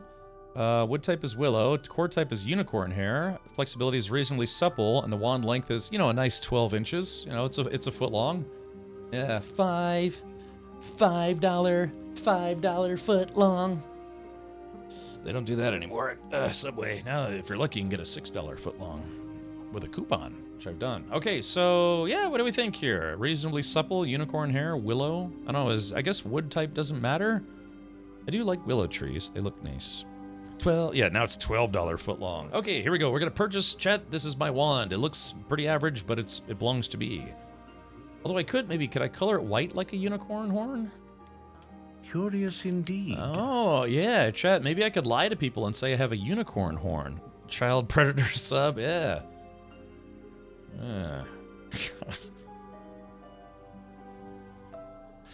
Oh, yeah, it's like, God, never mind.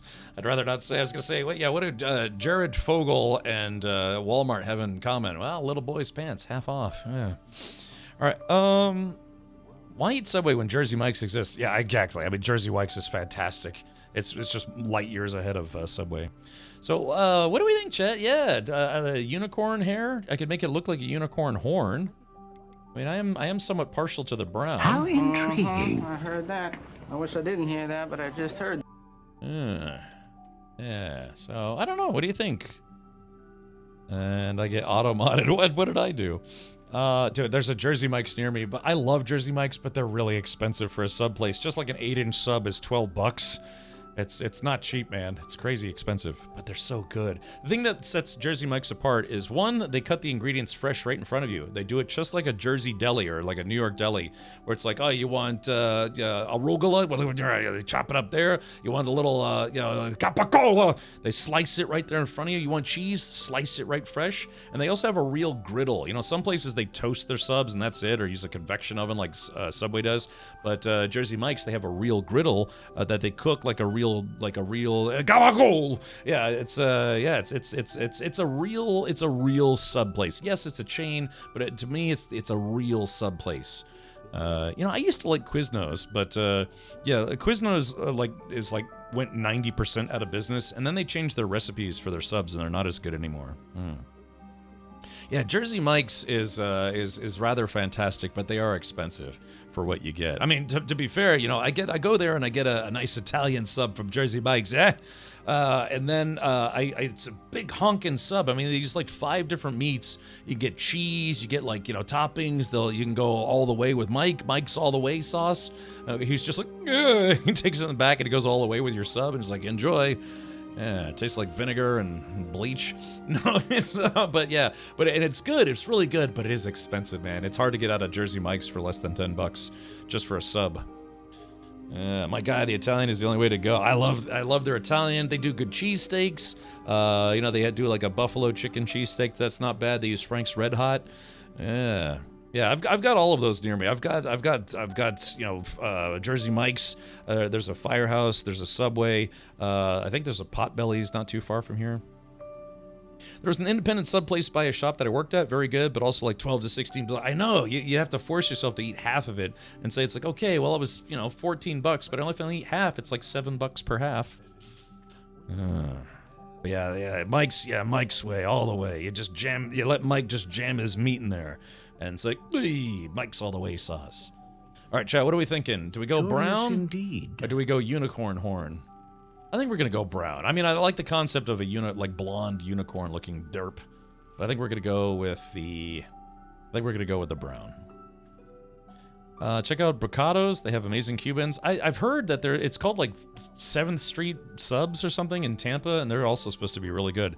They were so popular. They actually, I saw like a video, like a local Tampa news video where they were interviewing them because like, hey, your place blew up. Yeah, it's called like 7th Street Subs or something like that. What do you think? Oh gosh, now I want some Jersey Mike's. Extraordinary. Another wand, another beginning of a bright and magical future. Kind of looks like a really thin turd. Now, how did that feel? Good. Different. I sensed a sort of surge of some kind. A match. Your connection seemed particularly powerful. The right wand will learn from you, just as you learn from it. I'm eager to try it out. Indeed. Treat it well, and you shall find no more dependable a wand than one with a unicorn hair core. And the bond between you and your wand should only grow stronger. Do not be surprised at your new wand's ability to perceive your intentions, particularly in a moment of need. That sounds wonderful, Mr. Ollivander. I'll let you get to it.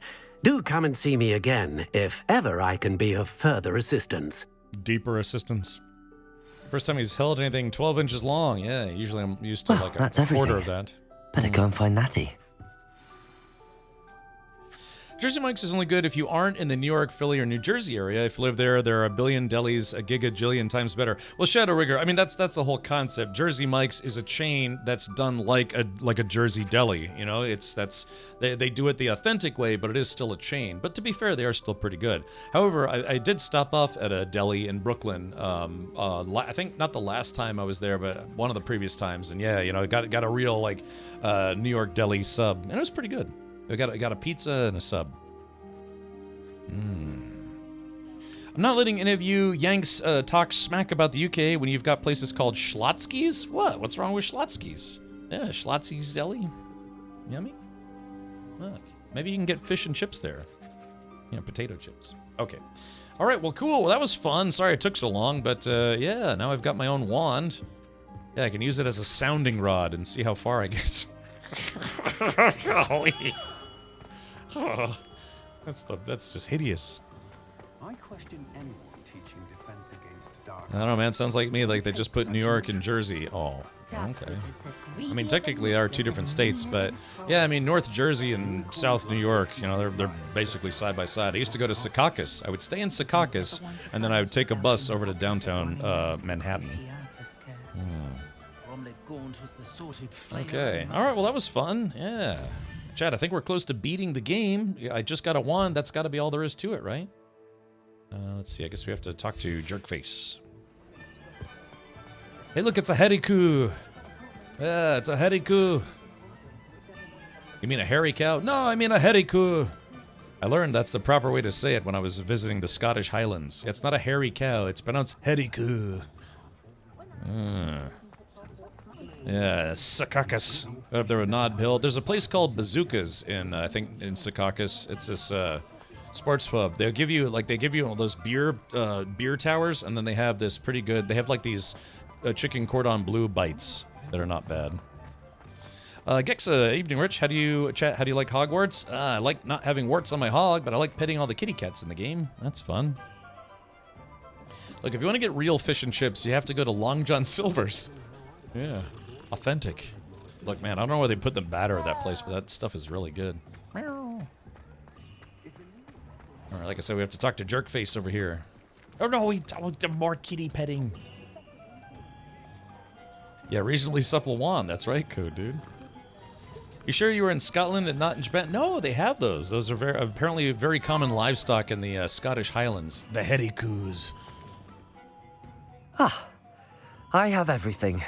I see what you meant about not being able to pick a favorite shop. Look, it's young me. We should walk around a bit more. Perhaps today is the day I finally pick one. Look, stop that. Uh-oh. Uh-oh, Death Eaters. Yo, what in the heck? Whoa!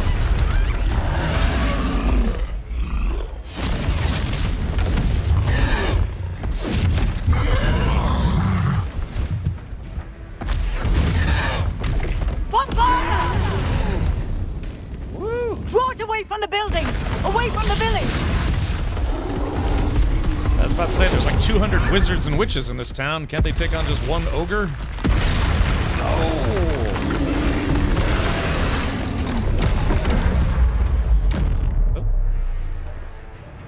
Oh, it's a control to dodge, eh? Alright, so...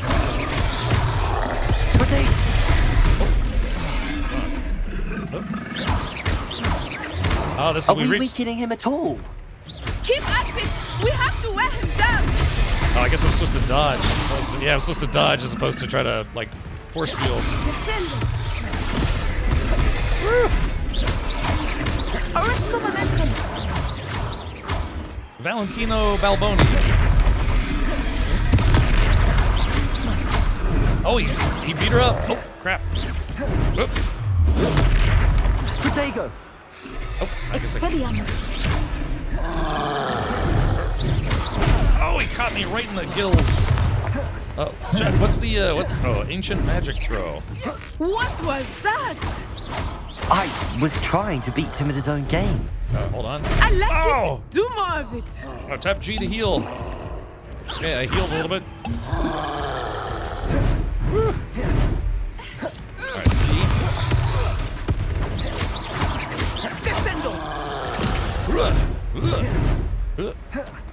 Expelliarmus! Look out!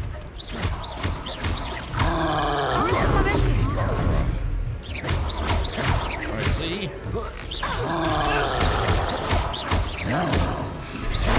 Alright, armored troll. Potato! I guess that doesn't work at all. Let's see, is he? Descendo! Crescendo! Look! He's faltering! Took him long enough. We need to make sure he stays that way! There we go, smack on all the business. Oh, crap. Expelliarmus! Experimenting in college. What? Ancient magic. Hadouken! Wow, we killed him. Oh man. Actually killed that guy. Goodness! A second troll! Did you two take on a fully grown troll by yourselves? I suppose so. It's all a bit of a blur, to be honest. Merlin's beard. Are you all right? We are, and we were glad to help. I'd say help is a bit of an understatement. Nerve like that. The makings of an aura, if you ask me. If you are unharmed, perhaps the two of you wouldn't mind helping me put a few things back to where they were. Of course, officer. Singer. Officer Singer. And thank Singer. you. Again. Okay. So let's see. Reparo.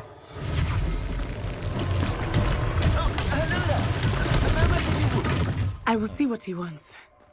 Okay, let's see. Do I have the skills to pay the bills? Man, that's cool. I wish it was that easy to, repair your car. Man, okay. Good as new.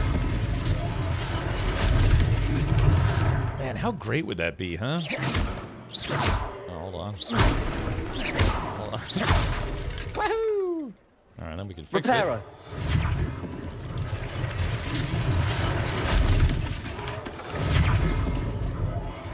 Yeah, this is actually kind of neat. Yeah, I like it. Alright, here we go. Let's see. Of course he is allowed to fight a troll, but don't let Ron and Harry save Hermione in the bathroom. Exactly. No. No can do. One less thing for Officer Singer to worry about. Yeah. Reparo.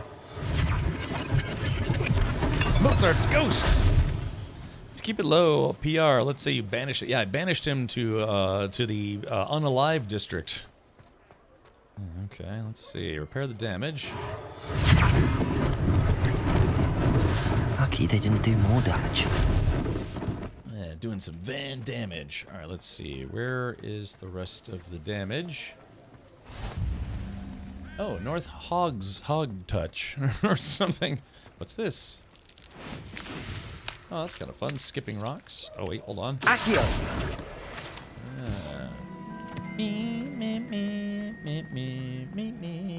Oh, hold on, we got another one. Reparo.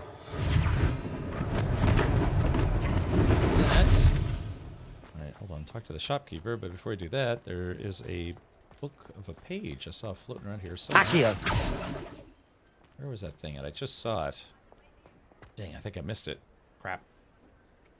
Yeah, I'm not a... Oh, there it is! Yeah, honey dukes. Yeah, it's when you eat too much honey and it gives you the dukes. Yeah, just eat candy till you barf. Hold on, let's see. Can I go in here? Oh, gosh, they don't... Oh, man, they don't let me go in the store. Haven't seen any of the Harry Potter movies. I've heard there's a series on the way. Yes, I highly, highly, highly advise you watch the movies before the show so you know how good the movies are, and then you can judge. You can be nice and judgmental for the series when it comes out. Yeah, when did the first Harry Potter movie come out? Was that like in 2005 or something? Because it took them, what, about 9 years, 10 years to do all 9 movies? Something along those lines? Revelio.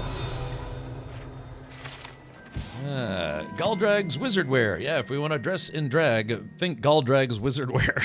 Founded in 1750 with locations in Paris, London, and Hogsmeade, Glad Rags offers a variety of wizarding garments and accessories. Mr. Augustus Hill and his associate Otto Dibble happily help all those who wander into the shop, enjoying in particular the challenge of the customer with less fashion sense than most. That would be me. Make sure, remember, just as long as your shoes match your belt, you should be okay. Let's see. Wow, 2001? Wait, what? The first Harry Potter movie came out in 2001? And it's 2025? Oh, no. I'm only 21. Oh, no. Oh, golly. Getting old is stupid. All right. Yeah, I don't know. What? The first Harry Potter came out in 2001? Yeah, it was before I was even born. I'm only 21. That's what I'm saying. It's, yeah. Dang, it was 20. Wait, what? Wait, the first Harry Potter movie came out 24 years ago? Yeah, the first one was in 2001 and the last one was in 2011. Really? Stupid horse penis. Exactly. That's golly. Yeah, yeah, oh my god, I know, Jay Grind. What? How it's like oh gosh, what's her name? That wizard lady in Willow, she says, "Has it really been so long?" What was her name? Galadriel? No, something like that. All right. Gosh, man, really? Yeah. Phantom Menace. Yeah, Phantom Menace was 1999. That was 26 years ago that the new Star Wars movie came out. I was a young 21-year-old back then. In 2001? Oh, yeah. Let me get in here. Step on a cat on the way in. We were just talking about you. And drink some tea. Yeah. I have tea. I've got some nice mint teas. Oh, you're a tease. Revelio. Sneakoscope. A sneakoscope is a type of dark detector and will spin, whistle, and light up when it detects someone untrustworthy nearby. It should be used with caution, however, as it will alert the untrustworthy to the user's presence almost instantly. I might have to get me one of those at some point. What do we have here?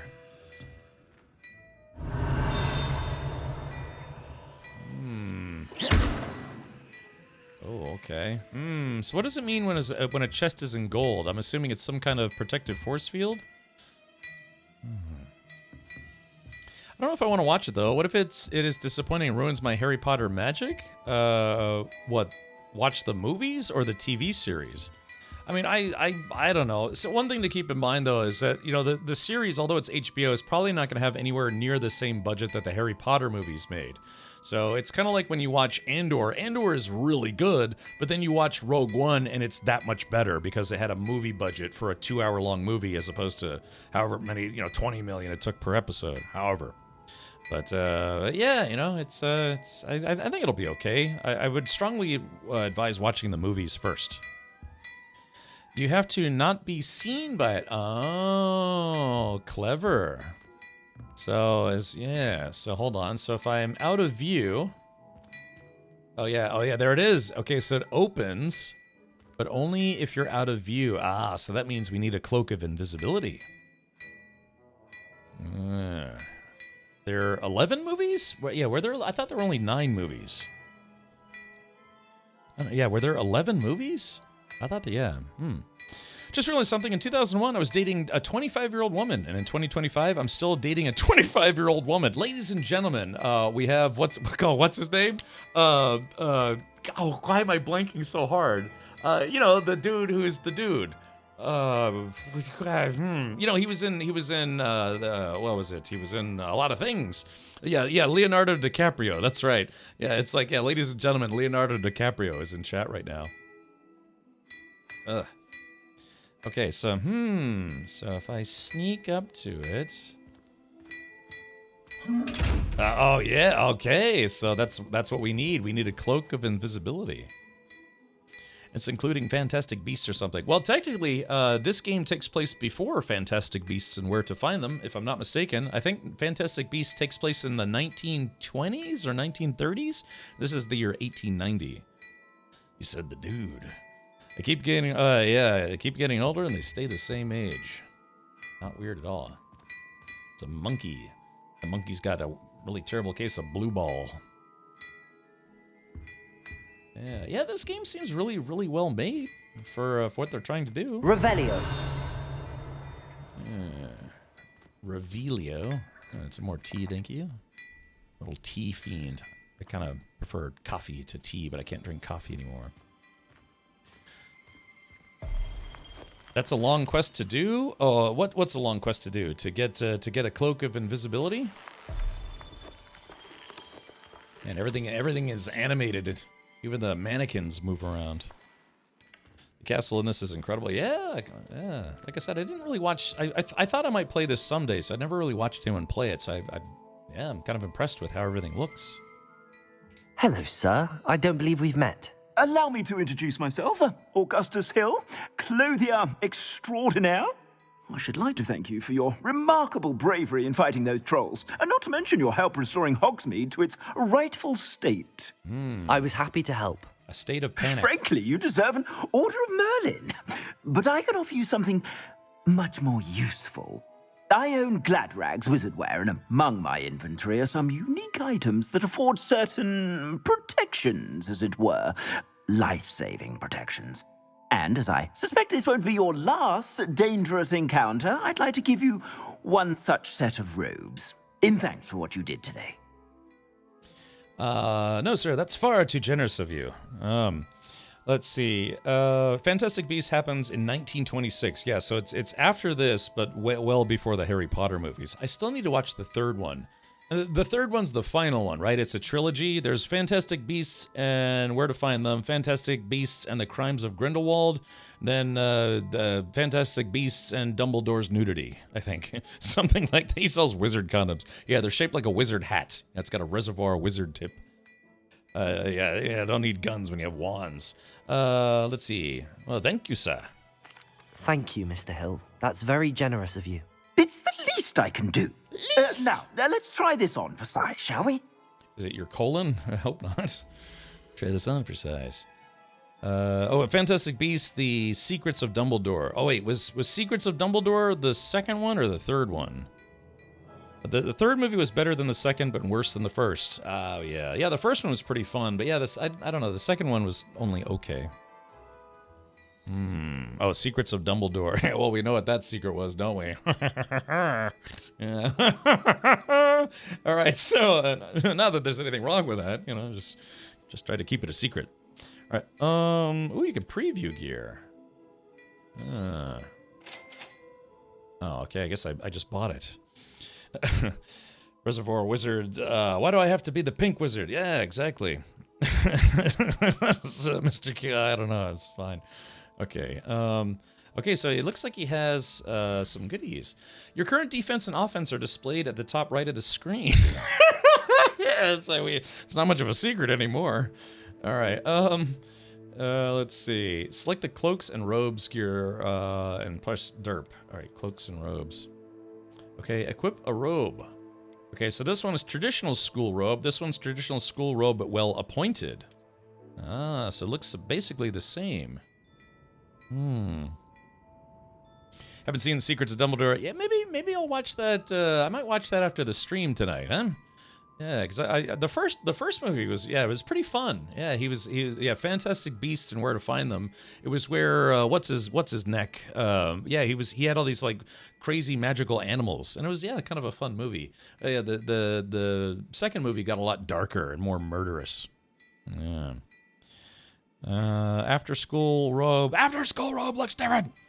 They need to make at least one more movie so we can finally see that duel between Dumbledore and Grindelwald. It's supposed to be the greatest wizard duel in history. Oh, so I was assuming that was going to be in the third one, Beef. Oh, so maybe there's supposed to be more than 3 movies, or maybe not. I don't know. Yeah, I was assuming that was going to be in the third movie. I don't know. Let's see. 500 gold. Legendary ornate black and brown gloves. Okay. I can't afford those just yet, but I'll have to remember. Yeah, lock scarf, corduroy robe, teal clockwork scarf. Yeah, extraordinary, superb.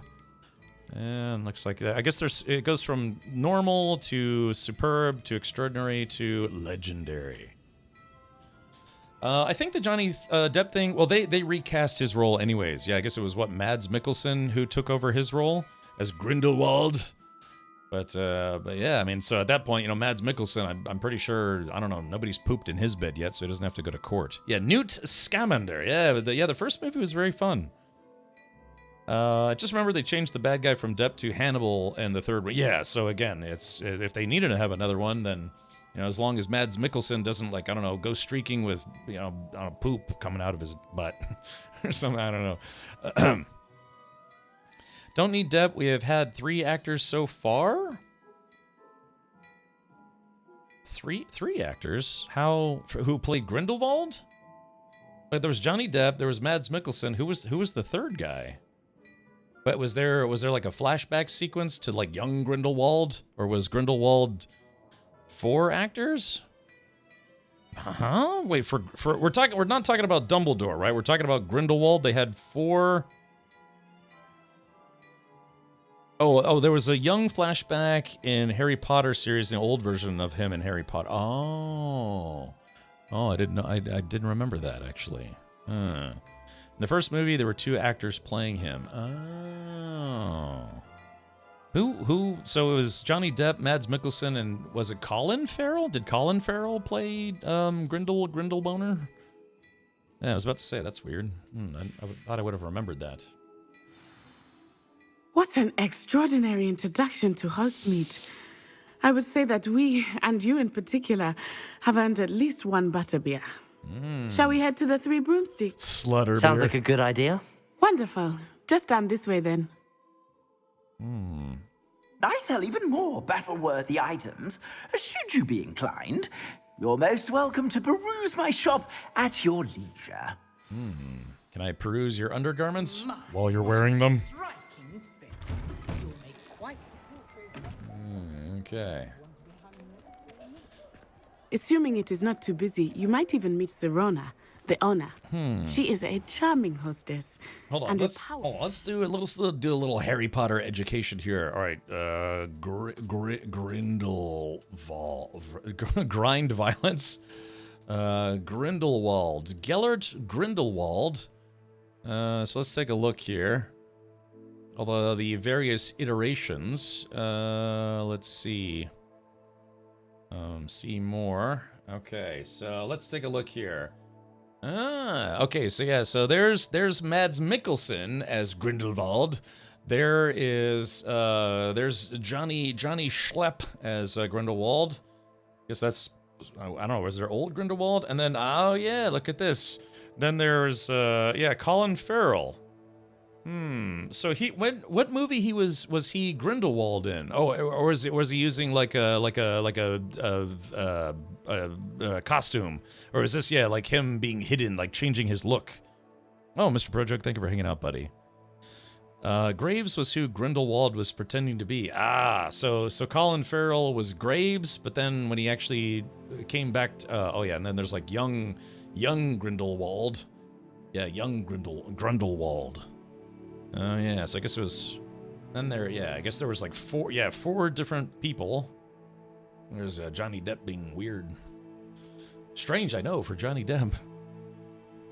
Oh, first movie, he transformed when he was caught. So what happened? I mean, I guess I don't want to spoil it, but... Mads Mikkelsen. I just watched Rogue One, and yeah, he was interesting character in that one. Galen Erso was his name, so... Okay, now everyone type in Gellert Grindelwald Rule 34. Let's all do that together. Maybe off stream. So Disney fired Depp. Yeah, it was kind of around that time that Johnny Depp was sued by Amber Heard, and then he countersued her. They had kind of a tumultuous relationship, and that's putting it lightly. But it was ultimately found that both of them were liable for damages, but Amber Heard was liable for way more damages than Johnny Depp because she's apparently like a narcissistic liar. And then a lot of the stuff she said about him simply wasn't true. But then he said some stuff that got published that I think she won like something like a $1 million settlement, but he won like a $20 million settlement. I don't know, something like that. It's a lover's quarrel between two Hollywood A-listers. So go figure, millions of dollars are at stake. Yeah, she's a bad liar and a bed shitter. I always thought she was really, really hot, though. I mean, if someone's like, hey, would you date Amber Heard now that she's gone through all that stuff and all the stuff that, came out in court, I'd be like, yeah, probably. She's pretty hot. I'm not gonna lie, yeah. It's like, well, I don't know if she's, I think she had like she's had something like 3 kids through surrogate birth. She's like collecting children like Madonna used to, You're forgetting Musk being in there? I don't know. I guess she was banging everybody. Like I said, I always thought she was really hot.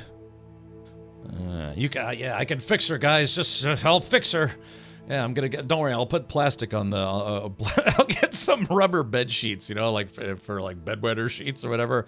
Yeah, I'll put those in there and I'll have a lot of toilet paper in the bedroom. And just... His brain ain't right, but it's fun. Yeah, man. Yeah, apparently she was like cuckoo for Cocoa Puffs. What's really insane was when she was giving testimonials and then people figured out some of the things that she was saying were lines from movies. She was just like, it was such ingrained into her being an actress or whatever that she was trying to like give speeches and things, and turned out they were like speeches from movies or like lines from movies, quotes from movies. And so she had a little bit of a issue with telling the truth. There ain't no plastic thick enough for that. Look, some people do that for fun. Some people are into it. I'm not into it, but I don't know. I could learn to love, Chad. I could learn to love. Yikes. Gosh. It's just disturbing. Yeah. I always thought she was a pretty lady.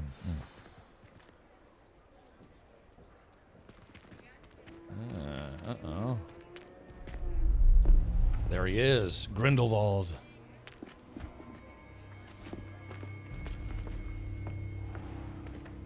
You said you could get to the child when they came to Hogsmeade. That all you needed was a distraction. I gave you a distraction. I just watched a student take down your distraction. Who's this child? What are you not telling me? Dad? All you need to know is that if you cannot get to the child, then you have no value to me. Sharp teeth. Oh. Let's go.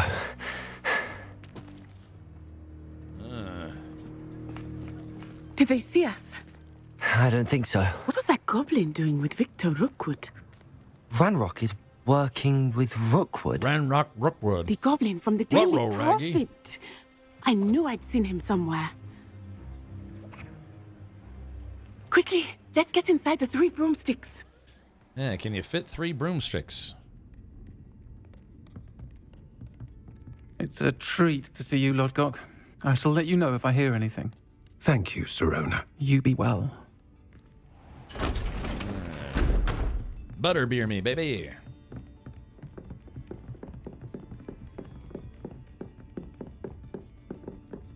Now, what can I... Oh, there's a face I haven't seen before. Hello. It's my first time here. Welcome.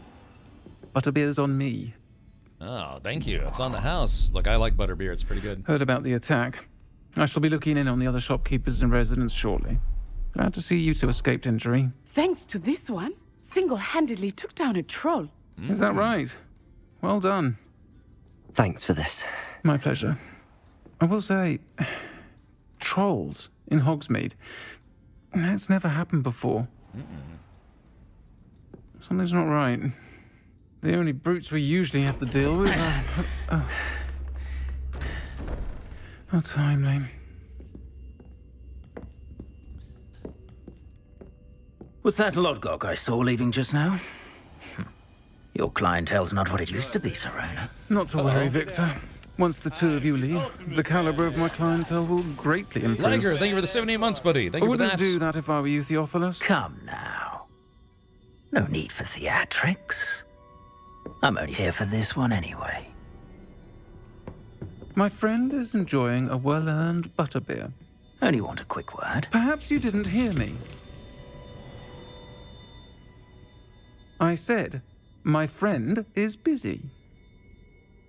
One would think you all had enough bloodshed for one day. Come, Theophilus. The Three Broomsticks isn't what it used to be. Let's take our galleons elsewhere. This guy is basically a tall leprechaun. Can't drink butterbeer forever. It's like, why don't they just kill that guy on the spot? He's very clearly trying to abduct a child. You know what I mean? That doesn't fly in modern day society. Seems you've made an unfortunate enemy. Watch your back. Rookwood and Harlow are worse than any troll you might encounter. Trolls, Ranrock, and Rookwood. What are you not telling me? I promised to tell you everything, but it's perhaps best I do that later. Let's see here. I think that now might be a good time to head back to the castle. Oh man, dang! I actually really want a butterbeer now. I've had some in real life. It's good. It's kind of like a. Oh, what's this? Hey, I stole a muffin. Yeah, butterbeer. It tastes kind of like a cross between like butterscotch and cream soda. So it's pretty good. I want the voices in my head say never to tell until I'm sure no one can stop. Yeah, exactly. Alrighty, here we go. I keep feeling look, it's nighttime now. Oh, look at that. Yeah, again, if you're gonna visit Harry Potter World. Boom! Congratulations, you hit the Tangia party goal. Uh-oh. Nut.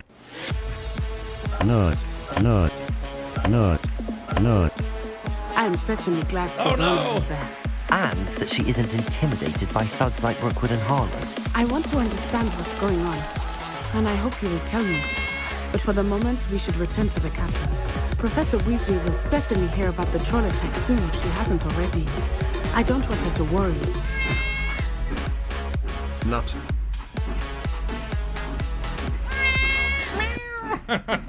All right, well there it is. Thank you, Aaron. Nut. Alrighty, well yeah, that was a dance party. Yeah, I'm sorry that the dialogue just like started itself. You must return to your common room for the night. Access the map. All right, let's do it. Once I got the killing curse, it and the other curses was all I needed to use. We're very excited to see her Slytherin, come are online we? and have you guys play with her, but We got to go to Hogwarts. I like that. Yeah, there's some of those dance parties that kind of like have harder beats to them. I like it. I feel like if this happened in game, I would have made more effort to finish this. Yeah, exactly. If you just have wizard parties every so often. Yeah, wouldn't that be nice? Fast travel to your common room. Okay. Let's see. Gryffindor common room. Okay. Sweet. Bling, bling, bling, bling, bling, bling, bling, bling, bling, bling.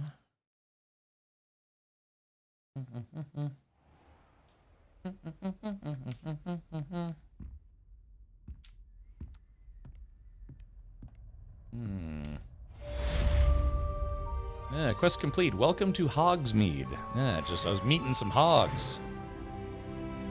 Ah, hey, now that I'm past level 1, there should be some chests that I can open. Some crazy whiz-biz, yes. Thank you, Aaron. Thank you for firing up some hype trains. Oh, look a little owl buddy. You received an owl post. All right. Oh. Okay. Ah, from Professor Figgywiz. Come and see me. I've discovered something in the locket we found at Gringotts. Gringotts almost sounds German in a way. Level up. Just be sure to suture the chest closed again so you don't get blood on the carpets. Oh yeah, we got a hype train as well. Hype. Man, there's a lot to this game. Gosh, there's potions and spells and fully nude owls, you know, just golly. Yeah, it seems like there's a lot of collectibles. It is a shame, though, that, yeah, they decided not to put Quidditch in this game. They decided to make a second game that's just only Quidditch. I think they would have... Oh, yeah, look, Nimbus 1 million. Unlock Amora. Ah, I see. It's like a... What? This game is 120 hours? Really? Like the main story or 120 hours as a completionist? Let's see, we gotta go... I think it's up to the common room. Yeah, it's pretty long. Interesting. Maybe I can play this until Dune Awakening comes out. Dune, a snakening. Oh yeah, level 1 unlock. Yeah. Which is... What's the difference between a wizard and a warlock? Yeah, because you have wizards and witches in Hogwarts school, but then where does a warlock fit into play? I bet all the answers to everything are in the restricted section. See, I thought there was like a chest. Oh yeah, here we go. Oh, house chest place.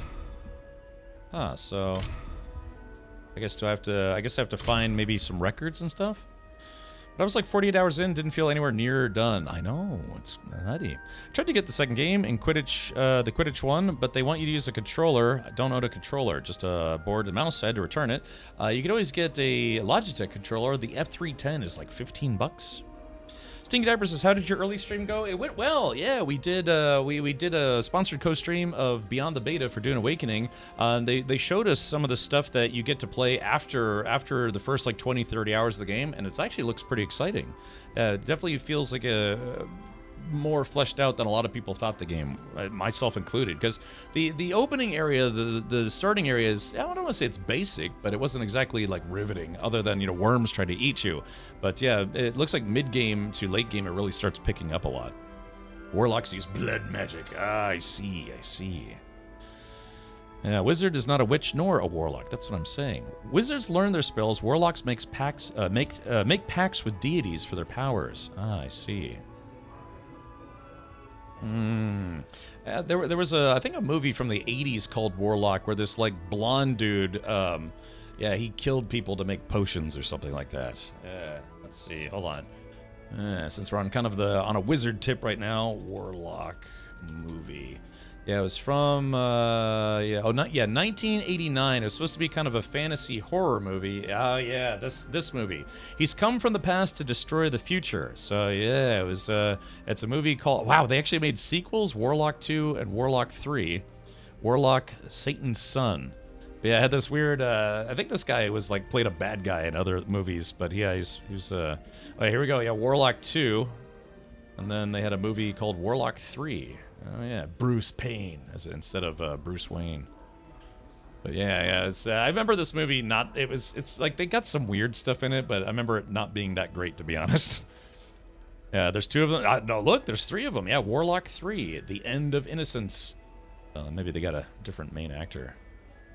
Warlock, Satan's Son, alles kann wahr sein. Yeah. All right, well, I don't know. Feel free to watch this. But like I said, I remember it not being that great of a movie. I don't know. Maybe I'll have to watch it again. I watched a lot of, like, campy 80s movies, like, you know, B movies and stuff when I was a teenager. Used to be a part of a video rental place where for one membership fee a month, you could rent up to 6 movies a day.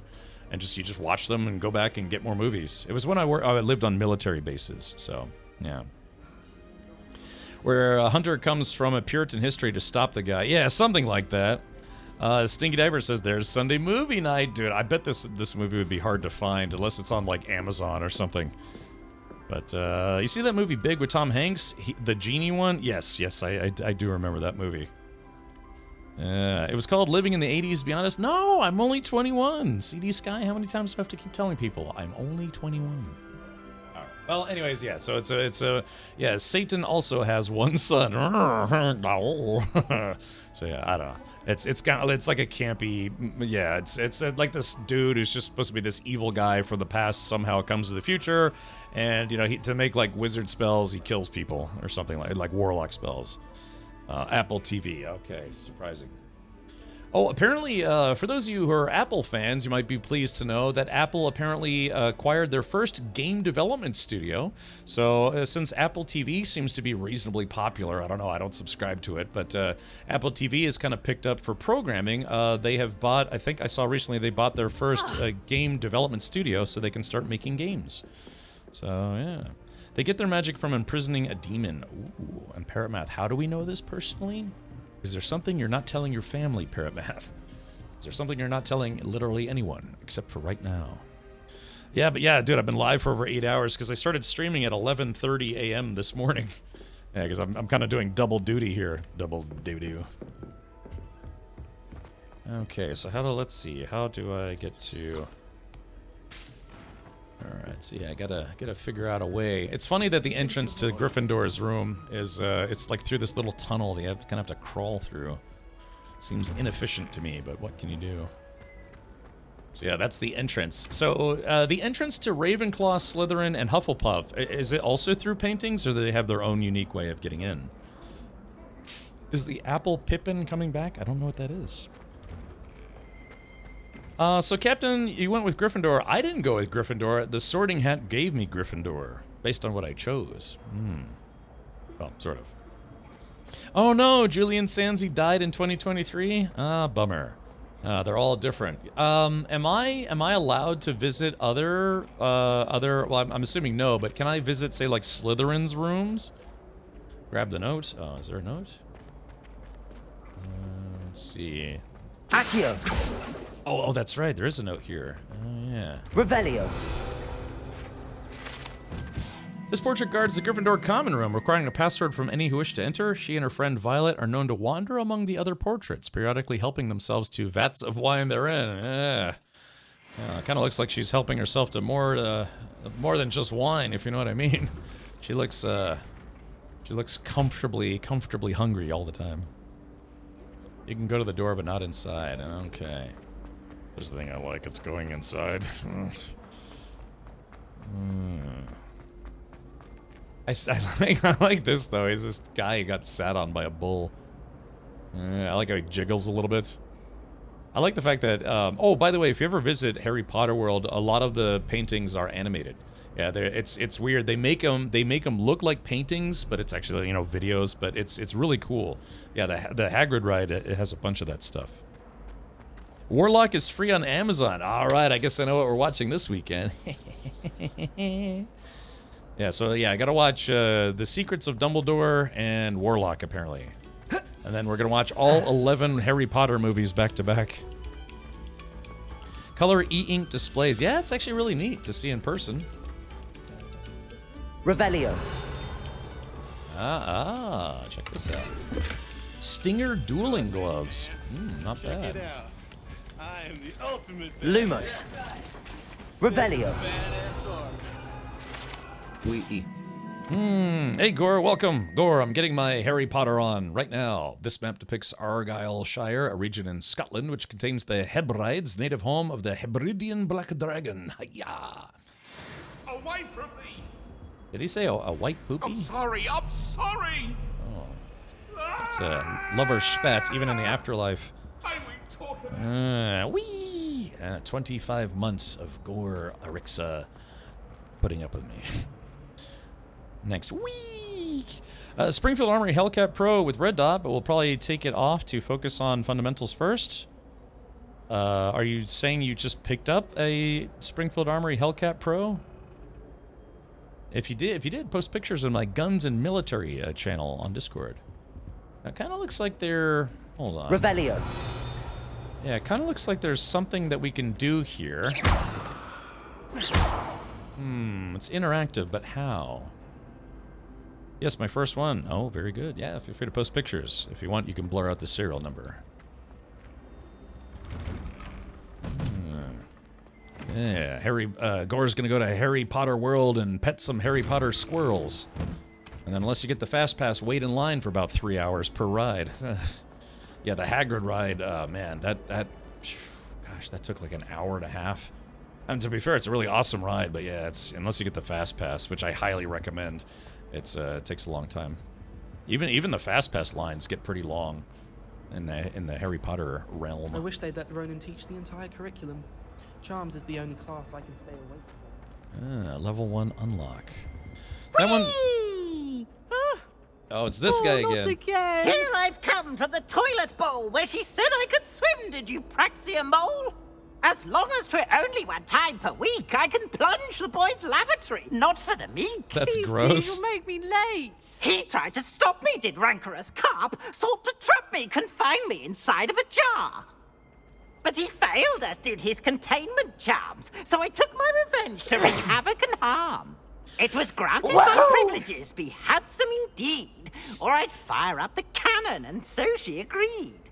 To draw up a contract with her, not with him, that if I behaved, I'd have 1 weekly swing! I'll get you for this. Wow.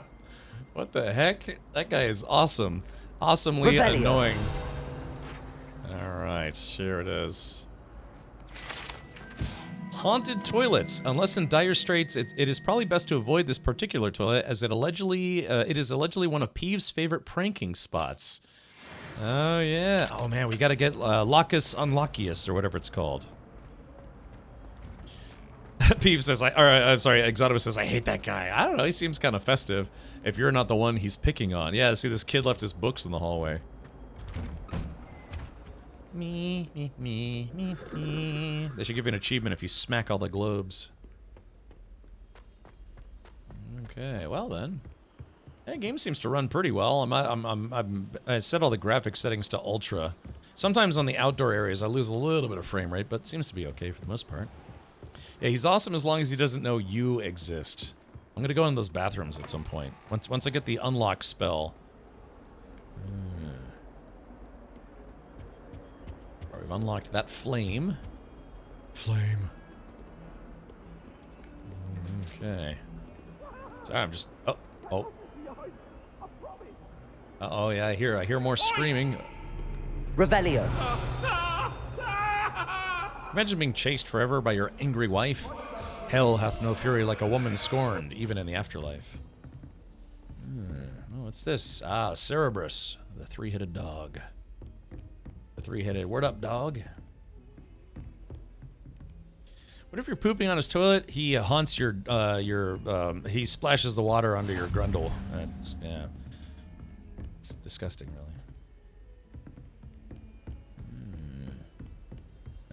Who might this be? Revelio.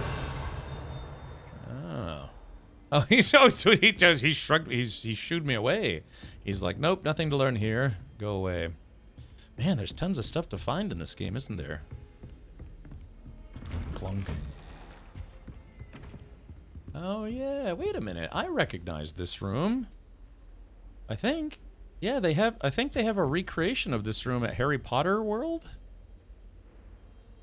Yeah, or maybe one that looks very much like it. Yeah, they have it's cool when you go through the Hagrid place. I don't want to spoil it too much, but yeah, they have all these different rooms you can go through, and you get to see people doing Harry Potter stuff.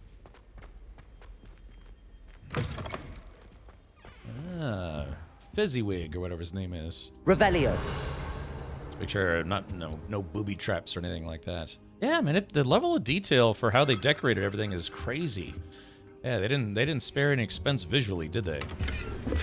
A steel blue robe. That sounds like Ravenclaw business, if you ask me. Yeah, this guy has an entire skeleton.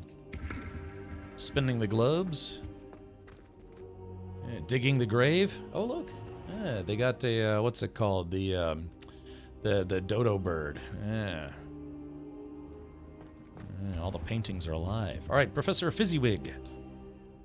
Professor, I'm glad to see you. And I you. Thank Merlin you're in one piece. I heard about the attack. Trolls in Hogsmeade? Sir, the trolls were wearing armor. It had that dark glow like the dragon collar. Goblin silver. I got you, Mr. Ranrock used it to control the dragon. But how? And why send trolls to? They were there because of me. I overheard Ranrock talking with Victor Rookwood. Ranrock was in Hogsmeade? With Rookwood? The trolls were Ranrock's distraction so that Rookwood could get to me. And he would have, had Sirona and the patrons at the Three Broomsticks not intervened. This is grave news indeed. If Ranrock's goblins and dark wizards are after you, they want what we found in that vault. Let's see. Speaking of the vault, do you think that Ranrock is working with any of the goblins at Gringotts? I do not. Gringotts goblins aren't typically the friendliest of beings, but they have a great deal of integrity. No, I dare say after what happened to that poor banker, the goblins at Gringotts are no followers of Ranrock. Sorry, just was stretching while we're listening here. By the way, if you find stuff that has better stats but looks like trash, you can change cosmetic only on certain page. Yeah, yep, I did see that. Yeah. You do a kind of like a virtual Harry Potter tour, right? Or Hogwarts tour. They're after the locket. You said you discovered something in it. Yes. I discovered an inscription. When I read it aloud, this map appeared. Clever enchantment. It's a map of Hogwarts, to be sure, but I do not know where it leads. It leads to the library. A restricted section, to be precise, and a bit beyond. I see traces of magic there on the map. I suspected you would see something. Shall we go? I appreciate your enthusiasm, and I'm eager to discover what we may find there as well. But if our experience at Gringotts, let alone what happened to Miriam, taught me anything, it's that the path we're on is terribly dangerous. I'd like you to work with Professor Hecat a bit before we continue. But sir, how dangerous could the library be? Perhaps we're only after a book. Perhaps we are only after a book, but we should be prepared for anything. Once you've honed your defensive magic further, come and see me. I'll let Professor Hecat know to expect you.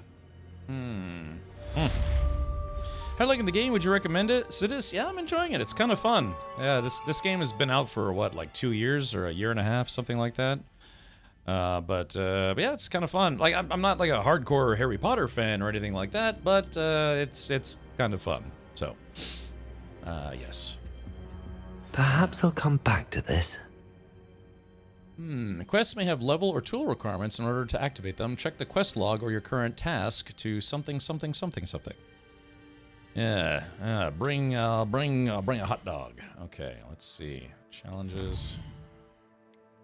Field guides. Yeah, I've unlocked a claim rewards. Regalia hat. Zanko's chief prankster hat. Yeah, there's all these different kinds of glasses in the game, but I don't know, I feel kind of awkward wearing glasses because I don't actually wear them in real life. So how long before it's revealed that Black is an agent of evil or something like that? I don't know. Again, this game takes place in the year 1890, so it might be a little bit different. Yeah, okay, so now what am I doing?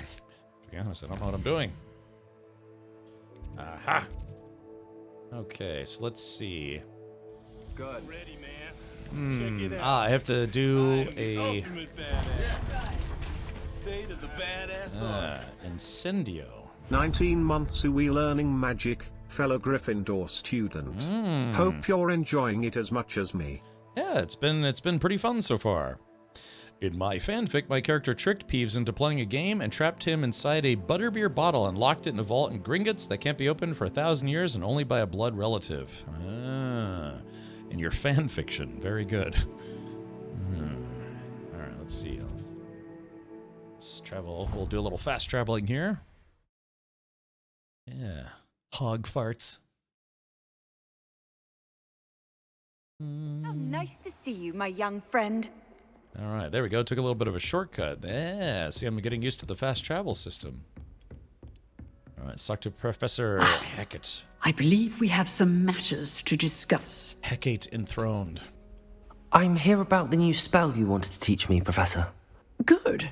Professor Fig indicated a certain urgency to you completing your defensive magic assignments. As such, you are to learn Incendio, the fire-making spell, handy for lighting torches, burning away spider webs, and, when necessary, defending against those who would wish to do us harm. Sounds versatile. Quite. But before we get started, I'd like you to complete a few tasks. You may be surprised by some of them. Astonishing how much students don't think their professors know. When you're finished, come and see me. Then we shall begin working on Incendio. You know where to find me once you've finished. Win 2 rounds of crossed wands. Uh-oh. Do I have to go to the boys' room to play that game? I got this game at full price and don't regret spending that much despite not getting the 1 hour per dollar ratio. Tarmon, how long did it take you to beat the game? Or did you not beat the game and hence why you didn't get your money's worth? If you beat the game, you might get your money's worth.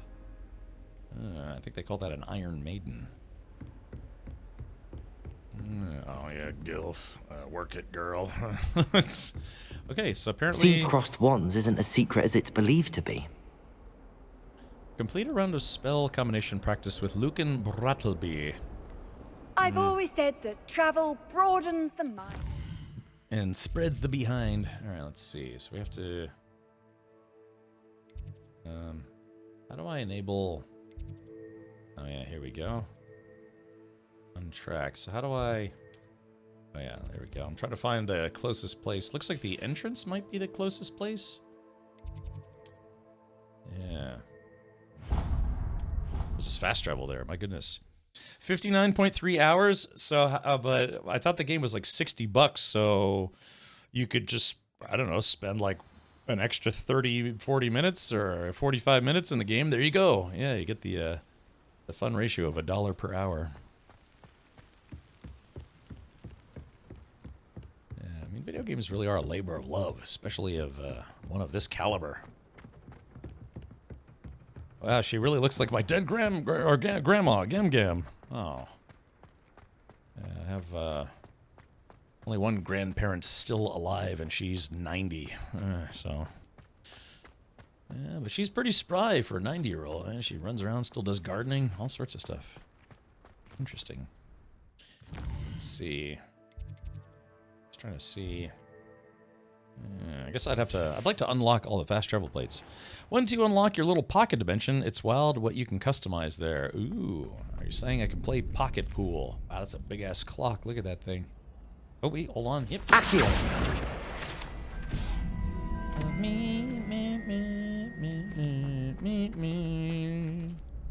All right, crossed wands.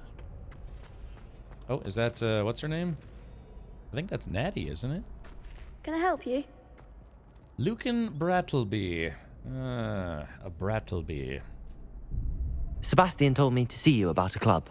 If Sebastian vouches for you, that's all I need to know. I coordinate duels for crossed wands. A dueling club of sorts. It's invitation only, so you must have really impressed Sebastian. This kid's like 12 or something. Let's see, that's nice to hear. I'm flattered to hear that. Sebastian's not a bad duelist either. Imagine it's quite something to see the two of you duel. How does cross wands work exactly? You show up, I match you with other duelists, and whoever is still standing in the end wins. It's our way of determining the school's greatest duelist once and for all. And to liven things up, the winner is awarded a prize. Interested? Yeah. Of course. Dueling's an entertaining pastime. I agree. Besides, in crossed wands, you could duel with a partner if you like. Your first time I'll pair you with Sebastian. Next time, you'll need to bring a partner along, or duel alone. So, care to step into the ring? I ain't scared. All right, I'm ready. Get me in the ring. Spectacular! Let the fireworks begin! Okay. We'll make you regret signing up. Damn. All right, initiate round. Break through yellow shields with control spells like the levitation spell Levioso. Target lock lets you track enemies without aiming. Use left and right to change targets while locked. Confringo! Levioso! Is that all you've got? Woo! Okay, hold on. Levioso! Oh, there goes my wager. Oh, man. Expulso! Protego! Come on! Levioso! Man, I'm just beating the crap out of this lady. Don't shy away now. Dingo! Lumos. I'm gonna cast some Lumos. Mine's the one! Oh! Oh shit, I'm almost dead. No, no, oh god, I wasn't paying attention to my own life. Ow! Damn it! It's painful. Care to try another round? Oh, I wasn't paying attention to my own life. Crap. Yes. Don't count me out yet. Brilliant. And I almost won too. I almost won. I just wasn't paying attention to my own life. Levioso! Oop, crap. Confringo! There we go. Damn it. Descendo! Act like a winner! Expulso! Levioso! Ah, crap. Let's see. Hold on. Give him a four. All right, there we go. Levioso. All right, victory. Pity more people can't watch the duels. Okay. Nice work. Sebastian wasn't wrong about you. There's strong competition Okay, ahead. Michelle, I'll but check those keep out this here in a up bit. And you could be the next school champion. Brilliant. Count me in. I shall. In fact, the second duel is ready when you are. And as a fully initiated member, you now have access to the official Crossed Wands training dummy. Very good way to master spell combinations. Come and see me, and I'll set it up. Again, congratulations on your first Crossed Wands victory. Well fought. All right, so Hope to see you back here again. let's see. So I was about to say, do I have that fire spell unlocked? I guess I don't have the fire spell unlocked. Yeah, Incendio, because that way I could set other children on fire. All right, here we go. Round 2, fight. Yeah, I keep forgetting about that. Hello, Lucan. Is the next round of Crossed Wands all set? Why, yes it is. I've got a great match lined up. Ready for another round? Ready. I'm ready. Let's do it. Brilliant. Are you dueling with a partner? Sebastian. Yes, Sebastian. Then let's get to it. Ready to get thrashed? Uh-oh. We got a Ravenclaw and a Slytherin. Apologies in advance. Oh, it's a 3-pack. Uh-oh. Oh, crap. An Adept round. Oh, I didn't realize there were 3 of them. Breakthrough Violet Shields of 4 spells like the Summoning Charm. Accio, target lock. Okay. So... Levioso. Levioso. Act like a winner. okay. Hold on. Preparo. Crap. Come on. Stupefy. Dang. Accio. I'm the one. All right. Protego. Stupefy. That's all you've got. Accio. Don't shy away now. Levioso. Man, hold on. What? Wait. Why is it 3 versus 2? Levioso. Crap. Levioso. Oh, I can cheat while healing. Oh, okay. All right. Oh, there goes my way. All right, here we go. Accio. Protego.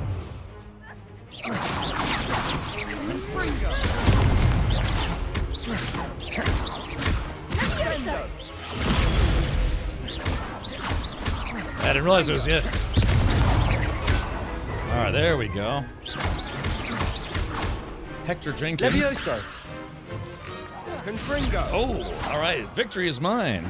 I could never duel like that. Okay, maybe I am the best. Bravo. I gave it my all. You did indeed. I don't know. It feels The other not too bad, duelists Jake have already Grimes. taken notice of you. But after that last round, they'll really have it in for you. You'd better keep practicing if you want a chance at winning. Or at least surviving the next round. I'll let you know when we're ready.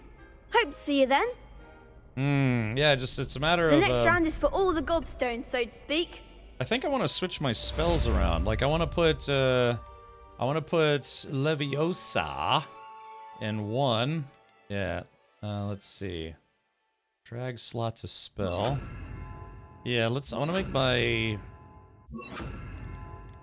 Yeah, because that was what's kind of throwing me off, because I had 1 on 2 and 1 on 4, and I was trying to play like finger gymnastics.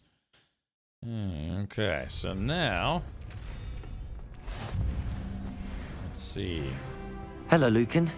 May I use the training dummy? I just leveled Of up. course. I'll fetch it and give you a list of combinations to practice. Ready Yeah, to it's have a just try 1, 2, now? 3, 4, exactly. I am. That would be wonderful. Be sure to cast all your spells before the dummy lands. If you need to stop practicing before you finish all of them, let me know. Okay. Yeah, because yeah, let's see. All right, here we go. Accio. Alrighty. Good one. Okay. Levioso.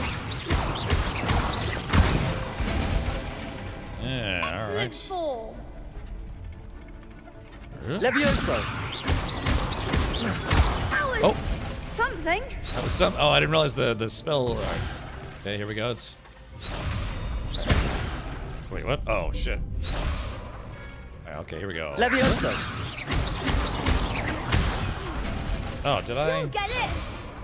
I thought I put Accio. Maybe I press. All right. Levioso. All right. 1, 2, 3. Accio. 4. Yeah, there it goes. Nicely done. Yeah, I'm just working on my combos now. I'd say that's enough practice. You looked good out there. Thank you, Lucan. I say better to discover one's weaknesses during practice than during a duel. You'll be a fearsome challenger now.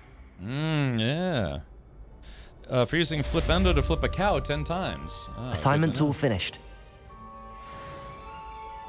Oh, okay, it looks like I can't do more fights just yet. Yeah, I guess I gotta wait. Alright, so be it. Oh yeah, I think I could get better at spell fighting, so to speak. Alright, so let's see, we gotta go, let's see.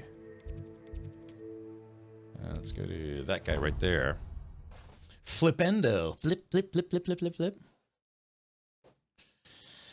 Bum, bum, bum, bum, bum, bum. Why she'd fuss so much? It was only one page in a book.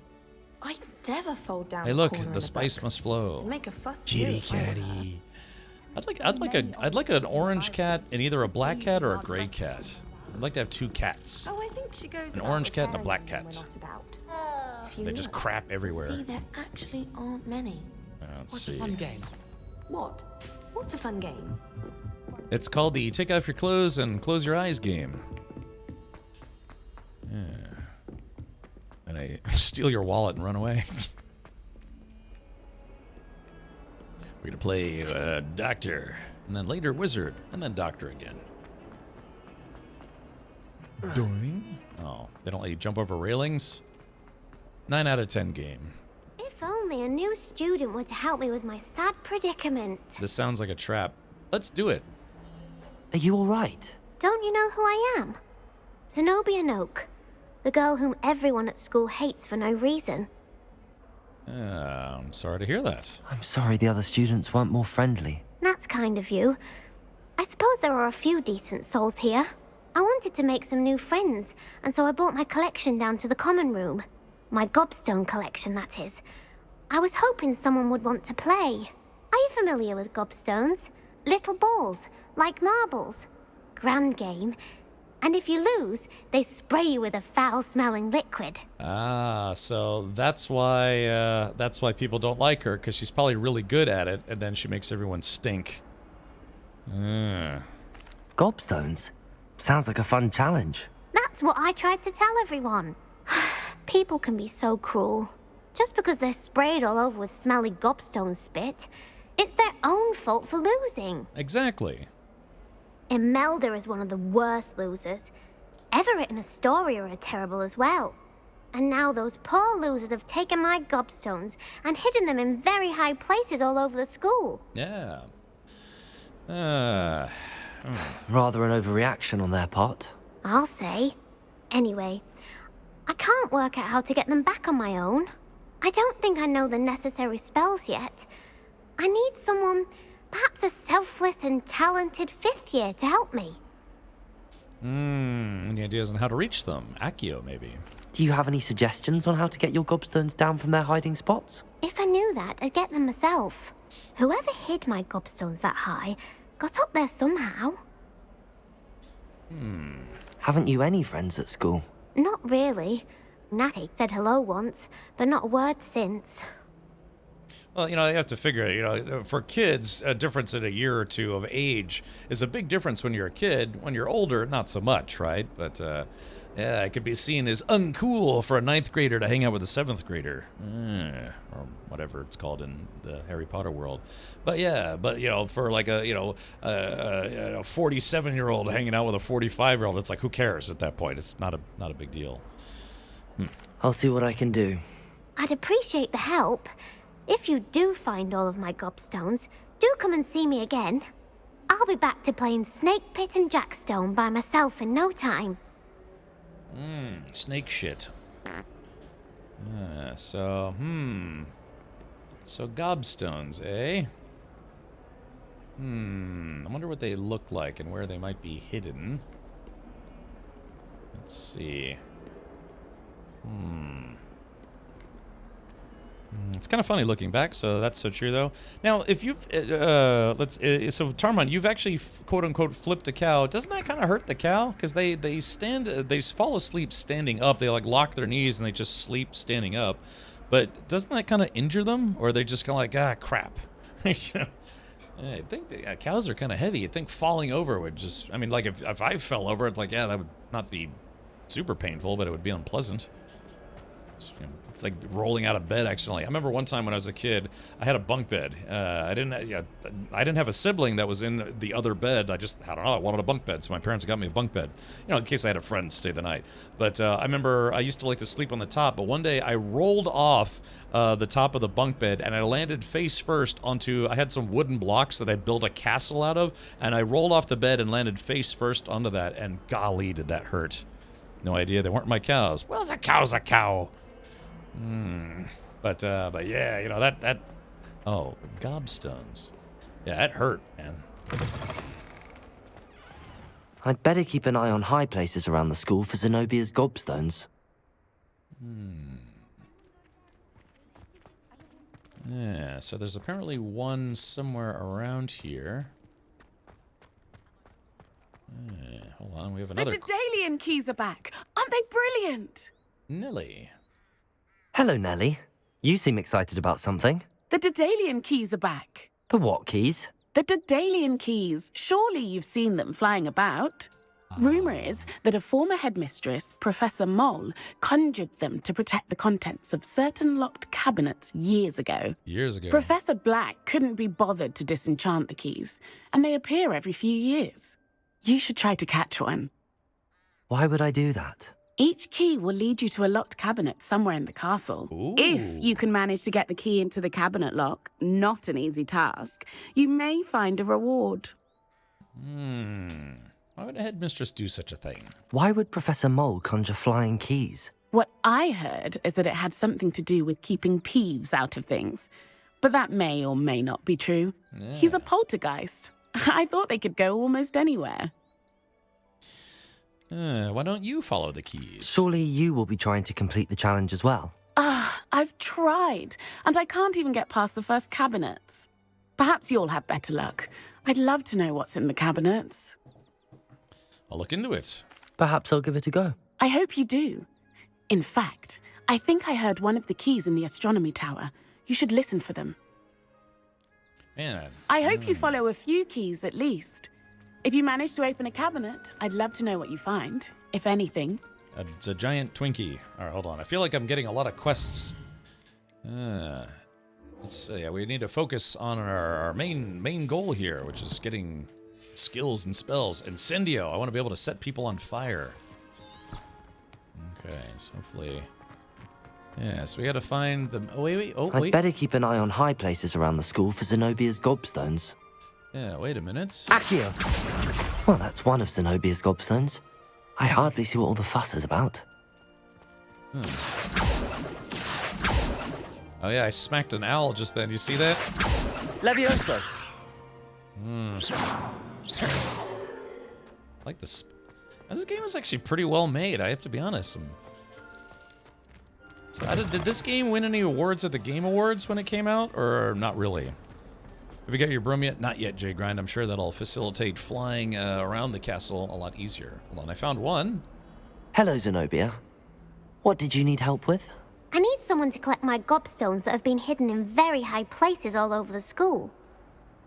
Okay, gotcha. Yeah, I guess that's if you forget what the hell you're doing. I think it was all shunned for Alan Wake 2. Oh, okay. Yeah, I guess this game didn't win any awards at the Game Awards?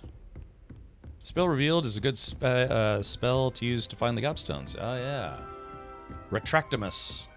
I trust Mr. Brattleby was able to accommodate you and that you found success in your endeavors. I finished all of the tasks you gave me, Professor Hecat. Glad to hear it. Then you should be ready to learn Incendio. Should be, Professor. Yes. I'm sorry to say, I visited enough careless colleagues at St. Mungo's to assure you that fire is a fickle servant. Your spellcasting has impressed me thus far, but please maintain focus. I would rather we not end today's lesson with your robes aflame. Problem? Let us begin. And remember, focus on the proper wand movement. Proper wand movement, Concentrate, you know what I'm saying? and keep your wand steady. Okay, here we go. Space. F. And space. And you. Space. I like that. I like how you learn spells. Basically like a controller game. Expendio. You've learned enough spells that you need to equip Incendio to your spell set. To do this, you'll need to swap it with a different spell. Good work. Okay, so Reparamus or whatever it's, let's put that on 3, and then we'll put, Leashed. There, yeah, in Screndio. Yeah, short range. Yeah, set people on fire. Incendio. Woo! I like that. Man, I'd love to have that ability in real life.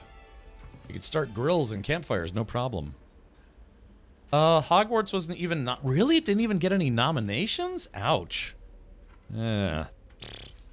There was me and friends hanging with rowdy agriculture students late at night, drinking beer and chasing herds of sheep, and I almost fell over the gate as the herd chased at me. I see. Yeah, well written, especially with a certain side quest. Even if you're not a Harry Potter fan, it's a good game. Oh. This game, although not nominated for a Game Award, it was the best-selling game of 2023. Interesting. Need help? Everything I'm hearing is being interpreted as a not safe for work way. Yeah, Incendio. My pants are on fire. Don't you do that after every Taco Bell? Yeah, I get a chalupa and I do this. Incendio. Okay, let's talk to Dr. Doom, or whatever her name is. You're getting it. Keep at it. And do try not to incinerate yourself. Yeah, so I have to wait for my spell to recharge. Yeah, it looks like I can light stuff as well. Setting things ablaze is certainly cathartic, isn't it? Damn right. Well, I'm gonna try to set this thing on fire. Incendio. Yeah, there we go. So I can start these fire pits. I'm taking a fire shit. Okay, cool. I like it. Level 2 unlock. Oh man, I gotta take the long way around. It's a good thing she doesn't get mad at you for using that spell on her. Castratio. Yeah, exactly. You squeeze your opponent's nugs. We got combos now. Let's see. Click on this guy.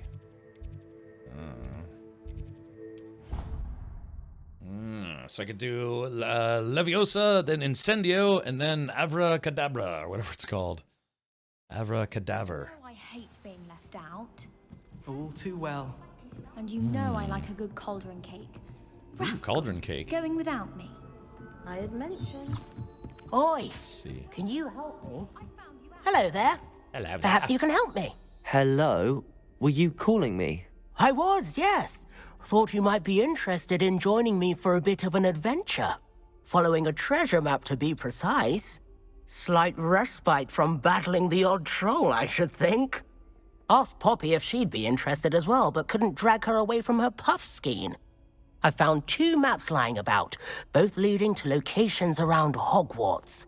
Care to have a look at one? Hogwarts. Sounds intriguing. Following a Hogwarts treasure map. Count me in. Yeah. Wonderful. Hogwarts fascinates me. You can keep whatever treasure lies at the end of your map. I'll be satisfied just knowing where it leads. Why do they always make Hufflepuff so nerdy? Where do you suggest I search first? Based on a cursory review of your map, I'd suggest somewhere near Hecat's classroom. So Gryffindor is the lion, or maybe a griffin or something, I don't know. Slytherin is the snake, Ravenclaw is the raven. What's Hufflepuff? Is Hufflepuff like a hamster or something like that? Hufflepuff reminds me of Meg from Family Guy vibes. Yeah, they always make Hufflepuff like nerdy for some reason. Oh, it's a badger. Oh, okay. Because I noticed on his emblem it looked more like a dragon. It's Jigglypuff, yes. Hecat's classroom. Very well. I shall take a look if I can find the time. Fair enough. Meet me back here if you find anything. Yeah, so his... wait a minute. So it looks like... Okay, so... we have to pull a lever. So there's something... Oh yeah, we go past... So we go past Stupid horse penis. We go past the SHP. 4 badgers and 2 mushrooms. Oh, snake, a snake, it's snake. So we have to pull a lever. We have to accio the top of a thing. So it's a dragon on a rod. So but we've seen this, the wyvern. So what in the heckin' doots? Find the first landmark. Thomas Okay. Brown knows more about books than anyone. Well, perhaps not Madam Scribner, but anyone else, I'd say. Serona and the Three Brews. Oh, man, yeah, this game, it distracts you with a lot of potential side quests. I like it. I can't believe they made the entirety of Hogwarts. The question is, can I actually go this way, or is the door locked? Oh, I can go. Oh, no, this is for the main quest. I guess we'll have to do the main quest for now. Ah, there you are. CD Sky says, Gryffindor is for meathead, Slytherin is for logical thinking, Raven is for super smart, and Hufflepuff is just crazy. Okay. Well, I'm sure there's maybe some disagreement there, but,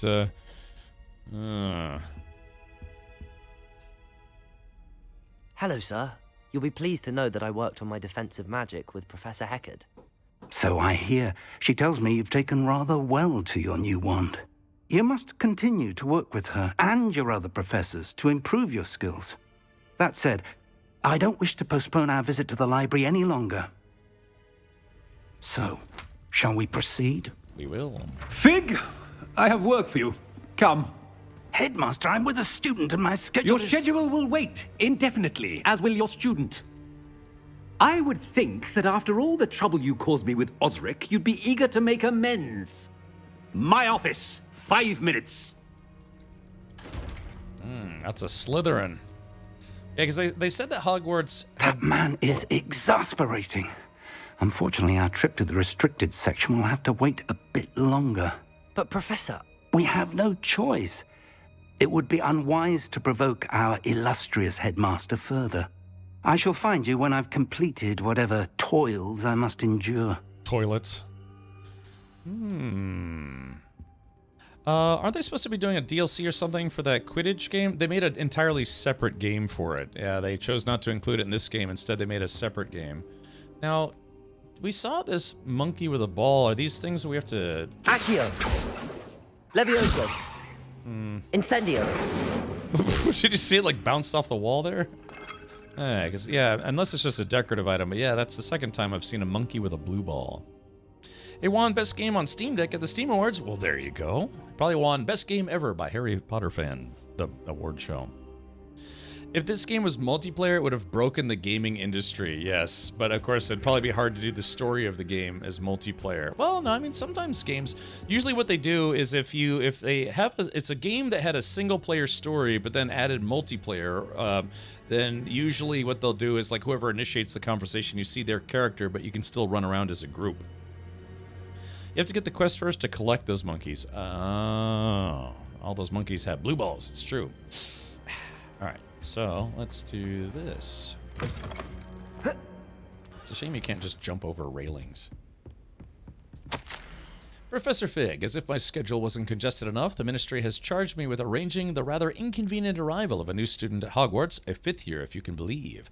Professor Weasley insists that they will need an escort and a mentor to help them acclimatize before term begins. I have assigned the task to you. Please see Professor Weasley for details. Professor Phineas Nigelius Black, Headmaster.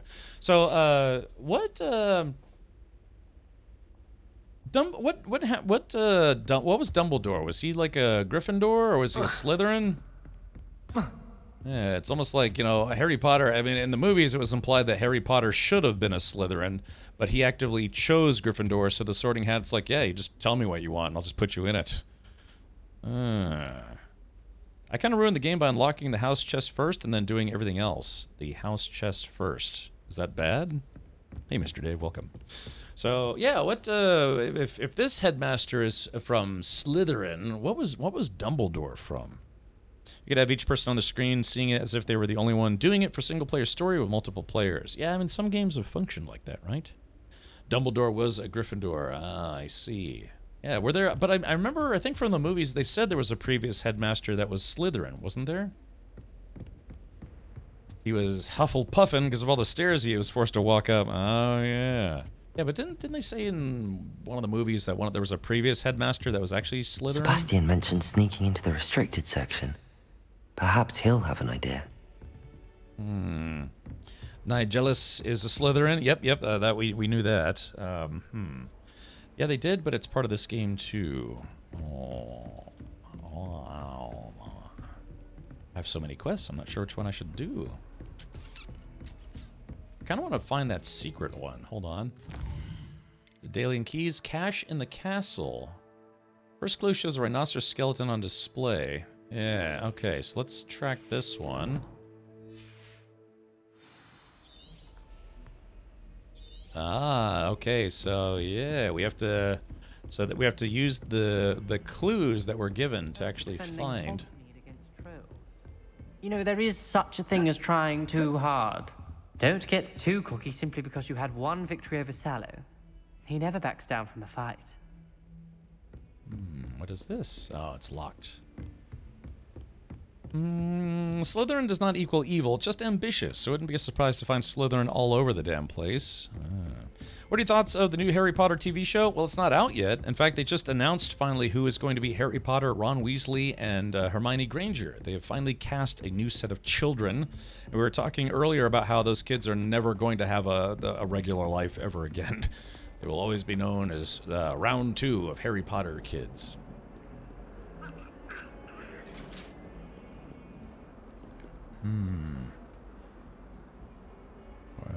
Yeah, Horace Slughorn, yeah, Slytherin House, but I don't know if one of the previous headmasters was anything other than Gryffindor, because it wouldn't be fair, right? I mean, wait, what's this? Oh, look at that. Salem Witch Trials, Sebastian Swallow. Sebastian, there you are. I was hoping to see you. I was in the Three Broomsticks after the troll attack and saw what happened with Rookwood and Harlow. Not many students have Victor Rookwood's attention. What was that all about? Let's see. I'm not entirely certain. I've never even met him. Perhaps he mistook me for another student. If you say so. I won't press you now, but you will have to tell me what's going on at some point. You might need me. So, why were you looking for me? I need to find something for Professor Fig, but it's in the restricted section of the library. He can't get it himself? He was called away by Black at the last moment. I suppose I could wait to get a note from him, but... You want to show some initiative. Precisely. You mentioned being clever enough not to get caught in the restricted section. And I am. Meet me outside the library tonight, and tell no one. No one. What if we're caught? What will happen if we're caught in the restricted section? Detention, no doubt. But a word of caution or two will help. For one, avoid Peeves, the poltergeist.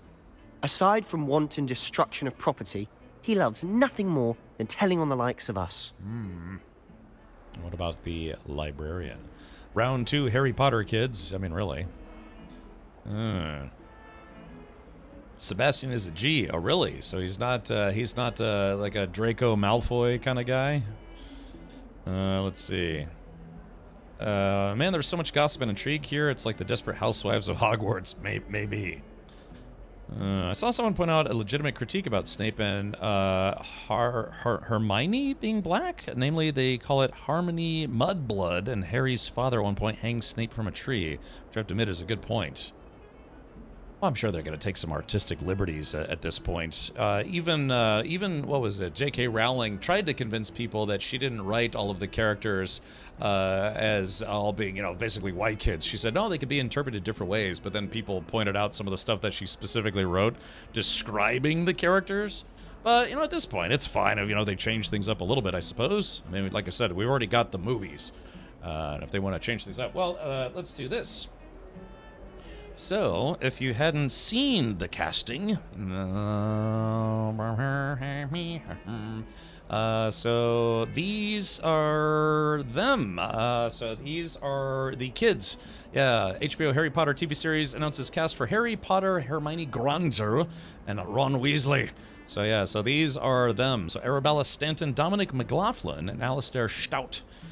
I don't know, I'm pronouncing German things. All right, anyways, but there it is. The power of two, the power of many. Yeah, those are them. So yeah, Ron Weasley still being a resolute redhead. But again, we were talking earlier in the stream about how these kids are never going to have a normal life. If you've been cast as anything, as one of the three main characters in Taco Bell. Product placement with Taco Bell. Injarito Macho Burrito. Yeah. Master Tang, what are you doing here? I've come to kick ass. Does Harry ever smile in the narrative? The smile looks weird. I don't know. I mean, yeah, I'd like to think he smiles when he gets treats and stuff. But anyways, yeah, like these kids are never going to have a normal life. And the aspect of it is they will never be poor because they can always make money off the fact that, yes, I was Harry Potter, Hermione Granger, or Ron Weasley. Or maybe both of them, or all of them. She has the brown hair and eyes with the buck teeth. The Snape casting is still wild. I don't remember who they cast as Snape, but like I said, if you don't like the show, go back and watch the movies. And if you don't like the movies, then go back and read the books. And if you don't like the books, why are you bothering with anything Harry Potter? So it's like at that point, it's like I'm starting to think that you might not like Harry Potter stuff. I just don't get telling the same story over again. Jay Graham, we discussed this earlier. Remember, money. Yeah, because if they can get the rights to make a Harry Potter production all over again, they're going to. Why? Because money. I would prefer a new story in the Harry Potter universe, but they didn't ask my opinion.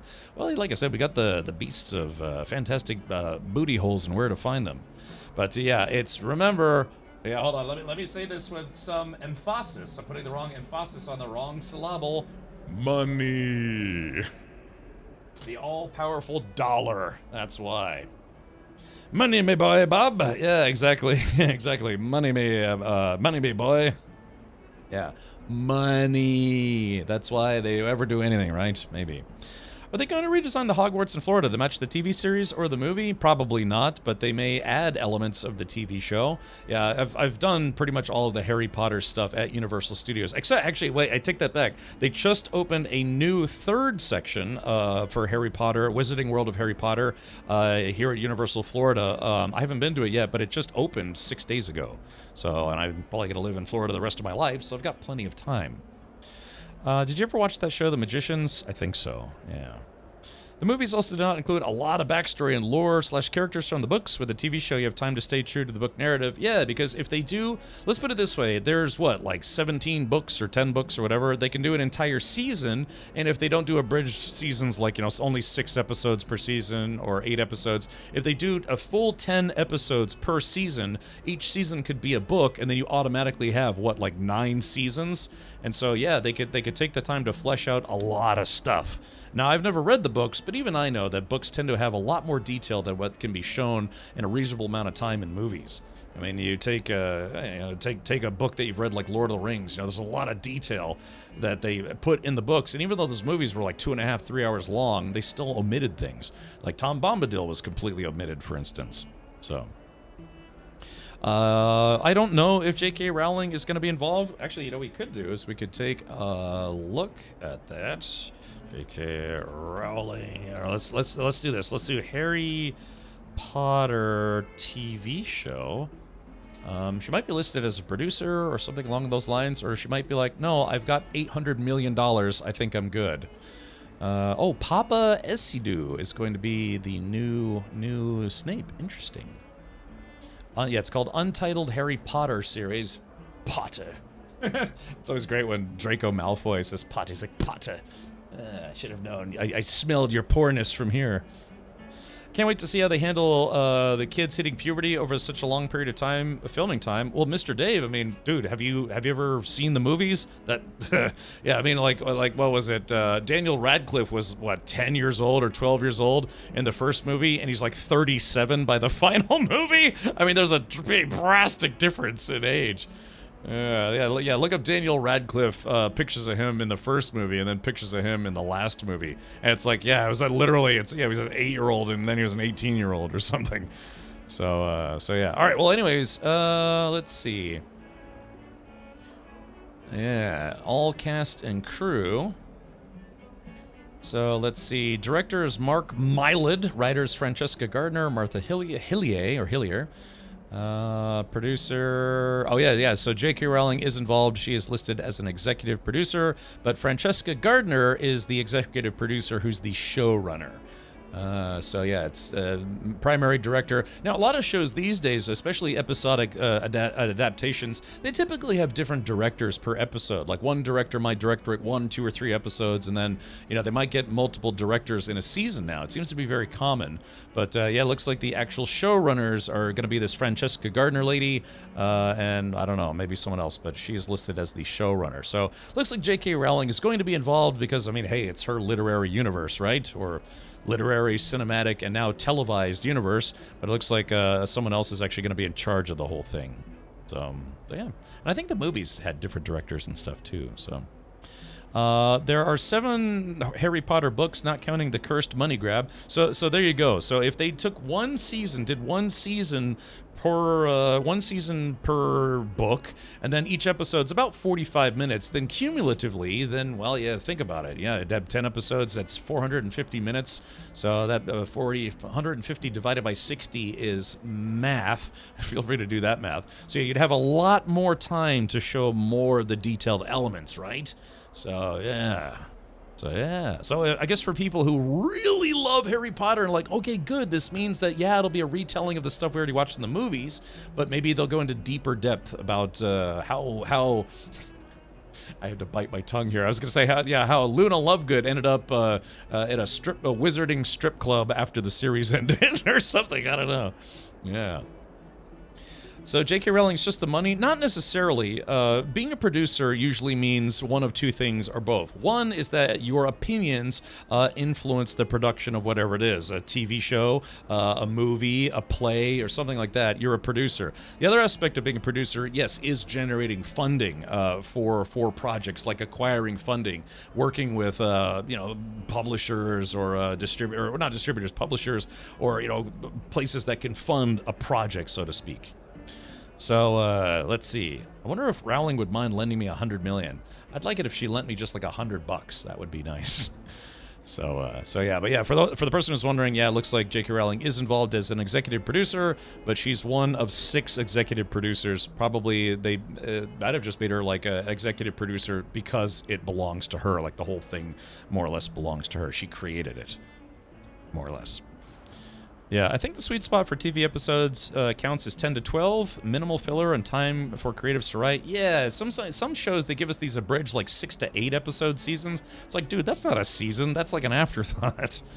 So yeah. I think Rowling is the first book writer who's become a billionaire. Wow, man.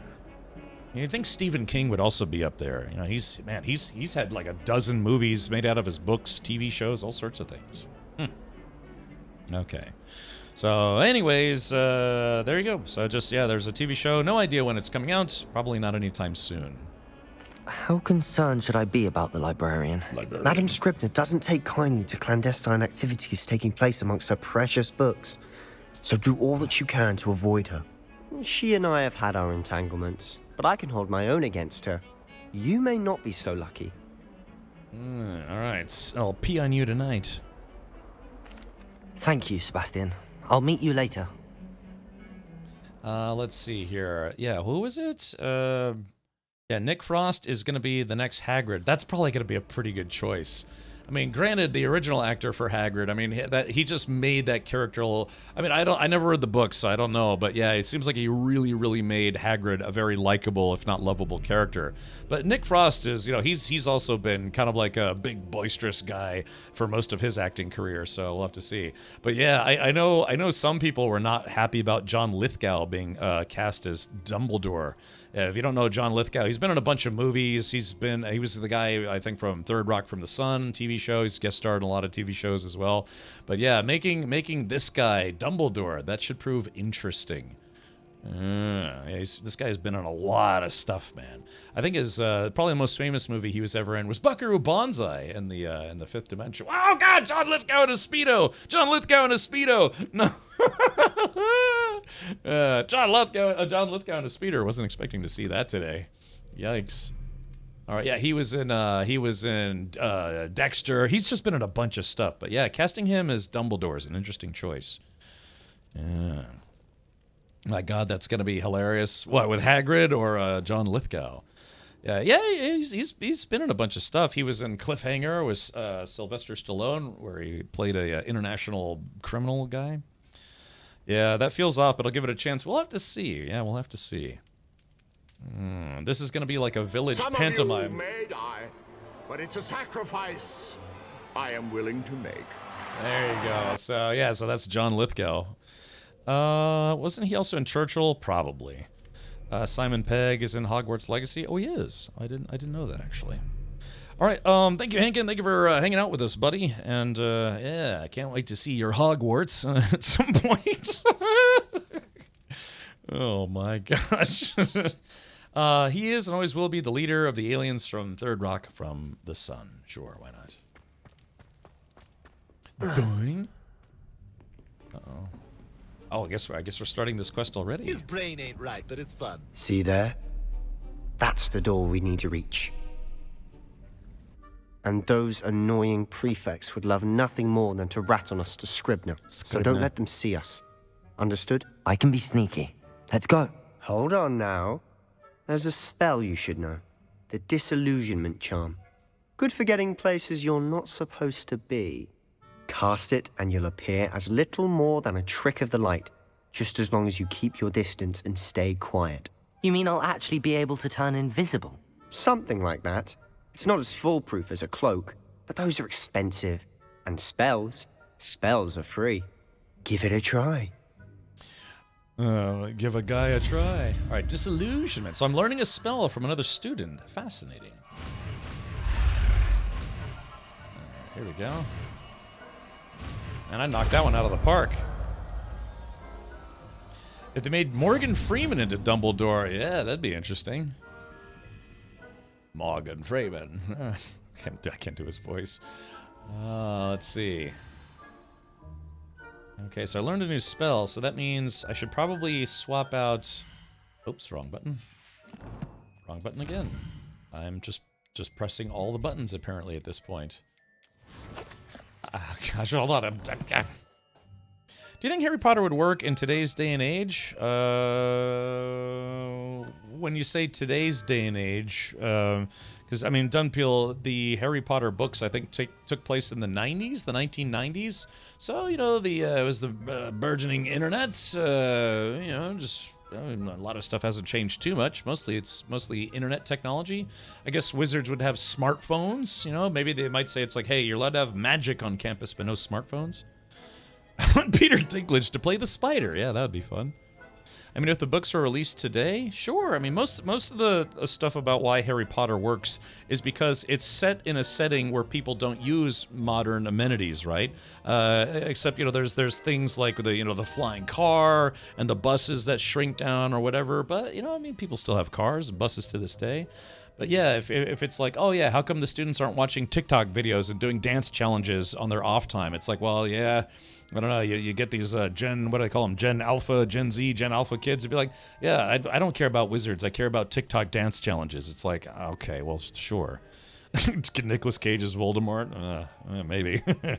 But, yeah, Muggle technology, I don't know. I'd like to think that, yeah, the concept for most of Harry Potter takes place in mostly the magic realm, so they might not be as keen on technological devices because they have magic instead.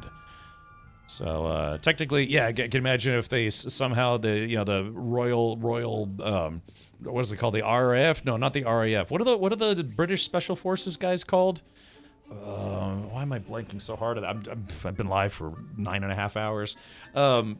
Anyways, yeah, they're like, okay, Hogwarts is very clearly a threat to the throne. We're going to send a nuke to Hogwarts Castle.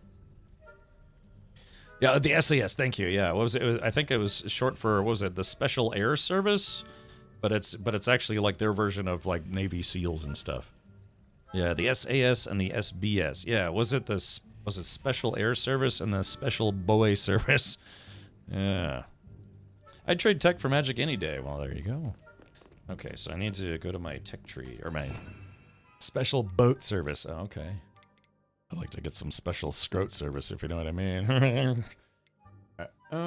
Let's see. Oh yeah, here we go. Invisibility. All right, I'll put that on number 3, so...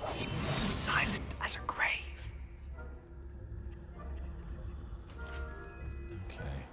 Nearby adversaries will sense and then investigate suspicious behavior. Being caught by authority figures will result in quest failure.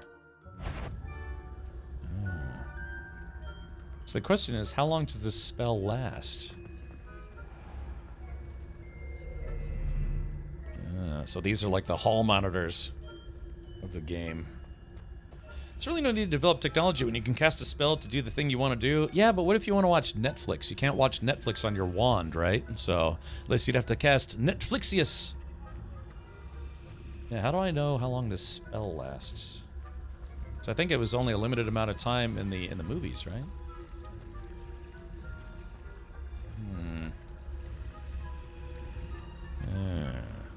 Special air and special boat. Okay. What about special derp? You can watch it on a painting, yeah. Paint me Baywatch, you know.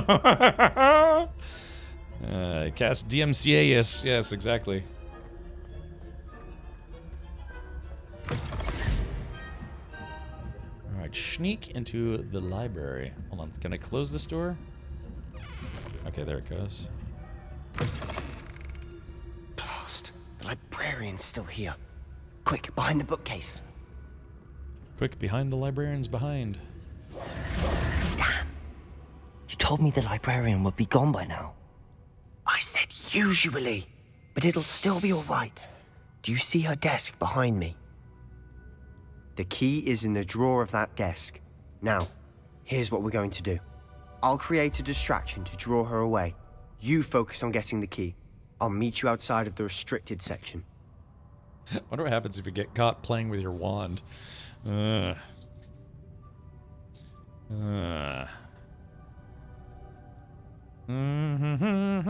right, let's see. Why do we need the key? Wait, why do we need a key? Isn't there a spell for this? Alohomora. That's how I always used to get in. But the librarian twigged that I knew the spell and cast an anti-Alohomora charm on the lock. So now it's just this key. But don't worry. I said I'd get you in, and I always keep my word. Trust me. A Lannister always keeps their word. Alright. Any sufficiently advanced technology is indistinguishable from magic. That's correct. Okay, so...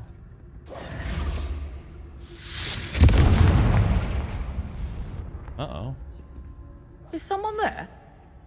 Is that you, Peeves? Oh, she almost got me.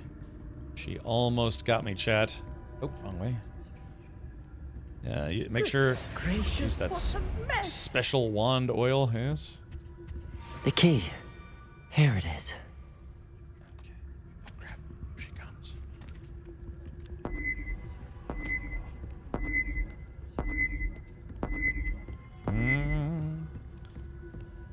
Is it... Oh, that reminds me, did you see they brought back the librarians? Is that show about those, like, the secret agent folks or whatever?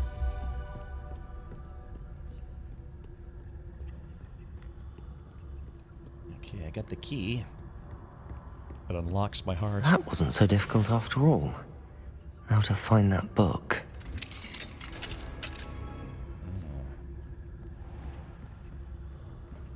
Exquisimus interact. Oh, that one's charmed to look more useful than it is. It's fooled me twice. Never judge a tome by its cover, I say. A tome. Soon I'll have to atone for my sins. So we have to go down.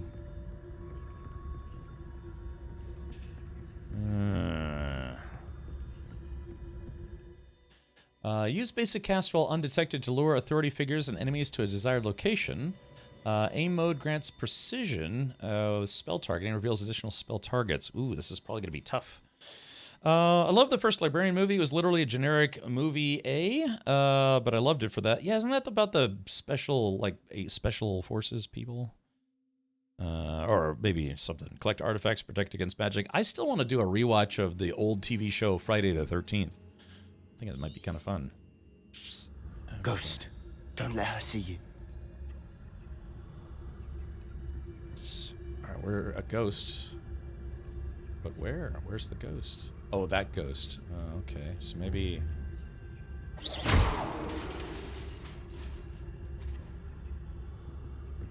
Oh, yeah. Gosh, man, how cool would it be to be invisible? Oh, crap. I think we got a little lucky there, to be honest. Oh. Hold on. Make sure she doesn't see me. Oh. Oh, crap. Let's see.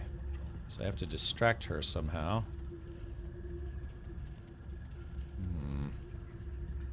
Let's see if I do. Yeah, maybe. There she goes. So these ghosts as guards. Interesting. Should be in the clear. There's no need for us to be skulking about. That's what he thinks. So what is it you've been looking for? I'm looking for a cure to help my twin sister, Anne, so that she can return to Hogwarts. Because Merlin knows everyone else has given up. Why do you think you'll find a cure in the restricted section? Does the Hogwarts matron have nothing that can help Anne? No! We've tried everyone from Nurse Blaney to St. Mungo's. But I can research on my own. No need to concern yourself with that right now. Let's focus on what you're after. Yeah, which is what, precisely?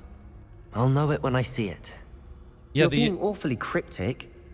The Friday the 13th movies and the Friday the 13th show are completely different. Yeah, the show wasn't based on the, Jason Voorhees stuff at all, like Camp Crystal Lake. It was a show about a guy who ran like a relics and curios shop, but he also would hunt evil items or cursed items.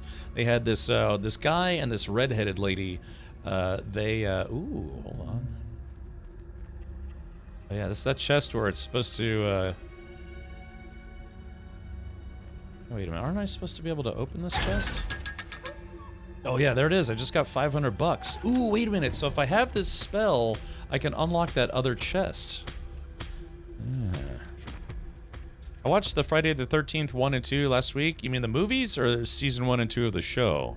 I was talking about a TV show. Yeah, there was a TV show called Friday the 13th. And I think they had like 2 or 3 seasons of it. Oh yeah, there's the monkey thing again. I don't need to be invisible. Okay. Yeah, they collected cursed artifacts. Right.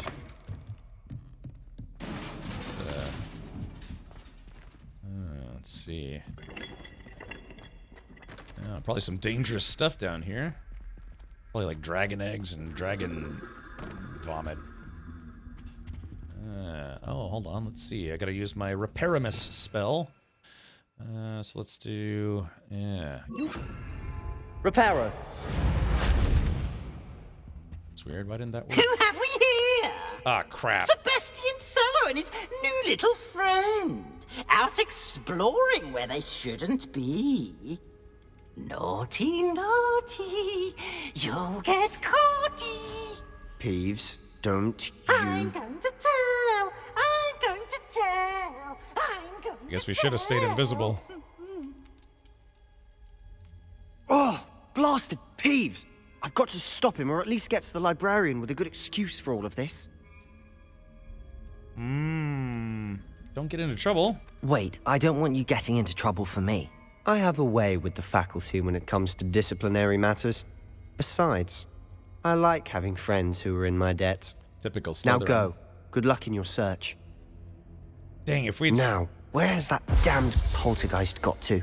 Yeah, if we... Chad, I wonder if we had stayed just invisible... the spell to repair this armor. If we had stayed invisible, I wonder if... Repairer. Yeah, I wonder if that... I don't wonder if it's scripted or we actually could have gotten past this without alerting the poltergeist. I wonder. Oh, he would have caught you regardless. Oh, okay, so you already tried that. I see. Alright, 56 bucks. Oh, wait a minute. Stairwell going down. Whoop, whoop, whoop, whoop, whoop, whoop. I wish you could play this game in first person sometimes. Like a case of herpes, I return. I think they force you to become visible with the armor. Oh, I see. That's what I sound like when I'm trying to poo. Of course, traces of ancient magic. There must be more to this room. That's it. Magic Mirror Gate.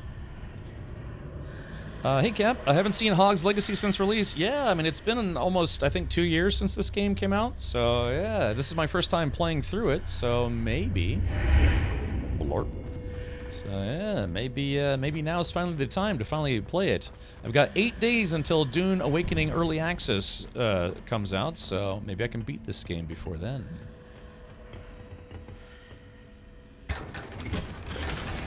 Orange Eye of Newt goggles. Hold on, what the hell is that? Let's see.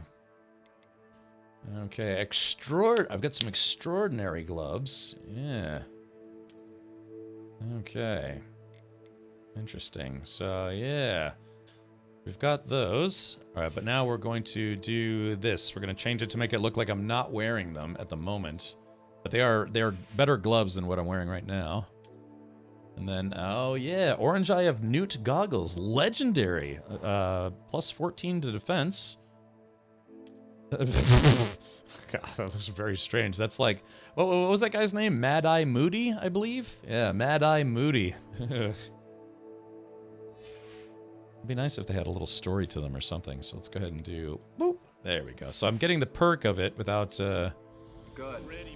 Oh, sheepskin winter hat, extraordinary.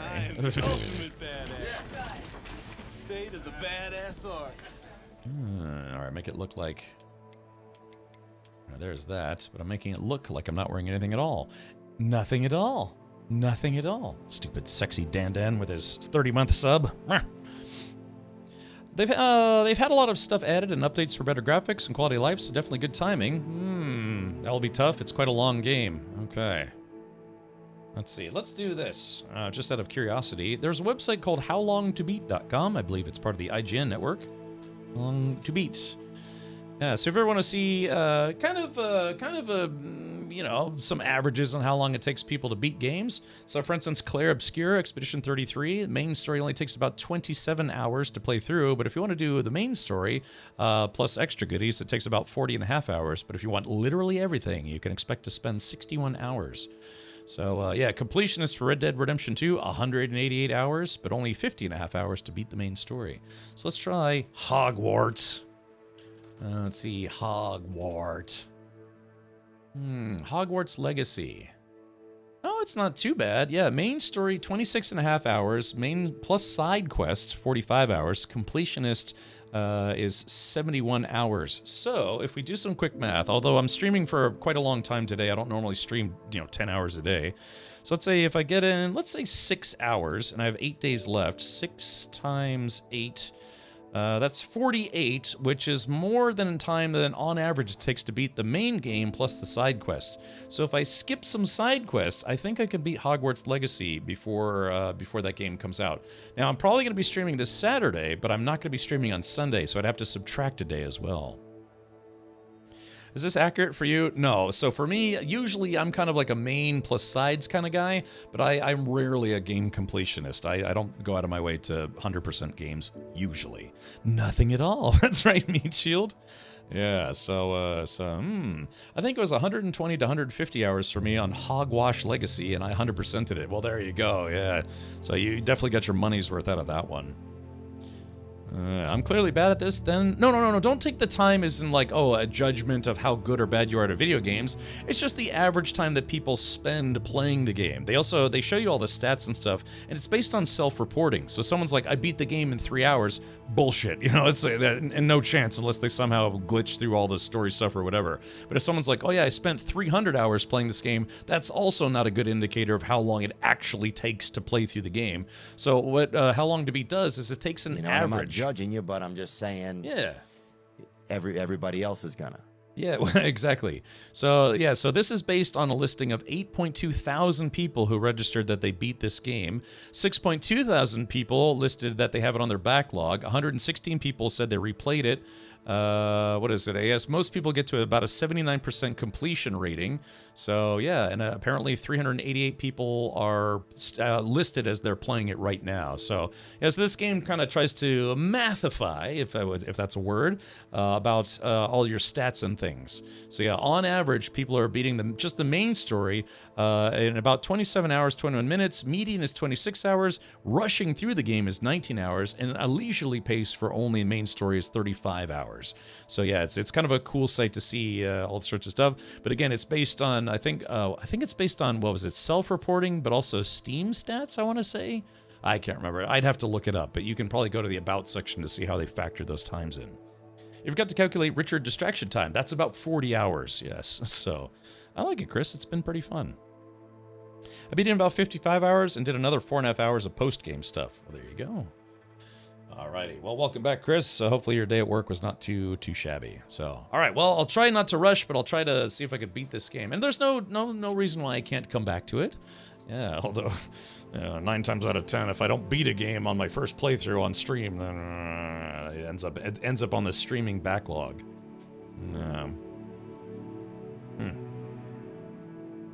Okay, yeah, 60 hours in the game, only halfway through the campaign. Yeah, so I'd probably really have to skip a lot of stuff to beat it in the next 7 days or 8 days or whatever it is.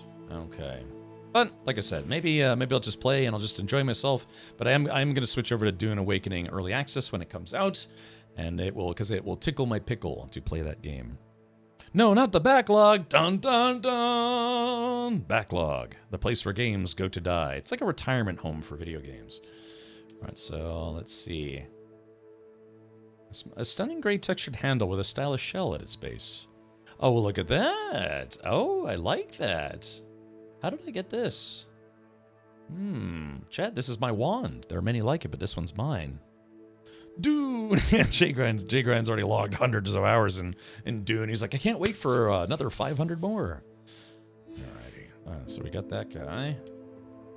Strokes. Okay, so this one's a little nicer. Yeah. Okay. Like I said, but we can go in.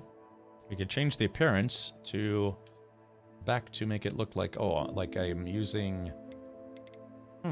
Azkaban prisoner, charms professor, Merlin.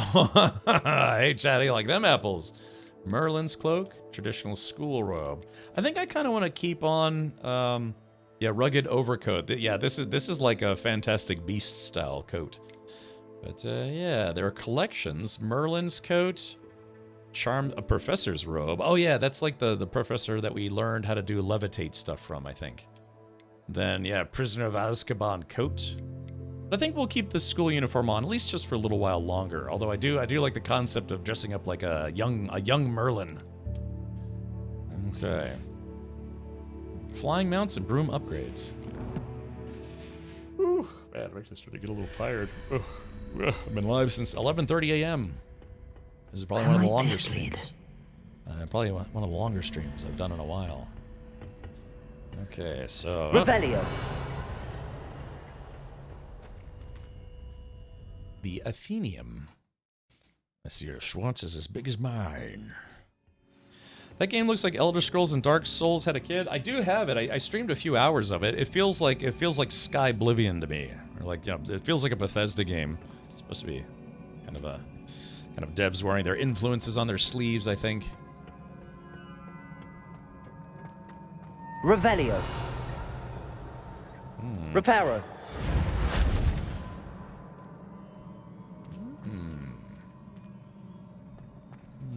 Well, wait a minute. minute. So we just need to get across there.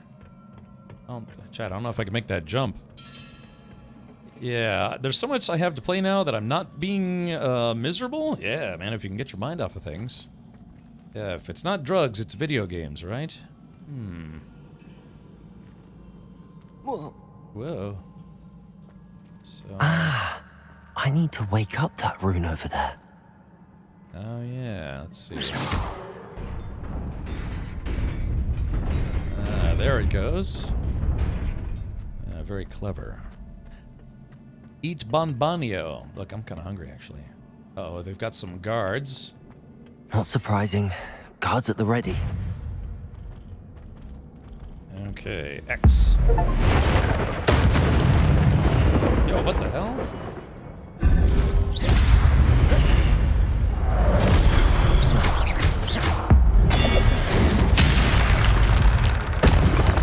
Dang, why do I have ancient magic? Uh-oh. This guy's kind of stuck. I'll use that to my advantage.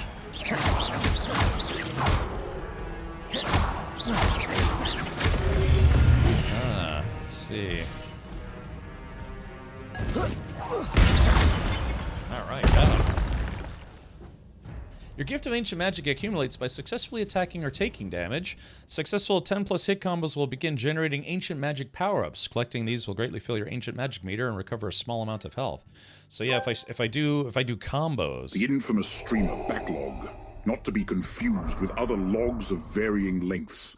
Multitudes of games, whether good, bad, or well, into their alpha stage, fall in this void, and may never seen by the bearded streak streamer again. Doon. Hey, hey, hey, hey, hey, hey. I think Darth Vader had a stroke just then. He's like, Doon. Like, strokes are no joke, man. When at least one segment of your ancient magic meter is full, you can cast devastating ancient magic attacks to deal massive damage. Wait for it. Hold on. Wait for it. Massive damage. And break shield charms. Okay. Alright, so I gotta fill my meter. You guys wanna watch me fill my meter? Oh, hold on. Yeah, it looks like I used a combo in this guy. Okay.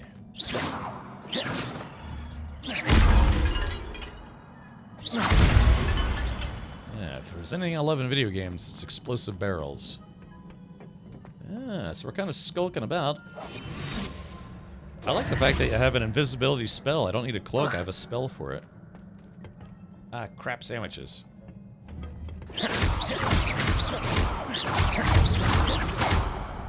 Levioso! Oh, shit. Okay. Accio! Alright, there we go. Look, guys, I'm charging my fantasy laser. Oh, wait, what do we have over here?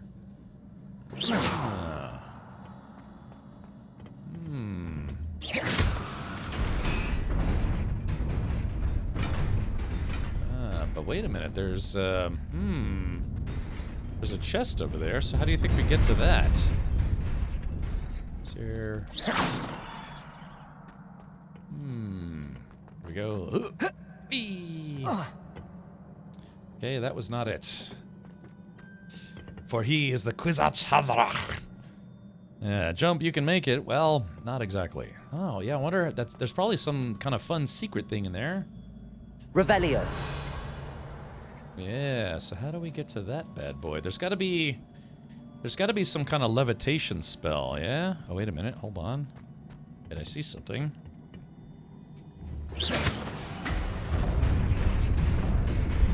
Maybe it'll work this time. Yes.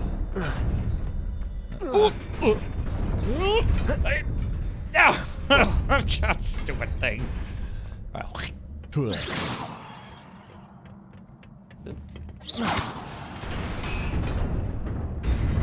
Look up above the door? Well, yeah, there's... See, that one has a rune, but this... Oh, I got it that time. But now if we take a look here... Oh, so that allows me to go back. So, maybe something activates on the way back, huh? Because I don't want to leave that behind. It's either something activates, or I have to have a levitation spell of some kind to be able to get to that. Unless... let's do this. What's wrong button? Let's do... Yeah, hopefully we can have more slots at a time. Alright. Lumos. Yeah, poo-poo-mos. Careful, do that again, you'll get a talk show. Oh, wait a minute, hold on. Yeah, wait just a minute. Aha! Ah, there we go. So we just had to go to the right location first. Decorous midday school uniform. I see. Ooh. So the question is there anything on this side? So yeah, I was trying to think of like, okay, what spell do I have that might grant us access? And turns out we just had to get the luminous spell so we could see the walkway down there. Step on other platform? Want this one? Lumos. Step on other platform. Well, I'm stepping on it. Doesn't seem to be doing anything. Whoa. Whoa.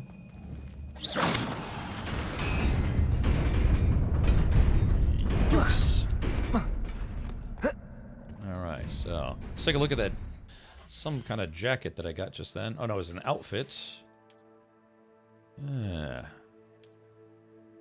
Okay, yeah, that's still... Yeah, see, that still kind of works. If anything, I think I might actually like that a little bit better. Yeah. Yeah, there's that. Okay, still Gryffindor colored, but yeah, a mite bit proper, I would say. Plus 10 to defense. Oof. Oh, my stomach's gurgling because yeah, I had breakfast at 9:30 a.m. and it's now 9:30 p.m. So this must be the way forward, but to where? Getting a smidge hungry. Maybe I'll order a pizza, huh? Have I earned it, chat? Do I get a pizza today?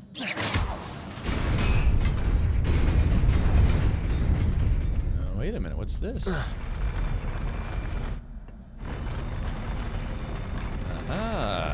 Let's see. Lumos.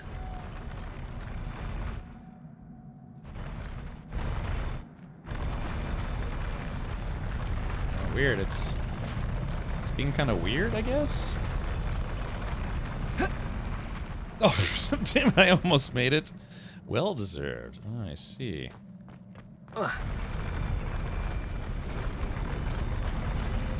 Wait a minute, so if I... That's peculiar. Oh, come on, I should have made that. So what do you think the secret is here? Lumos. Nearly there. Best keep my wits about me. Wait a minute, so... Oh, I see. Okay, I think I figured it out.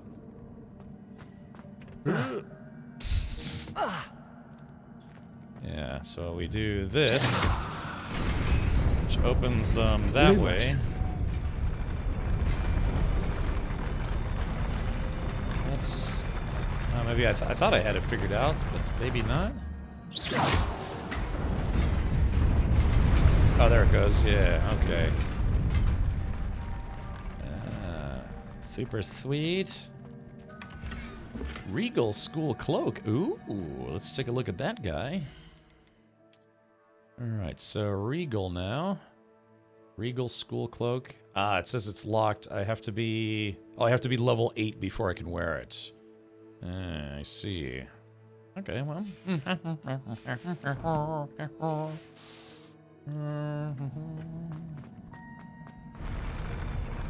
Lumos.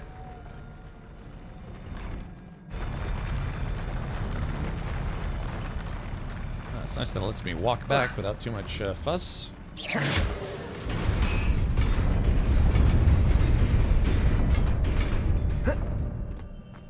I guess I stand right here.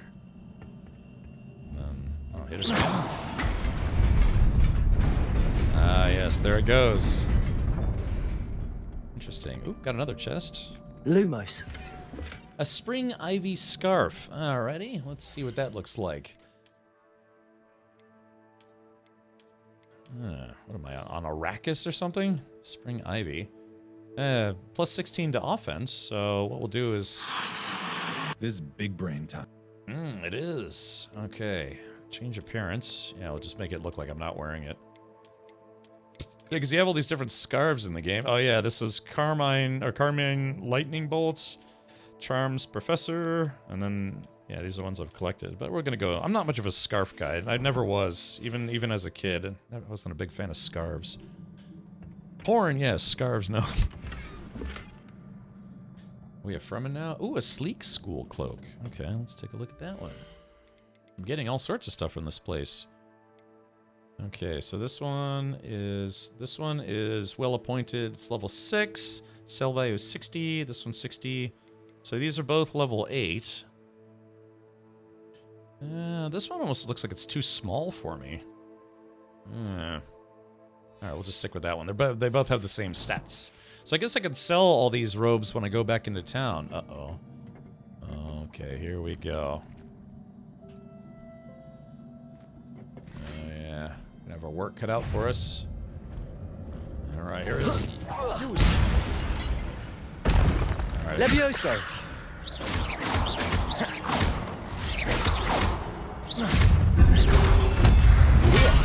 Oh man, it got me. Ow! Holy, oh, I just got wrecked by those dudes. Accio!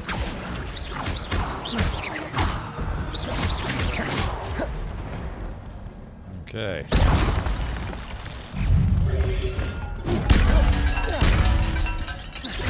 Accio! Whew. You like that dodge? Hold on. Alright, just need to heal some. Oh crap, I got hit. Accio! Levioso!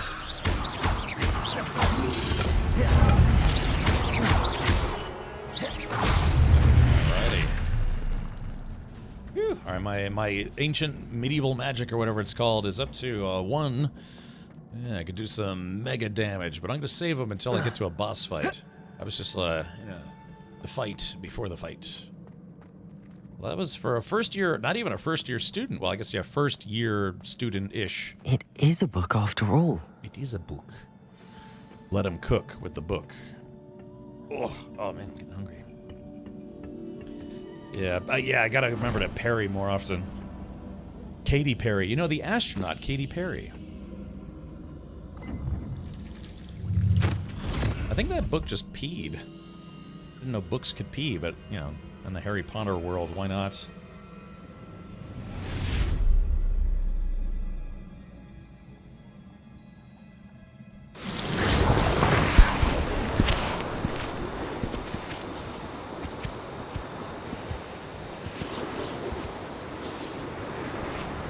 Dumbledore?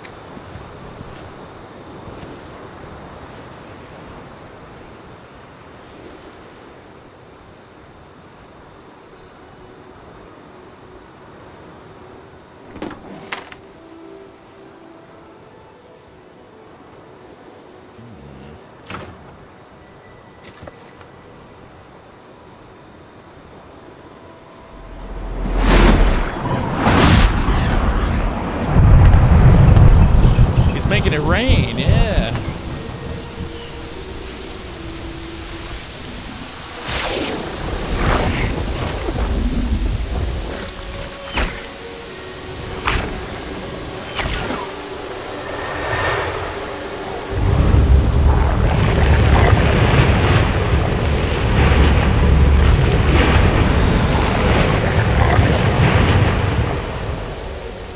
Man, repairing the whole town.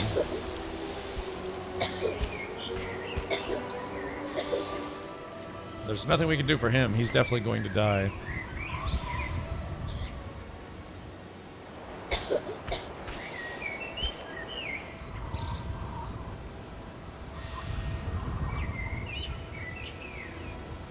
Is that Merlin? Or is that Percival?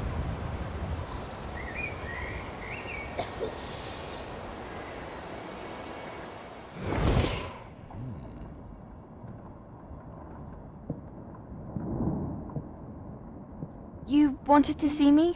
Headmistress Fitzgerald, Professor Rackham. Miss Isadora Morganach, welcome.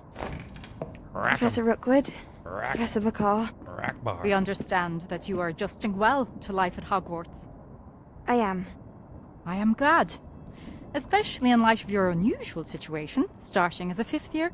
Ooh. As it happens, I was also admitted to Hogwarts as a 5th year. I've never heard of another like us. Miss Morganach, when we spoke yesterday after class, you asked about the beautiful swirls you saw years ago when we visited your hamlet. I recognized you all immediately. I cannot thank you enough for what you did. We were glad to help. And yes, I did see swirls of magic everywhere that day. My father insists it was my imagination running wild, but it was certainly real to me.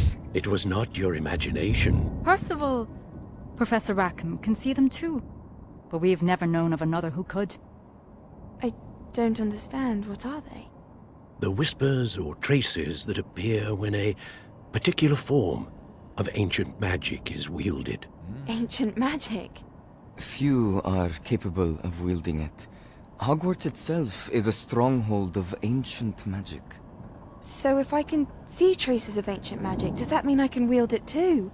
With the proper training. But let us not get ahead of ourselves, Miss Morganach.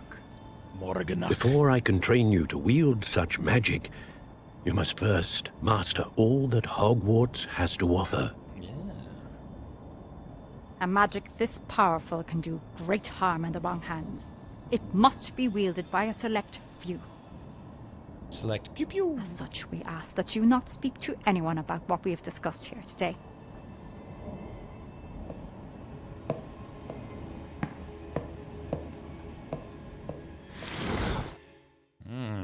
Interesting. So Hufflepuff's mascot is a badger, huh? Interesting. Sebastian. Uh-oh. Sneaking in the restricted section again! I had thought we were through with this mischief. Clearly detentions are insufficient. I'm afraid I must take this to the headmaster. Oh no. But that being said, Peeves informs me that you didn't come alone tonight. If someone has coerced you, I would have you tell me. You're a bright boy. Don't waste this. It was Jeffrey Epstein. There was nobody else. I came alone. Oh, Sebastian. What will Look your at Peeves, he's uncle like... say? Stupid Mad Hatter ghost. Huffledoofs. Okay. Oh, I guess I gotta... Alright, secrets of the restricted section. So what's the best way to get out of here? Oh, I just leveled up. Hey, I'm level 8, which means I can put on that other outfit. What was it? Was it a cloak? Yeah, okay. So superb, well appointed. So this one's... Oh, yeah. Yeah, I kind of don't like the way it looks, but it's got better stats, so that works for me. Okay, oh, my inventory's getting full. I'm gonna have to sell some stuff soon. I might go back to, Hog's Breath, or whatever it's called. Hogsmeade. Alright, change appearance. I love the fact that they made it where you don't actually have to, you know, have the look of the thing. Or maybe, like I said, dress like Merlin Light here. Yeah, interesting. I like the Merlin outfit, but I do like the school outfit. I almost bought a, you know, like a Gryffindor cloak, whatever. My lady pal at the time, one of the times I went, I bought her a Slytherin school cloak, and I think a tie, as you know, just as a gift. But I think she wore it like the whole rest of the time we were there, so she enjoyed it. But yeah, all right, let's see if we can sneak our way on out of here. Okay, what's the best way out of here? Probably... Oh, wait, crap. Oh, dang.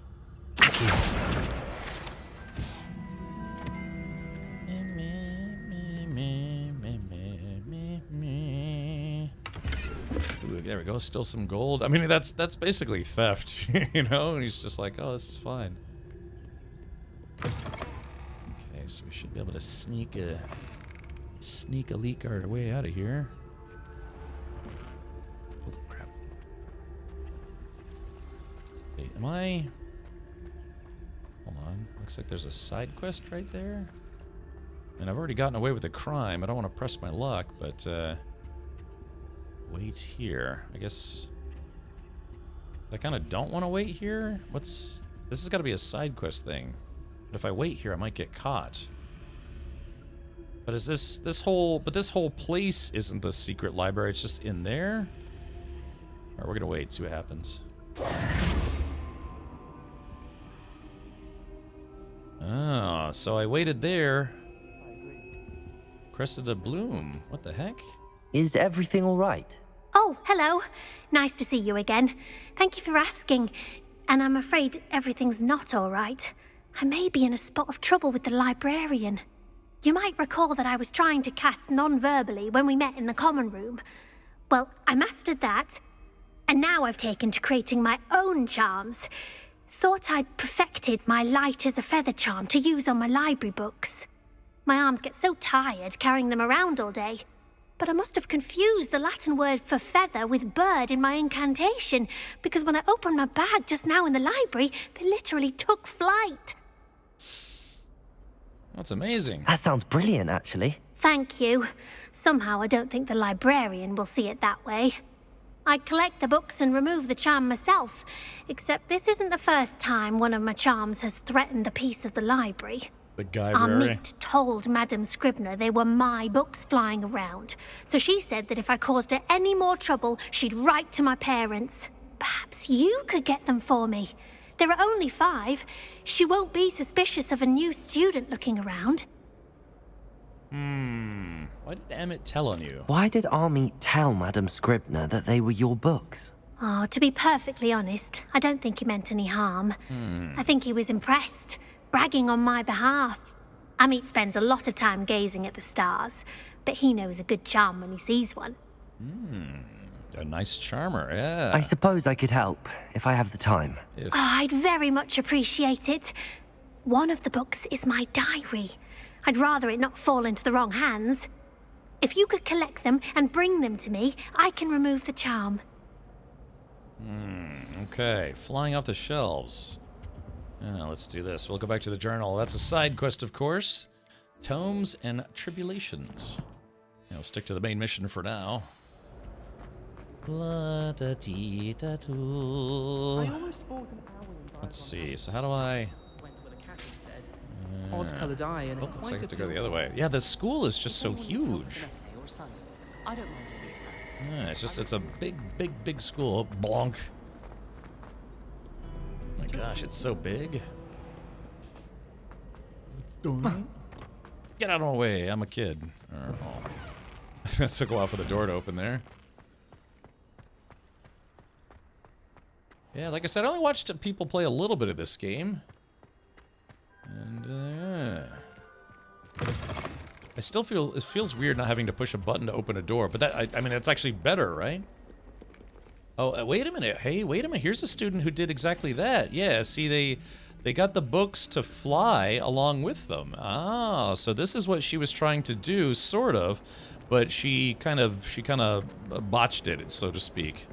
So, but that's kind of cool, though. You see the books flying around. You think that would wear them out faster, like the binding would wear out. Yeah, painting, stocking, or a kid walking with too many books to carry, so he's having a few books just fly along with him. That's kind of a cute thing. All right, let's see. All right, back in here we go. All right, and now Vivette. I might have to go back into town and sell some of my extra goodies because I've got a lot of stuff in my inventory. Take the book to Professor Fizzywig. I'm gonna split your way. Oh, wait, who's this? You cannot be serious. Goblins working with Rookwood? Makes no sense. It is rather unorthodox, to say the least. Unorthodox? It's inconceivable. It's... Inconceivable. Fig, you have a visitor. I'll see what I can find out. This word you keep saying, I do not think it means what you think it Sir, means. I was able to search the restricted section while you were with Professor Black. It was a book we were after. Have you met the Professor of Herbology yet? I have not. Is this new? No, Zybok, this game came out in 2023. I just never got around to streaming it. However, Junji Trucking gifted me a copy like a year ago or something like that, and I just never got around to streaming it. So now I'm finally getting around to streaming it. It's unfortunate though, because I think they watched the Dune co-stream earlier, but then left before I started the game. So I don't think they have any idea that I started the game. So I saw them in chat. I was like, oh, I guess they'll check it out. I don't know, but shout out to Junji who actually sent me a copy of this game many moons ago. What? That's... Wait. You accessed the restricted section? But how? Nope. Thinking on it, perhaps it's best you spare me the details. Fair enough. In fact, the book was below the restricted section as it appeared on the map. I want to hear everything. First, let's have a look. It's in a book, reading Rainbow. Reading Rainbow. Oh, okay, Matt. Have a good night, Zybok. Thank you for hanging out. Yeah, I've been live for 10 hours now. Oh, dear. Some of these pages seem to be missing. Missing. It appears someone has got to the book before us. Curses. Still, I will need time to study what remains. Perhaps we can still salvage something useful. It may take some time. I wonder why it was here, below Hogwarts. I think I know, sir. I saw 2 more memories where I found the book. Another pensive. Godric's heart. The man we saw before, Percival Rackham, was a professor here. The first memory showed him and 3 other professors using ancient magic to restore a hamlet from a drought. Miriam was right. A scramlet. And the second memory? They were talking to a student who started as a 5th year, like I did. She could see traces of magic too. Why those memories? Perhaps this book will explain. I'll have to take it with me to London. The headmaster has insisted that I speak directly to the minister about George's death.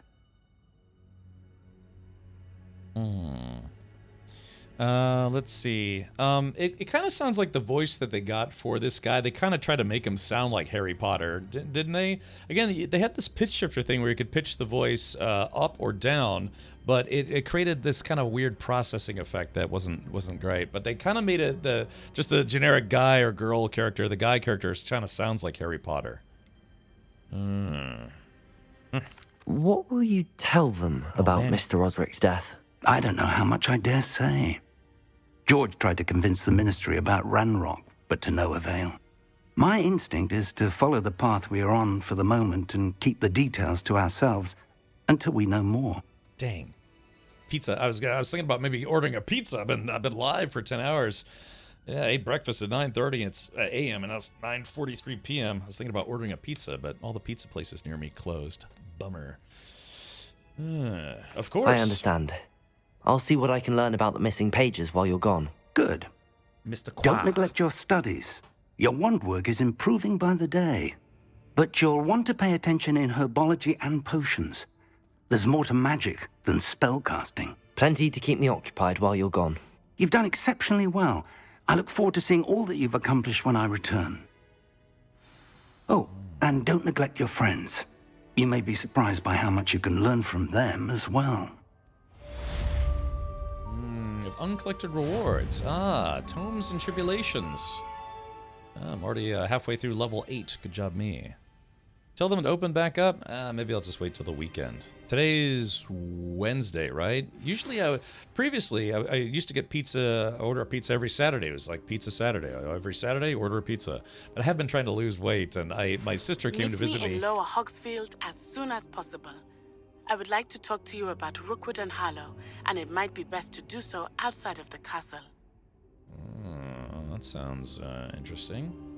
Just sent you an owl post requesting to meet her in the Lower Hogsfield, a hamlet. Okay. Question is, have I actually unlocked that? Yeah, looks like I might not have unlocked that just yet. Have I? This is the world map. Most of the map is covered by fog, limiting what you can see. Hamlets are small communities throughout the world.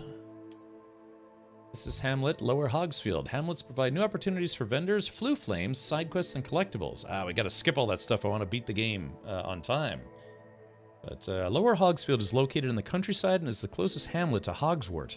In reference to the school that taught them all, the inhabitants decided on the name Hogsfield.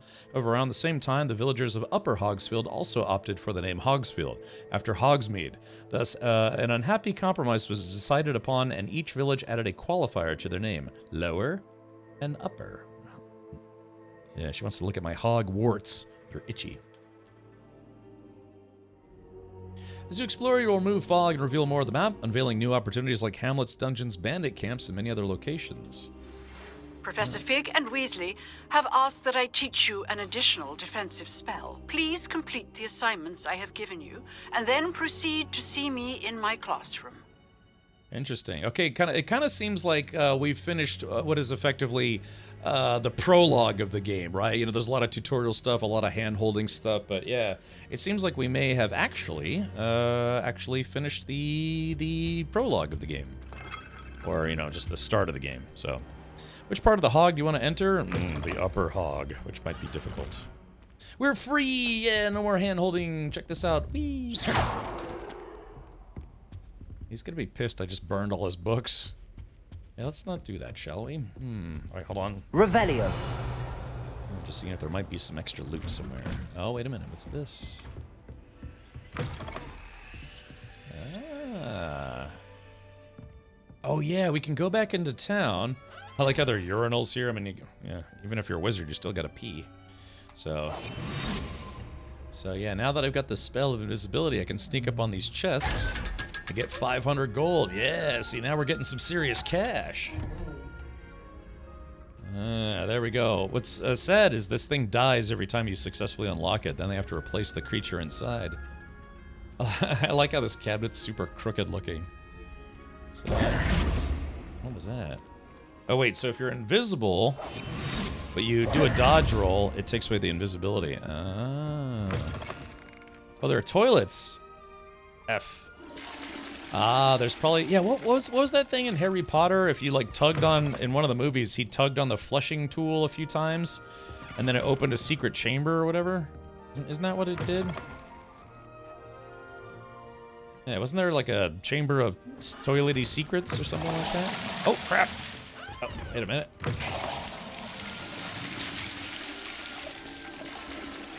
Yeah, there it goes.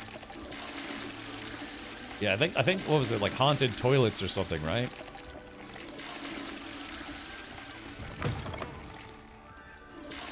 Yeah, just wasting water here. That was how they got to the Ministry of Magic. Okay, yeah, I couldn't remember. I couldn't quite remember. Yeah, I don't know. Maybe I'll have to start rewatching the Harry Potter movies. I thought they were all pretty fun, but I remember the second to last movie just kind of felt like the entire movie was just set up for the next movie. Yeah, I also spray when you tug me a bunch of times. Duly noted. Okay, so, man, I've got 15 side quests, a whole bunch of other things to do. I need to attend herbology class taught by Professor Garlick. Oh, Matt Rodeo. Matt, you were saying that I should go to the herbology class, right? Okay. Looks like the fast travel point. I guess we'll go here. Harry Potter and the Chamber Pot. Yes, exactly. It's no longer a secret anymore.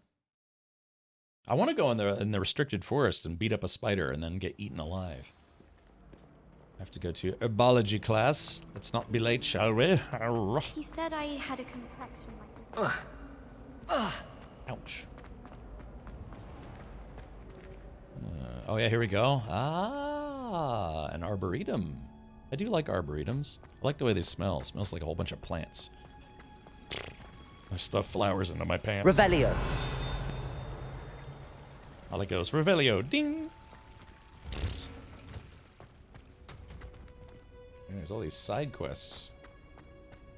Oh, what's this? When I'm in Hogsmeade, I always pay a visit to Dr. Oh, they're playing marbles. Okay. Although Madam Green can be a little fiery sometimes. Yeah. Oh, yeah. The Amsterdam. If you go to the Netherlands and Amsterdam, the Amsterdam Arboretum is quite nice. It's actually pretty fancy like this. Really tall ceilings. I don't think you can get a girlfriend in this game. Is she growing Punja's onion again? Oh, yeah. Look at this. Oh, that's right. Oh, I remember this from the movie. Yeah, they pulled up the screaming ginger children or whatever it is. Not like redheads. I mean like actual like mandrake root children or something. They're like screaming. Let's see. Oh, Kiri's rating me. Kiri, you know, I was thinking about rating you tonight. Oh my goodness. Good morning, Professor Garlic. How wonderful it is to see you again, Lenora dear. Oh, here, your new piece, today's class. A little treat for you. Welcome everybody. Hello. Oh, hello. Hello. Class, please welcome the newest rose in our garden. Ah, there he is. Old, We do look forward to growing together. welcome everybody. Hello. Revenge raid. Ah, thank you, How Kiri. thrilling it is to have everyone back together again. Yes. This year will be filled with enchantment and excitement, but the most important thing cultivated in herbology is knowledge. The prudent herbologist is no more afraid of the venomous tentacular than the bouncing bulb.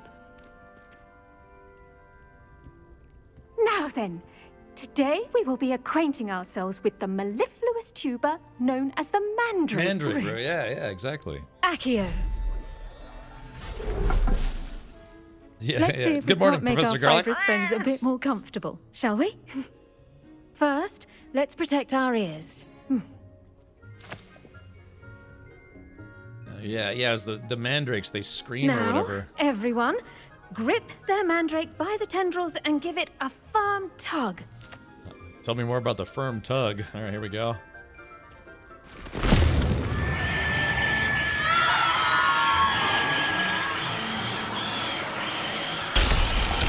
Jeez. Quickly, place your mandrake in the new pot and pat down the soil. All right, here we go.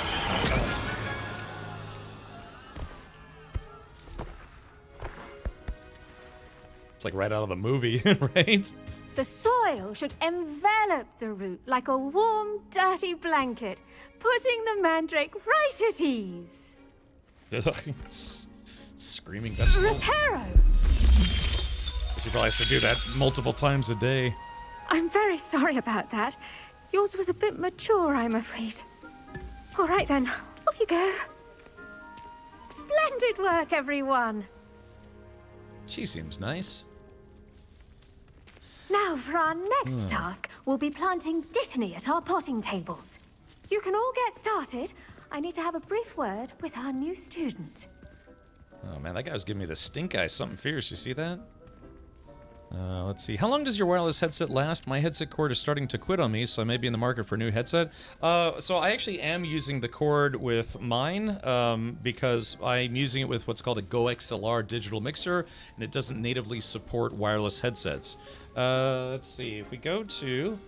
Hold on. If we go to... I'm wearing the Pro headset. Pro X2, I believe. So we go to logitechg.mom. Let's see. So, yeah. So, of course, Logitech G is one of our illustrious channel partners here, a sponsor of the channel.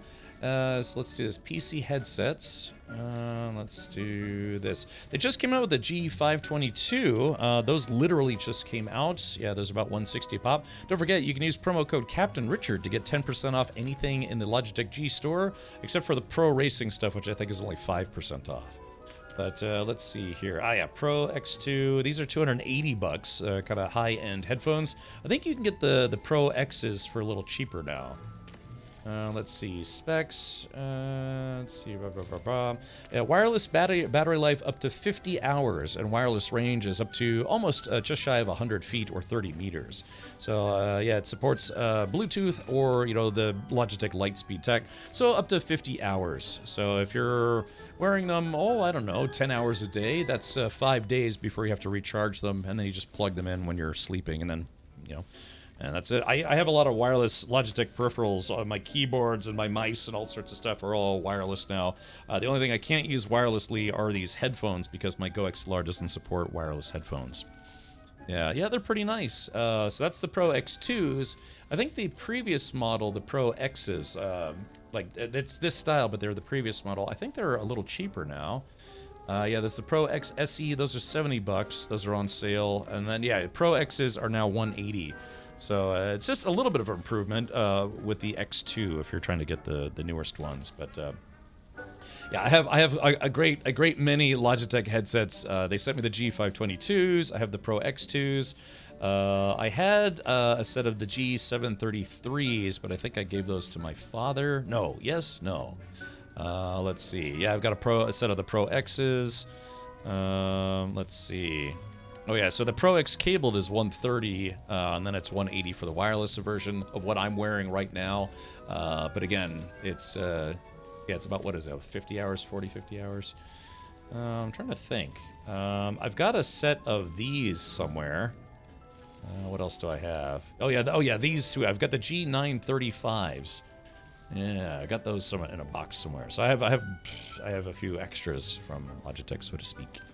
Love Logitech. May have a headphone and mouse addiction. Ah, okay. Well, I like their stuff.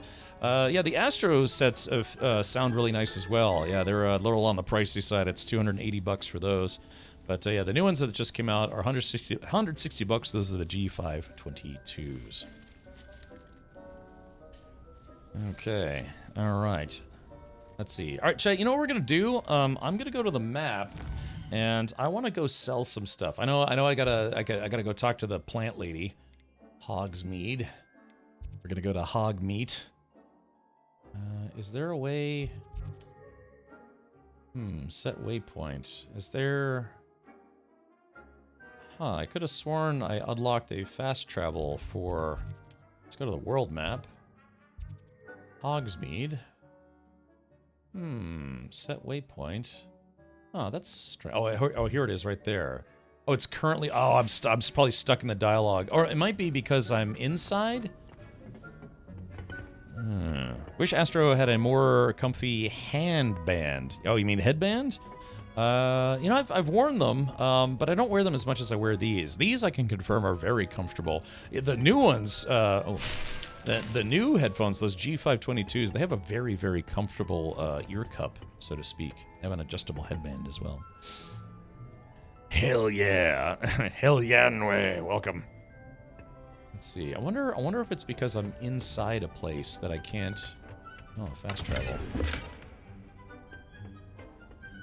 I guess, well, maybe I'll sell that stuff tomorrow. Alright, let's see. So how do I get back downstairs? Like how he runs, he's like, yim, yim, yim. He's like, runs like a little kid. Let's talk to the head plant mistress here. Griffs like knotgrass. Yes, Professor. Firstly, well done with your mandrake.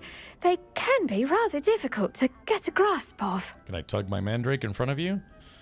I wonder why you don't use wireless headsets. It's because I have a digital mixer that I use for streaming, and it doesn't natively support wireless headsets. If it did, I wouldn't wear a cable ever. I mean, look at this. I mean, I use wireless everything. Like, I got, like, wireless keyboards, you know? All sorts of wireless stuff. But, yeah, the one thing that I can't use wirelessly is this headset with my mixer. I would have to forego my digital mixer, and that would make life worse for me. So, it's a cable. It is what it is. I enjoyed it.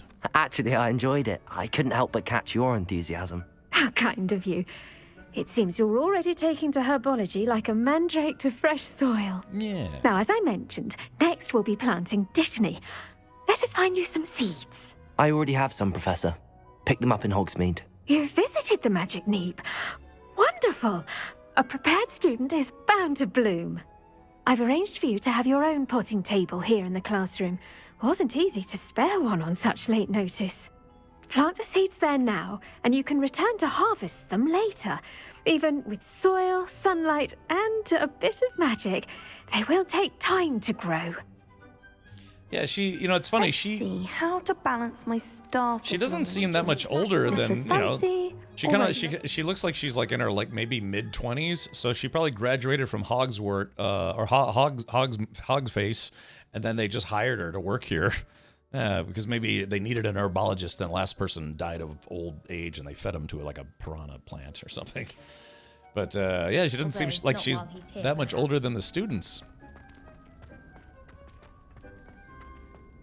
Okay.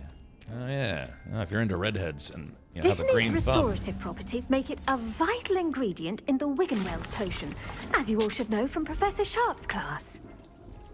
Oh, yeah. Okay, so it takes 10 minutes, and I'll get 5 of them, which is used for making potions. Well done! Once it can be harvested, your Dittany will be ready to use in Wiggenweld potion. I'll let Professor Sharp tell you about that. Now, what say we branch out? Introduce you to a different sort of flora, the Chinese chomping cabbage. You'll find that some plants are better suited to uses outside of a cauldron. The cabbages do get testy without something to chew. Fortunately, I have a dummy for them to gnaw on. Be a dear and let them have a good chomping. Yes, Professor. They're in the other I'd let her greenhouse. chomp on me. It's just at the end of the footbridge leading out of this room. Your classmate, Mr. Pruitt, has kindly offered to accompany you. Come back and see me when you're finished. Oh, and mind your fingers. They do bite. Do you bite? Wow. All right, chat. Woo, chat, it is now 10 p.m. my time, and I have been live for literally I'm like a minute now shy. remember, a wand is not a minute trowel. shy of 10 and a half hours straight. And look, I'm done for today because I'm getting very, very hungry. I'm getting hangry. But yeah, let's do this. I don't know how you save the game. Let's see. How do you save collection? Oh, settings. I don't know how you exit the game. Oh, exit game. All right, here we go. Yeah, we're going to exit for now. Oh, let's save the game. Manual saving is currently unavailable. Auto saves may still be performed. All right, that's fine. We should be okay. But yeah, that was a first time look at Hogwarts. Let's see. Yeah, first time look at Hogwarts Legacy. And like I said, it's courtesy of Genji Trucking, who picked me up a copy of the game, or sent me a copy of the game a while back. Also, for those of you tuned in way earlier, yeah, we did watch the co-stream for Dune Awakening Beyond the Beta. It was a sponsored co-stream courtesy of Funcom. I'm getting hangry, man. Yeah, dude, I've been live for, like, in 10 seconds, it's going to be 10 and a half hours. I never streamed that long. Well, not never. Sometimes I'll stream from, like, 2 to 10 or 2 to midnight when we do No Man's Sky Twitch drops. But, yeah, woof. Man, my butt's in need of some sustenance. Yeah. So, anyways, yeah, feel free to check out Dune Awakening. You can wishlist it or pre-order it now at the link provided in chat. And then, yeah, we'll continue on with more Hogwarts Legacy tomorrow. I'm actually thoroughly enjoying it. I may try to focus mostly on main quests because I would like to beat this game before Dune Awakening comes out. Yeah. Also, yeah, like Jay Graham posted, if you'd like to chat with me, the Mod Squad, or other weirdos from chat between streams, come join my Discord. We have over 2,500 people on my Discord, and most of them are pretty awesome. The rest are extremely awesome. Yeah. So, thank you everyone who tuned in. Thank you everyone who followed or subscribed or resubscribed or prime subbed or unsubbed and then resubbed. I appreciate the Tangy alerts and bits as well. And Kiri, thank you so much for the raid. Also, shout out to Dunkstar, who raided us earlier, and I think Aries Summer stopped by for a hot minute. So, woo, yeah, woo, long stream is long, but Chris says, I will miss you. Oh, rad bliss. Yeah. So, yeah, let's do this. We will forward Kiri's raid and then some, and see who can we raid for tonight. Yeah, let's see. Who needs a good raid right to the face? Yeah, I think I picked a good time to play the game too, because yeah, I got a little bit of time before Dune Awakening comes out. I just finished Doom: The Dark Ages. I just finished what is it? We finished Oblivion, the DLC for Kingdom Come Deliverance 2. I still need to finish Bionic Bay. I was tempted to actually play that today instead, but I decided to do Hogballs instead. Hogballs Legacy. All right, let's see. Who can we raid that we haven't raided in a while? Yeah, I would raid Bella Curie tonight if she was still raiding, or still raiding. It's still streaming. So why don't we do this? I would raid somebody else that's also streaming this game, but yeah, I kind of don't want to spoil things here. So why don't we do this? Let's go raid Bikeman. Bikeman is streaming a game that I'm probably not going to have time to stream myself, but a lot of people ask me, it's like, hey Cap, you're into cars and vehicles and stuff. Why aren't you streaming Roadcraft? And I was like, I don't know. I kind of want to drive on roads, not build them, but I understand this game is pretty fun otherwise.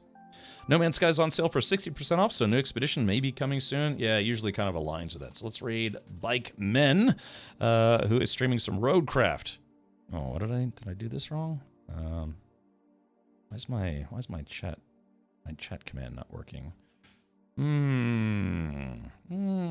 Did it activate? Let's see. Huh, that's strange. My raid command's not working. Uh-oh, that's odd.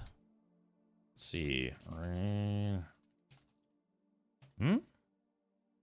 Oh, there it goes. Okay, yeah, for some reason it wasn't working for just a moment. So, thanks for the great Jim Cap. Have a good night. I will. I'll probably eat a snack, check my email and all the messages I missed for the last 10 and a half hours, and then probably go to sleep. But yeah, so tomorrow I will not be starting at 11:30 a.m. tomorrow. Although I don't know if this game is going to be this fun. Maybe I could start a little earlier. Yeah, I mean, the last 10 and a half hours just flew by. It just absolutely flew by. It can be very fun, but also very frustrating. I see. We have 269 people in the raid. Nice. Okay. Well, oh gosh, yeah, we'll have to see what Bike Man's up to and how many construction travesties he's had so far. So, anyways, again, my name is Ken Richard. Thank you so much for everyone tuned in. We had a number of people follow the stream today, so that was pretty nice. Playing this game solo is kind of slow. Okay, I understand it's co-op, though. It's co-op. You can play it co-op if you like. Yeah, if you're a subscriber here, please use your Rad Raid emotes, what we use to attack other channels. After many years of a static emote, I now have an animated one, courtesy of Z-Man and Mr. Azgaha. So thank you guys for that. So, all right, well, everyone, please do have a wonderful morning, noon, or night, wherever you're in the world. I am very, very hungry, and we're going to go get some stuff. Thank you, Kiri, for the raid again. Thanks for streaming. Gah! All right, take care, everyone. Up next is Bike Man streaming some Roadcraft for today. Take care. See you tomorrow.